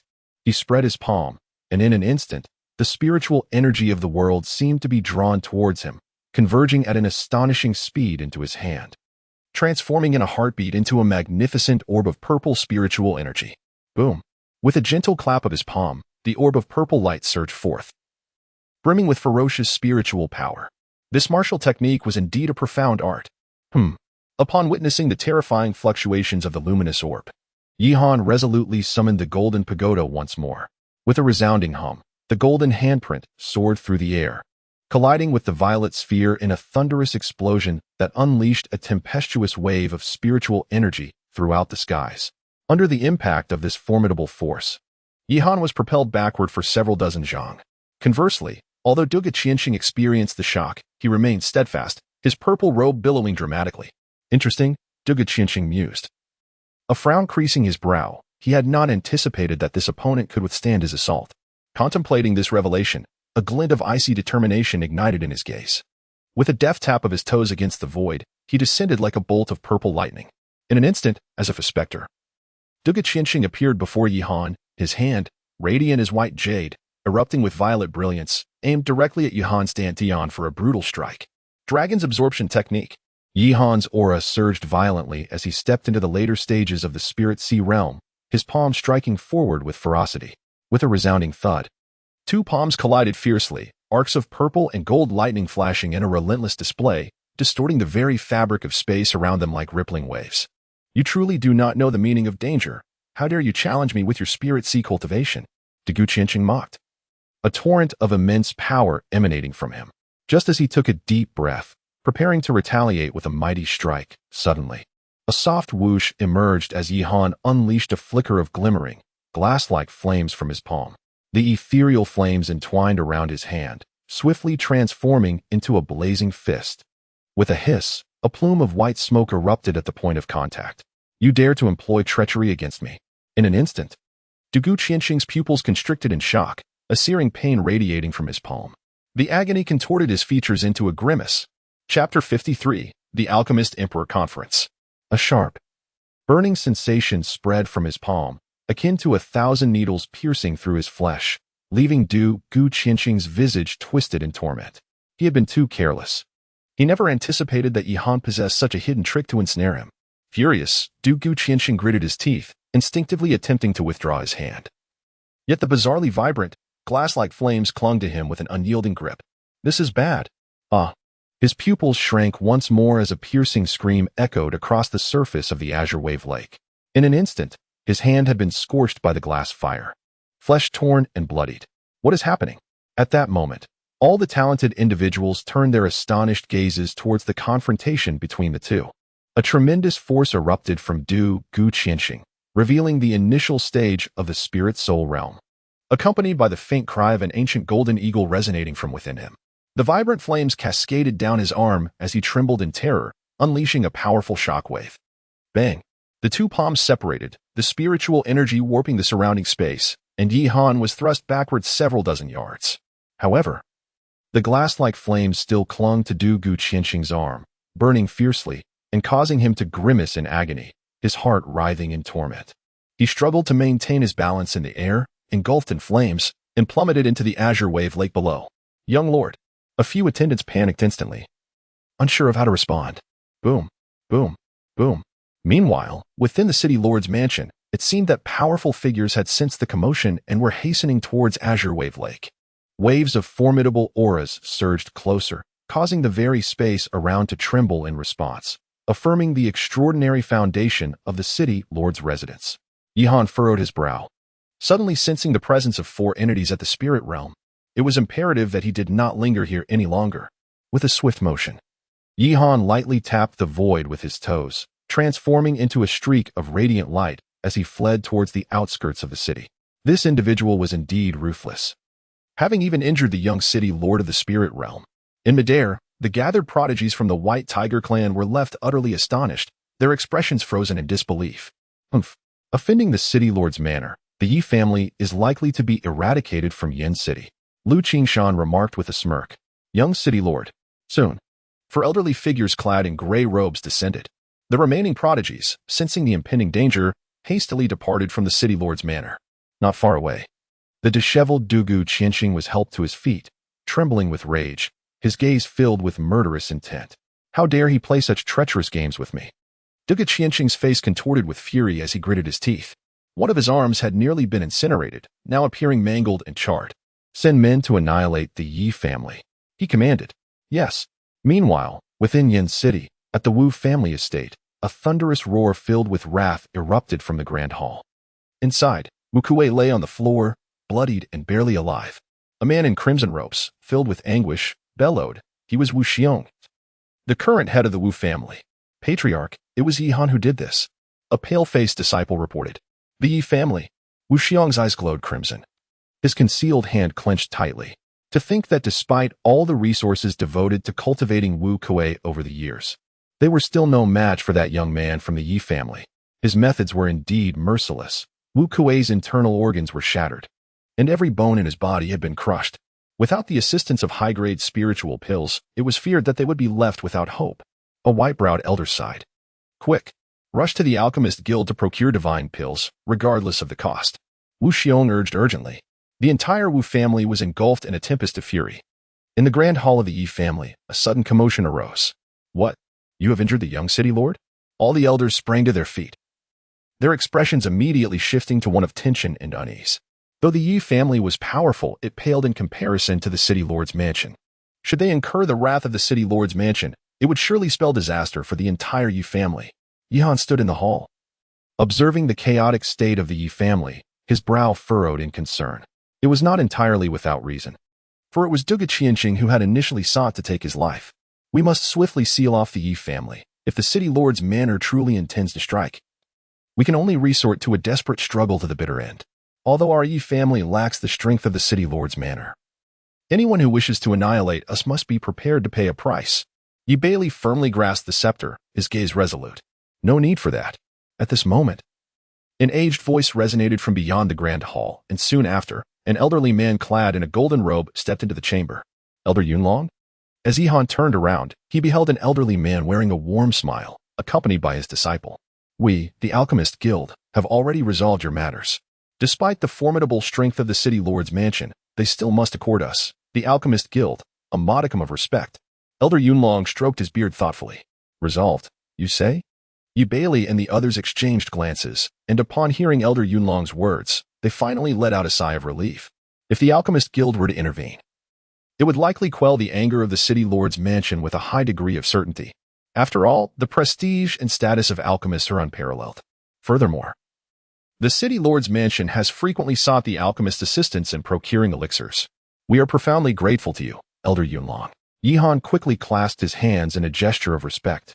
I am unworthy of such praise. You are the benefactor of our Alchemist Guild. If the city lord's mansion seeks to harm you, our esteemed president will undoubtedly intervene. Elder Yunlong waved his hand dismissively, then suddenly shifted his tone, narrowing his eyes with a smile. Moreover, our Alchemist Guild currently requires your assistance. Oh, what is it? Yi Han inquired with curiosity. The Alchemist Emperor Conference is about to commence. Our Alchemist Guild has decided to nominate you and Lu Qingtan to represent our Flame City Guild. I wonder, would you be willing to accept this honor? Elder Yunlong spoke in a gentle tone. The mention of the Alchemist Emperor Conference caused Yi Bailey and others behind him to erupt with excitement at the thought of Yi Han receiving an invitation from the guild. They had previously discussed that participating in the conference not only offered the chance for substantial rewards, but also, should one secure first place, the possibility of being exceptionally recruited as a core disciple by one of the three major sects. This would be akin to achieving a meteoric rise to prominence. Every 3 years, Qingzhou hosts the Grand Alchemist Emperor Conference, and each local alchemist guild can only nominate 2 of their most talented disciples under the age of 25 for participation. Elder Yunlong solemnly remarked, Yi Han, it has been decades since our Flame City Alchemist Guild has had anyone rank within the top 100 of the Alchemist Emperor Conference. If you were to participate, there might be a chance for you to even break into the top 50. The top 50? Yi Han couldn't help but shake his head and smile. It is essential to note that alchemy is his forte. Even though the Alchemy Summit in Qizhou is brimming with prodigious talents, the title of champion remains unassailable. Nevertheless, Elder Yunlong is acutely aware of the fierce competition at the Alchemy Summit and conservatively speculates that Yi Han should secure a place within the top 50. Such an accomplishment is, in fact, quite remarkable. So, have you made your decision? Elder Yunlong inquired once more. Elder Yunlong, I am willing to participate in the Alchemy Summit. Yi Han pondered for a moment before smiling and nodding. Chapter 54. The marvelous use of Lioli Royal Fire. It is truly splendid. In previous years, the participants from our Yin City Alchemist Association were nearly all eliminated in the first round. This year, we finally have a contender to uphold our reputation. Master Yunlong remarked with evident satisfaction. Although the Dan Huang Conference gathers the most extraordinary alchemists from across the entire Qizhou, with Yi Han's exceptional talent in alchemy, he should undoubtedly rank among the top 50. However, Yi Han held a different perspective. His aspiration was not merely to secure a position within the top 50, but to claim the championship of the Dan Huang Conference. One wonders how the lofty members of the Yi clan would react upon learning that a mere branch descendant such as himself had triumphed at the Dan Huang Conference. Previously, when Yi Xiaotian sought the resources to restore Yi Han's alchemical foundation from the esteemed clan, he was denied on the grounds that a so-called waste did not deserve the family's resources. Yet this so-called waste was destined to shine brilliantly at the Dan Huang Conference. With that in mind, I shall submit your and Qingtan's names to the Yin City Alchemist Association. In 3 months, you will journey to Qingzhou with Qingtan to participate in the grand competition, Master Yunlong stated with a smile and a nod. After a brief contemplation, he added, should you require any medicinal herbs or alchemical materials in the future, feel free to inform my Alchemist Association, and we shall make the necessary arrangements. I am deeply grateful. Elder Yunlong. Yi Han clasped his hands in gratitude. Now that the message had been delivered, it was time for the old man to return and report to the esteemed president. He would undoubtedly be pleased to hear the news. With that, Elder Yunlong turned and, accompanied by his disciple, exited the grand hall, leaving with a sense of satisfaction. With the protection of the Alchemist Guild, it seemed the city lord's mansion would think twice before acting against the Yi family. This matter was effectively settled. Yi Bailey let out a sigh of relief. His murky gaze filled with pride as he looked at Yi Han. He was the first descendant of the Yi family to qualify for the Dan Emperor Conference. And regardless of the rank Yi Han ultimately achieved, he felt a deep sense of pride. After the turmoil settled, Yi Han returned once more to the alchemy chamber to delve into the art of alchemy. His obsession with alchemy had reached near maniacal levels. Whenever he had a moment to spare, he would immerse himself in the chamber day and night. Of course, in this lifetime, a significant portion of his energy was devoted to cultivation, which seemed trivial compared to his previous life, where he would often seclude himself for years to refine elixirs. In the alchemy chamber, a flicker of crystal-colored flames rose, dancing ominously in the dim light. This peculiar flame was extraordinarily dangerous. I wonder what the standards of the alchemists in Qingzhou are. Perhaps I should start by refining a Tongxin pill to practice my technique. With this thought in mind, Yi Han retrieved some herbs from the basket behind him. However, as he placed the herbs on the stone slab, a musty odor wafted up. Upon closer inspection, he realized that these herbs had been improperly stored and had already gone bad. Using these spoiled ingredients for alchemy would not only compromise the efficacy, but could result in producing a mere half-finished product. Left with no choice, Yi Han waved his sleeve, enveloping the herbs in the crystal flame, intending to incinerate the spoiled materials. Yet, to his astonishment, at the very moment the flames made contact with the herbs, he discovered that the once dull and moldy materials were now revitalized. The withered leaves gradually regained their lush green hue, eventually appearing almost indistinguishable from freshly unearthed herbs. Could it be that this flame can restore and even enhance the medicinal properties of the materials? Yi Han's pupils constricted, and he was filled with astonishment. He had not anticipated that the glazed king fire possessed such a remarkable utility. With this flame, even the most inferior medicinal materials could, in his hands, spring forth with vitality akin to a withered tree coming back to life. This fire was truly extraordinary.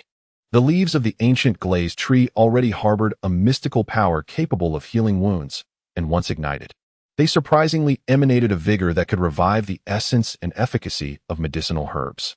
This singular advantage alone was sufficient for the glazed king fire to secure a place among the ranks of the finest alchemical flames. Yi Han gazed in astonishment. Even in his previous life, the chaotic divine fire had not exhibited such remarkable efficacy. With a swift motion of his sleeve, he enveloped the withered herbs in flames. And in no time, a vibrant array of green herbs, exuding a fresh aroma, appeared before him.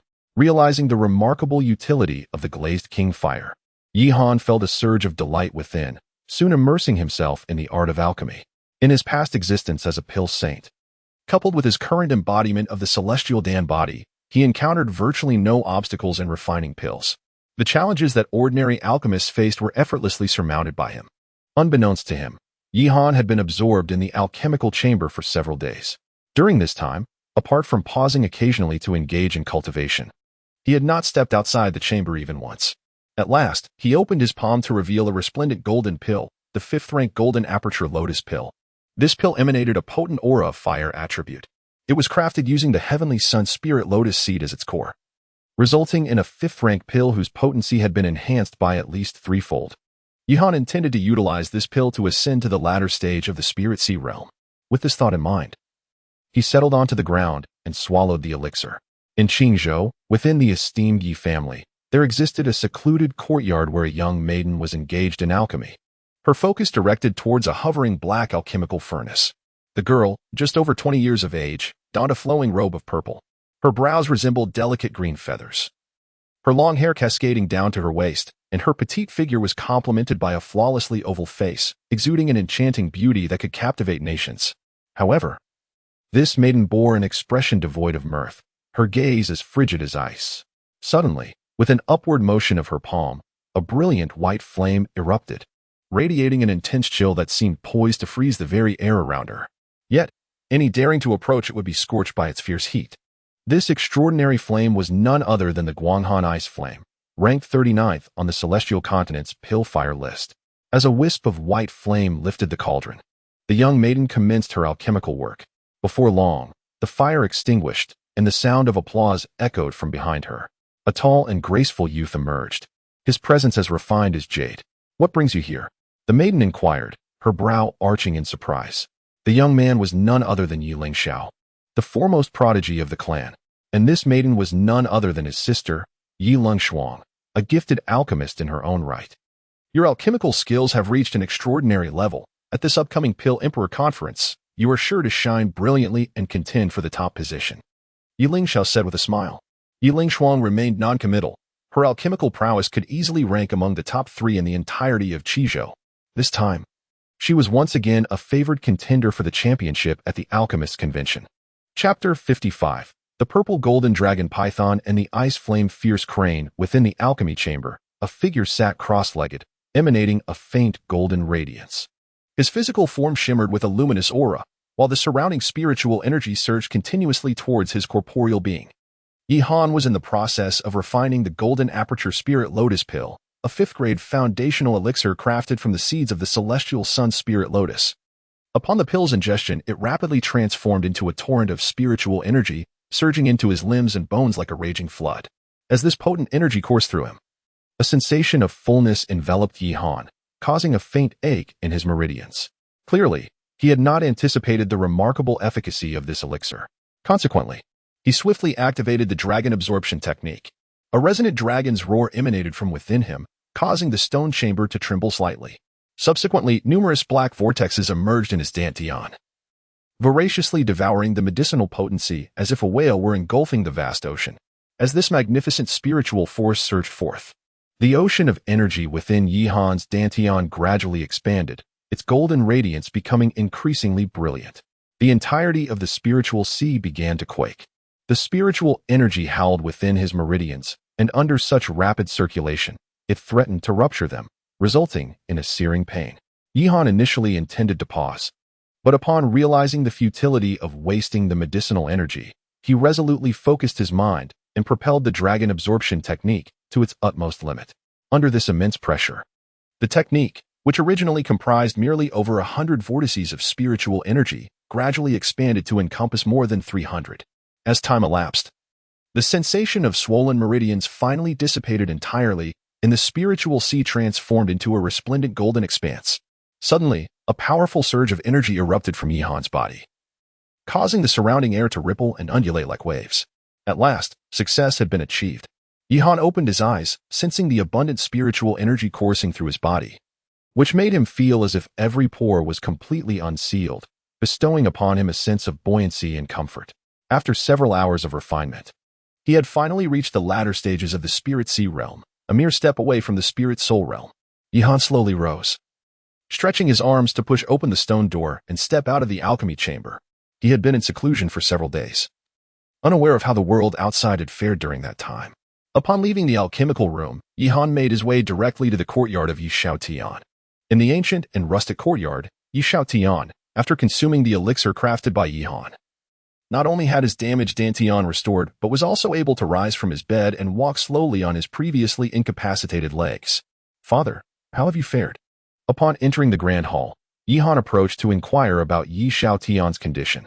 "I have nearly recovered," Yishaotian replied, "and after a while, I should be able to resume my cultivation." Yishaotian nodded slightly, and suddenly his gaze shifted toward the door. Noticing the absence of anyone around, he beckoned, "Honorth, come here for a moment. I have something to show you."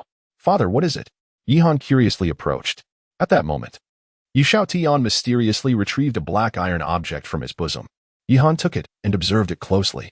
It was a copper plate, encrusted with dark green patina. Though it was merely the size of a palm, it bore considerable weight. He scrutinized it carefully. Aside from sensing its ancient lineage, he could not discern its true nature. Frowning slightly, he turned to Yishaotian and inquired with curiosity, "Father, what is this object?" Yishaotian gazed at the copper piece and remarked, "This is a relic personally entrusted to me by the previous patriarch of the Yi family. In his final moments, he revealed that it conceals a tremendous opportunity. Regrettably, over the years, I have been unable to discern the secret it harbors." "Tremendous opportunity?" Upon hearing this, Yihan raised an eyebrow, his curiosity piqued. What fortune could this seemingly ordinary scrap of copper possess? With this thought in mind, he ignited the glazed king fire in his palm and attempted to scorch the copper piece. To his astonishment, it withstood the searing flames, undoubtedly marking it as something extraordinary. Yihan's expression gradually became solemn. It is worth noting that his Liuli king fire could easily incinerate even the Deyin golden sand. However, this copper piece exhibited no reaction whatsoever under the flames. After several minutes of burning, just as he was about to abandon his efforts, intricate patterns on the copper piece slowly emerged, radiating a luminous glow. A hum resonated as these beams of light shot forth from the copper piece, subsequently forming a radiant curtain in midair. Within this curtain, one could faintly discern a black mountain forest shrouded in miasma. Just as the two were engrossed in their observation, a resounding dragon's roar pierced the air. Then, they beheld a massive python adorned with shimmering purple scales weaving through the miasma. "Hiss! Is this the purple gold dragon python?" Yihan and Yishaotian exchanged a glance, both unable to suppress a sharp intake of breath. The purple gold dragon python was a ferocious beast, ranked 37th on the Earth list of the beast register. Just then, the image revealed the silhouette of a second demon beast, a white crane engulfed in flames yet exuding an eerie chill. Yihan recognized this creature as well. It was the ice-cold blazing crane, ranked 28th on the Earth list of the beast register. What could they possibly intend to do? Yishaotian gazed intently at the luminous screen. Subsequently, the two ferocious beasts engaged in a cataclysmic battle that tore the heavens and rend the earth, ultimately plummeting into a valley shrouded in miasma. Moments later, the screen vanished, transforming into an ancient map that hovered in the air. I realized that the secret inscribed upon this bronze tablet must record the fateful site where these two formidable beasts of the earthly ranking clashed and met their demise. If one could discover this location, the remains and essence of these creatures could be obtained. Yihan took a deep breath, striving to quell the excitement within him. Securing either of these two exquisite essences would undoubtedly provide him with unimaginable support. However, Yihan was unfamiliar with the location marked on the map, so he inquired, "Father, do you recognize where this is?" Yishaotian furrowed his brows, contemplating for a considerable time as if recalling something. He spoke in a deep voice. "This place appears to be the Black Miasma Valley located on the northwestern outskirts of Flame City." Black Miasma Valley? Yihan had no recollection of this place. While Yishaotian appeared to be quite familiar with the Black Miasma Valley, he shook his head and remarked, "What a pity. This location is not one that ordinary individuals would dare to venture into. The Black Miasma Valley not only harbors terrifying miasma but is also occupied by a group of ruthless villains. These nefarious individuals, having failed in their coup against the Lord of Dugu, sought refuge there. The leader of this band of scoundrels is known as the King of Black Darkness. This man is notorious for his merciless killings and heinous acts of arson and robbery, instilling fear in all who hear his name. To trespass into his territory is akin to a lamb walking into the jaws of a tiger, an invitation to certain doom. Chapter 56, The Black Miasma Valley. It turns out that the King of Black Darkness was driven into the Black Miasma Valley after his defeat to the Lord of Dugu in the struggle for control over Flame City. However, rather than succumbing to despair, he re-established his power within the valley and took root there. Over the years, the King of Black Darkness has been scheming to make a resurgence and reclaim the lordship. Yet, since the Lord of Dugu broke through to the Purple Mansion realm, those ambitions have remained unrealized. The valley is not only toxic with miasma, but the King of Black Darkness possesses a ruthless demeanor, making it a place few dare to tread. Yihan shook his head, his expression solemn. Yihan furrowed his brows. According to the records inscribed on the copper tablet, deep within the abyss of black miasma lay the remains of the purple gold dragon python and the ice-fire fierce crane, priceless treasures indeed. These creatures are among the most esteemed beasts listed in the compendium of all beasts, renowned for their exceptional blood, spirit essence, and the accompanying mystical arts, all of which are exceedingly rare and invaluable. Hunter, he cautioned, it would be wise to reconsider. While the opportunity is enticing, one must possess the means to seize it. We must not recklessly venture into the abyss of black miasma. Yihan, perceiving the unusual expression on Yihan's face, admonished him sternly. Father, I understand. Yihan nodded slightly, yet his words were merely a fade, for he was deeply concerned about Yihan's apprehensions. He was now on the verge of reaching the spirit realm, and it was imperative for him to procure a formidable spirit from a powerful beast to aid in his cultivation. The allure of the purple gold dragon python and the ice-fire fierce crane held an irresistible pull for Yihan. How splendid! Yihan nodded with satisfaction. Father, I shall take this bronze piece for now. It may yield further insights. With that, Yihan placed the bronze piece into his pocket and exited the hall. Alas, this young man. Yihan gazed at the receding figure of Yihan, shaking his head in resignation, his expression laden with profound concern. After all, he was his son. How could he be unaware of the thoughts brewing within Yihan's mind? However, given Yihan's obstinate nature since childhood, Yihan feared that this young man might genuinely entertain the notion of venturing into the Black Miasma Valley. Yihan did not set off immediately. Instead, he returned to the alchemy chamber to enter seclusion once more. This time, the elixir he aimed to concoct was known as the antidote pill. As the name suggests, consuming this pill would provide resistance against the toxic miasma. Unbeknownst to him, 3 days had passed in the blink of an eye. Yihan donned the miasma pill and the final talisman, the barbaric bull talisman, before stealthily departing the Yi residence, making his way towards the Black Miasma Valley. In the Wu family, within the grand hall, a white-browed elder clasped his hands in salute. Patriarch, he exclaimed. What is it? Wu Xiong's countenance was grim. Patriarch. Some disciples from our clan encountered Yihan on the outskirts of the Black Miasma Valley. That young man seems to be venturing alone into the depths of the valley. The elder replied solemnly. What? That boy dares to brave the depths of the Black Miasma Valley alone? He truly is courting death. That place is the domain of the Black Underworld King. Even I would not dare to intrude recklessly, Wu Xiong said, his expression betraying a hint of surprise. What is his purpose in the Black Miasma Valley? Behind him, the elder's eyes glimmered with a sinister cunning as he proposed, Patriarch.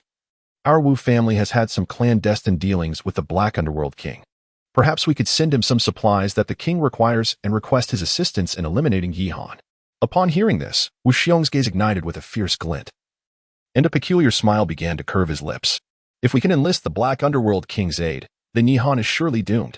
Yihan, you have harmed my queer. This time I will ensure you meet a death without a grave. Wu Xiong's eyes brimmed with intense murderous intent. A wave of spiritual pressure emanating from him, causing the furnishings in the grand hall to tremble violently. The Black Miasma Valley, situated in the northwestern outskirts of Flame City, was perpetually shrouded in miasma due to its isolated terrain. From a distance, the dark forest appeared enveloped in a dense layer of gray mist, casting an eerie pall over the surrounding 10 miles. This gray mist is the miasma. It is no ordinary poison. Inhaling it can lead to the blockage of spiritual energy in the Dantian at best, or death at worst. Is this truly the Black Miasma Valley? Yihan stood atop a steep slope, gazing into the distance, his expression turning somber. Although he had yet to venture deep into the Black Miasma Valley, he could already sense the looming danger. The potent toxicity of the miasma, coupled with a pungent, putrid odor, was profoundly unsettling. Reflecting on this, Yihan retrieved a miasma avoidance pill and swallowed it, then cautiously descended the slope and entered the valley. Upon stepping into the dark woodland, he was enveloped by an overwhelming aura of death. Within this ebony forest, swamps lay scattered about, their surfaces shrouded in a viscous gray gas. Fortunately, he had brought the miasma avoidance pill. Otherwise, he might have perished before even entering. Yihan's heart trembled with astonishment as he cast a glance at the copper piece in his hand, which exhibited no signs of reaction. He swiftly stowed it away and cautiously surveyed his surroundings, delving deeper with trepidation. Upon crossing the treacherous swamp, the visibility ahead abruptly diminished. Towering trees loomed all around, their bark exuding a noxious hue reminiscent of miasma. The lush branches sprawled expansively, shrouding the sky completely, allowing not a single ray of sunlight to penetrate, creating an atmosphere of chilling desolation. Yihan advanced slowly into the forest, a powerful spiritual energy rippling around him. At this moment, he was on high alert, acutely aware that even the slightest disturbance would not escape his notice. Suddenly, a faint rustling sound emerged from ahead. Thereupon, a colossal creature began to descend from a massive black camphor tree. Hiss! A jade-eyed venomous scorpion. Yihan instinctively retreated a few steps, swiftly enveloping his body with spiritual energy. Before him loomed a colossal black scorpion, measuring 5 meters in length, its form entwined with a dense, gray miasma, while its pupils glimmered a vivid emerald green. Those sinister eyes, glinting with a predatory hunger, fixated greedily upon Yihan, clearly regarding him as its quarry. Within this valley of black miasma, such venomous creatures and ferocious beasts represented one of the gravest threats. The scorpion before him, with its green eyes, emanated a powerful aura characteristic of the late stage of the spiritual sea realm. Suddenly, with a slight tremor of its body, the green-eyed scorpion unleashed its venomous stinger, launching it forth like a poisoned arrow. Bang! Yihan's agility was exquisite. He swiftly evaded, as a towering ancient tree behind him was pierced by the scorpion's tail, shattering with a resounding crash and collapsing with a thunderous roar. How dare you consider me your prey? Let us see who truly hunts whom. Yihan's gaze flickered with a glimmer of murderous intent, swiftly enveloping his spiritual energy and unleashing it towards the jade-eyed scorpion. Boom, boom, boom. Moments later, a fierce battle erupted. 3 hours later, within a palace nestled deep in the Black Miasma Valley, there existed a mysterious black mirror, reflecting the intense struggle between Yihan and the jade-eyed scorpion. Before the mirror stood a figure shrouded in miasma, intently observing the scene. This individual was none other than the Dark King. Chapter 57, The Prey in the Eerie, Miasma-laden Black Hall. Wisps of gray fog permeated the air, reminiscent of a place from the netherworld. At the center of the grand hall, a dark copper mirror floated, adorned with ancient patterns and flickering with a precious glow. This was no ordinary treasure. It was an arcane artifact known as the Nether Mirror. Through this mirror, one could glimpse the majority of the Black Miasma Valley. The Dark King, indeed, is this young man, a white-haired elder remarked coldly from behind. This elder, known as Wu Xian, was the third elder of the Wu clan. At this moment, Wu Xian gazed with reverence at the mysterious figure in black robes, enveloped in miasma, standing before the Nether Mirror. Merely a boy at the Spirit Sea realm, yet he dares to venture alone into my territory. I must admit, I find some admiration in his audacity. The Dark King's voice rasped as his shadowy gaze remained fixed upon the mirror. Slowly, he turned, revealing a visage marred by toxic sores, grotesque and decayed, causing Wu Xian to change his expression in alarm. However, Wu Xian swiftly concealed his fear, addressing the Dark King, "My lord, this young man bears an irreconcilable grudge against my Wu clan. If you can procure his head, in addition to these spirit stones and medicinal herbs, the clan's patriarch has promised an additional reward of 100,000 spirit stones as gratitude." This statement caused the Dark King to furrow his brow, intrigued by the proposition. Driven to the Black Miasma Valley by the formidable Lord Dugu, he found himself in need of spiritual resources, particularly spirit stones. Were it not for the Wu clan's generous reward for your head, I might not have deemed it necessary to eliminate you, the Dark King mused, narrowing his eyes slightly as he inhaled the miasma deeply. Dark miasma guards. Whoosh, whoosh, whoosh. From outside the grand hall, tendrils of miasma surged in, transforming into several figures clad in black robes, kneeling upon the ground. Within an hour, retrieve that young man's head and return it to the Dark Palace. Yes, with that. The black-robed figures, shrouded in swirling miasma, surged out of the grand hall like a dark cloud. My lord, That young man is cunning and resourceful. I implore you to dispatch additional personnel to eliminate him. Elder Wu Xian approached, his gaze sinister. A mere spirit sea realm opponent. Engaging a dozen of the dark miasma guards should suffice to vanquish him. The Dark Lord slowly closed his eyes, his tone devoid of warmth and indifference. Elder Wu Xian revealed a chilling smile. Yi Han, oh Yi Han, this time you have indeed brought about your own demise. You cannot blame the Wu family for this. The entire grand hall was enveloped in an eerie silence, with only the ethereal blue flames flickering in the cauldron. In the heart of the Black Miasma Valley, amidst a dark forest, the aftermath of 3 hours of fierce combat lay scattered around. The area was in disarray, littered with massive trees that had been cleaved in half. Not far away on the ground, the gray carapace of the azurite scorpion bore numerous wounds, its life force extinguished. Indeed, the azurite scorpion proved to be remarkably tenacious, having cost me considerable effort to subdue it. Yi Han gradually retracted his spiritual power, then brushed off the dust from his robe, appearing somewhat disheveled. After this, he approached the corpse of the poisonous scorpion and struck its hard exoskeleton with his hand, producing a sound reminiscent of metal. Subsequently, he adeptly retrieved a gleaming dagger from his pocket and aimed for the scorpion's chest, intending to extract its essence. To his astonishment, as the dagger pierced the creature's body, a hissing sound ensued, accompanied by a plume of white smoke, causing the blade to corrode and break in two. It seemed these demonic beasts, having dwelled for years within the miasmic forest, had absorbed copious amounts of toxic vapors, evolving into entities brimming with lethal poison. Yi Han casually discarded the dagger in his hand, a flicker of astonishment coursing through him. Thus, with a swift motion of his palm, he extracted the essence of the azurite scorpion. This was the essence of a beast from the spirit sea realm, although its utility was uncertain. It could fetch a handsome price in the Tianyan market. After securing the essence, Yi Han cast a glance at the azurite scorpion, dismissing the idea of harvesting its bones, and melded into the miasmic forest. As he ventured deeper into the obsidian woods, an eerie chill enveloped him from all directions. Yi Han traversed the miasmic forest, his keen gaze frequently scanning the surroundings, and even when choosing a place to step, he would carefully assess the terrain before committing. The ground was carpeted with soft, decayed leaves, which yielded silently beneath his weight. Amidst these lifeless leaves, one could occasionally discern the stark, white remains of various skeletal forms.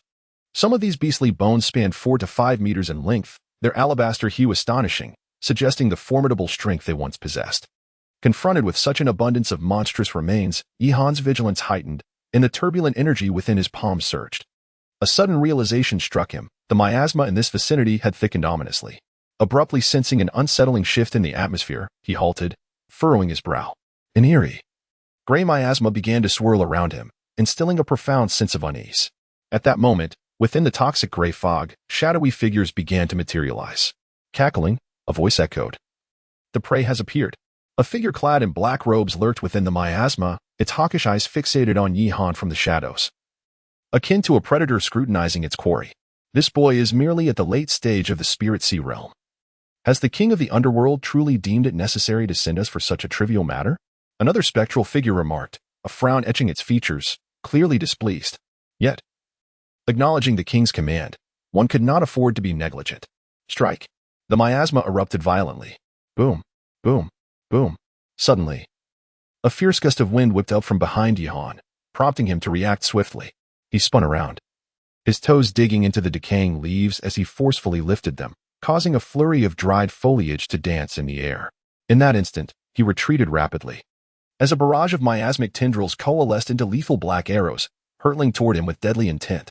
Yi Han's palm erupted with a radiant glow, resembling gold forged by the finest artisans, as he forcefully struck at the first incoming arrow of miasma.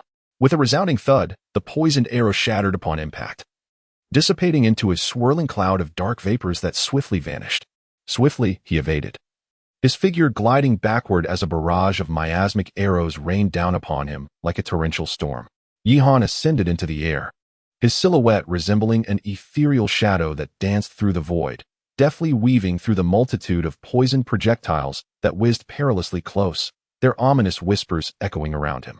Which coward dares to ambush me? Yi Han's gaze was as cold as ice. While evading numerous toxic arrows shrouded in miasma, his palm ignited with a fierce flame, coalescing into a radiant sun that surged forth, striking against the dense cloud of noxious gas with a blazing brilliance. The great sun burns the heaven's palm. With a resounding explosion, the blazing sun incinerated the miasma, unleashing a torrent of fire that engulfed several ancient trees, igniting them in flames. At that moment, a dozen figures cloaked in black emerged from the miasma, enigmatic and sinister. A disdainful snort escaped the lips of one black-clad individual, whose body emanated a grayish spiritual power, causing the leaves beneath to tremble violently. Boom, boom, boom, kill. The gray-robed figures surged forward, enveloped in a swirling mass of miasma. Yihan's heart raced with trepidation. He dared not hesitate. His spiritual energy erupted forth, and his golden fists unleashed a whirlwind of golden energy, striking out with blinding speed like fleeting shadows. Thud! The terrifying force of his punches caused the eyes of the gray-robed figures to widen in alarm, prompting them to scatter in all directions. Suddenly, a pitch-black claw, reminiscent of an eagle's talon, lunged at him from behind. Yihan swiftly turned his neck, narrowly evading a potentially grievous wound to his face. You wish to kill me? It won't be that easy. He concentrated his spiritual energy into a fist-sized orb and hurled it backward with great force. Bang! A figure was struck, blood gushing forth as it was hurled backward, lifeless upon hitting the ground. Witnessing this, the remaining black-clad guards' expressions shifted dramatically. They had not anticipated the boy's ruthless tenacity. Surround him. Swish, swish, swish. The cloaked figures moved with ghostly swiftness, leaving behind mere afterimages. One suddenly appeared to Yihan's left, gathering miasma in his palm, which transformed into a black miasmic blade aimed to cleave down upon him. Simultaneously, another figure on his right approached with a cold smirk, also channeling miasma in an impending strike. You seek death. Yihan let out a cold snort, and in an instant, his entire being ignited with a brilliant glaze of fiery hues, the resplendent flames entwining around him, blazing fiercely, rendering him akin to a living embodiment of fire. At the moment the black, miasmic blade made contact with the flames, it was consumed with a hissing sound, reduced to nothingness. This boy is peculiar. Exercise caution. In that instant, the expression of the Black Ming guard shifted dramatically as they retreated swiftly, an overwhelming aura of death bearing down upon them. Chapter 58. The Mysterious Woman Hiss. At this moment, Yihan's form was enveloped in a vibrant blaze of glaze-like flames, burning with an intensity reminiscent of a fire spirit. The miasma, upon encountering the flames, dissipated as if it were ice melting away, vanishing into the void.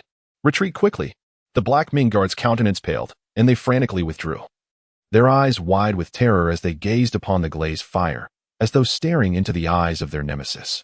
A shiver coursed through their very souls. And even the surrounding gray miasma was subdued, rapidly retracting into their bodies. This instinctive fear stemmed from an innate response. It turned out that the glazed king fire could indeed eradicate miasma, proving to be remarkably effective against such cold and sinister entities. Yihan furrowed his brow, somewhat taken aback. If the glazed king fire could counteract the miasma, then dealing with this batch of dark-clad figures would be considerably simpler. With this thought in mind, a hint of mockery danced at the corners of his mouth as he gazed at the black-robed man. He then concentrated the flames enveloping him into his arm, causing the flames to surge violently. With a surge of spiritual energy, he struck forward.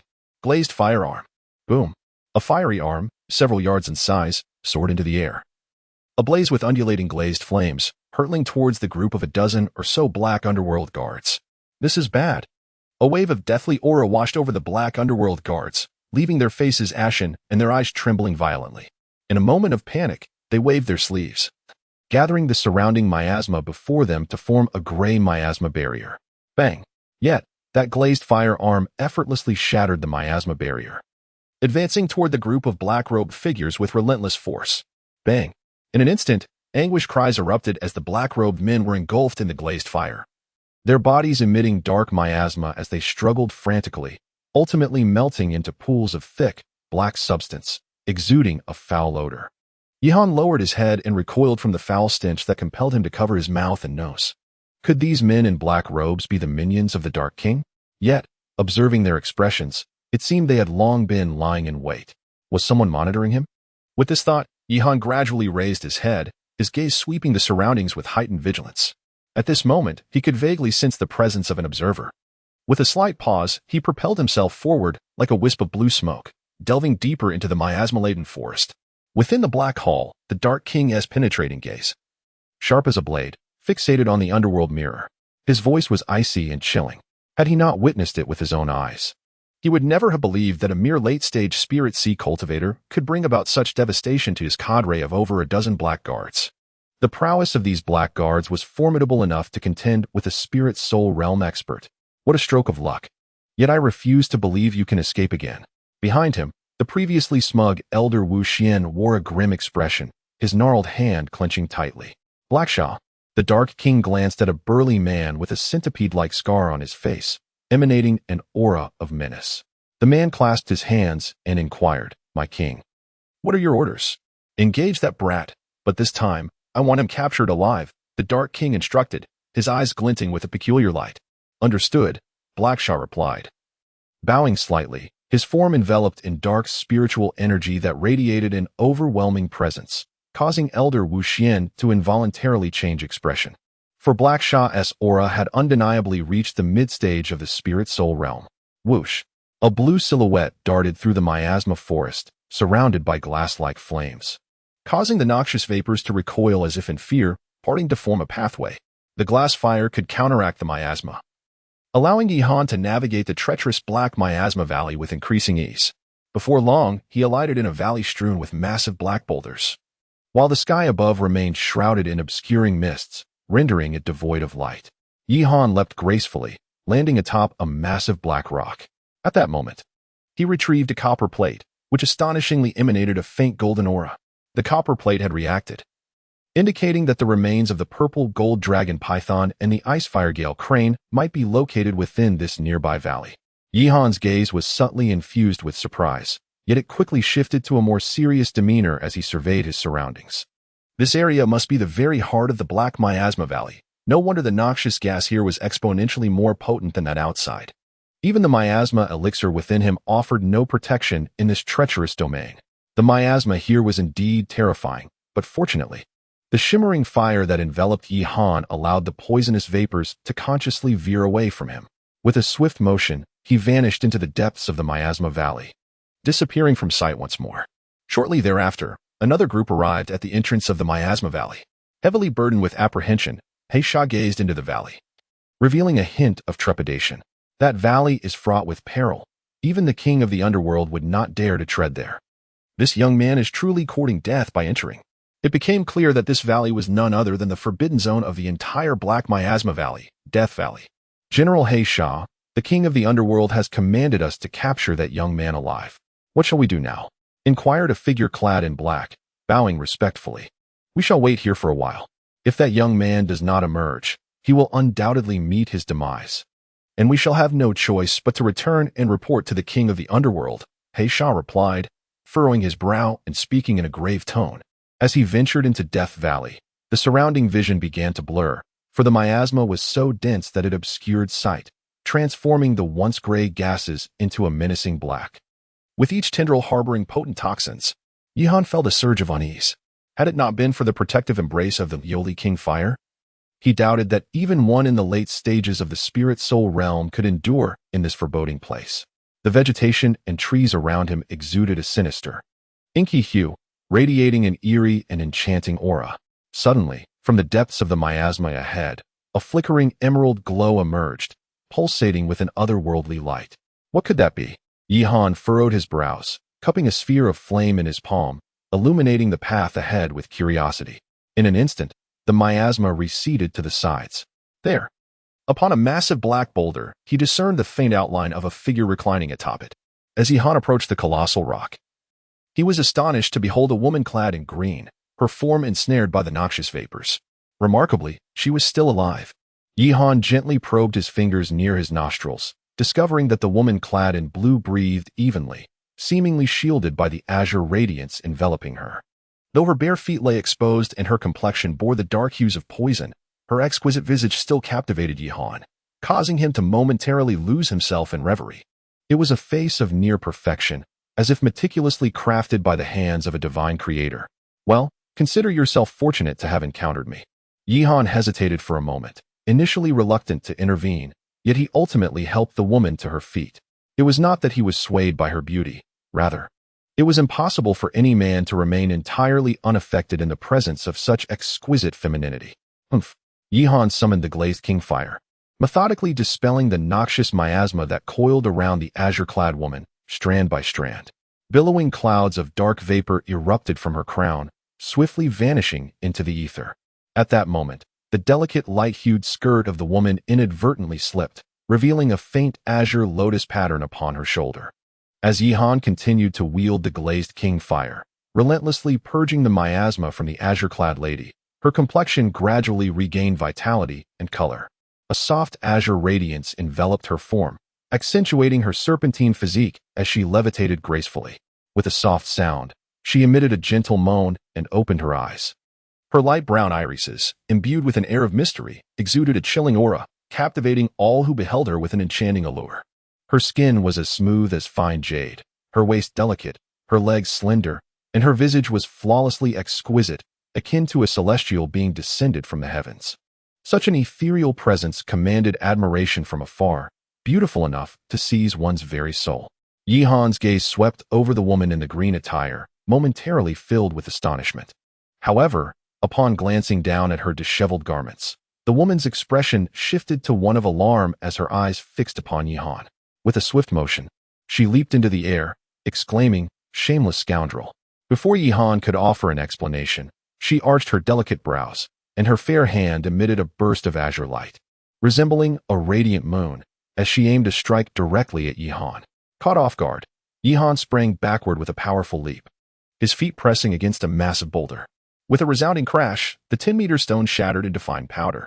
Yihan soared into the air, casting a glance at the massive rock shattered by the force of the impact. He could not help but click his tongue, exclaiming, "You, woman, are truly formidable. I saved you, and yet you seek to take my life?" At the same time, he felt the energy within him subtly begin to circulate. For he sensed that the power of the woman in green was extraordinarily fearsome, reaching depths beyond comprehension. Such nonsense. Do you truly believe that your mere cultivation at the spirit sea level could save me? Utterly laughable.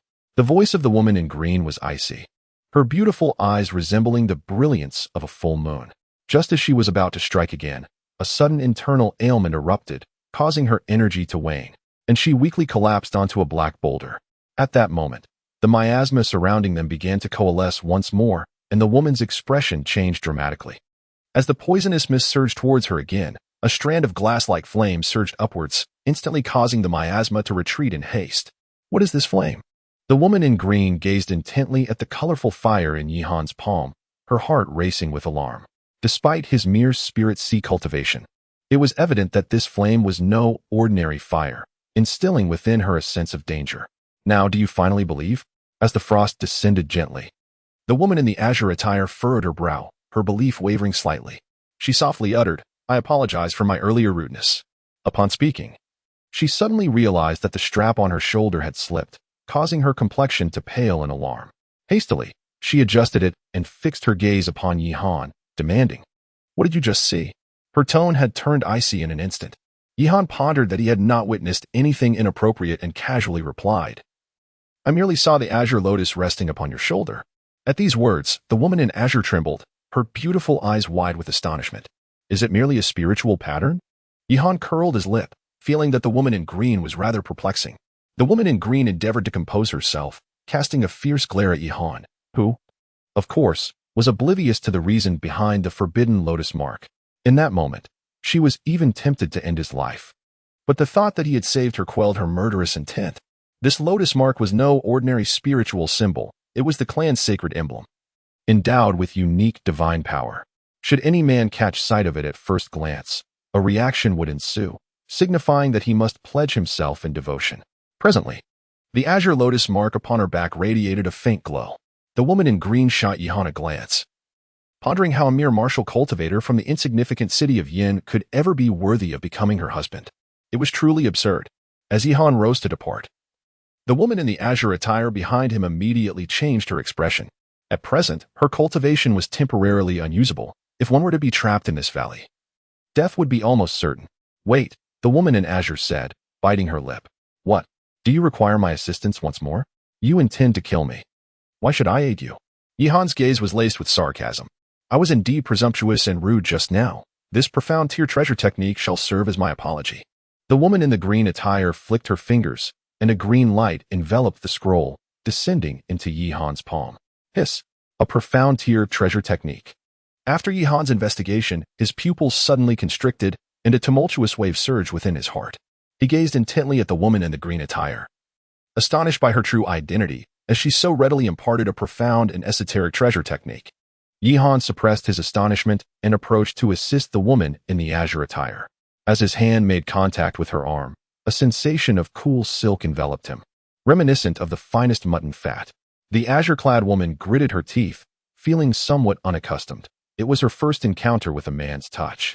Yet, in this moment of necessity, she had no alternative but to allow this young man a fleeting advantage.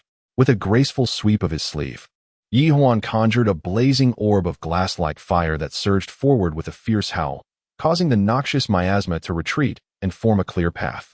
The two proceeded slowly along this route, and after half an hour, they ventured deep into the valley. It appeared that they were indeed close to their destination. Yihan turned his palm, and a copper coin emitted a brilliant radiance, even feeling slightly warm, as if it had sensed something intensely. Before long, a vast black lake appeared ahead, shrouded in thick miasma. At the center of the lake, there was a fierce orb of light, resembling the sun rising. Within that luminous sphere lay two skeletons. From within the orb, a faint, ancient sound reminiscent of a dragon's roar and a crane's cry could be discerned. The expression of the woman in green shifted dramatically. Suddenly, a shadow darted toward them from a distance, prompting Yihan to instinctively step back, channeling his inner energy. At that moment, a young man clad in a white robe slowly approached from the darkness. Junior Sister Mingwei?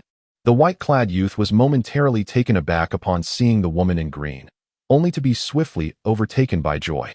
This woman in green was named Dantai Mingwei. Zhao Qing. Dantai Mingwei furrowed her brows, a strong expression of disdain crossing her face. They had set out together on a mission for their sect, but to her dismay, he had abandoned her to flee alone when danger arose in this cursed valley. Junior Sister Mingwei, it is wonderful to see you unharmed. Zhao Qing forced a smile, but soon noticed Yihan supporting Dantai Mingwei's arm, causing a surge of envy to ignite within him. This was the goddess of their sect. He had never even touched her finger, yet this fellow was able to be so close to her. Released Junior Sister's hand at once. Zhao Qing gritted his teeth in silent fury, seething with jealousy. However, Dantai Mingwei's eyes flashed with coldness as she slowly commanded, "Step aside." Instantly, Zhao Qing's countenance darkened. His mood soured. Junior Sister Mingwei was speaking sternly to him for this boy's sake. In that moment, a hint of murderous intent flickered in his gaze directed at Yihan. Chapter 60, The Treasure Hunt Within Zhao Qing's Eyes. A subtle glimmer of hostility and murderous intent passed unnoticed, though it was keenly detected by the observant Yihan. It became clear that this fellow was not only cowardly but also narrow-minded. Despite their first encounter, Yihan felt a growing disdain for Zhao Qing. Dantai Mingwei's cold gaze shifted toward the black lake nearby, and upon seeing the dazzling light at its center, a look of astonishment crossed her features as she softly remarked, "The dragon's roar and crane's cry we heard indeed emanated from this lake. If I am not mistaken, those two corpses must belong to the 37th ranked purple gold dragon python and the 28th ranked ice flame crane. The relics left by such formidable beasts would incite fervor in anyone." Beside her, Zhao Qing shook his head, saying, "Junior Sister, I have tested it. This lake contains profound heavy energy, preventing any martial artist from soaring above it. However, one may enter using spiritual power. Profound heavy water?" Upon hearing Zhao Qing's words, both Dantai Mingwei and Yihan were momentarily taken aback, their gazes once again drawn to the obsidian lake before them. The surface of the lake lay as tranquil as a mirror, seemingly imbued with a profound force, a delicate layer of mystic energy wafting above it. Any object that ventured over its waters would inevitably be drawn in. At the heart of the lake, amidst the resplendent glow, two colossal skeletons faintly emerged. Their presence accompanied by a deep dragon's roar and the melodious cry of a crane, causing the very space around them to tremble slightly. Spiritual power? Perhaps I might have a chance to retrieve the relics of the remains. At this moment, a glimmer of determination flickered in Yihan's eyes. Hearing this, Zhao Qing could not suppress a derisive laugh, instantly retorting, "To immerse oneself in the lake's depths and extract the remnants of the corpses requires a spiritual prowess at the pinnacle of the spirit realm. Even I would return empty-handed. Let alone you, a mere late-stage spirit sea cultivator. It is utterly laughable. Your limitations do not define my capabilities." Yihan's gaze locked with Zhao Qing's, their words laced with a sharpness akin to the clash of blades. It seems you are merely seeking to display your prowess before junior sister, hoping to capture her attention. Zhao Qing remarked, a hint of disdain evident in his eyes. Nearby, Dan Tai Mingwei slightly furrowed her brow, harboring a palpable aversion towards those who, lacking in true skill, sought to steal the limelight.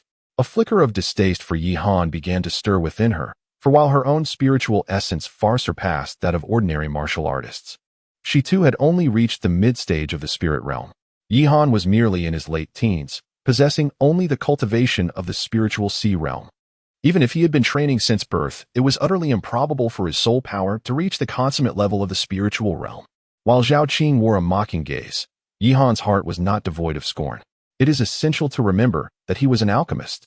Perhaps in terms of cultivation, he fell short of Zhao Qing, yet when it came to soul power, even 10 Zhao Qings combined would be insufficient to rival him. I must caution you. The waters of the Xuanzhong Lake are formidable. Lacking sufficient soul power may lead to being crushed to oblivion. Zhao Qing's lips curled slightly.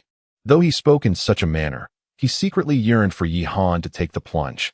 The previous closeness between this fellow and Dan Tai Mingwei had ignited an unnamed fury within him, leaving him with no outlet for his rage. Yi Han approached the lakeside, and with a tranquil gaze, he looked upon the surface of the water, inhaling deeply. Suddenly, an overwhelming surge of spiritual power erupted from his soul sea, causing the surrounding space to quiver slightly. This immense spiritual force burst forth with a resounding boom, penetrating the depths of the mysterious lake. At that moment, Zhao Qing, who had intended to witness Yi Han's embarrassment, found himself wide-eyed in disbelief, his expression filled with incredulity and fear. A celestial spirit. Dan Tai Mingyue's enchanting eyes sparkled like moonlight cascading over the lake, creating ripples. This was the second individual she had encountered whose spiritual power had reached the celestial realm. However, the other person, although possessing a similar level of spiritual strength, was at least 4 or 5 years older than Yi Han. In that instant, any lingering disdain she harbored towards Yi Han vanished entirely, replaced by a sense of awe and admiration. It turned out that he was not the incompetent show-off Zhao Qing had described. Rather, his celestial spirit made him extraordinarily radiant. At this moment, Yi Han's spirit was exploring the cold, dark depths of the lake, and as Zhao Qing had mentioned, this body of water was infused with profound heaviness, exerting immense pressure on his spirit. For an ordinary person, it would indeed be possible for their spirit to be crushed by such oppressive energy. Yet, he was a celestial spirit. His essence continued to delve deeper into the inky waters, 1 zhang, 2 zhang, and 10 zhang, when suddenly, Yi Han's eyes sparkled with discovery, brimming with excitement. Boom! Beneath the water's surface, a dazzling purple-gold light shot upwards, and enveloped by his spirit, it gradually retracted, transforming into a droplet of purple-gold liquid within moments. It landed softly in Yi Han's palm. It was the essence blood of the purple-gold dragon python. Zhao Qing's gaze was filled with greed, a mixture of jealousy and fury swirling within him. He had been the first to discover the carcass, only to have this young man reap the benefits. Who was it that had questioned my capabilities just moments ago? Yi Han's words were laced with sharpness, and witnessing Zhao Qing's flustered demeanor brought him immense satisfaction. Dan Tai Mingyue's exquisite eyes also sparkled with a hint of fervor. This was the essence of the 37th ranked beast on the earthly list, the golden dragon python, rumored to contain traces of true dragon blood. If utilized for cultivation, its effects would be tremendous. Yi Han carefully took out a jade vial, delicately storing the precious drop of blood within, before, under Zhao Qing's envious gaze, he tucked it away. He once again entered the depths of Xuanzhong Lake, while Zhao Qing, filled with jealousy, gritted his teeth and could not help but immerse his own spirit into the lake as well. However, his spirit barely crossed the threshold into the spiritual realm, and after a few minutes, he was forced to withdraw from Xuanzhong Lake in a state of disarray.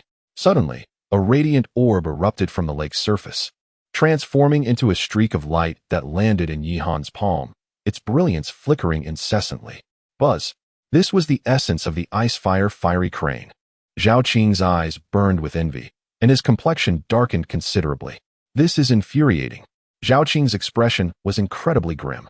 If it weren't for his respect for Dan Tai Mingwei, he would have undoubtedly seized everything for himself.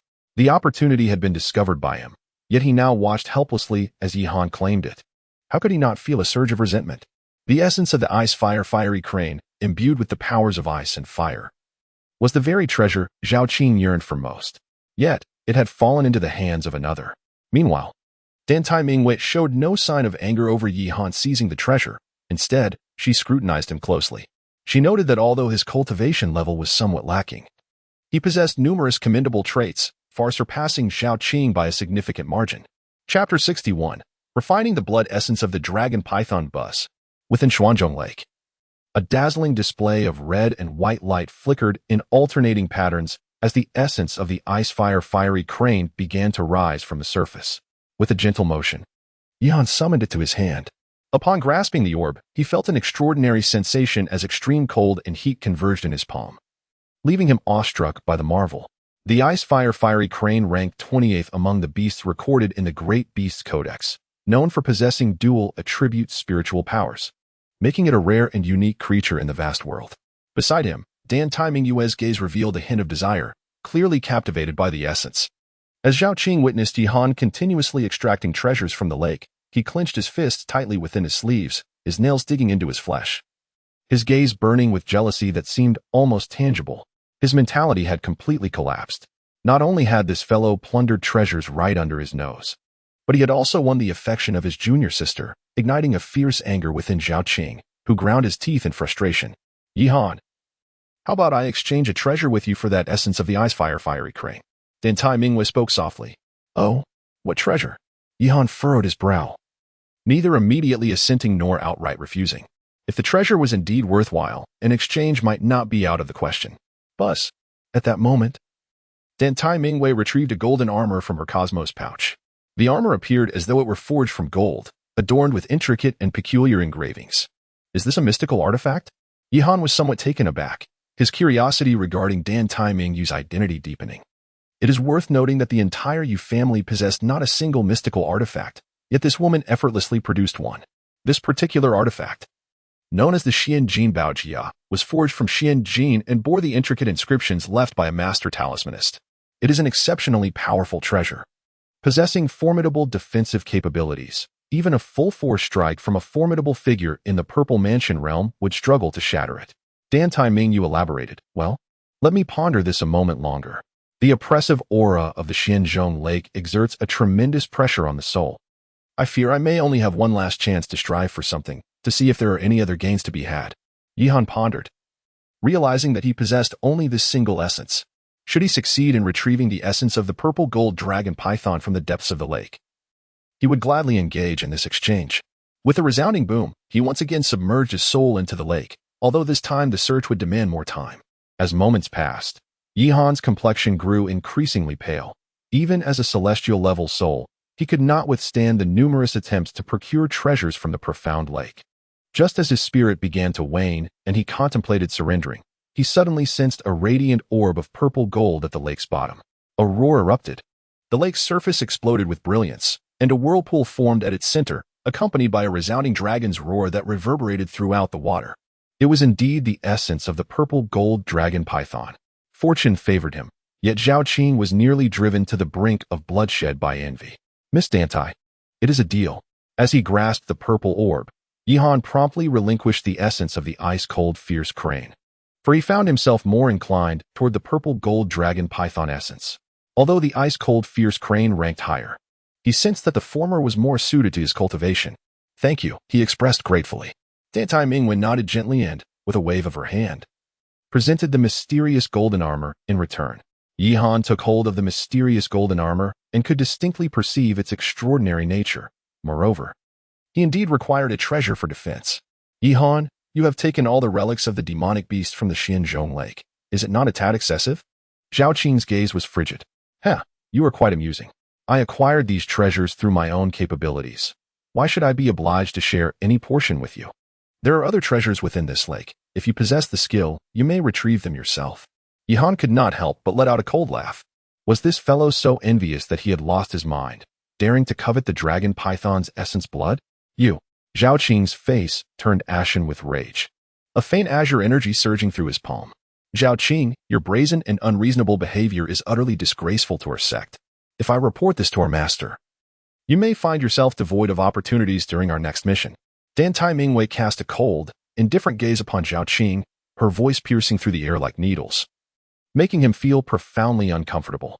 It was evident that Dan Tai Mingwei had completely lost her favor towards Zhao Qing, even harboring a hint of disdain for him.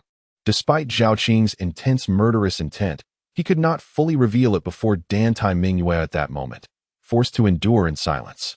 Junior sister, think wisely. In a fit of anger, Zhao Qing enveloped himself in a shroud of azure light and departed like a wisp of smoke. Yihan paid no heed to his surroundings and soon cast his gaze around, spotting a massive black rock not far away. With a swift leap, he ascended to the top of the rock and seated himself in a meditative posture. He then retrieved a jade vial containing the essence of a dragon python's blood. Upon opening the vial, a droplet of purplish golden blood hovered before Yihan's eyes. Though it was but a single droplet, the immense power it contained left Yihan utterly astonished.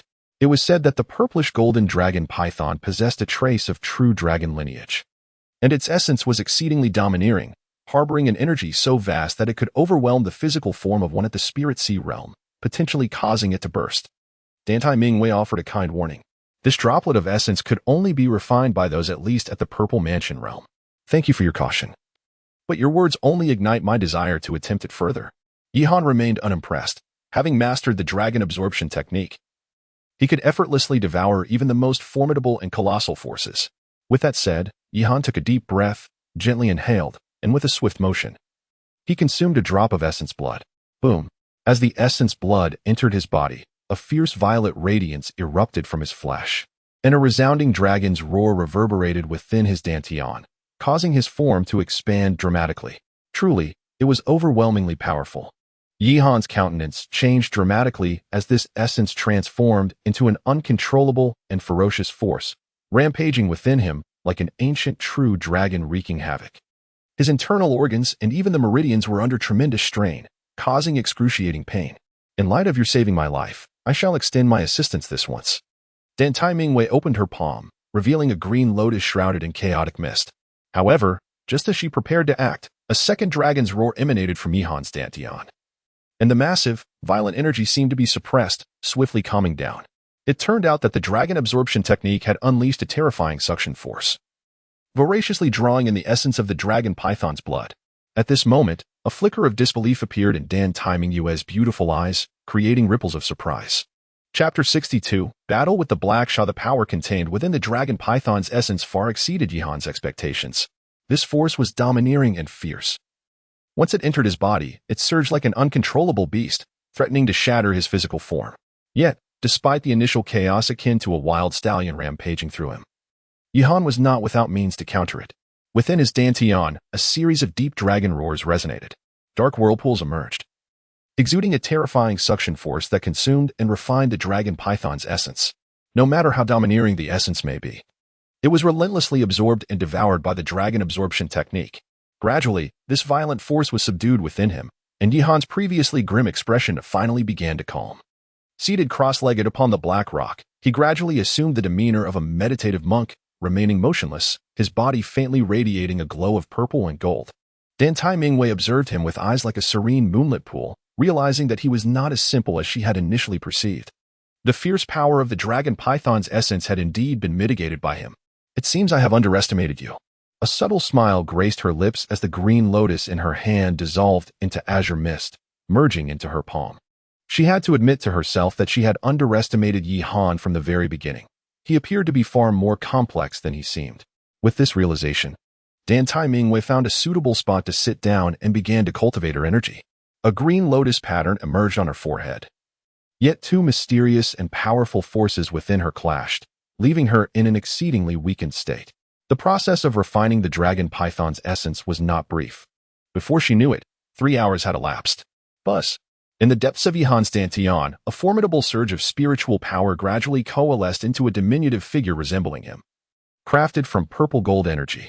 As the incantation shifted, this tiny entity mirrored his every cultivation movement, creating a harmonious cycle of spiritual energy both within and without.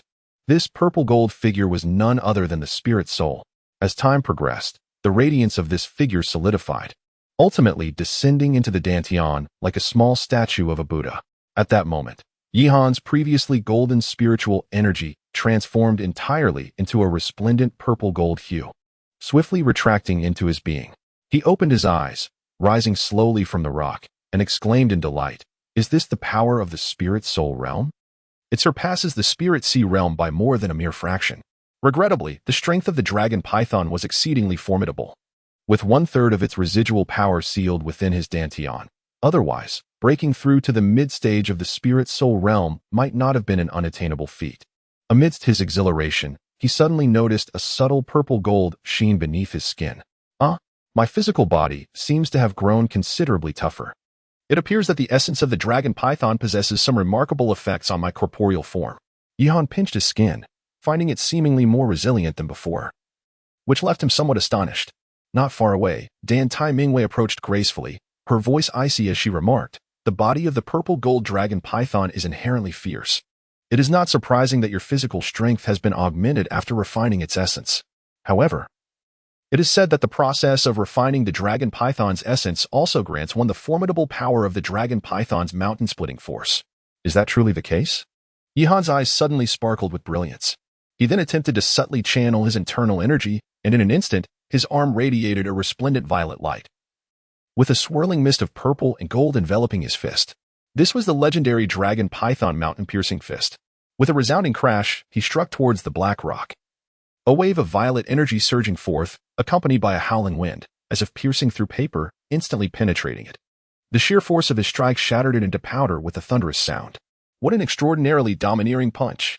Yihan flexed his fingers, and with merely this simple punch, the force surpassed that of an ordinary 9th-tier spiritual technique. Should he unleash this dragon python mountain-penetrating strength in battle, it would undoubtedly yield an astonishingly advantageous outcome. "Miss Dan Tai, I presume your injuries have almost healed by now?" Yihan gazed at Dan Tai Mingwei. Despite the latter's pale complexion, her naturally exquisite features remained breathtakingly beautiful, especially her pair of eyes, which resembled the luminous moon, captivating all who beheld them. Dan Tai Mingwei shook her head, furrowing her brows as she spoke. "It is not so simple. My injuries require several months of recuperation within the clan. In that case, let us depart from the valley." Yihan gazed upon the lake, where layers of miasma enveloped the surface, gradually dimming the light at its center. Shortly thereafter, 2 lifeless bodies sank completely into the depths of the lake. Moments later, the duo exited the Valley of Death. As they approached the mouth of the valley, Yihan abruptly halted, his eyes scanning the surroundings with a grave expression. He cast his gaze towards a dark thicket to the left and spoke in a low voice. "It must be the people from the Black Underworld Palace. Since you have arrived, why hide in the shadows?" Boom. At the moment his words echoed, a thick miasma surged forth from the dark forest. The inky vapors obscured the sky, swiftly enveloping the valley in a shroud of darkness, as if a black curtain had descended. Cackling, a voice emerged from the miasma. "I never anticipated that our concealment would be penetrated so deeply." From within the swirling mists, a figure clad in black robes stepped forth, treading upon the void. He was a towering figure, ensnared by the miasma, his eyes sharp as daggers. "I am called He Sha. The king of the underworld wishes to summon you to the Black Underworld Palace. Will you accompany me willingly, or shall I take you by force?" He Sha intoned ominously. "Apologies, but I have no interest," came the reply. Yihan's gaze was icy as he declared, "This is not for you to decide." With a thunderous roar, the black fiend extended its claw through the air, gathering the swirling miasma into a colossal claw that surged forth with a fierce howl. Humph! Yihan let out a cold snort, and with a wave of his hand, a violet gold palm print surged through the air, howling forth. With a resounding boom, 2 streams of spiritual energy erupted in the void, creating an unceasing tremor. Amidst the tumultuous waves of energy, 2 figures simultaneously propelled themselves forward, enveloped in the force of their spiritual might, akin to meteors streaking across the sky, colliding with a forceful impact. At the moment of collision, their palms met. Devoid of any embellishment, a pure clash of spiritual power. Then, with a thunderous sound, the fierce winds unleashed chaos, fracturing the black rocks beneath them, while the vines entwined around them shattered layer by layer under the pressure of the shockwave. In the instant their hands connected, both figures were propelled backward at an astonishing speed, landing upon the black rock, their feet retreating while leaving deep imprints in their wake. Hiss. Is that the energy of miasma? Yihan halted his steps, a swirling black miasma entwining his palm. At that moment, flames erupted from his hand, incinerating the noxious vapors. Indeed, he possessed remarkable abilities, capable of dispelling the miasma cultivated over decades. No wonder he had led dozens of the Black Underworld guards to annihilation. Were you to be at my level, I might truly be at a loss to contend with you. The gaze of Haisha grew increasingly grave. Chapter 63. Intense Confrontation. Above the valley, two figures stood suspended in the air, radiating an imposing aura of spiritual energy. They clashed and merged, akin to thunderbolts colliding within the clouds, producing a deep, resonant sound that reverberated through the void. In the midst of this silent standoff, the atmosphere grew palpably tense, as if a mere spark could ignite an explosive confrontation. This lad is indeed extraordinary. Haisha felt a surge of astonishment, his brows furrowing deeply as he realized that the miasma he had painstakingly honed over decades was effortlessly neutralized by his opponent. Moreover, during their exchange of spiritual forces, he found himself unable to gain the slightest advantage. Even more alarming, the fierce flames of spiritual energy emanating from Yihan seemed to counteract his miasma. With this thought, Haisha took a deep breath, his spiritual energy vibrating intensely. He spread his dark fingers wide, and the surrounding miasma, as if drawn by an unseen force, surged towards his palm, coalescing into a formidable black miasma orb, pulsating with terrifying energy. Boom! Haisha launched himself into the air, simultaneously unleashing the black orb of turbulent spiritual energy concealed within his palm towards Yihan with great force. Crash! The black orb spiraled forth as Yihan radiated a resplendent violet gold light. The veins on his arms bulged like coiled dragons as he swung his fist forward. Bang! His punch collided with the miasma orb, erupting in a dazzling brilliance that enveloped the entire valley, rendering it nearly blinding. In an instant, the miasma orb was obliterated. Witnessing his second attack thwarted, Haisha's countenance darkened further. With a flick of his sleeve, the black miasma around him began to condense, transforming into hundreds of black miasma spears. Miasma spears. Swish, swish, swish. From the depths of the black fog, the miasma-laden spears pierced the air, howling violently like a torrential downpour. In the face of such a fierce onslaught, Yihan did not flinch. Instead, he charged directly towards the multitude of miasma spears. Swish! His fist erupted with violet gold radiance as he struck the foremost miasma spear head-on. Bang! His punch shattered the black spear instantly, and in a blur, he moved like a wraith, stepping deftly on the incoming spears, using their momentum to propel himself forward. As Yihan advanced, Haisha concentrated the miasma at his fingertips, lightly gesturing in the air, sending forth a beam of black spiritual energy that whistled through the atmosphere. Yihan's figure tilted slightly as the beam of spiritual energy brushed past him. In that instant, his palm ignited with a lustrous, glazed flame, relentlessly striking towards the side of Haisha. Boom, boom, boom. The two engaged in close-quarter combat, their fists colliding repeatedly, moving like fleeting shadows. They wrestled with a ferocity that was almost primal, exchanging blows with one another. Each strike unleashed a wave of astonishing spiritual energy that rippled through the surroundings, causing fierce winds to whip through the valley, lifting fragments of shattered stone into the air. However, in this brutal exchange, it was evident that Yihan held a decisive advantage. Damn this wretched brat! Haisha cursed inwardly, stepping back slightly, as each impact from Yihan's fist sent a searing wave of spiritual energy surging into his body, leaving him in considerable discomfort. Noticing Haisha's momentary lapse in focus, Yihan seized the opportunity to unleash another fiery palm strike. The fiery hand surged forth with a fierce momentum, causing Haisha's pupils to constrict as he sensed an overwhelming aura of danger. Instead of retaliating with a palm strike, he expelled a thick miasma, forming a protective barrier of toxic energy. Boom! The fiery palm collided with the barrier, shattering it into a cloud of miasma. At that moment, a deafening roar erupted ahead, as a black spear pierced through the haze, hurtling towards Yihan.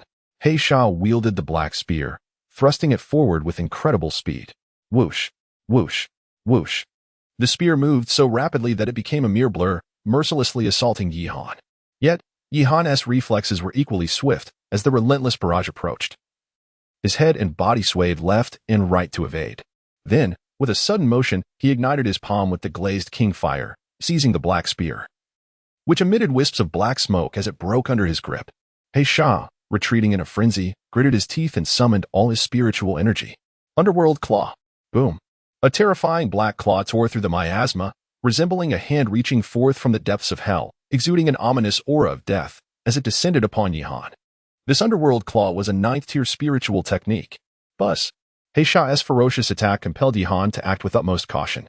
He unleashed a surge of spiritual energy, warping the air around him as his arm transformed into a radiant gold, Vajra floating pagoda hand.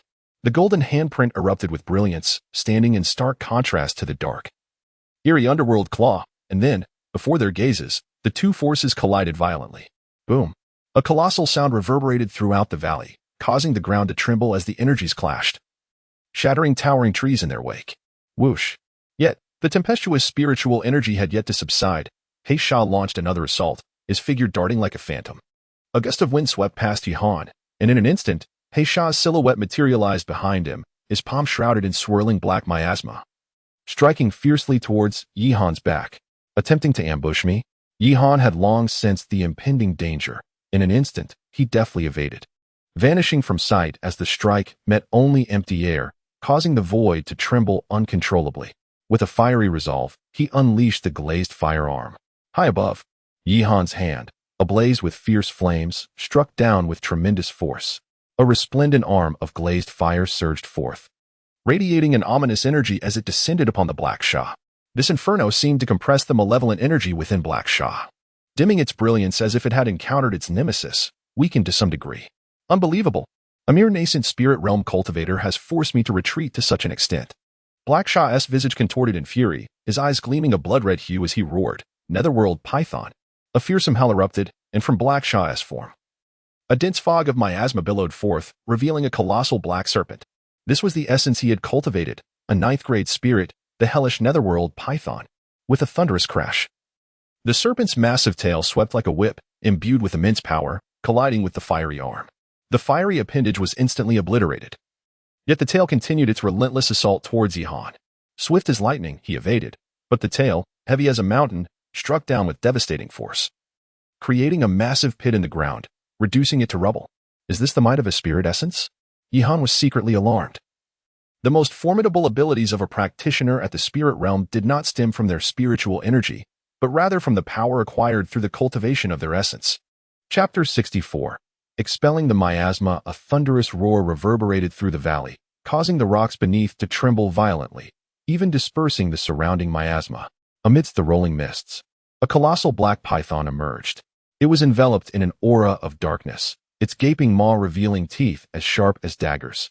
This fearsome creature, the embodiment of the Black Shah's cultivated essence, was the hellish spectral python, although it had not been recorded in the bestiary of beasts. Its long history of consuming miasma endowed it with power rivaling that of a late-stage spirit realm practitioner. The diamond Buddha palm, as Yihan swiftly retreated. A fierce wind billowed his robes, and he unleashed his spiritual energy, with golden light erupting from his palms as he confronted the hellish specter with a decisive strike. Boom! The handprint, exuding a presence akin to that of a quasi-profound rank, radiated with brilliant light from above the valley, descending like a colossal hand of a great Buddha. Not far away, the corners of Heisha's mouth curled into a cold smirk, and he swiftly formed a seal with his hands, declaring, "Spectral Python's gaze." Buzz! From the pupils of the spectral python, two beams of dark light shot forth, resembling rays from the Grim Reaper. They pierced through the Vajra Buddha's hand, leaving behind two needle-like punctures. Subsequently, with a hissing sound, those punctures were relentlessly corroded by darkness until the brilliance of the Vajra hand faded entirely, shattering into fragments. Rumbling. At that moment, the spectral python's massive tail, as thick as a stone pillar, suddenly launched a surprise attack from below, causing the very air to ripple like waves. Be careful. Behind him, Dan Tai Mingyue's beautiful eyes narrowed, and her jade-like hand conjured a blue lotus. With a gentle flick of her finger, the azure lotus emitted an emerald glow and swiftly transformed into a lotus platform that landed beneath Yihan's feet. Buzz! The lotus petals, formed from gathered spiritual energy, rapidly closed around him, enveloping and protecting him like a budding flower. Bang! At that instant, the tail of the python, imbued with the power to shake mountains, struck the lotus platform. The azure platform merely quivered slightly, yet remained as solid as ever, appearing completely unscathed. Such formidable defensive prowess. What treasure could withstand the impact of the spectral python without sustaining any damage? Yihan could not help but feel a flicker of astonishment. Shortly thereafter, the lotus platform gradually faded away. In the distance, Heisha coldly scoffed, "Youngster, do not waste your efforts. At your current level, it is utterly impossible for you to rival my hellish spectral python." Upon hearing this, Yihan's expression grew solemn. This hellish spectral python could contend even with those in the late stage of the spirit realm, while he himself was merely in the early stage. How could he possibly stand a chance? However, Although he could not match it in cultivation, this did not imply he lacked other means. Buzz. A golden talisman quietly manifested in Yihan's palm, one of the 3 talismans acquired from the Tianyang vein. It is known as the Savage Bull Talisman. Uncertain if this talisman can contend with the Black Fiend's nether python, he could only attempt to see. Yihan took a deep breath, and at that moment, he infused a surge of spiritual energy into the talisman. Buzz. Instantly, the talisman floated upwards, surrounded by swirling currents of air, which culminated in a brilliant explosion of light. A terrifying wave of energy surged forth like a tidal wave, radiating outward. This fluctuation caused Dan Taimingwei to furrow her delicate brows, only for her expression to swiftly transform into one of astonished delight. Unexpectedly, this fellow possessed a mysterious talisman of the Xian rank. Roar. An ancient roar reverberated as the golden runes coalesced into a formidable ancient bull. It stood like a majestic bronze beast, towering several feet high. Its body adorned with intricate runes and enveloped in golden light, exuding an aura of sanctity. Is this the Xian rank talisman? At that moment, Haisha's countenance changed drastically. Beads of cold sweat forming on his forehead. Damn it! This brat actually possesses a Xian rank talisman. Boom. Above the valley, the sacred golden bull fixed its gaze upon the hellish ghostly python, charging forward as if to collide with it. Thud. Thud. With each mighty stomp of its golden hoofs, the void beneath it caved in, creating a vast ocean of golden spiritual energy, a manifestation of the ancient bull's ultimate technique, the bull-shattering sky stomp. Kill. Haisha's sleeve swept, releasing a toxic miasma, while the ghostly python opened its cavernous mouth, preparing to clash with the ancient bull. Bang. However, the collision between the 2 spiritual beasts was not as intense as anticipated. The ancient bull lifted its front hooves and, with a gentle stomp, the ghostly python emitted a pained cry before being utterly obliterated. Bang. Splatter.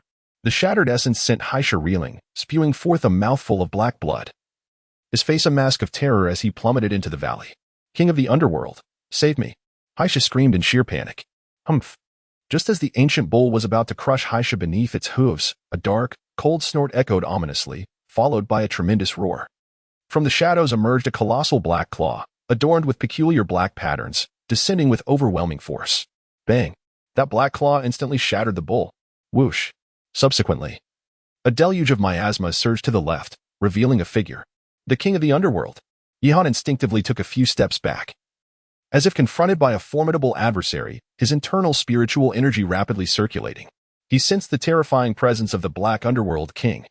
Dan Taimingwei gazed at the Black Underworld King, her expression shifting yet revealing no trace of panic. The Black Underworld King stood suspended in the void, surrounded by an overwhelming and dense spiritual energy, causing the very air around him to feel stagnant and solidified.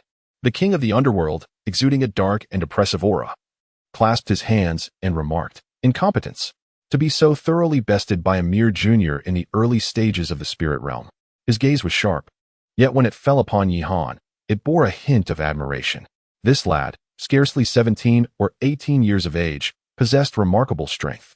Had it not been for the Wu clan's demand for his head, the Black Underworld King would have genuinely considered recruiting Yihan into the Underworld Palace. "Your Majesty, I implore you to swiftly eliminate this young man.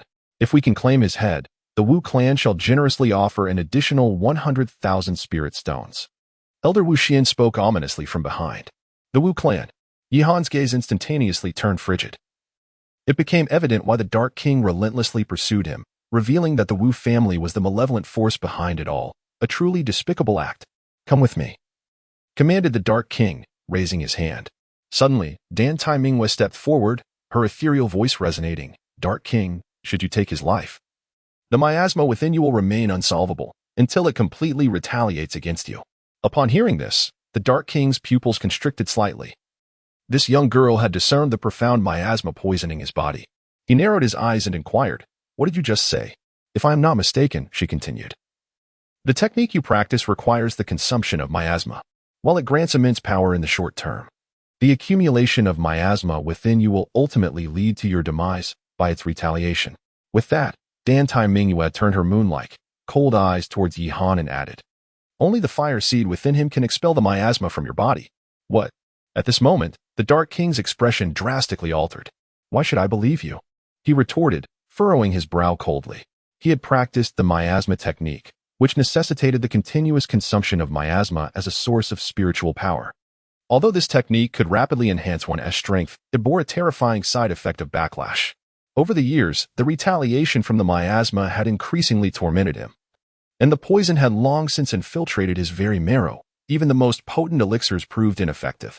Thus, the Dark King harbored skepticism regarding the ability of this young spirit realm practitioner to expel the miasma. Dan Tai Mingyue smiled gently, unhurriedly stating, "The backlash from the miasma can lead to a sensation akin to being gnawed by 1,000 ants. In severe cases, one might be eroded to a mere puddle of pus. Even if you do not believe, what do you have to lose by trying?" The Dark King furrowed his brow, falling into silence. The agonizing backlash from the miasma had indeed rendered him desperate. After a moment of contemplation, the Dark King's obsidian eyes turned towards Yi Han and declared, "Very well, I shall grant you a chance. However, should you dare to play any tricks, I will ensure your demise is most gruesome." Hearing this, Yi Han nodded slightly at Dan Tai Mingyue, then stepped behind the Dark King, taking a deep breath. "I am about to commence the detoxification." With that, Yi Han raised his palm, and a brilliant, glass-like flame surged forth, swirling within his grasp. The terrifying heat instantly caused the surrounding air to boil, even forcing the ominous miasma to retreat. Sensing this peculiar flame, the Dark King felt a profound sense of danger. The miasma had penetrated his bones, necessitating that the glass fire enter his body to eradicate the poison completely. However, this method was fraught with peril. Yi Han dared not resort to any tricks. With the strength of the Dark Underworld King, even a final struggle would undoubtedly lead to his obliteration. Contemplating this, he swiftly condensed the glass-like flames in his palm into a slender spark that penetrated the flesh of the Dark Underworld King, with a sizzling sound. The moment the flames entered his body, it was as if ice and fire had fused, producing a series of resonant echoes. The Dark Underworld King writhed in agony, his veins bulging and his visage contorting into a grotesque expression. However, as the glass-like flames scorched within him, thick strands of viscous black liquid were gradually expelled. These were the toxins. To his astonishment, he could indeed sense the toxins within him dissipating. The Dark Underworld King's pupils suddenly contracted in shock and elation. "Do not lose focus. My flames will penetrate to the marrow and eradicate the toxins completely." Yi Han furrowed his brow and offered a reminder. At that moment, Dan Tai Mingyue, standing nearby, also displayed a hint of concern. This step was exceedingly perilous, requiring an exceptionally refined mastery of fire control. However, as a top-tier alchemist, Yi Han had achieved an unparalleled command over flames. Under his meticulous manipulation, the fire swiftly penetrated to the very marrow. With a sharp hiss, a wave of excruciating pain akin to needle pricks coursed through the Black Underworld King, causing his face to twitch in agony as a copious amount of viscous poison erupted from the crown of his head.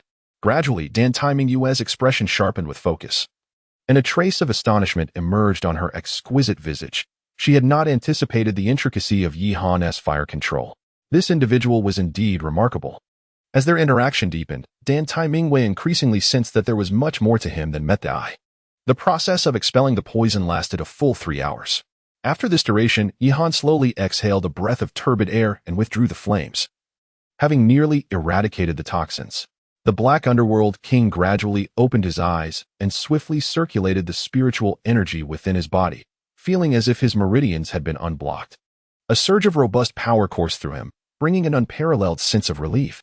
"Words cannot express my gratitude," the Black Underworld King exclaimed, deeply moved as he bowed his hands in respect towards Yi Han, his gaze filled with ecstatic joy.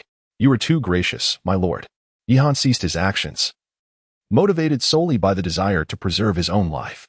After speaking, he cast his gaze towards Elder Wu Xian, who stood behind the Black Underworld King. At that moment, the elder's visage was ashen, his eyes brimming with terror. "Humph!" The Black Underworld King snorted coldly, and then his palm erupted with a surge of dark light, striking towards Wu Xian.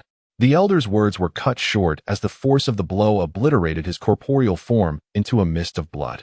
"Young friend Yi, the immense favor you have bestowed upon my Black Underworld Palace today shall surely be repaid in the future," declared the Black Underworld King, enveloped in miasma.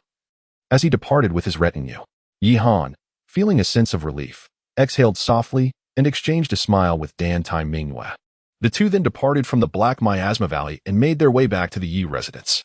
A few hours later, upon their return to the Yi family estate, Yihan overheard the elders engaged in a discussion within the assembly hall, seemingly deliberating on a matter of great importance. He hurriedly brought Dan Tai Mingyue along to join them. As soon as they stepped into the grand hall, numerous gazes converged upon them, particularly fixating on Dan Tai Mingyue, with expressions of astonishment adorning the faces of all present. Who is this enchanting woman? Goodness, she is breathtaking. Could she be the young clan leader? In the assembly hall, whispers filled the air as Dan Tai Mingyue's presence captivated everyone, especially the male disciples of the Yi family, who were rendered almost spellbound, unable to tear their eyes away. Describing her beauty as unparalleled would be an understatement. She resembled a celestial being descended to the mortal realm. Her demeanor exuded a certain ethereal coolness, akin to a lotus flower that stands apart from the world.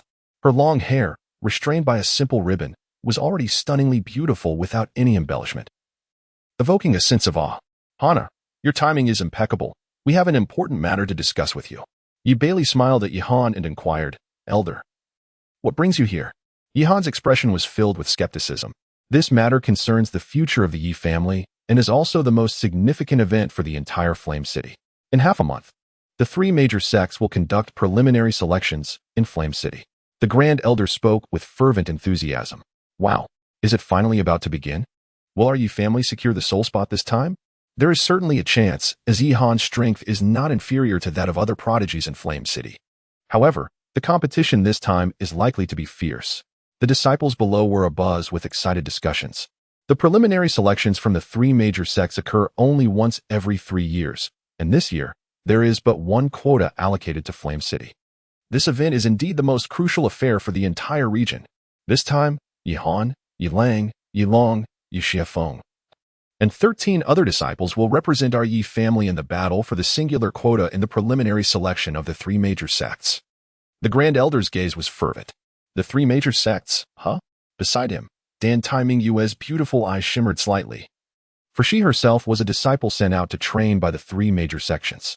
Chapter 66. The assessment. Although there remains over half a month before the assessment by the three major sects, the entire Flame City has already become fervently anticipatory. The triennial sect assessments are undoubtedly the most sensational focus of Flame City. This year, with only one advancement quota, the competition has become unprecedentedly intense. Whosoever secures the sole advancement spot will surely become the talk of the town.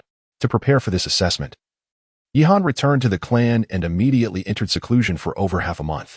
During this time, he scarcely left the training room, and no one knew what he was cultivating within.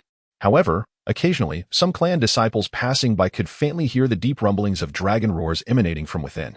Time flew, and in the blink of an eye, half a month had passed.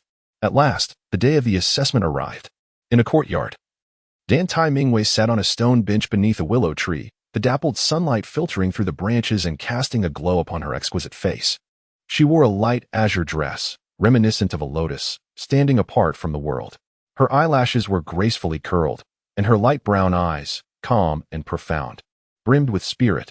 Delicate hands, resembling jade, held an ancient tome. Outside the courtyard walls, numerous disciples from the clan were peering through the gaps, captivated by the stunning maiden. Spellbound, any man in the world would find it difficult to remain composed upon encountering such a woman, let alone the spirited youths of the Yi family. With a creaking sound, the grand hall's wooden doors swung open, revealing a figure clad in a flowing azure robe, exuding vitality as he stepped forth. Dan Tai Mingyue's pair of light brown eyes gradually shifted from the ancient tome to scrutinize Yihan, and with a measured tone remarked, "Not bad. You seem to have made considerable progress compared to half a month ago. How have you fared with the profound martial arts technique I entrusted to you? While it may not be deemed masterful, it can certainly be considered a successful cultivation, I suppose." Yihan pondered for a moment before responding with a smile. "Oh?" The beautiful eyes of Dan Tai Mingyue revealed a hint of surprise. The profound martial arts technique she had previously bestowed upon Yihan was indeed extraordinary. Even disciples within the sect required at least 3 months to master it completely. Yet, Yihan had managed to grasp its fundamentals in merely half a month. Had she not witnessed his capabilities in the Black Miasma Valley, she might have thought him merely boasting. Let us proceed. For today marks the examination of the three major sects, and this singular opportunity will serve as a testament to your progress over the past fortnight. Dan Tai Mingyue gently nodded her head. Yihan slowly lifted his head, gazing at the blazing sun above, exhaling a sigh of frustration. Only by securing this coveted advancement spot could he participate in the final selection in Chizhou. There, he would undoubtedly encounter Yi Lingxiao, the prodigy of the Yi clan. Thus, this opportunity must be seized. Having said that, the two stepped out of the courtyard. In Yin City, at the Yin Rong Square, the stone plaza was surrounded by towering, weathered stone pillars, and the ground appeared as if scorched, a vivid crimson hue. It is said that beneath this square lies an underground fire vein, continuously releasing fiery energy, with heat rising in waves. Moreover, this flame seems capable of refining spiritual power, thereby attracting numerous cultivators. However, despite the inherent heat, it paled in comparison to the fervor ignited by today's assessment.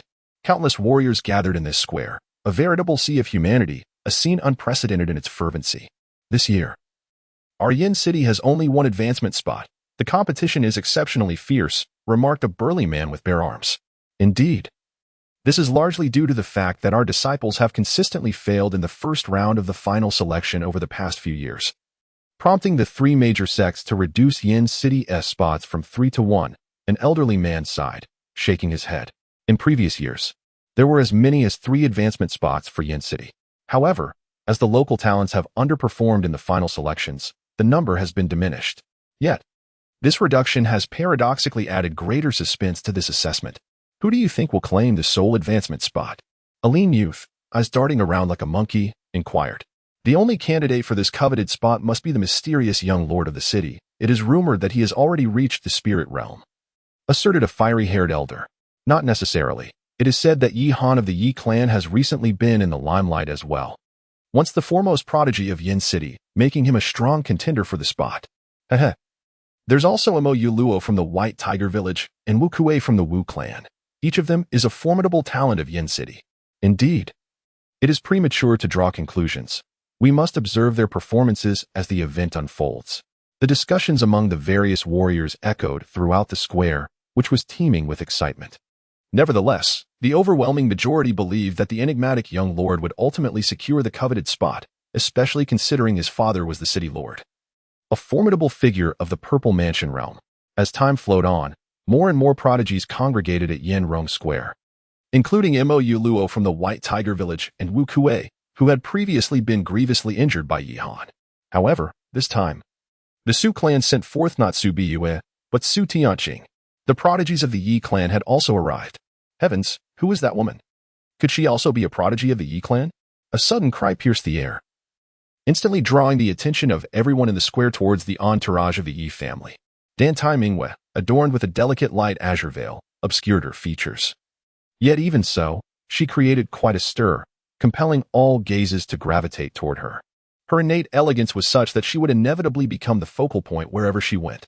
Even Yi Han found himself overshadowed to some extent, a fact that left him feeling rather helpless. The piercing stares, akin to wolves stalking their prey, epitomized the notion of a femme fatale. Finally, this individual had arrived. Wu Kuei clenched his fists tightly, a sound of cracking knuckles echoing in the air. A fierce killing intent flickered in his eyes as he resolved that, come what may, he would seek vengeance this time. However, Yi Han merely cast a casual glance at Wu Kuei, not taking him seriously in the slightest. Under such disdain, Wu Kuei's fury ignited within him like a raging inferno. At that moment, a resplendent chariot, drawn by a magnificent dragon steed, approached. The crowd collectively gasped, their faces reflecting shock. Was that a Ziyun steed? It was rumored that such a beast required at least 200,000 spirit stones to acquire. Good heavens! Who possessed such grandiosity? Countless individuals inhaled sharply, and as Yi Han's gaze fell upon the opulent carriage, his eyes narrowed slightly. The identity of one capable of such extravagance was becoming increasingly apparent. As the luxurious carriage drawn by the Ziyun steed glided toward the square, it incited a wave of astonishment and speculation among all present. They understood that the owner of this carriage must possess an extraordinarily noble and exceptional status, for a Ziyun steed was valued at no less than 200,000 spirit stones, a sum beyond the reach of ordinary factions. Shortly thereafter, a young man dressed in a resplendent purple robe descended from the carriage. His visage was chiseled, with defined features, and his eyes sparkled like the starry sky, exuding an extraordinary handsomeness. Could he be the young lord of the city? My goodness, how striking he is! The appearance of Du Guqianxing sparked considerable commotion, particularly among the young maidens present, who discreetly exchanged glances filled with admiration. As the young lord of the city lord's mansion, Dugu Qianqing rarely made public appearances, rendering him a figure shrouded in mystery even to the martial artists of Yin City. An aura of formidable strength emanated from him, suggesting that he had likely reached the mid-stage of the spirit realm. A youth from the Black Mountain stronghold furrowed his brow, his expression grave as he remarked, "It seems that the one most likely to secure the soul qualification this time is none other than the young lord." The surrounding onlookers nodded in agreement. Even Mo Yinluo, Wu Kuei, and other talented individuals regarded him with palpable trepidation, their fists clenched in silent acknowledgement that if they wished to claim the unique advancement opportunity, their strongest adversary would undoubtedly be Dugu Qianqing.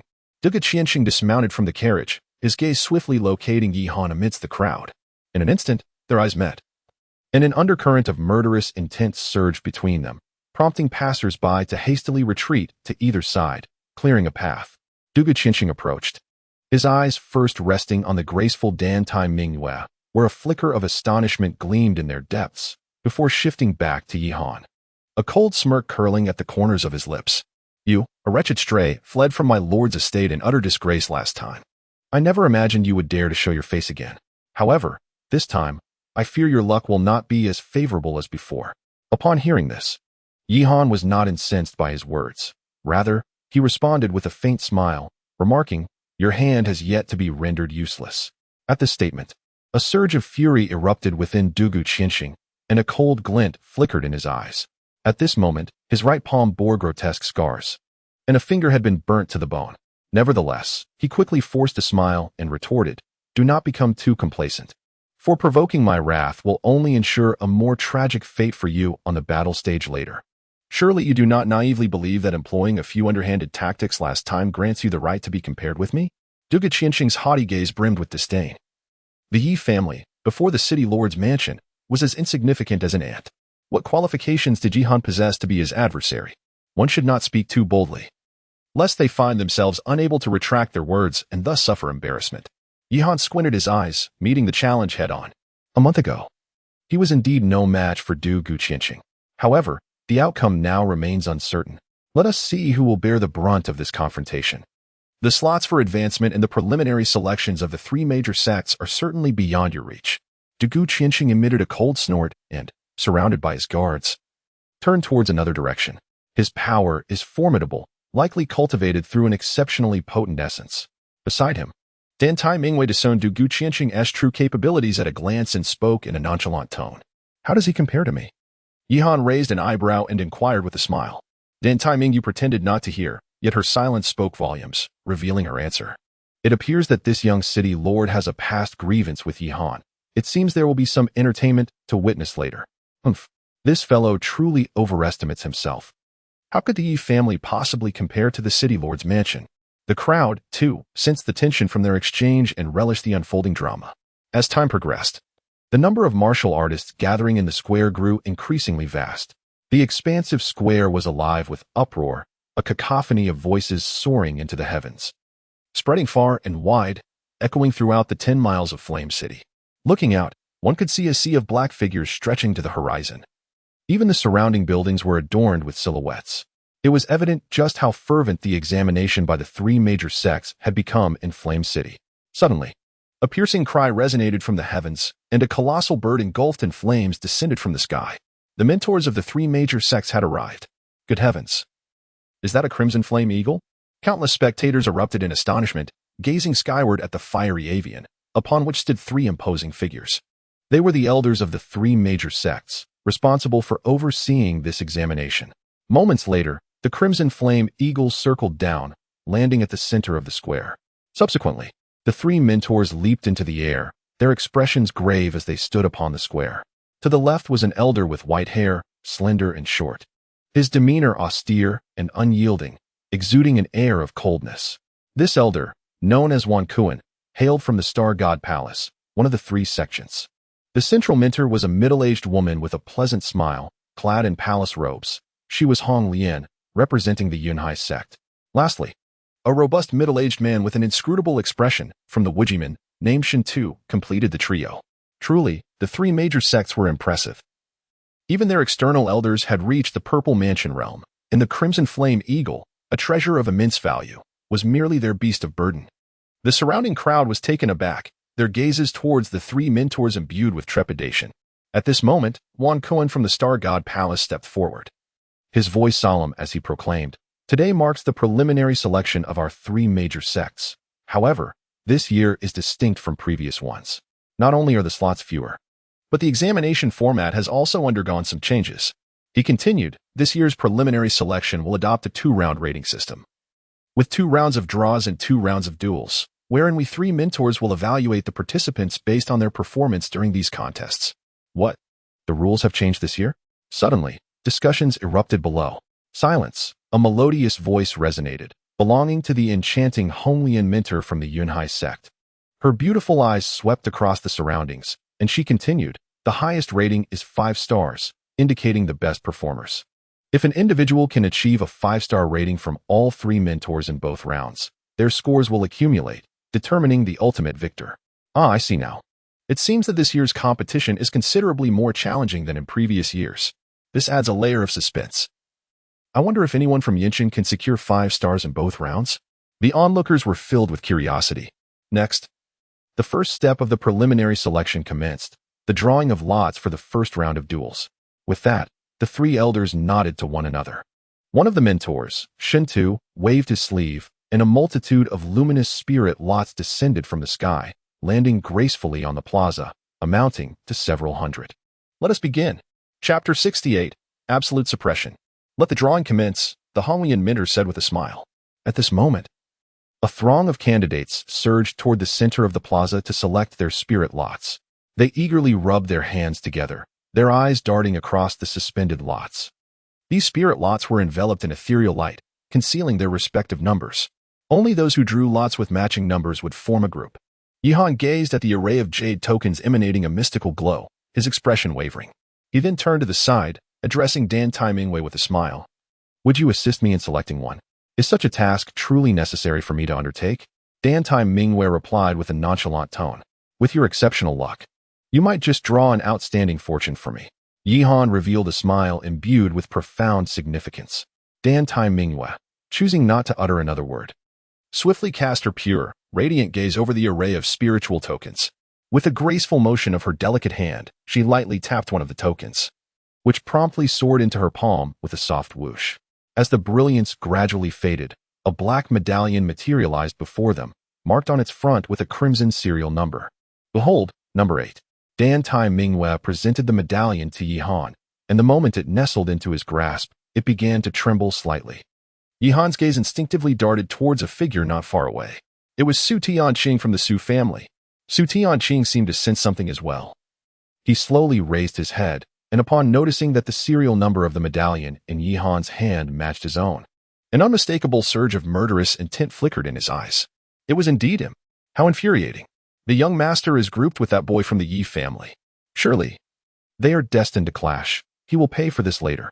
The disciples of the Su family clenched their fists, teeth gritted, voicing their grievances aloud. Meanwhile, the elders of the Su family, alongside their patriarch Su Butian, wore expressions of concern. Yihan had previously bested Su Baiyu, showcasing formidable strength. This draw was certainly not a favorable one.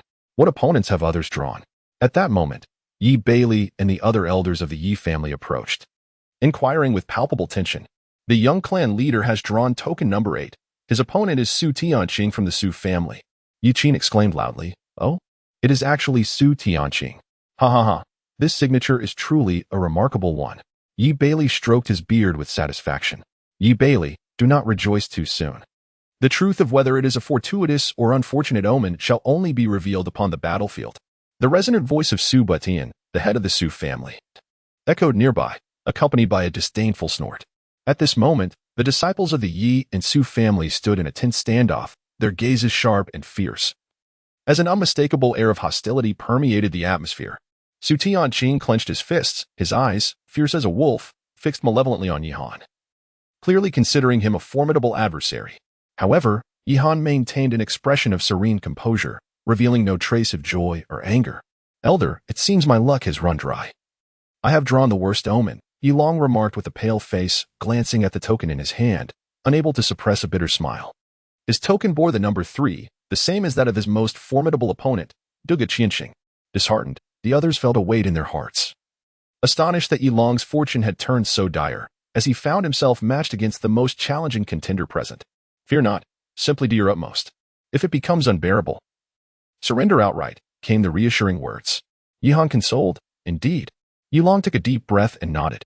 At that moment, the resonant voice of Elder Wan Kuan, enveloped in spiritual energy, echoed throughout the entire square. The drawing has concluded. Participants with the same number will form a group. The first 5 groups to enter the arena are those who drew numbers 1 to 10. In Area 1, Luo Tian will face Ling Baiyang.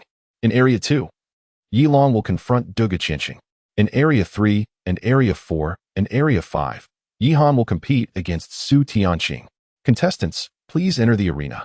With this command, the entire square erupted into a frenzy, as countless onlooking martial artists raised their arms in jubilant cheers, their voices crashing like a tidal wave, crescendoing in a cacophony that was deafening. The intensity of this excitement caused the 3 elders to exchange astonished glances, unable to suppress their astonishment. Yihan lightly leapt onto the battle platform of Area 5. Go, young clan leader. Go, Han. Defeat the hounds of the Su family. The disciples of the Yi family were now fervently shouting, their faces flushed with excitement as they gestured obscenely towards the Su family. Damn it, Su Tianqing must triumph. For heaven's sake, annihilate Yihan. The disciples of the Su family were equally defiant, each one raising their arms and growling in fury. Though the competition had yet to commence, the atmosphere had already reached a fever pitch, akin to a pot boiling over. I hereby declare, the assessment begins. With a thunderous command from Elder Shintu, the contestants on the 5 battle platforms swiftly unleashed their spiritual energy. Humph. With that, Su Tianqing, resembling a swift cheetah, dashed toward Yihan from a distance, his palm enveloped in a faint azure spiritual energy, swirling like a tempest. Azure wind palm, he roared. The technique carrying a formidable gale that caused the surrounding air to erupt with a deafening roar as it struck toward Yihan. Boom. The palm struck fiercely. Yet Yihan nimbly sidestepped to the left, evading the blow effortlessly. At that moment, Su Tianqing executed a wind shadow step, his figure darting like a wisp of breeze, instantly appearing behind Yihan to deliver another strike. Whoosh. However, it seemed Yihan had anticipated Su Tianqing's assault, his figure transforming into an afterimage and vanishing from sight. Swish, swish, swish. The two engaged in a relentless exchange. Each time Su Tianqing launched a fierce attack, Yihan effortlessly evaded with grace. Meanwhile, Su Tianqing was left panting, appearing rather disheveled. Ha! The young clan leader is toying with Su Tianqing. Uffed. After unleashing so many techniques, he hasn't even grazed the young clan leader's robe. Laughter echoed from the disciples of the Yi family, their disdain palpable. Meanwhile, the members of the Su family gritted their teeth in silence, a tempest of fury brewing within them. Suddenly, a fierce azure whirlwind erupted on the field, coalescing above Su Tianqing's head into a formidable palm imprint, stretching a staggering 5 meters in width. Astonishingly, Su Tianqing had summoned the Su family's ultimate technique, evidently incensed by Yihan's taunts. This spiritual technique was undoubtedly at least of the 9th tier. Gasps of astonishment rippled through the crowd. I shall crush you into a pulp. Su Tianqing seethed. And with a fierce resolve, he directed his spiritual power downward with great force toward Yihan. A thunderous roar resounded as the terrifying palm descended. In response, Yihan unleashed a radiant golden light from his hand, manifesting a colossal golden handprint that soared through the air.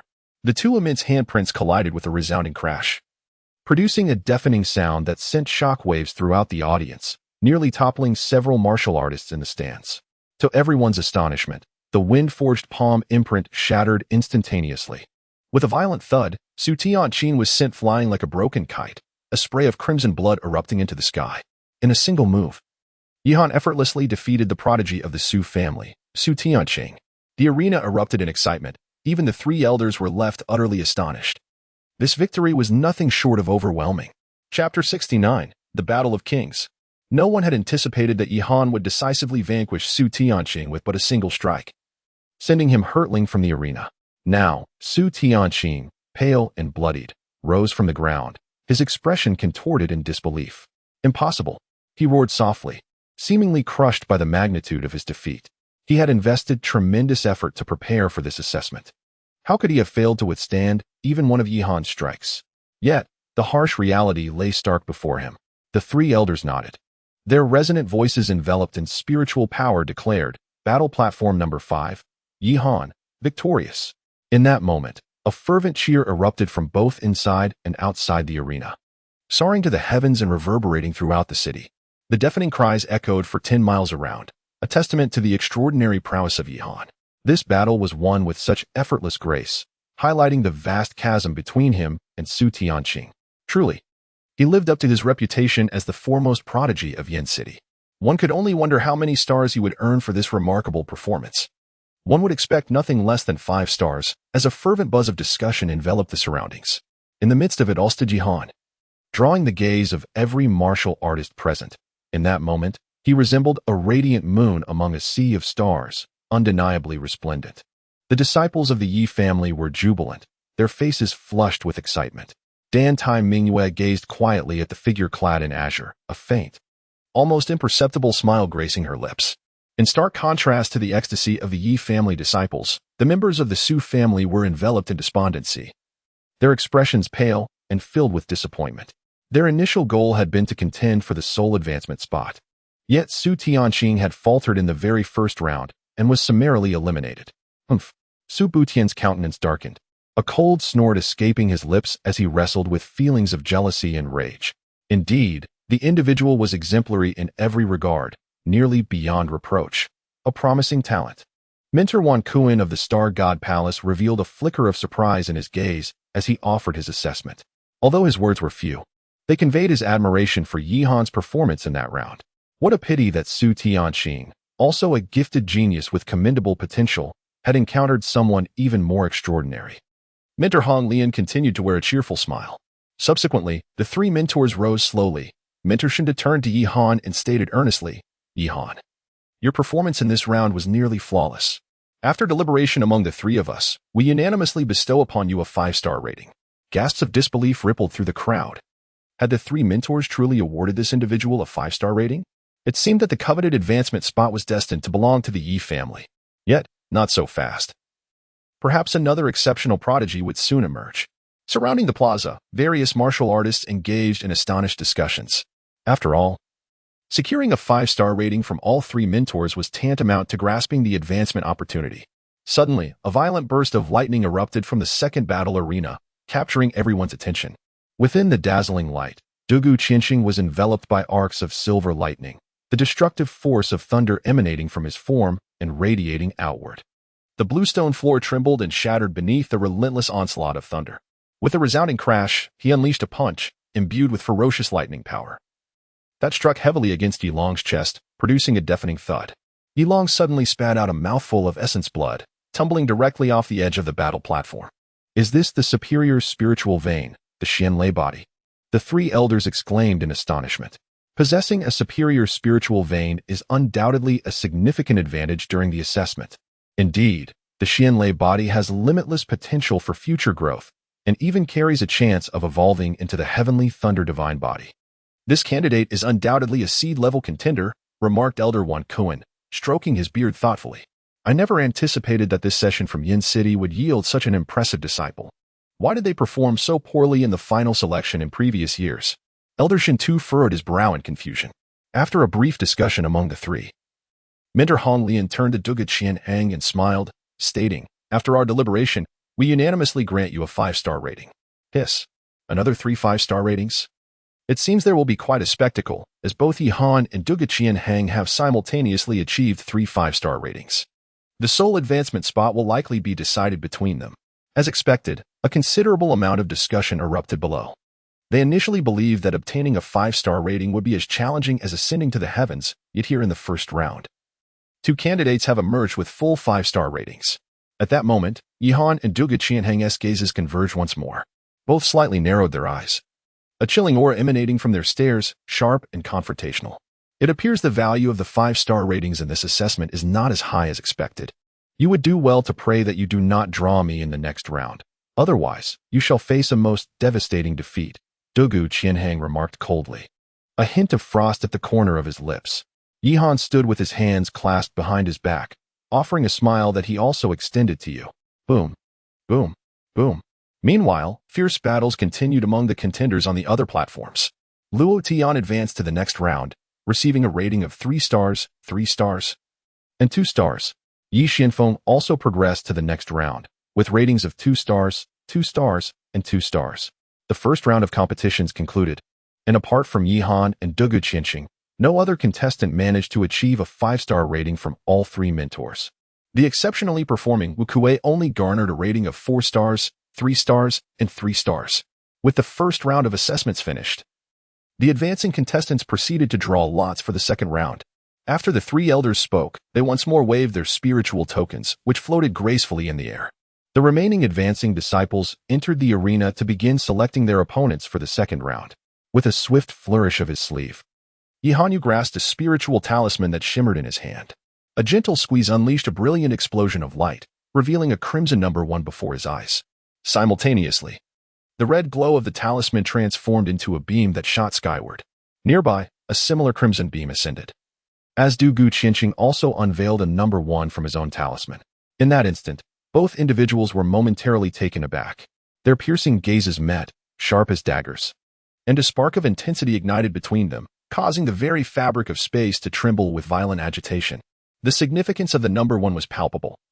2 formidable 5-star rated opponents were poised for an imminent clash in the celestial battle.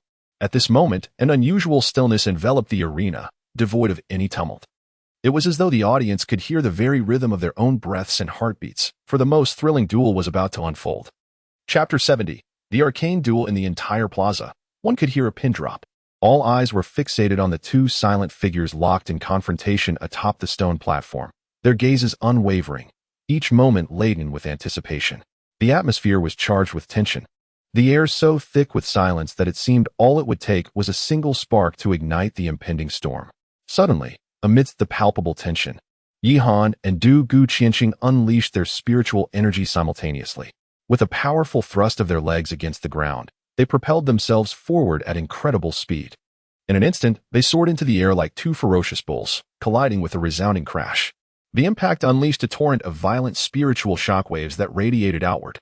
As they clashed, their eyes locked fiercely, blood vessels in their irises vividly apparent. Both erupted in radiant light, forming 2 opposing barriers of spiritual energy. The air crackled with the sound of their confrontation. In the midst of their stalemate, the barriers collapsed inward. Both combatants executed a swift rotation, and as they brushed past one another, they abruptly turned back, their palms aglow, striking towards each other with a fierce intensity. When their palms met, a formidable force surged from the point of contact, shattering the ground beneath them into fragments. The audience's hearts jolted in unison with the reverberation of the clash. In that fleeting moment of contact, the shockwave propelled both warriors backward, each staggering several paces. Yi Han and Dugu Qianxing retreated simultaneously, their footsteps leaving deep gouges in the ground. Though it transpired in the blink of an eye, their confrontation was already exceptionally fierce. Whoosh! At that moment, Dugu Qianxing's figure swiftly shifted, darting left and right, leaving behind only fleeting afterimages. In the blink of an eye, he appeared before Yi Han. Thunderous palm. Dugu Qianxing silently invoked a powerful chant within, as arcs of silver lightning crackled and intertwined around his fingers, coalescing in his palm into a silver sphere the size of a hand. The instant he materialized before Yi Han, he unleashed this tumultuous orb of power with a forceful strike. 9th rank spirit technique, Thunderous palm. Boom. The orb shot forth, spiraling like a whirlwind, continuously absorbing the surrounding spiritual energy, and in an instant, the palm-sized silver sphere expanded hundreds of times. Vajra floating pagoda hand. Buzz. Yi Han was forced to retreat dozens of steps, his palm radiating with brilliance as a colossal handprint of purple gold surged forth with lethal intent. With a thunderous clash, the handprint collided with the lightning orb, resulting in a tremendous explosion that caused the very center of the stone platform to collapse with a resounding roar, billowing clouds of dust. Before the dust had settled, Dugu Qianxing launched another ferocious assault, his figure erupting with arcs of lightning, which then transformed into 3 identical ethereal forms. Together, they simultaneously surrounded Yi Han from all directions. Is this a manifestation of spiritual clones? Mender Wan Kuan inhaled sharply, his gaze fixed intently on the multiple apparitions. Dugu Qianxing was indeed extraordinary. At such a young age, he had mastered the art of creating clones. It appeared that Yi Han would soon find himself in dire straits. Mentor Hong Lian raised her brows in intrigue. With a flurry of movement, the 3 clones, along with the original body, surged forth. prompting a slight change in Yihan's expression. Boom, boom, boom. As the four figures closed in on Yihan, they unleashed a barrage of fierce attacks, their punches raining down upon him like a torrential storm, targeting his head, lower body, and various other points with astonishing speed and density, causing the onlookers to gasp in disbelief. Yet, to everyone's astonishment, despite the relentless onslaught of Dugu Qianqing and his three clones, Yihan remained composed, skillfully countering with strikes, deftly evading, and seizing opportunities to retaliate. Remarkable! Facing such a fierce barrage from Dugu Qianqing, this young man remained unfazed, managing to launch counterattacks even while retreating. Elder Shinta could not help but commend him. Indeed, although it is said that two fists cannot contend with four hands, Yihan had performed exceptionally well. Had it been anyone else, they would have already succumbed. Elder Wan Kuan observed with admiration. You pitiful rat, do you think you can merely evade my attacks? Frustrated by the inability of his combined forces to inflict any harm on Yihan, Dugu Qianqing could no longer contain his fury, gritting his teeth in contempt. Little did he know, while Yihan was fending off the fierce assault, he was contemplating how to dismantle the clones. Upon hearing Dugu Qianqing's taunt, Yihan's figure burst forth with newfound brilliance. Who says I only know how to hide? Boom. Yihan clenched his fists tightly, veins bulging as he concentrated his spiritual energy upon them, launching a fierce strike towards the figure on the far left. In that instant, Dugu Qianqing's expression changed dramatically, prompting him to retreat swiftly. Simultaneously, the other three projections shattered explosively into arcs of lightning, obliterating them entirely. It turned out that locating the true body was the key to dispelling the remaining manifestations. Yihan suddenly inhaled deeply, drawing in the very winds of the battle platform, which erupted into a cacophony of howls. Following this, a resonant sound wave, deep as a lion's roar, surged forth. Heavenly lion's shattering gold roar. The ferocious sound waves shattered the ground inch by inch, hurtling toward Dugu Qianqing. With a swift motion, Dugu Qianqing struck both palms forward, conjuring a spiritual barrier. With a resounding crash, the sound waves collided against the barrier, though it held firm against the onslaught. Dugu Qianqing still felt as if his eardrums were being torn apart with excruciating pain. I cannot allow you to continue your antics. Dugu Qianqing gritted his teeth resolutely. He took a deep breath, his spiritual energy surging like a roaring river, and formed intricate hand seals. A hum resonated as a mysterious turtle emblem materialized upon his palm, followed by an indescribable, terrifying wave of energy that surged forth. The plaza, once silent, erupted once more into exclamations of astonishment. Yihan, you, a mere member of the Yi family, must have never encountered such true mystic arts. Dugu Qianqing sneered, his palms brimming with violent power, his demeanor haughty. The ferocity of that power was such that even the renowned Vajra Buddha's hand would struggle to compare. Sensing this wave of energy, the Grand Elder's gaze turned reflective. Yihan's talent and strength were not inferior to Dugu Qianqing's. However, the Yi family lacked the foundational resources of the city lord's manor and had no collection of mystic arts. Alas, they felt the bitterness of impending defeat. Mystic arts. Divine Turtle's palm. Perish. With a thunderous boom, a mystic handprint enveloped the battle platform. Mystic arts are not solely yours. At that moment, a golden seal suddenly emerged at the center of Yihan's palm. This fellow had truly mastered it. In the audience, Dan Tai Mingyue's previously calm eyes finally shimmered with ripples. Chapter 71. Special Class Preliminary Contestant. A wave of terrifying energy radiated from Yihan's palm, causing the very fabric of space to undulate like a rising tide. Subsequently, a series of purple-golden patterns appeared upon the back of his hand, slowly coalescing into his spiritual steel in the center of his palm. Though the steel was only the size of a hand, the spiritual energy it contained was extraordinarily formidable. Yihan took a deep breath, for the spiritual power absorbed by this spiritual monument was so immense that it had nearly siphoned away half of his strength. At that moment, he forcefully struck his palm and declared, Mystical Arts, Heavenly Monument Hand. Boom. The small spiritual monument, no larger than a palm, suddenly soared into the sky, spinning continuously, transforming into a colossal purple-golden heavenly monument. It exuded an aura of suppression, with countless ancient runes entwined upon its surface. How could this little fellow possess the pinnacle mystical art of our Yu Hai sect, the heavenly monument hand? Upon witnessing this spiritual monument, the red lotus mentor of Yu Hai sect's pupils constricted sharply, her gaze filled with disbelief. This heavenly monument hand, even among all the mystical arts of Yu Hai sect, could be regarded as a top-tier technique. Under the scrutiny of countless wide-eyed spectators, The purple-golden spiritual monument collided fiercely with the divine turtle palm of Du Guqianxing. Boom. One palm, one monument. The clash of these two mystical arts was akin to two meteors colliding, the brilliance that erupted enveloping the entire square, rendering it nearly impossible to behold. Rumbling. Waves of destructive spiritual energy surged towards the audience, compelling various martial artists to activate their spiritual defenses. In the midst of such a ferocious impact, the surrounding space appeared to warp, undulating like waves in turmoil. Damn it! Du Guqianxing felt the pressure. His eyes filled with astonishment as he frantically poured spiritual energy into the divine turtle palm. His heart roared in disbelief. Who would have imagined that? Aside from the city lord's mansion, a Miryu family could also possess a top-tier mystical art. Rumbling.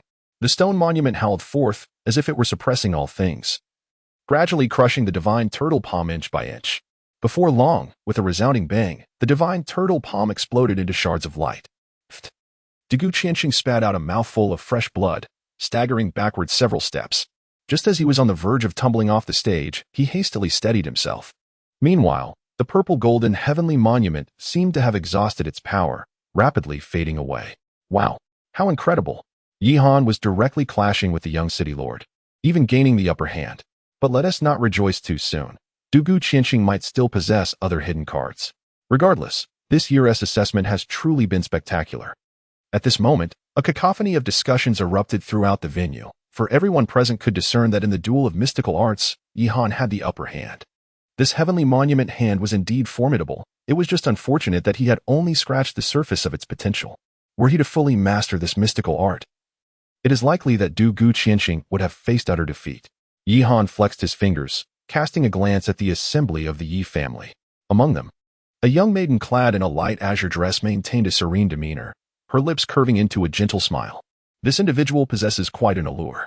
Meanwhile, amidst the murmurs surrounding him, Du Guqianxing wiped the blood from the corner of his mouth, his countenance dark as stormy waters, his gaze brimming with hostility. He had presumed himself to be the focal point of this assessment, poised to secure a promotion with overwhelming superiority. Yet, the whispers echoing around him made it painfully clear that everything had spiraled beyond his control. Yihan, do not rejoice too soon. If this arcane technique is your trump card, I must inform you that you lack the qualifications to lay claim to this solitary promotion. Du Guqianxing's eyes glinted with a chilling light, and within his pupils, a fierce golden eagle, sharp as a dagger, began to materialize. Boom. An ancient cry reverberated throughout the expanse of the plaza. Du Guqianxing unleashed his spiritual power, which surged upwards, coalescing into an immense golden eagle. Is this the Northern Domain Golden Eagle? Exclaimed Minter Honglian in astonishment.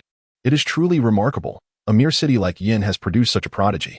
This Northern Domain Golden Eagle ranks 81st in the Beast Chronicle, and to refine it is perilous in the extreme, Elder Wankuan remarked, his tone laced with shock.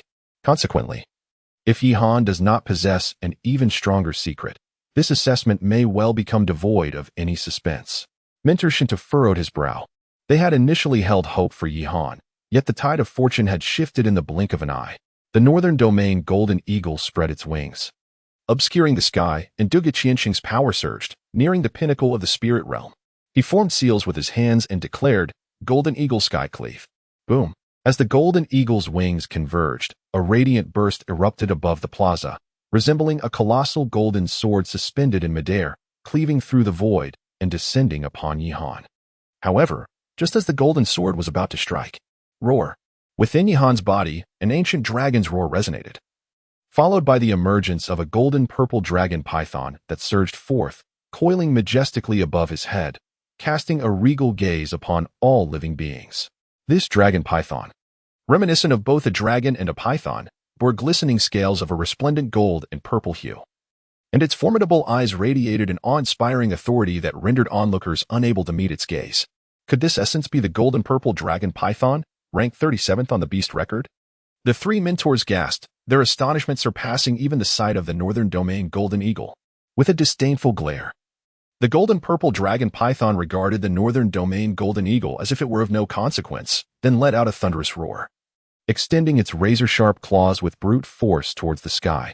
A piercing shriek echoed as the Northern Domain Golden Eagle was mercilessly torn to shreds by the dragon's claws. At that moment, all present were left in a state of shock. The stone platform fell into an eerie silence. The Northern Domain Golden Eagle, ranked 87th on the beast record, was effortlessly vanquished by the golden-purple dragon python, which had employed the most ruthless of methods to obliterate it. Such overwhelming dominance was unfathomable. Duo Gu Qianxing stood frozen, his lips trembling and his countenance ashen. Gritting his teeth, he hastily declared, "I concede." Without delay, he leapt off the battle stage. According to the rules, exiting the stage signified defeat, and he could no longer mount an offensive. Clap, clap, clap. The three mentors rose simultaneously, their palms striking together in applause, not only celebrating Yihan's victory but also rejoicing in the exquisite spectacle of such a riveting duel. Mentor Wan Kuan raised an eyebrow and then turned his gaze towards the onlookers, proclaiming, "I announce that Yihan has secured a spot in the advancement quota for the three major sects examination." Exchanging glances, the three mentors deliberated. And the mentor known as Hong Lian added, "In light of Yihan's exceptional performance, we have collectively decided to make an exception and award him the special preliminary selection quota." Could it be true? Did I hear that correctly? Special preliminary selection? The entire square erupted in astonishment. Chapter 72. The competition approaches. The three major sects conduct their assessments every 3 years, selecting exceptionally gifted individuals from over 100 cities beyond the main city of Qizhou. Those who pass the preliminary selection are classified into categories of initial, intermediate, advanced, and special. Among the hundreds of prodigies who secure advancement through the preliminary selection, the number of individuals designated as special preliminary candidates rarely exceeds 5. This clearly illustrates the immense difficulty in obtaining such a prestigious title. It seems that no one from our Flame City has ever achieved the status of special preliminary candidate in a century. The words of the three mentors stirred ripples of excitement, igniting fervent discussions among the surrounding martial artists. This news was simply sensational. Not only had the elite preliminary candidates never emerged from Yin City, but in recent years, due to dismal performances in the final selections, the number of candidates advancing from the preliminaries had been drastically reduced. Yet, this year, a constellation of prodigies had gathered, and Yihan's astonishing performance had captivated the three mentors. Heaven bless the Yi family. What splendid news! Yihan is destined to become the first genius from the Yi clan's lower branch to advance to the finals, demonstrating to those from the upper branches that we, too, are not to be underestimated. At that moment, the area where the Yi family resided erupted into joyous chaos, with Yi Bailey and Yi Xiaodian moved to tears. Amidst the jubilant cheers, the ever-calm Dan Tai Mingwei stood out conspicuously, much like a solitary blue lotus, untouched by the commotion around her. An elite preliminary candidate? What a pity she was still somewhat inferior to those seed-level competitors. Dan Tai Mingwei blinked her beautiful eyes. The so-called seed-level competitors were unparalleled prodigies above Qizhou, only recognized through the prestigious seed recommendation letters.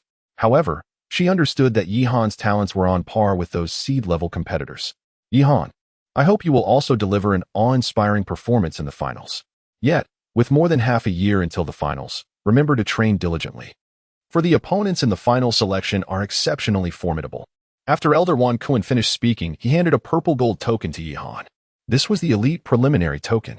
All eyes were fixed on the token, breaths becoming fervent with anticipation, while Dugu Qianxing clenched his hand tightly within his sleeve, his nails digging into his flesh. Blood trickling forth. His gaze burned with jealousy, and he felt an overwhelming sense of bitterness, his entire being suffused with murderous intent. This was rightfully his.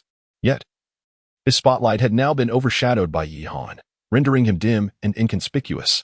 Yihan accepted the token, smiling as he nodded. The others need not despair. In 3 years, another opportunity will arise, and in 3 months, there will be a selection for the auxiliary disciples of the three major sects, where you may test your mettle, comforted Mentor Hong Lian. Well then, until we meet again in 6 months, he concluded.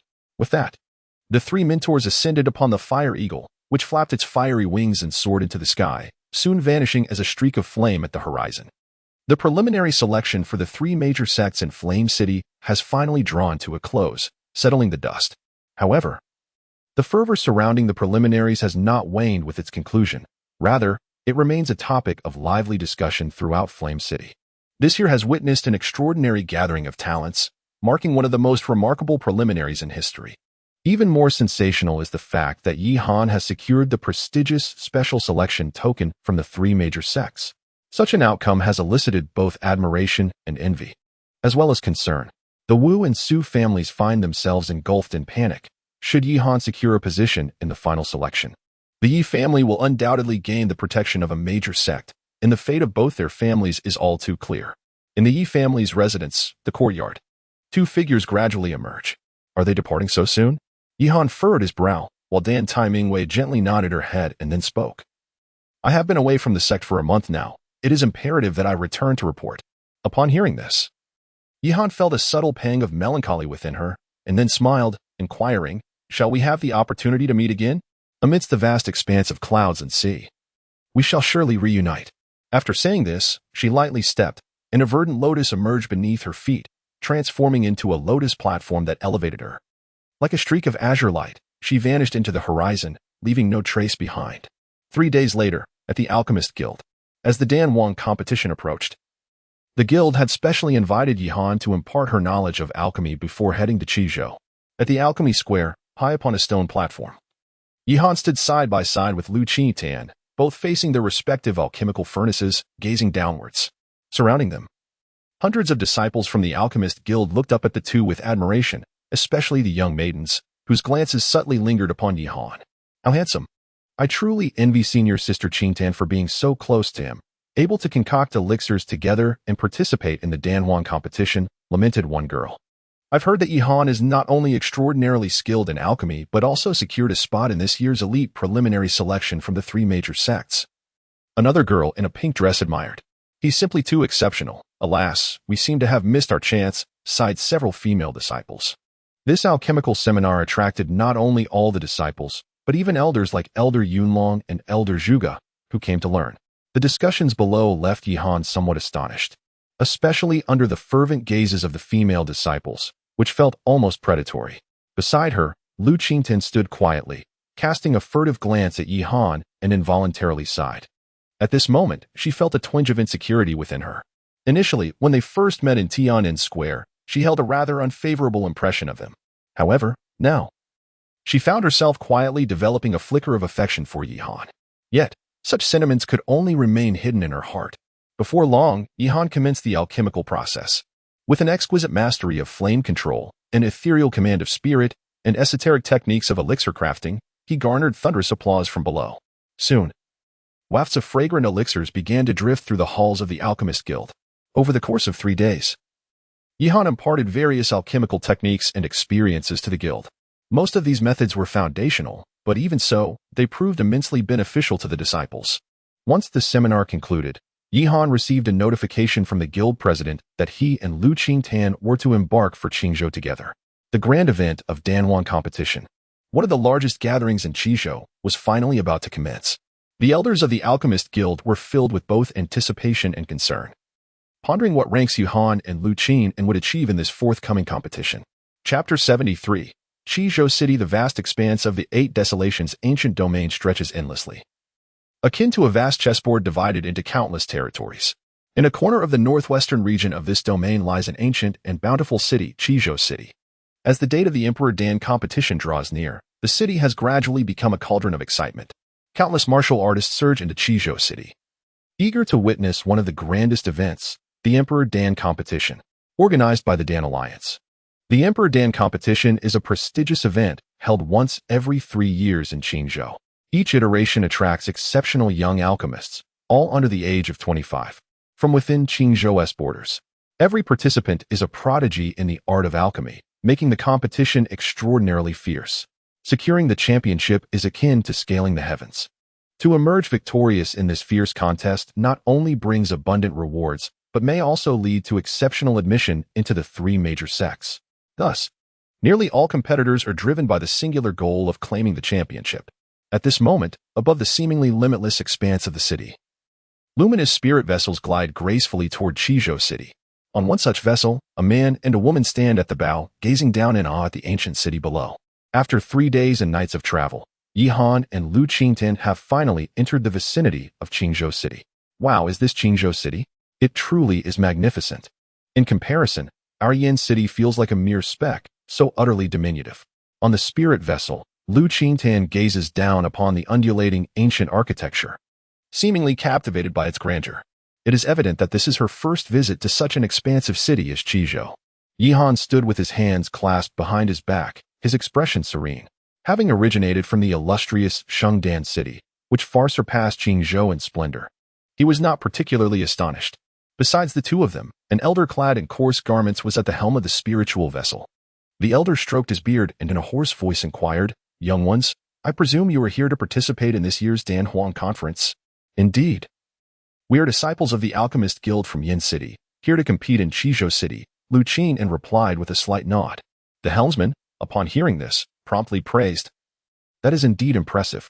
To be chosen to partake in the Danhuang conference indicates that your skills in alchemy must be quite formidable.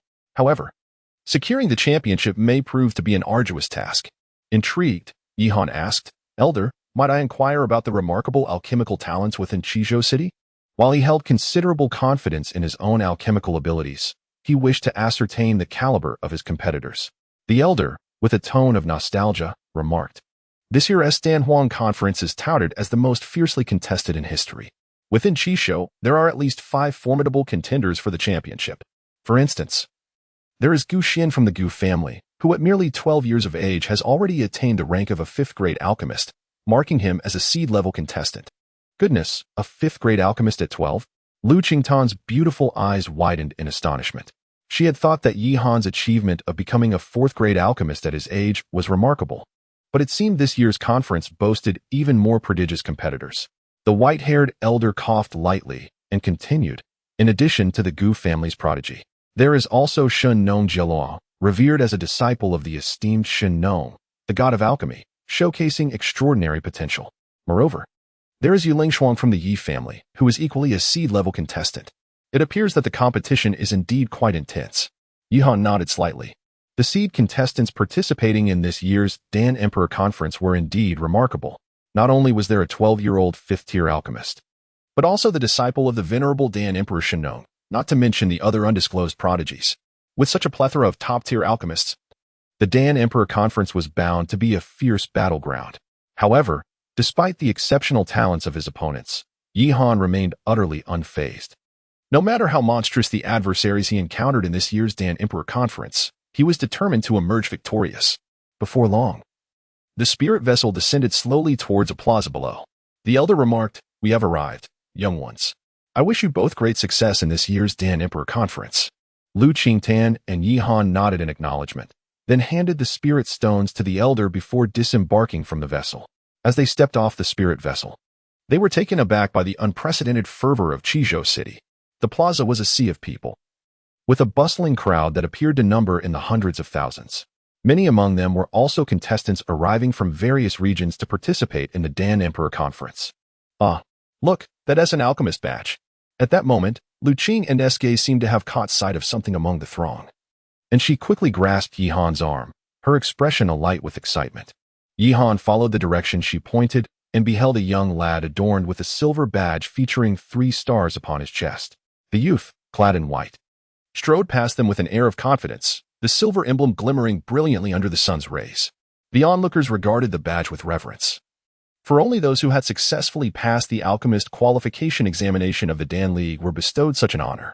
This 3-star silver badge signified the status of a mid-tier alchemist of the 3rd rank, bestowing upon its bearer considerable prestige. Lu Qing gazed with envy, remarking that the alchemist badge symbolized a distinguished identity. Any faction encountering such an emblem would treat its holder as an esteemed guest. With only a few days remaining until the commencement of the Alchemist Conference, we too shall partake in the Alchemist Qualification Examination. Yihan raised his eyebrows, clearly intrigued. Lu Qing eagerly nodded, her excitement palpable. She had long desired to possess an alchemist's badge. With that, the two made their way toward the main hall of the Alchemist Alliance. Before long, they entered an ancient and solemn chamber. Within this venerable hall, a delicate aroma of elixirs lingered in the air, and at that moment, it was filled to capacity with countless alchemists. As Yihan and Lu Qingtan entered the grand hall, they were met with the lively atmosphere of alchemists participating in the assessment for their ranks. Accompanied by the incessant murmur of discussions, fixing their gaze ahead, they spotted a girl clad in purple, her demeanor icy and indifferent, with a graceful flick of her sleeve. A 5th-tier elixir materialized from the cauldron, instantly illuminating the hall with a radiant glow. Indeed, she was a formidable contender for this year's Danhuang competition. As Yiling Shuang had successfully passed the examination for a senior 5th-tier alchemist, The Yi clan was poised for a remarkable rise. Not only had Yu Lingxiao secured a recommendation from the three major sects, but if his sister were to clinch the championship in this Dan Huang event, it would be truly daunting. A family with 2 stars. The hall erupted with astonished exclamations. Upon hearing this, Yihan swiftly turned his gaze to the girl in white, a chill emanating from his eyes. Chapter 74. Hunyuan Dan having already produced a figure as formidable as Yu Lingxiao. The emergence of his sister as a talented alchemist was indeed alarming. At such a young age, she had passed the assessment for a senior 5th-tier alchemist, truly a family of dual stars. It seemed the rise of the Yi clan was unstoppable. Soon, the other 3 great families would likely fade into obscurity. The flame Yi Lingshuang had utilized was undoubtedly the Guanghan Ice Flame, ranked 39th on the Dan Fire rankings. This flame was among the finest in the entirety of Qingzhou. Waves of admiration rippled through the crowd, captivated by the extraordinary prowess of the girl in purple. All eyes were drawn to her, radiant as if she were the moon surrounded by a multitude of stars. Is she truly the sister of Yi Lingxiao? Yihan furrowed her brows slightly, her icy gaze directed toward the young girl ahead. Clad in a gown of violet, the girl appeared to be in her early 20s, possessing a slender waist and long, elegant legs. Her silvery gray hair cascaded down to her waist, and her eyes, resembling exquisite gemstones, were filled with an air of indifference and haughtiness. Her proud demeanor was akin to that of a regal phoenix, strikingly radiant. However, despite her arrogance, the girl possessed undeniable merit. She was one of the foremost alchemists in Qizhou and a contender for the title of champion in the Alchemist Association. At that moment, a plume of icy white flames erupted from the alchemical furnace, instantly enveloping the entire hall in a chilling, bone-deep cold that prompted an involuntary shiver. The glacial flame. Yihan narrowed his eyes slightly, reflecting inwardly on the profound heritage of the upper clan, as the essence of their alchemical flames was anything but ordinary. At that moment, the elder overseeing the assessment nodded slightly in approval, his demeanor one of satisfaction. The elder at the forefront, known as the Celestial Elder, remarked, "Quite impressive. This Hunyuan pill exhibits a rich hue and a robust fragrance, evident of your exquisite mastery over fire control and soul manipulation. You have excelled in this 5th-tier alchemist assessment. Thank you for your kind words, Master Celestial." Yi Lingshuang, as frigid as frost itself, stood resolutely. Shortly thereafter, several elders behind her adorned her chest with a golden badge, intricately engraved with a 5-star emblem. The star motif signified the rank of alchemical mastery, while the hues of bronze, silver, and gold represented the novice, intermediate, and advanced levels respectively. This particular badge indicated that Yi Lingshuang was a 5th-grade advanced alchemist. The radiant badge elicited profound envy from the surrounding alchemists. Achieving such a prestigious title at her tender age left the others feeling utterly overshadowed. After receiving the assessment badge, Yi Lingshuang turned to exit the grand hall. As she brushed past Yihan, her gaze remained fixed ahead, completely disregarding the presence of anyone else. "Yihan, is something amiss?" murmured Lu Qitan, sensing an unusual expression on Yihan's face. "Nothing," he replied. Yihan shook his head with a smile. However, within the depths of his obsidian gaze, a chilling glint flickered like a dagger. The Yi family, surprisingly, boasts a remarkably gifted alchemist, who is also a frontrunner for the championship of this year's Alchemist Grand Meeting. What is even more significant is that she is the sister of Yi Lingxiao, the sworn rival of Yihan. Should she triumph over Yu Lingshuang in this prestigious competition, it would undoubtedly deliver a staggering blow to the Yi clan. The esteemed Yi family, perched high upon their lofty pedestal, would undoubtedly find their pride shattered if a member of a lesser clan were to defeat them at the Alchemist Emperor Conference. Such a humiliation would leave their dignity trampled and utterly crushed beneath Yihan's relentless might. As long as I am present, Yi Lingshuang shall possess no opportunity to seize the championship at the Alchemist Emperor Conference. With an icy tone, Yihan declared, "Next, Lin Yin." Gradually, the murmurs of the crowd subsided. An elder, surveying the assembly, cleared his throat and intoned solemnly, "I have met Elder Tianqiang." A slender youth clad in gray robes ascended the alchemy platform before the gaze of all, offering a respectful salute to the 3 elders, and then proclaimed, "I wish to refine the Yinling Dan. The 3rd-tier elixir, the Yinling Dan, requires a 2-step evaluation process. The first step entails selecting the necessary ingredients from the herbarium, while the second involves the actual alchemical refinement," Elder Su stated with gravity. The initial phase of the assessment demands the alchemist to accurately identify and select the required materials from a plethora of herbs. testing their ability to recognize ingredients and recall the formula. The second phase not only assesses the alchemical skills but also examines the mastery of fire control techniques, among other competencies. Before long, the youth named Lin Yin commenced his alchemical process publicly. However, half an hour later, his inadequate fire control resulted in the destruction of the herbs within the furnace, nearly causing an explosion. Lin Yin has failed the assessment. Next, Li Tongyan. Within the grand hall, one participant after another advanced, the flames of alchemy flickering throughout the chamber. The proficiency of these alchemists varied. Some passed the assessment with ease, while others fumbled in their craft. Qin Wu has successfully passed the 4th-tier assessment. Lu Qingyu has failed the assessment. Tang Yuyu has failed the assessment. The resonant voices of the elders echoed continuously within the hall. As Yihan attentively observed the evaluations of the others, Lu Qing indiscreetly approached to register his name. 2 hours later, Elder Su, holding the list, intoned once more, "Next, Yihan." Upon hearing this proclamation, Yihan cast a resigned glance at the side-eyed Lu Qingtan, who, with crescent-shaped eyes and a clenched fist, offered a gesture of encouragement. Yihan approached the alchemy platform, and in an instant, numerous gazes converged upon him. How remarkably youthful this lad is. One cannot help but wonder what grade of elixir he intends to be assessed on. The spectators below began to murmur in curiosity, for it is exceedingly rare for an 18-year-old alchemist to partake in the Dan Alliance's alchemical grade examination. Even Yi Lengshuang, at the age of 20, had only just begun to participate in the assessment for alchemists. "What grade of elixir will you be evaluated on?" Elder Su inquired, his demeanor stern and unyielding. Yihan pondered for a moment before calmly stating, "The 5th-grade elixir, Hunyuan pill." "What? Am I hearing this correctly? He is also going to be assessed on the 5th-grade elixir, Hunyuan pill. Is this not the very same pill that Yi Lingshuang concocted during her examination?" This young man, barely over 18, is even younger than Yi Lingshuang.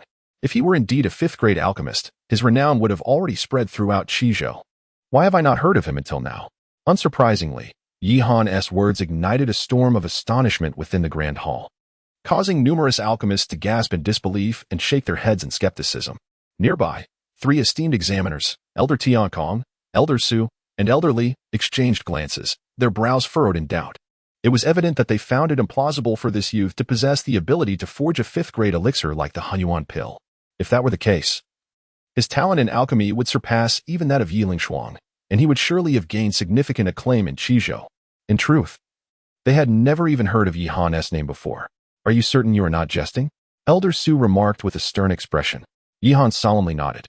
At that moment, Elder Tian Qiong inquired, "You are not from Qizhou City, are you?" "Yin City."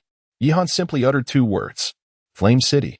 Is that the insignificant little town in the northern part of Qingzhou, where not even a bird would defecate? Huh. How could such a place possibly produce a young 5th-grade alchemist? Absurd. Elder Su snorted coldly, unable to suppress his sharp and acrid sarcasm, and his gaze towards Yihan was tinged with a hint of disdain. Chapter 75. Ancient Alchemical Formulas. Youth. As far as I am aware, in recent years, the alchemists recommended by the Flame City Alchemist Association to participate in the Alchemist Emperor Conference have, without exception, been defeated in the first round. How could such a place possibly produce a 5th-grade advanced alchemist?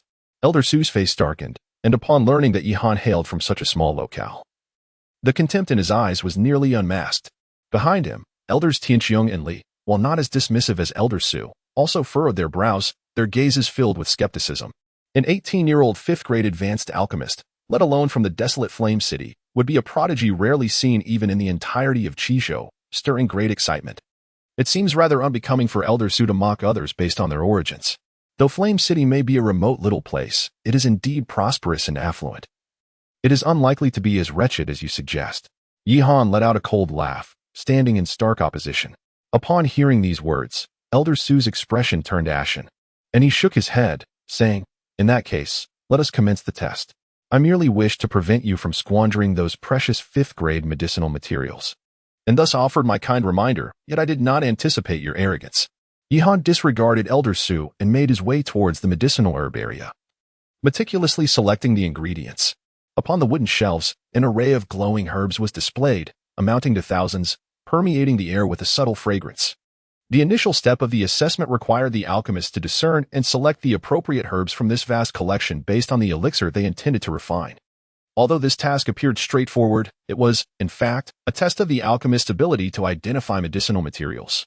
Many herbs bore striking resemblances, making them difficult to distinguish with the naked eye and prone to mistakes, such as the bailan fruit, the black snake orchid, the stone marigold, and the heavenly chrysanthemum.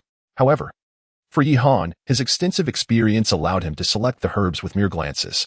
Meanwhile, the onlooking alchemists in the grand hall began to whisper amongst themselves. "Do you think this lad can successfully concoct the Hunyuan pill?" teased a youth clad in gray robes. "If he manages to produce the Hunyuan pill, then his talent in alchemy would surpass even that of Yi Lingshuan. I find it hard to believe.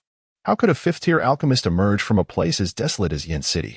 It's laughable." A young woman in white, adorned with a 4-star badge, shook her head in skepticism. Hearing the mocking voices around her, Lu Qington bit her lip and lowered her head, feeling a pang of discomfort while her delicate hands clenched unconsciously.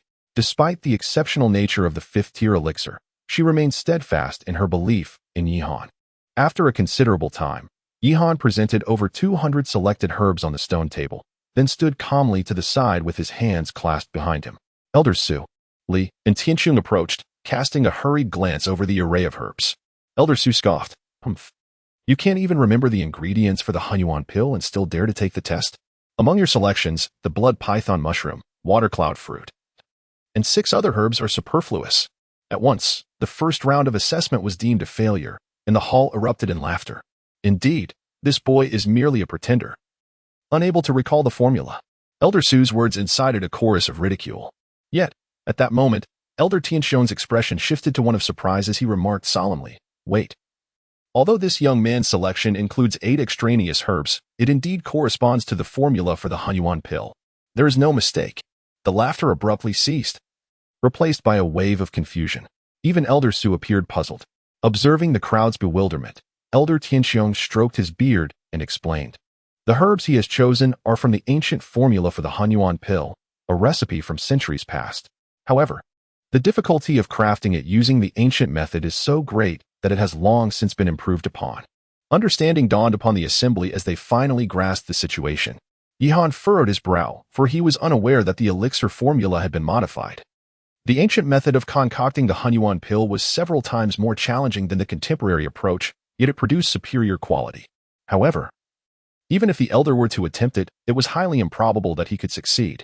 The elder of the Celestial Dome regarded Yihan with a serious expression, perplexed by the latter's knowledge of such a rare, ancient formula. Could it be that this young man truly possessed the ability to forge the Hunyuan pill using the archaic technique? The elder could not fathom how Yihan could pass the assessment when even he himself could not produce the pill. The other alchemists shook their heads in disbelief. "Let us consider the first round of the assessment as passed. We shall now proceed to the second round," Elder Su remarked nonchalantly. If even the elder of the Celestial Dome could not succeed, then Yihan was surely incapable of concocting the Hunyuan pill. Yihan took a deep breath, then raised a crimson cauldron with his soul, channeling a vast amount of spiritual power into it.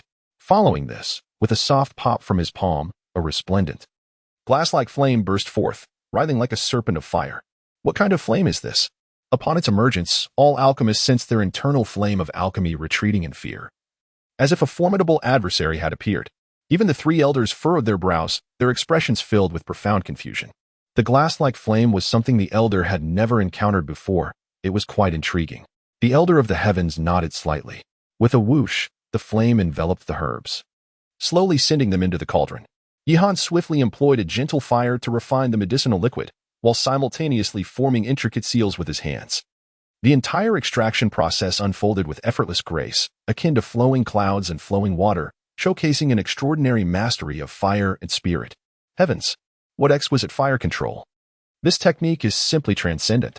What a remarkable refining method. I have never witnessed anything like it before. How astonishing. As time passed, the expressions of the alchemists gradually transformed from mockery to awe and disbelief. Meanwhile, the 3 evaluating elders wore faces filled with intense amazement. With their discerning eyes, they could clearly see that Yihan's alchemical skills had reached an extraordinary realm. Elder Su appeared dazed, seemingly struck within, as if he had been dealt a stinging blow to the face, leaving him feeling quite sore. At that moment, 5 types of herbs levitated into the air. What is he planning? Is he intending to refine all 5 herbs simultaneously? The expressions of the 3 elders changed dramatically. Sure enough, Yihan enveloped the 5 herbs with his spiritual power, refining them concurrently, and soon, he produced 5 dazzling droplets of medicinal liquid. My goodness!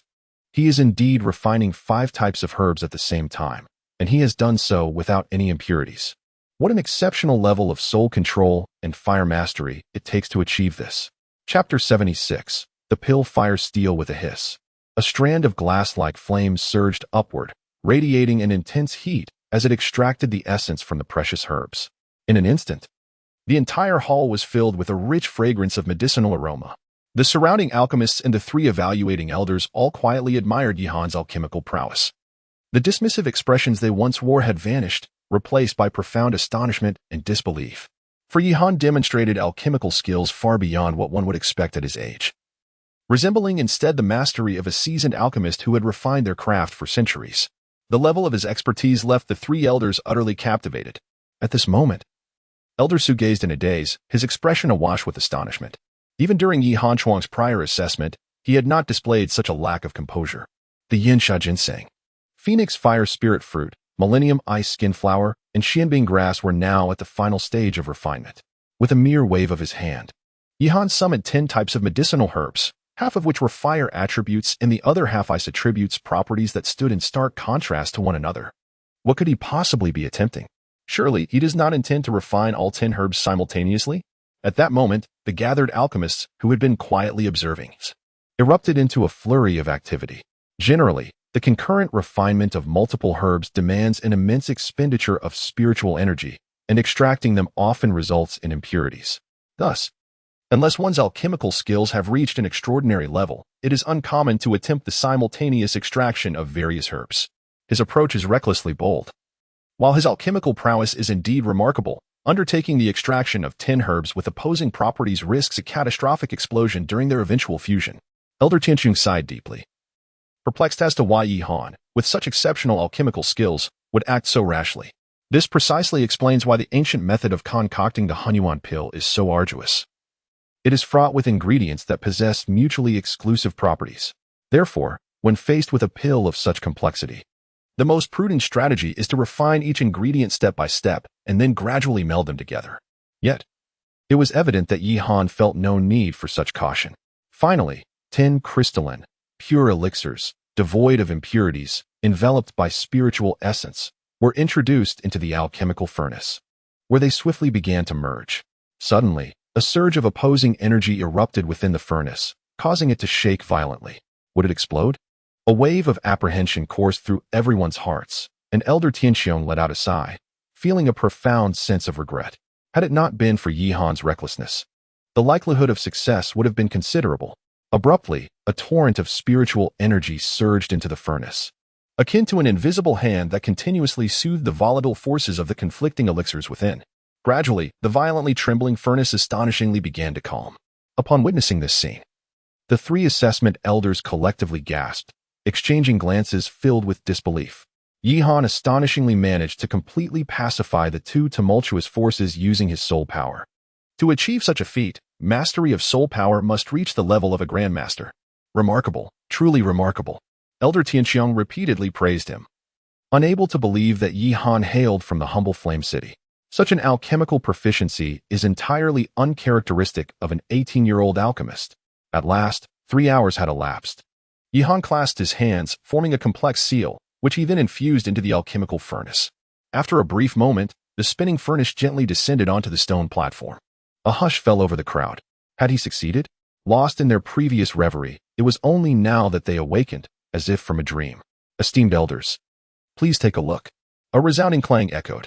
Yihan slowly lifted the lid of the furnace, and in an instant, a beam of light burst forth from within, followed by a rich aroma of elixir enveloping the entire hall.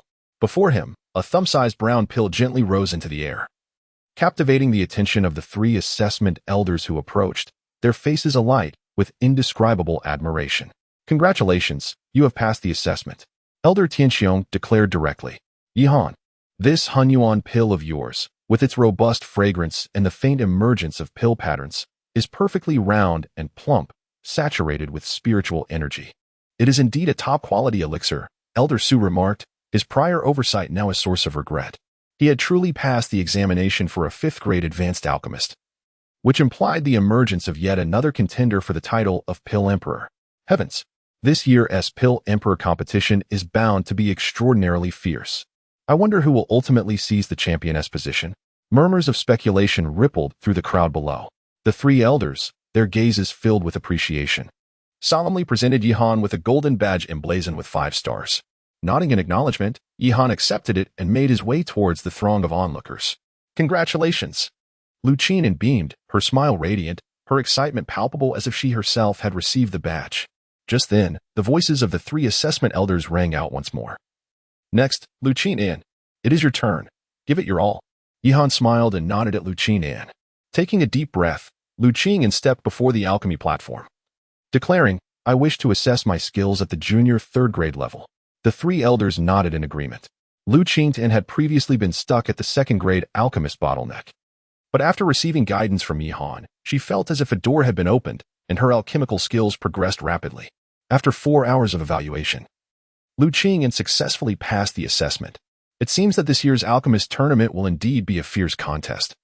Talents like Gu Xian and Yi Lengshuang will likely face an exceptionally formidable opponent. The elder of the celestial dome's gaze flickered slightly. The 3 assessing elders understood that Yihan's alchemical skills were undoubtedly of championship caliber. They sensed that an unprecedented dark horse was poised to emerge. Following the assessment, the 2 departed the grand hall amid the astonished murmurs of countless onlookers. Instead of returning to their inn after leaving the Alchemist Alliance, they made their way to the Danhua Square. In Qizhou City, Danhua Square served as the venue for this year's alchemist tournament, capable of accommodating over 1 million people, and was remarkably spacious. The ground was paved with a type of spiritual jade that emitted spiritual energy. With the tournament approaching, the square was abuzz with excitement. The atmosphere was palpable even before the competition had commenced. In the center of the square stood a towering stone tablet over 100 meters high, surrounded by throngs of people. What was that stone tablet? At that moment, Yihan and Lu Qin joined the crowd, lifting their heads to gaze at the tablet, their eyes gleaming with intrigue. The Danhua tablet, at the pinnacle of which 3 radiant golden characters shone brilliantly. Beneath the tablet lay an array of rankings, densely packed. First place, Gu Xian, Flame. Tianyu Sacred Flame 2nd place. Yi Lengshuang, Flame. Guanghan Ice Flame 3rd place. Xin Nong Jelua Flame. 3-colored Profound Fire. At this moment, countless alchemists surrounded the Danhua tablet, collectively gazing at the rankings displayed upon it, engaging in animated discussions. This was the illustrious Danhua tablet of Danhua Square, reputed to possess the ability to evaluate the quality of a flame simply by introducing it. Achieving a spot on the rankings would undoubtedly signify the flame's top-tier quality. The foremost ancient alchemist, seemingly a seed candidate in this year's Alchemy Sovereign Conference, has ascended to the esteemed rank of a 5th-tier advanced alchemist at the tender age of merely 12. Furthermore, he commands the heavenly profound sacred flame, which holds the 34th position on the alchemical flame ranking. Truly remarkable. Is this alchemical flame steel indeed so extraordinary? I am quite eager to ascertain whether my own azure scale flame can ascend to the ranks. The fervent discussions surrounding me led Yihan and Lu Qin into a sudden realization. It turns out that this ranking lists the alchemical flames that have emerged throughout the entirety of the Qizhou territory. To be featured on this esteemed list signifies that the alchemical flames are of the utmost quality. Is it possible that Yu Lengshuang occupies the 2nd position? As Yihan's gaze fell upon the 2nd-ranked contender, he hesitated momentarily and furrowed his brow. During his time in the ancient realm of Danzhou, he had witnessed numerous flames from the Dan Fire rankings. Yet here in Qingzhou, the mere Guanghan Ice Flame astonishingly claimed the 2nd position, an incredible feat, however. Curiosity stirred within him. He wondered where his own Liuli King Fire would rank.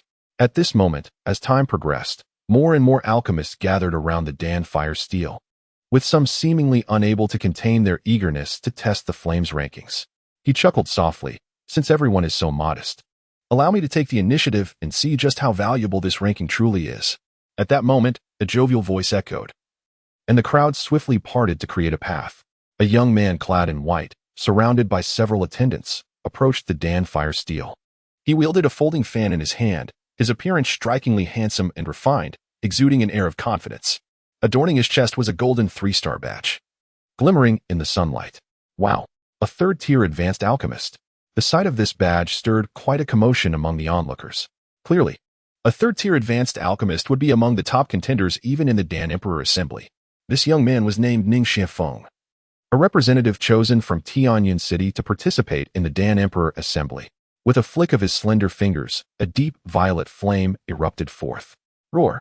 Simultaneously, a ferocious roar akin to that of a lion emanated from the flame, instantly causing the air in the square to shimmer with heat. Xian Lion Purple Fire? Yihan raised his brow, instantly recognizing the flame before him. This flame, derived from the life fire of the demonic beast known as the Purple Xian Lion Beast, was an exceptionally rare and advanced beast fire. It appeared that this young man possessed an extraordinary identity, boasting the Xian Lion Purple Fire, which, according to legend, could rival the strength of those in the Purple Mansion realm when the Purple Xian Lion Beast reached its peak. The surrounding alchemists were equally astonished. However, the question lingered. Would this Xian Lion Purple Fire be able to secure a place on the Dan Fire rankings? Boom. Ning Xuanfeng's palm was enveloped in flames, and he promptly pressed his hand against the stone tablet.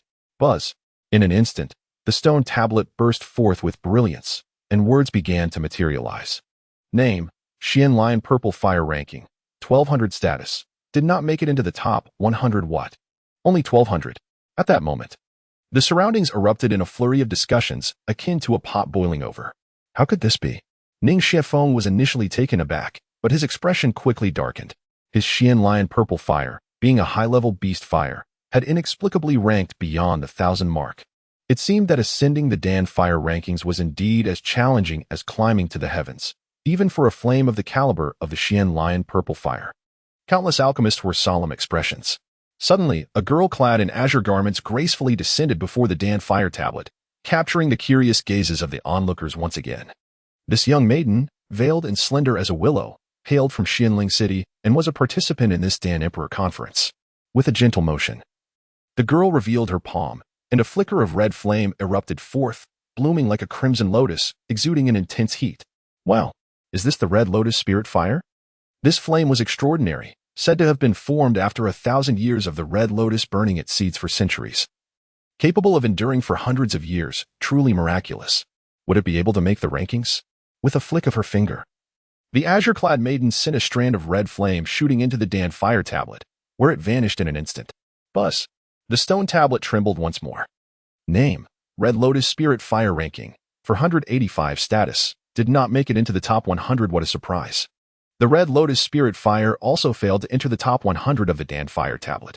The azure-clad maiden raised an eyebrow, clearly dissatisfied with this ranking. It seemed that breaking into the top 100 was indeed no small feat. Following this, numerous alchemists stepped forward to test their flames before the Dan Fire tablet. Buzz. Title, Azure Phoenix Fire. Rank, 530. Title, Blazing Lion Fire. Rank, 3, 400. Title, Southern Bright Fire. Rank, 220. Unbeknownst to the crowd, several hours had slipped by, and countless alchemists shook their heads in disappointment. Even the closest contender, the Vermilion Bird Spiritual Flame, merely secured the 137th position on the list. Suddenly, a shimmering azure flame surged upward. Yi Han, cradling the glazed king fire, gracefully approached the stone tablet. What kind of flame is that? Such an extraordinary seed of fire instantly captivated all gazes. Simultaneously, atop a colossal alchemy tower near the square, two elderly men with white hair hovered in midair, surveying the scene from afar. The alchemy fire tablet is truly bustling, Elder Dan Qing remarked, stroking his beard with a smile. Beside him, Elder Dan Hu nodded in agreement. The Alchemy Emperor Convention is always like this, but climbing the rankings is no simple feat. Over the past few decades, few have succeeded in reaching the top. I wonder if, in our lifetime, we might witness a change in the first position. Upon hearing this, Elder Dan Qing shook his head repeatedly. That would likely be as challenging as ascending to the heavens. Those who earn the recognition of top-tier alchemical flames must be extraordinary alchemists. Unless, of course, a genius even more prodigious than Gu Xian emerges from Qizhou. After all, Gu Xian became a fifth-tier advanced alchemist at merely 12 years of age. It is hard to believe that anyone in Qizhou could surpass him. As soon as Elder Dan Qing's words fell, a tremor reverberated through the air.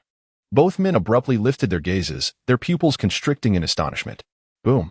Their eyes focused on the stone tablet, where a radiant azure flame shot up from the base of the alchemy fire tablet to the very top, forcefully displacing Gu Xian from the first position. Buzz. A new inscription materialized at the summit. First place, Yi Han. Flame, Glazed King Fire. Chapter 78, Battle of Flames. Boom. A azure flame leapt directly from the bottom to the apex of the stone tablet, abruptly knocking Gu Xian down to second place amid a chorus of astonished gasps. At that moment, everyone stood agape in disbelief. Then, a new inscription appeared. First place, Yihan Flame, glazed king fire at that instant. The entire alchemy fire square plunged into an eerie silence. Countless alchemists froze in disbelief, their eyes fixed on the top position. Clearly unprepared for someone to ascend to first place. This oppressive silence, having been held back for so long, erupted into a cacophony of astonishment that soared to the heavens. Had the record for first place been shattered? Alas, I never anticipated that even the esteemed Tianyu sacred flame of Gushuan would be relegated to second place. Who exactly is this Yihan? Could he possibly be a member of the Yi family from the 4 prominent clans of Qingzhou? Countless alchemists gazed in astonishment at the figure clad in green. This long-standing record has been shattered, and they understand that this young man will undoubtedly provoke a tremendous stir in Qizhou City from this day forward. The Liuli King Flame? I must confess, I have never encountered such a name before. How could it possibly surpass the Tianyu sacred flame of Gushuan? An elderly man in gray robes furrowed his brow and remarked, "To my knowledge, this flame does not appear on the Danhua ranking. How could it surpass the Tianyu sacred flame? It is truly perplexing. Could it be that the Danhua monument is erroneous?" Nevertheless, many alchemists below were equally puzzled. Clearly, no one here had ever heard of the Liuli King Flame. What is so strange about that? Although the flames recorded on the Danhua ranking are indeed the pinnacle of alchemical flames across the continent, it does not serve as an absolute authority. There exist some rare flames that have yet to be documented. Perhaps the Liuli King Flame is one such hidden gem.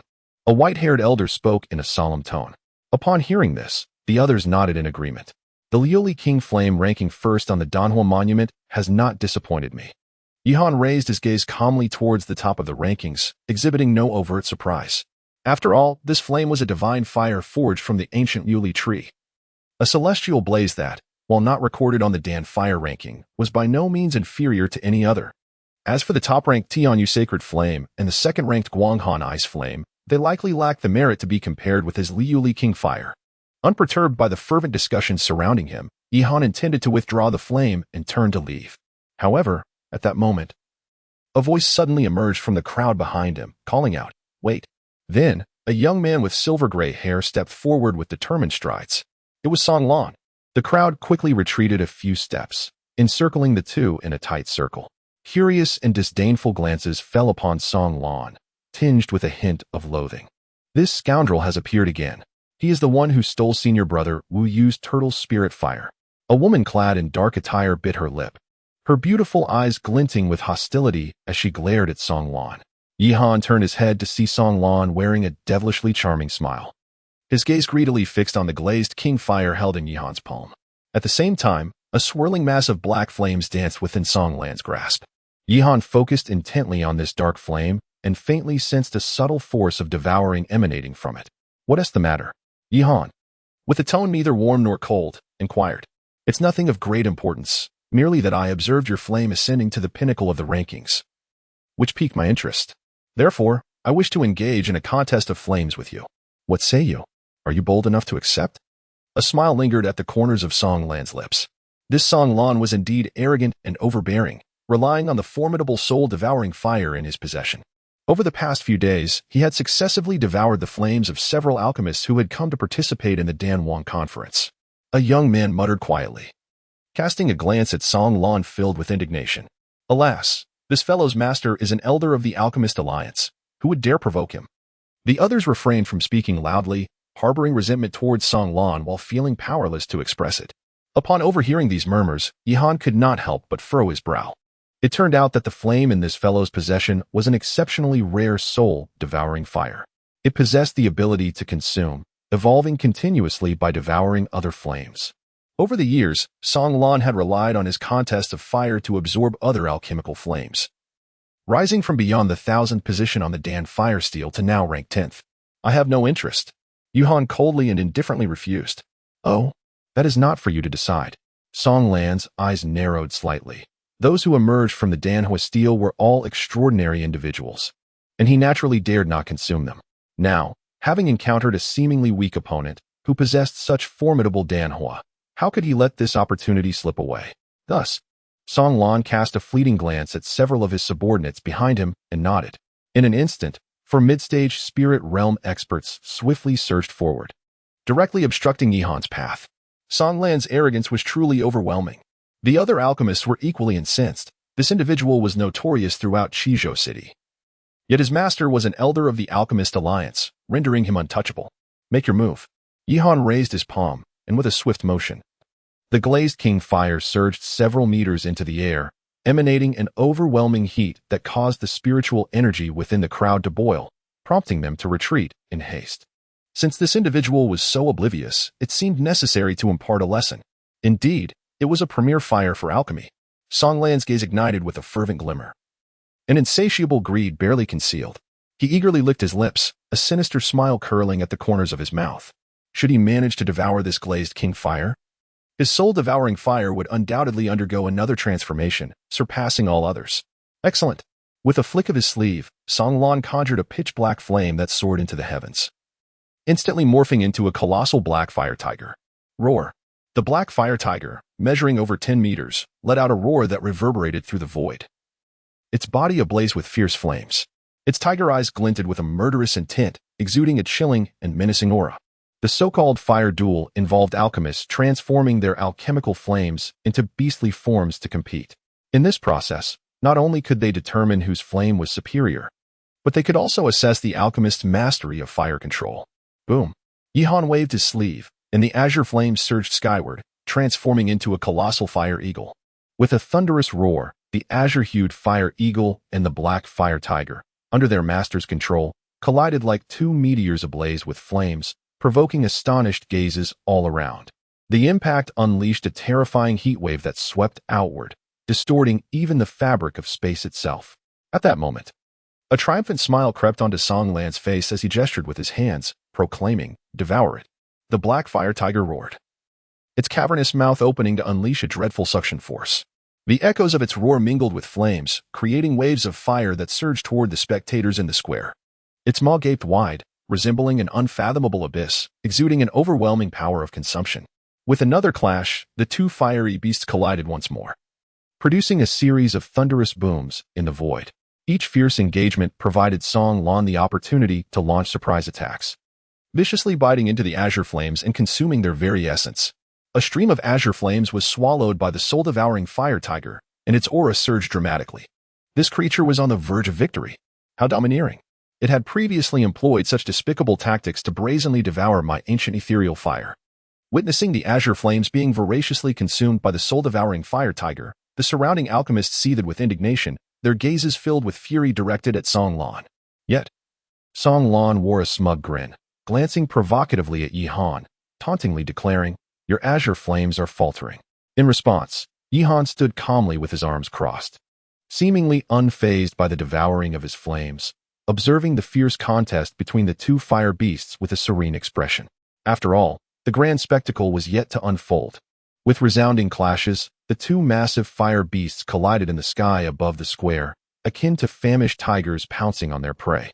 Each impact ignited towering flames that burned and reverberated in the void, a sight of unparalleled magnificence. The onlookers gasped in awe, for such a breathtaking display of fiery combat was a rarity. However, as the essence of the azure flames was continuously consumed, its vitality waned rapidly.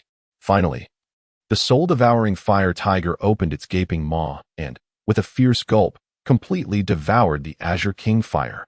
Song Lan's eyes sparkled with fervor, unable to suppress a delighted lick of his lips, exclaiming with fervor, "Ha ha ha.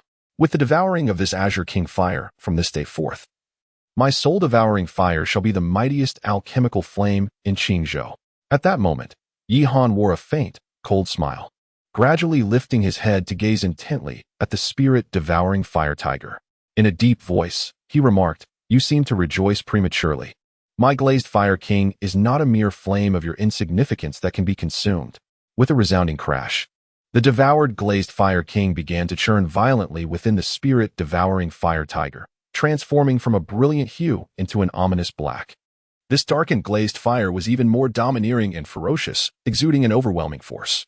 It raged within the spirit-devouring fire tiger, rampaging like a wild beast. Roar. What is happening? Song Lan abruptly raised his head, his face stricken with terror as he noticed the spirit-devouring fire tiger's body swelling, as if something were striving to burst forth. Meanwhile, his spirit-devouring fire seemed to tremble in fear, quaking violently. Suddenly, with a thunderous boom, the fiery form of the spirit-devouring fire tiger erupted as a massive ink-black glazed fire transformed into a black dragon. Roar! The black dragon opened its mouth wide, devouring the spirit-devouring fire piece by piece. Ha! A backlash? Ha ha! It serves you right. Songlan's flames had been devoured by the glazed fire king. This wretched creature had finally met its downfall. In an instant, uproarious laughter erupted all around. No one had anticipated that Songlan's cunning would lead to his own undoing. You! Stop this at once! Seeing his spirit-devouring fire being consumed, Songlan was instantly filled with desperation, his eyes wide with rage. If Songlan wished to devour my flames, he must pay an equivalent price. Yihan's demeanor was icy as he not only refrained from retreating but instead urged the Yuli King Fire to retaliate with even greater ferocity. The Black Dragon, akin to a tempest sweeping through remnants, swiftly devoured the soul-devouring fire, leaving no trace behind. My soul-devouring fire! At the moment when the connection with Songlan was utterly severed, Songlan's crimson gaze suddenly turned venomous. Clenching his fists tightly, he nearly ground his teeth to dust. Kill him! Bring him down! Songlan's eyes, filled with a predatory glare, fixed upon the nearby guards as he exclaimed in exasperation. Boom! For mid-stage spirit realm experts erupted with powerful spiritual energy, darting towards Yihan like fleeting shadows. Be careful! Among the crowd, Lucine gripped her jade-like hands tightly. Stop! Just as the four were about to strike, a sudden voice rang out from behind. Everyone turned to see a boy clad in plain garments emerging from the throng, accompanied by four late-stage spirit realm guards. This boy, though simply dressed, possessed a tall and slender frame, a handsome face, with eyebrows like swords and eyes dark and profound, exuding an aura of righteousness. The moment he appeared, he captivated the attention of all around him. Wow! The disciple of the Elder Shenong! In an instant, gasps of astonishment erupted from the crowd, all eyes fervently fixed on the boy. It turned out that he was none other than the direct disciple of Elder Shenong and a candidate for the champion of this alchemist conference, Shenong Jialua. Elder Shenong was a Danhuang-level alchemist, holding a position of immense prestige in the entire Qizhou, capable of standing shoulder to shoulder with the leader of the Alchemist Alliance. Shenong Jialua, this matter does not concern you. I advise you to refrain from meddling. Songlan seethed with suppressed rage. Humph. Songlan, others may fear you, but I do not. Your soul-devouring fire was consumed due to your own folly, so do not blame anyone else. Shenong Jialua replied with a solemn tone. Exactly. You deserve it. How satisfying it is to see this fellow, who only knows how to use despicable means to devour others' alchemical flames, now suffer the consequences of his own actions. With Shenong Jialua stepping in as support, the surrounding alchemists finally felt emboldened to voice their grievances, their condemnations piercing like sharp needles into Songlan's ears. Already burning with rage, Songlan nearly spat out blood upon hearing the surrounding discussions. He had never endured such humiliation. However, Shenong Jialua's gaze was sternly fixed on Songlan, devoid of any fear. Faced with this, Songlan could only suppress his fury, casting a predatory glare at Yihan. Yihan, do not revel too soon. 3 days hence at the Alchemist Conference, you will see what awaits you. We shall depart. Songlan stormed away in a fit of anger. Shenong Jialua approached Yihan, his gaze fixated on the dark, viscous flame flickering in Yihan's palm, his brow arching in astonishment. Subsequently, Shenong Jialua remarked, You have offended Songlan. This individual harbors a naturally vindictive disposition and is prone to retaliate. His master is an elder of the Alchemist Alliance and also the chief examiner of the upcoming Alchemist Grand Assembly. I fear you will face considerable difficulties during the event, so exercise caution. Thank you for the warning. Yihan nodded in surprise at the unexpected assistance from Shenong Jialua, and he found himself with a favorable impression of this figure. I merely disapprove of his style, he mused. Yet my intuition suggests that you will prove to be a formidable opponent. I hope to see you in the finals of the Alchemist Emperor Conference. With that, Shenong Jialua turned and departed. Chapter 80. Unprecedented popularity on the Danfire Square. The residual waves from the clash of two fire beasts gradually subsided. This captivating contest of flames had drawn thousands of alchemists who continued to relish the spectacle, still craving more. Such extraordinary displays of flame combat were indeed rare. However, what brought even greater satisfaction was that Songlan not only suffered defeat in the contest but also lost his precious Danfire. After all, his arrogant demeanor had already earned him a notorious reputation in Qizhou City. Recently, he had been brazenly devouring numerous alchemist flames with his soul-devouring fire. Now, Having brought misfortune upon himself, he unwittingly garnered the silent approval of many alchemists. Once the flame battle concluded, Yihan wished to avoid drawing too much attention. After taking a leisurely stroll around the Danfire Square with Lu Qingtan, he swiftly returned to the inn and entered seclusion. At this moment, atop a towering golden spire near the Danfire Square, two elders hovered in the air, standing with their hands clasped behind their backs. These two were the vice presidents of the Alchemist Alliance, Elder Danqing and Elder Danhua. They had witnessed the splendid contest of flames from the square. "This young lad is rather remarkable," Elder Danqing remarked, stroking his beard, a hint of admiration gleaming in his murky eyes. "Danhua, have you discerned what that cerulean flame truly is? It managed to counteract Songland's soul-devouring fire, which is indeed rather domineering." Elder Danhua, with a grave tone, replied, "In this vast world, there are undoubtedly extraordinary flames that have not been recorded in the flame ranking. Perhaps that flame is one of them. Nevertheless, I have high hopes for this young man. He may very well be the dark horse of this Alchemist Emperor Conference." Elder Danqing pondered for a moment. Yet, this Alchemist Emperor Conference is teeming with experts. Securing the championship is no easy feat after all. Flames are ultimately auxiliary. Winning the title requires genuine alchemical prowess. "I know you old fellow are more inclined toward Gu Xian, given that he has benefited from your guidance. How about we place a wager?" Elder Danqing proposed with a smile. "Oh, what kind of wager?" Elder Danhua inquired, furrowing his brow. "If that young lad wins the championship at the Alchemist Emperor Conference, you shall lend me that volume of the secret manual for cultivating soul power for 3 days. If I lose, I will give you the ice soul pearl you desire. What say you?" Elder Danqing grinned. "Is this truly what you propose?" Elder Danfire raised an eyebrow, clearly confident in Gu Xian's ability to clinch victory. As the Danwang assembly approached, the entire city of Qizhou became increasingly vibrant. Millions of martial artists were arriving aboard spirit vessels, converging upon this ancient city. In just 3 days, the streets of Qingzhou thronged with people, a sea of dark figures. Finally, after several days of anticipation, an ancient bell tolled from Danfire Square, its resounding chime echoing throughout every corner of Qingzhou. In an instant, the city erupted with fervor, for today marked the commencement of the highly anticipated Danwang Assembly. Streams of spiritual light shot skyward, reminiscent of meteors streaking across the heavens, all converging towards Danfire Square, appearing like countless twinkling stars from afar. Such a spectacle was unprecedented. At this moment, in an inn, Yihan opened his door and stepped outside, adorned in a purple alchemist robe, the official attire for participants of this Danwang Assembly.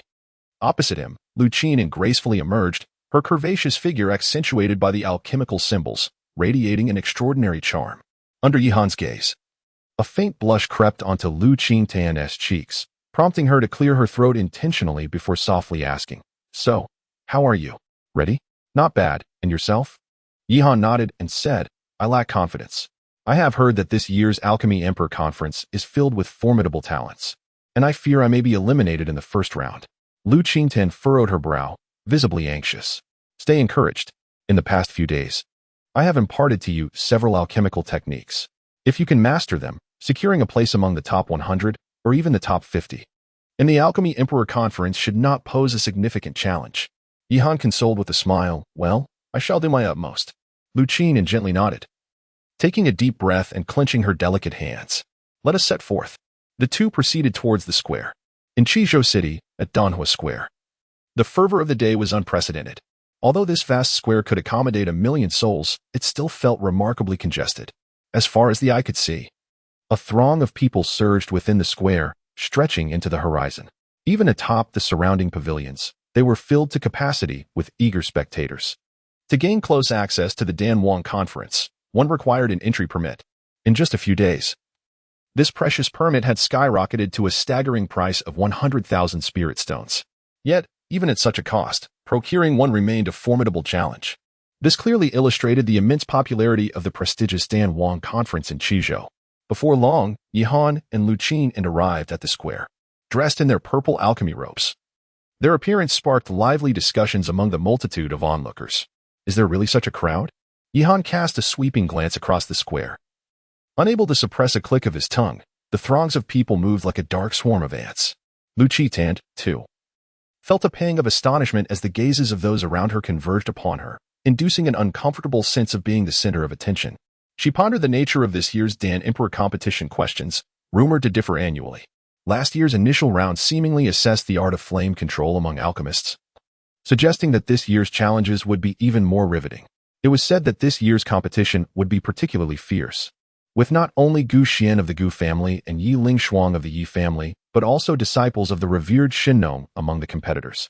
Furthermore, numerous talented alchemists had emerged from the smaller affiliated cities. The crowd surrounding them buzzed with fervent discussions, their voices intertwining in a cacophony that resonated to the very heavens, audible even within 100 miles of Qizhou City. Silence. At that moment, a deep, venerable voice, enveloped in spiritual energy, thundered across the square like a resounding clap of thunder. Everyone looked up to see 10 radiant figures descending from the heavens, landing before the Dan Firesteel. These 10 individuals were the evaluators of the competition. Leading them were the 3 chief examiners, Elder Tianxiong, Elder Songke, and Elder Xian. The 3 elders gazed down upon the crowd, then parted to create a pathway, declaring, "Now, we invite the contestants to enter." With this proclamation, the entire alchemical square erupted into a fervent frenzy, akin to a pot boiling over, the sound soaring towards the sky. Chapter 81. The first round's challenge now. We invite the contestants to make their entrance. As the voices of the 3 chief examiners resonated, a deafening roar surged through the Danfire Square. A wave of sound cascading higher and higher towards the heavens, echoing across the surrounding area for 100 miles. The intensity of the excitement was beyond mere words. The cries of a million spectators capable of overshadowing even the thunder above. Then, under the collective gaze of fervent anticipation, a group of contestants clad in purple alchemical robes slowly emerged. They stood tall and proud, their spirits ignited at that moment. Each one of them shone as the most luminous presence in the gathering. These alchemist contestants, witnessing the enthusiastic crowd around them, felt their hearts swell with emotion, fists clenched in determination. Their relentless practice of alchemy was for this very moment at the Dan Emperor competition. Whoever could seize the champion's title in this competition would ascend to unparalleled heights. With this thought, all contestants took a deep breath, striving to calm the anticipation and tension within, their gazes growing ever more resolute. Regardless of the intensity of the competition, they were determined to present their utmost efforts. Vying for the pinnacle of the Dan Emperor competition, the Alchemist Guild of Tianyun City shall prevail. The Alchemist Guild of Bailing City shall prevail. The Alchemist Guild of Xianshui City shall prevail. As the contestants made their grand entrance, a cacophony of cheers erupted from all directions, with countless individuals fervently waving flags and shouting in excitement. The atmosphere was unprecedentedly vibrant. Master, they have also arrived. At that moment, Lu Qingtan, brimming with enthusiasm, tugged at Yihan's robe and waved towards the distance.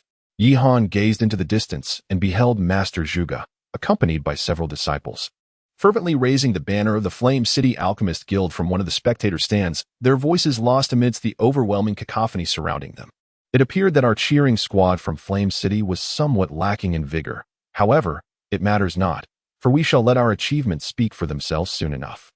Yihan smiled at Lu Qingyan. In contrast to the grand cheering squads of other cities, their Yin City appeared somewhat underwhelming with only a handful of participants. However, the true measure of performance at the Dan Emperor Conference would ultimately rest upon their capabilities. Lu Qingyan silently clenched her jade-like hands, her beautiful eyes revealing a glimmer of determination. Before long, amidst the thunderous cheers, all the alchemists arrived at the very center of the square and came to a halt.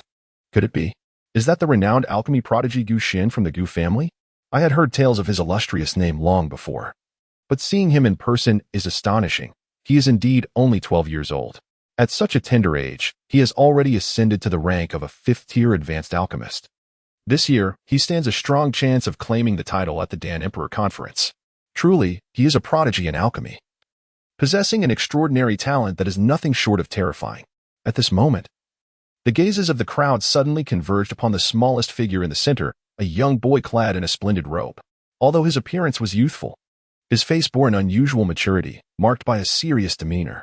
Hearing the surrounding discussions, Lu Qingdan and Yihan turned their attention toward Gu Xian in front of them. His face, slightly round and cherubic, lent him an endearing quality, yet amidst the throng, he remained remarkably composed, showing no signs of intimidation. He bore a striking resemblance to my own self from years past. Yihan reflected with a hint of nostalgia, recalling that his alchemical talent once surpassed even that of Gu Xian. His gaze then shifted forward to the two figures standing side by side with Gu Xian, his eyes narrowing slightly. To his left stood the familiar figure of Shun Nong Jialuo, while to his right was a striking young lady, whose beauty eclipsed even that of Lu Qingyan. This girl possessed silvery gray hair, reminiscent of an icy beauty, her expression marked by an air of aloofness. She slightly lifted her alabaster neck, resembling a proud phoenix. She was none other than Yiling Shuang, alongside Gu Xian. Both Yiling Shuang and Shin Nong Jialuo were formidable contenders for the championship. Silence enveloped the space as a deep and resonant voice echoed, instantly quelling the surrounding cheers. Yihan slowly raised his head, gazing at the 10 elder figures suspended in midair. The 3 chief examiners wore solemn expressions, and among them, one was a familiar face, the elder of the Celestial Dome, whom he had encountered during the assessment for the 5th rank alchemist batch. To the elder's left stood a gaunt figure cloaked in black robes, his visage withered and hollow, exuding an ominous aura. His murky eyes gleamed like blades. This elder was none other than Elder Song Ke, the master of Song Lan. To the right, there was a jolly, rotund elder with a somewhat endearing demeanor, Elder Xin. Esteemed elder of the Celestial Dome, he began, the highly anticipated Alchemist Emperor competition is about to commence, so I shall refrain from superfluous words. We will now announce this year's examination topics. Given the considerable number of participants in this year's Alchemist Emperor competition, the contest will be divided into 3 rounds, the preliminary, the semi-final, and the final. A voice thundered, resonating in the ears of all present, reverberating like an echo. This year's preliminary round will not involve fire duels or contests of spiritual strength. Rather, it will take on a rather unique form. Elder Song Ke's voice was hoarse and grating. This announcement tantalizingly piqued the interest of the audience, igniting a flurry of discussion.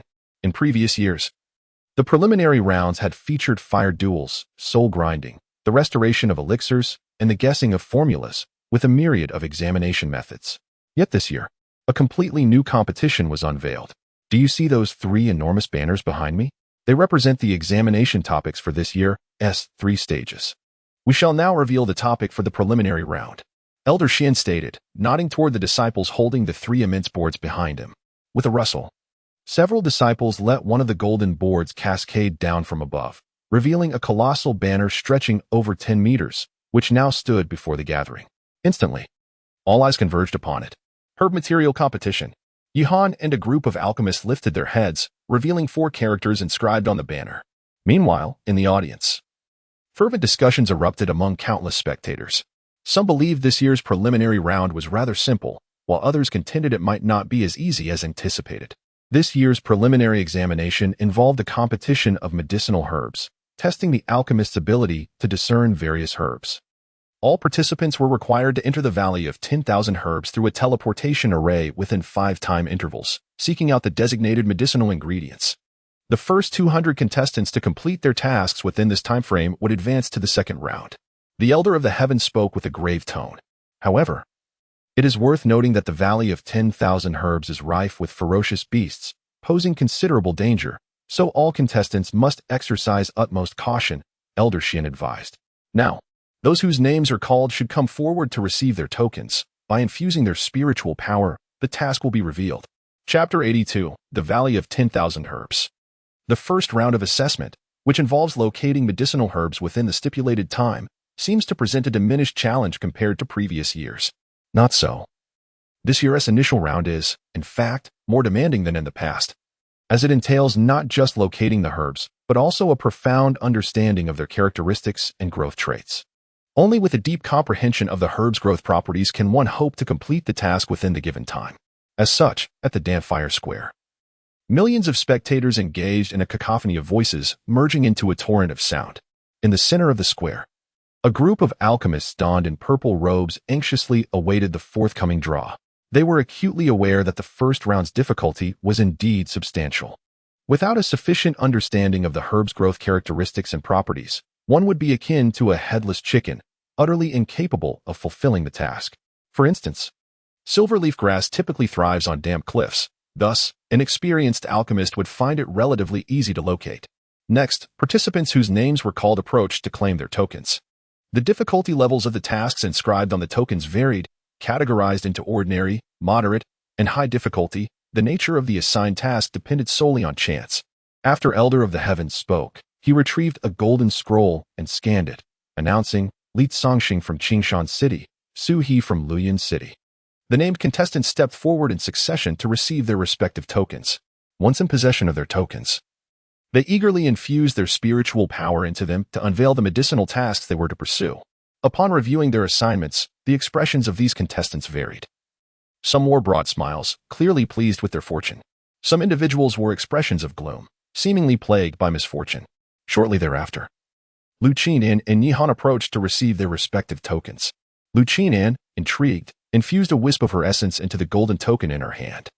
The token emitted a faint glow, and inscriptions began to materialize, revealing, name, Lu Qinan task, within 5 hours, locate 3 types of medicinal herbs, Shamu root, Wegang grass, and Shuling flower task difficulty, ordinary level. It appears fortune favors me. These 3 herbs are all of 3rd grade or lower and are not particularly rare. However, I am somewhat unfamiliar with the Shuling flower. Upon seeing the words ordinary level, Lu Qingtan's brow gradually relaxed, only to furrow once more. Meanwhile, Yi Han quietly conveyed. Shuling grass is of a cool nature, typically thriving in the depths of the black pine forest, away from sunlight. Moreover, it requires the absorption of beast blood. Hence it often grows near the carcasses of ferocious beasts. Ah, I see. Lu Qingtan's beautiful eyes sparkled with understanding. And she silently noted this down before turning to Yi Han. Quickly, let us see what your task entails. Yi Han nodded slightly, then infused a wisp of his soul into the token, which emanated a radiant glow as the inscription gradually materialized. Name, Yi Han task, within 5 hours. Locate the 5 rare medicinal herbs, returning spirit crimson xianshun, dragon heart 9 leaf grass, fairy fruit, Buddhist heart fruit, and ironwood spirit leaf. Difficulty, special grade. What abysmal luck is this? Upon seeing the word special grade, both Yi Han and Lu Qingtan's expressions immediately stiffened. These 5 herbs are all rare specimens of 6th grade, or even above, and notably, Lu Qingtan had never even heard of 4 of them. The difficulty level evidently surpasses the capabilities of all competitors in this Alchemist King competition. At that moment, a figure approached Yi Han from behind. Song Lan glanced at the inscription on the token with a smirk, saying, "Oh, special grade difficulty, Yi Han. It seems your luck is truly unfortunate. Do be careful not to be eliminated before even passing the preliminary round." After this, Song Lan wore a hint of provocation and scorn on his face. And as he brushed past Yi Han, a sinister voice quietly reached his ears. "You consumed my Dan fire. Just wait until we enter the valley of 10,000 herbs. And watch how I make your life miserable. This fellow is truly insufferable." Lu Qing gritted her teeth in frustration. "It appears I have been deliberately targeted.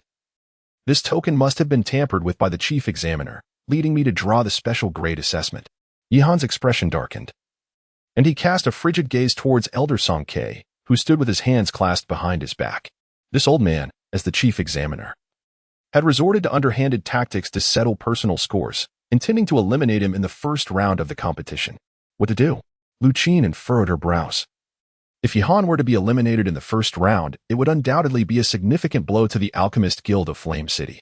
Rest assured, if they think it will be so easy to cast me aside in the first round, they are sorely mistaken. Yi Han grasped the token tightly, taking a deep breath, his expression composed. The herbs inscribed upon this token were ones even the most ordinary 6th grade alchemists had never heard of. However, in his previous life, as the alchemy sage, these herbs were as familiar to him as the back of his hand. Thus, it seemed that old Song Ke's calculations were gravely mistaken. Well, everyone has received the token and the task. Next, we shall activate the teleportation array to send you into the Valley of 10,000 Herbs. However, I must remind you all not to resort to cheating, as the consequences will be dire. Upon concluding, the 3 elders pointed forward, unleashing beams of spiritual light that converged instantaneously, revealing a black vortex. The first round, a contest of herbs, lasting for 5 hours. Let the challenge commence. Boom, boom, boom. Accompanied by the resounding chime of a bell, figures clad in purple robes surged into the spatial tunnel, enveloped in spiritual energy.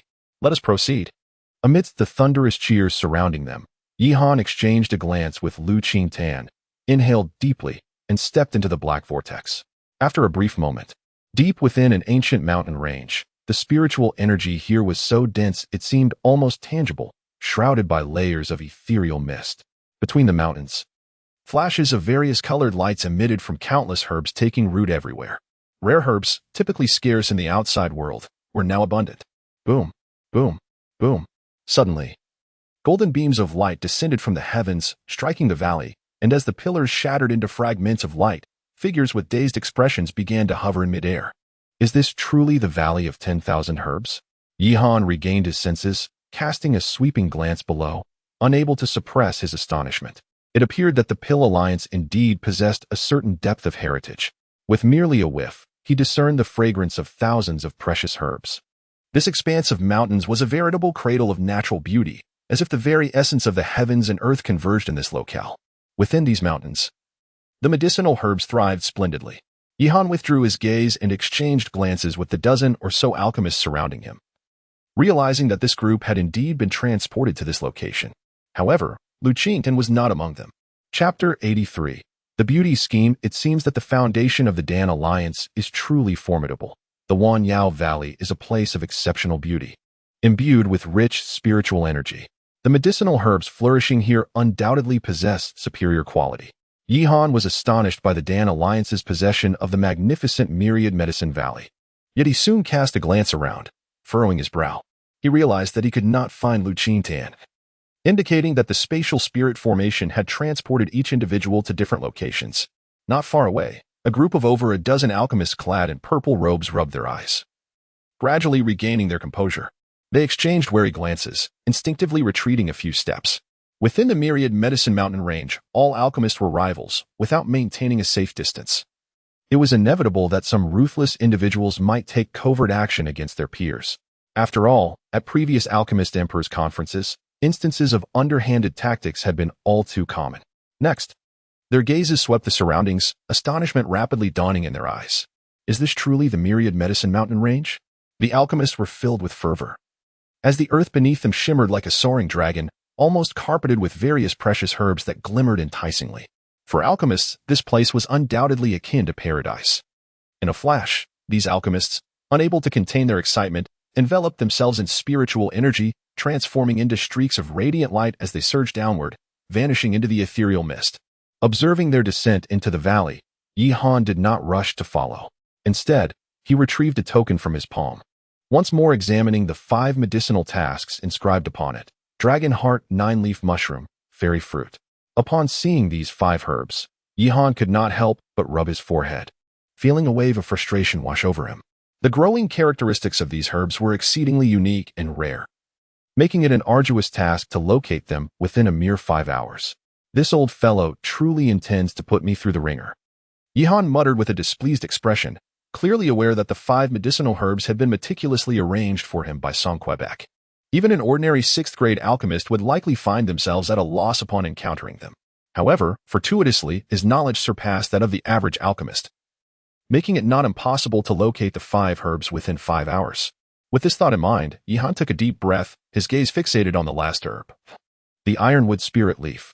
Let us start with you, he declared, as a verdant figure plunged downward towards the expansive forest below. Deep within the Valley of 10,000 Herbs, towering ancient trees rooted throughout the valley, their canopies intertwining like a dense, impenetrable hand. At this moment, Yihan treaded softly on the decaying leaves as he ventured into the forest. His vigilant eyes scanned the surroundings, a faint mist hovering between the colossal trees, creating an ethereal ambience. Rustle, rustle. Surrounding him were thickets, and now and then he caught glimpses of low-tier demonic beasts. These creatures moved with remarkable agility, disappearing without a trace before Yihan could approach.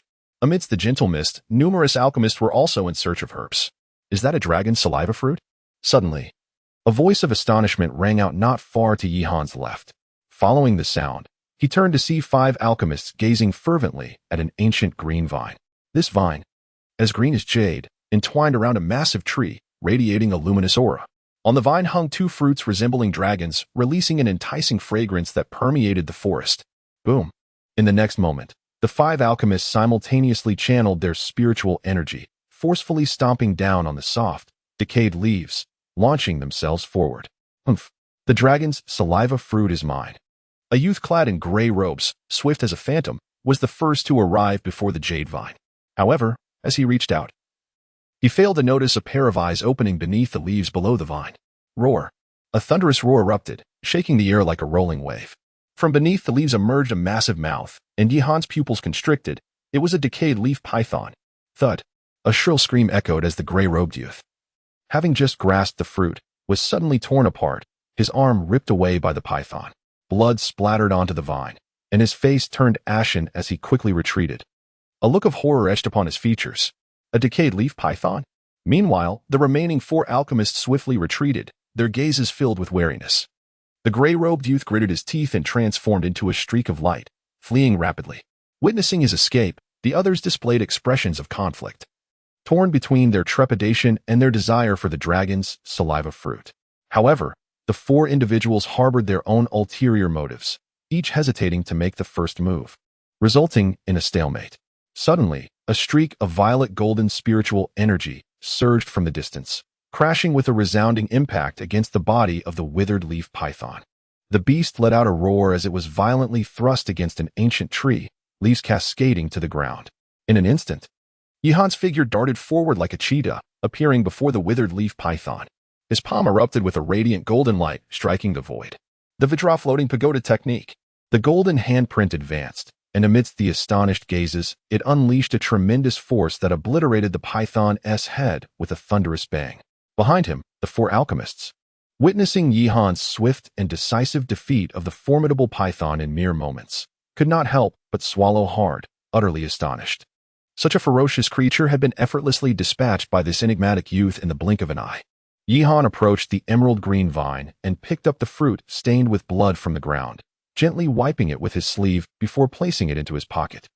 Among the remaining 4 alchemists, 3, having witnessed Yihan's formidable prowess, gritted their teeth and turned to leave in haste. However, one young woman remained, her gaze fixated upon the dragon's saliva fruit, her desire palpable. This was one of the rare herbs she sought, and it happened to be the dragon's saliva fruit.